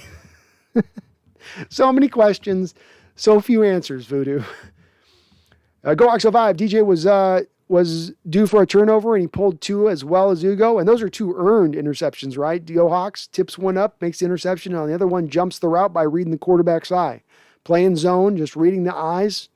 Great play on both of those by DJ. Seahawks Network putting up 50 against any team is something to be proud of. Was also fun to see some damn points scored around here. Hey, I'll take it, man. It feels good for us. We're not apologizing for it here, Seahawks Network. Everybody feels a little bit better today.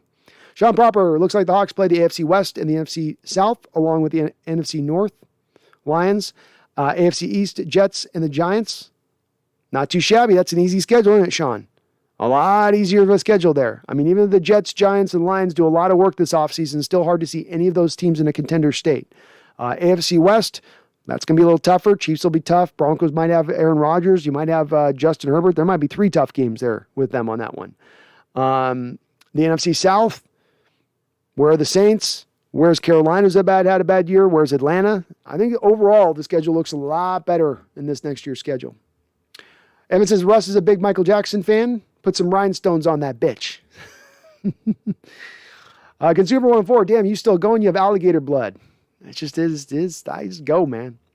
We're finishing up though here. Yeah, we play the teams in the finish in the same division, in the same place as us in the other NFC divisions that aren't scheduled to play.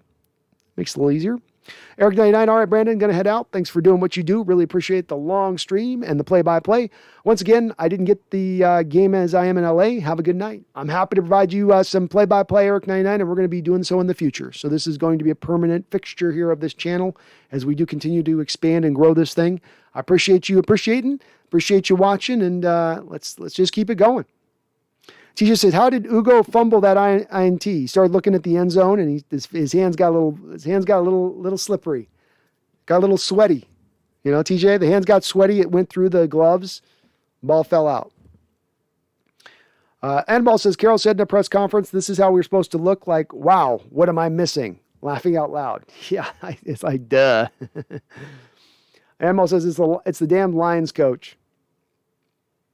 Drunk says AP unlocked Penny's inner self. I think he did. Larry says Russ needs to cook in Brown's uniform. No. Herbicide, I remember when John Ryan tried to run the ball and knocked himself out. I did too. Nothing more beautiful than John Ryan in the open field. Daniel W., should we keep Gabe Jackson next year or trade him and move Damian Lewis back to right guard while eating the $5 million in dead cap of Jackson?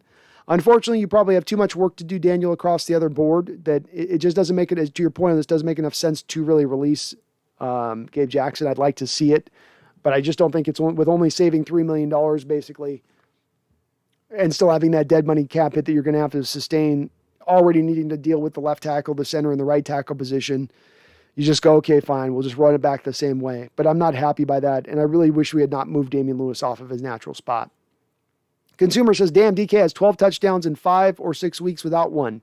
He will get 20 odd 1 year. He just might. TJ says, are we keeping the 17 games or was it worth it? I still didn't really think that the NFL needed to add an extra game, TJ, but they're not going to dial back. They're not going to play less games. That's just extra revenue.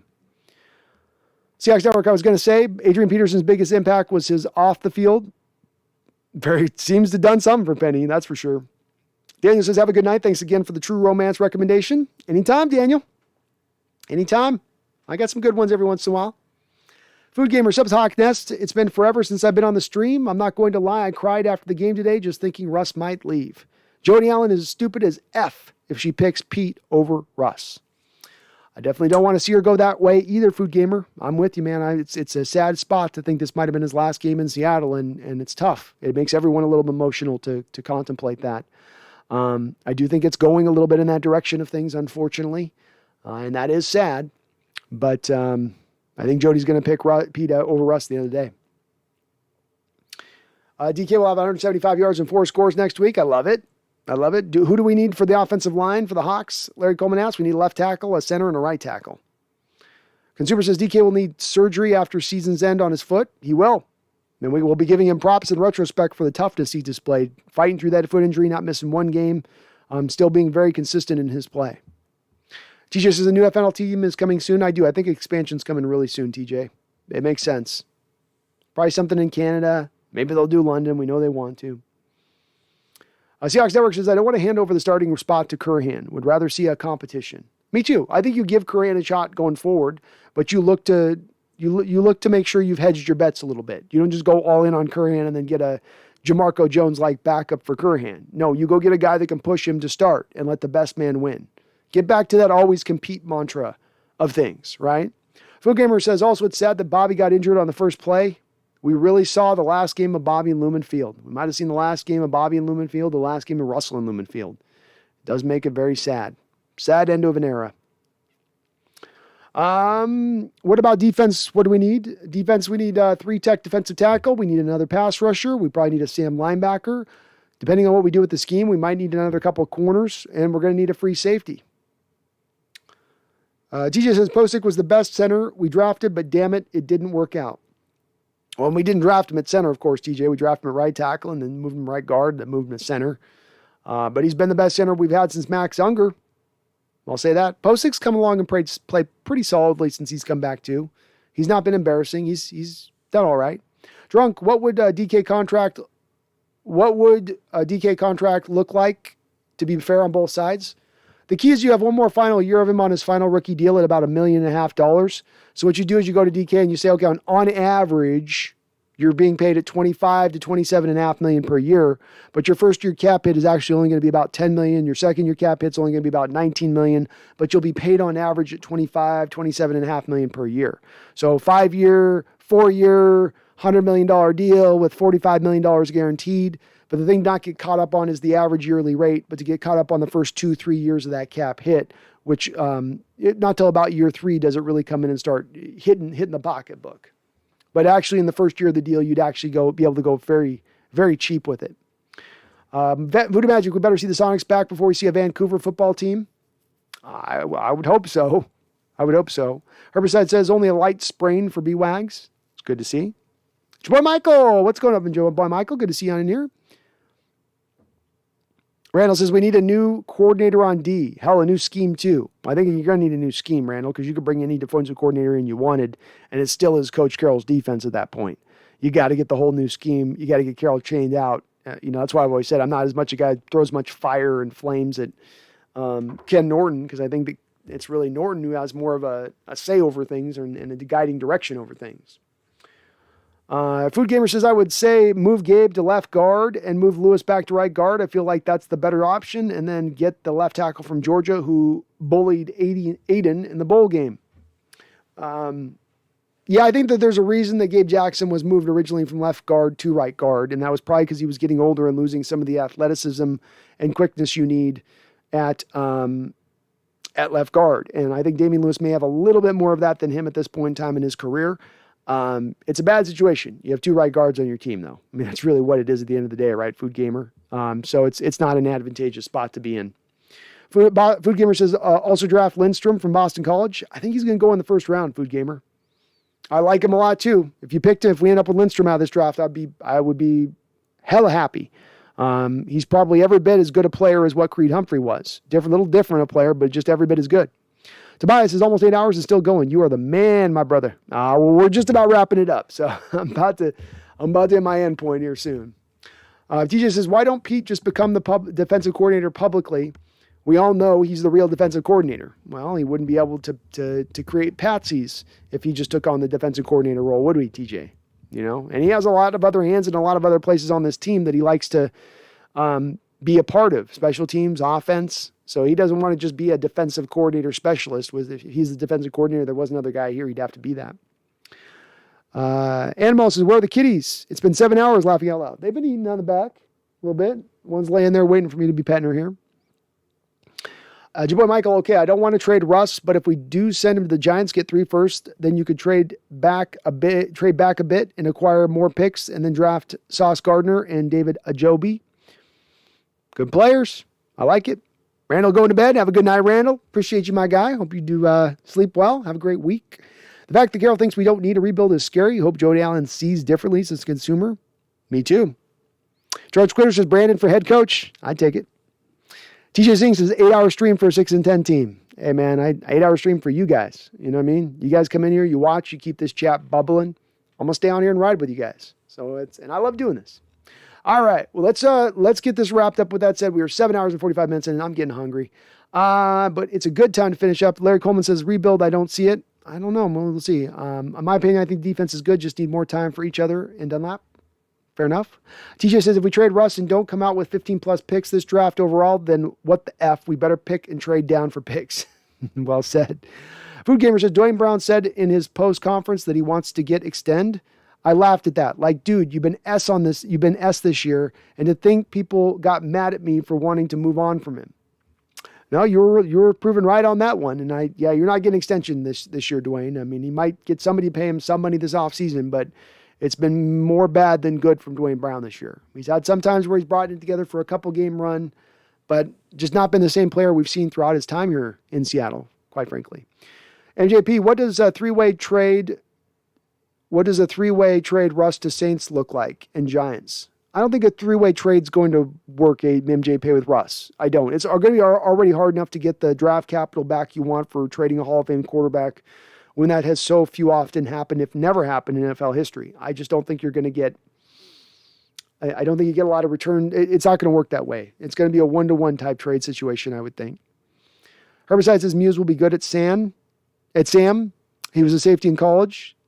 Yeah, he's fast. Well, at the Sam, you don't need a fast guy. You need more of a bigger guy, a more hardy guy, a guy that can set the edge. I think Muse will be better probably at the will. UE2K says, go Hawks. Thanks for the memories, Russ. Thanks for the memories, UE2K. Looks like that will be on it. John said that they're sticking with Danny Dimes. Again, don't take too much of what any organizations or teams tell you at this time. There's a lot of games being played right now.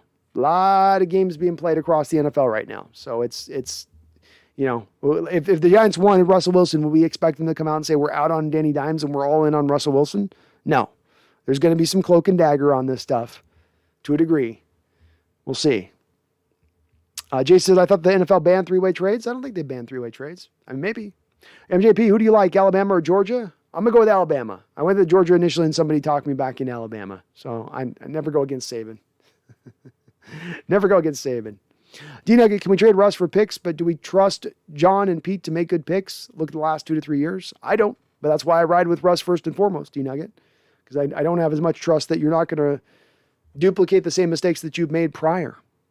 Ryan Austinson, can't believe you're still live, man. Go Hawks, baby. Excited for what the offseason brings. Hey, me too, Ryan, and that's just how I roll here on this channel, man. That's just how I roll. It's what I do. UA2K, there's no ban on three-way trades. That's how I understood it too. No three-way trades there. No way. All right. Well, that's going to call it for me, folks. I got to the end of the chat here. Thank you to all of the folks from Nolan R. Vance, to Charles Riley, to Elliot Clark, to Megan Gockroger, Randall McDaniel. I'm going to miss all the folks. Washington Fistquest, multiple donations. Voodoo Magic, multiple donations. D Nugget. I mean, just so kind. All of you guys all the time. I said it once here, I'll say it again. This has been a tough season for a lot of Seahawks fans. But the support for this channel from you guys in the chat, not monetarily, just watch it, hit the like button, do all the things that I could ask you to do. Go into Manscaped and utilizing the sponsor of this show. You get 20% off and free shipping. You guys have gone to Manscaped, showed that support of this show, helped lock in long-term sponsorship with them. I really appreciate everything you guys do in that respect. And it's you guys doing that. I mean, people go, 8-hour stream. Yeah, I'm here talking. I'm here BS with you guys. It's you guys that make this channel what it is and helping this growth come along. Thank you to everything you guys do on that, especially that is tested in a season like this. It's easy to come in here and watch when we can all celebrate and pound our chest and talk about how great we are. It's hard to come in here necessarily and talk about things that are tough topics or talking about a losing team, a bad team. But you guys have been there step for step. Just one of the more reasons why when people talk about bandwagon fans in Seattle, I scoff and laugh my ass off. Because that's not what I see. That's not been my history here. You know, bandwagon fans on other organizations, we think Detroit Lions fans would be filling up their whatever live stream show they got on their fandom being done with having 150, 200 people in the stream at any point in time. I don't at all. So thank you to all of you guys for that. I say it a lot, but I just want you guys to know that I really do mean it from the bottom of my heart, you guys, because this channel's been for 3 years going strong. The growth has been through the roof at every turn. Every turn has been nothing but encouragement from you guys on that, and I really, really do appreciate it. D-Nugget says, real Hawk talk can barely do an hour. I'll ride all night with you guys. You know that. All right, we got ourselves a dub. We threw up a 50 burger. Feels a little bit better. It's a little nice ending to the season. Let's go now and let's mess up the Cardinals. Let's mess up the Cardinals season next week. Let's keep them off the top of that division. Let's make them pay the price for Colt McCoy coming into our house and beating us. Let's go on the road in there. Let's our Seahawks fandom take back over that stadium as we do every time we play in Arizona, because they don't even have enough fans to keep that stadium full of their own. Let's go do this, and then let's end this offseason right. Come what may this offseason, because we don't know how this is going to play out. We think we know, but we don't know for sure. But regardless of what happens, whether Russ goes, whether Pete goes, whether John goes, where all three of them go, or whether none of them go, I don't want any of you to lose that faith. And you know what I'm going to say? I don't want any of you to ever now forget. Rebuild, retool, reload. It doesn't matter, because regardless, 100% you better believe. Go Hawks.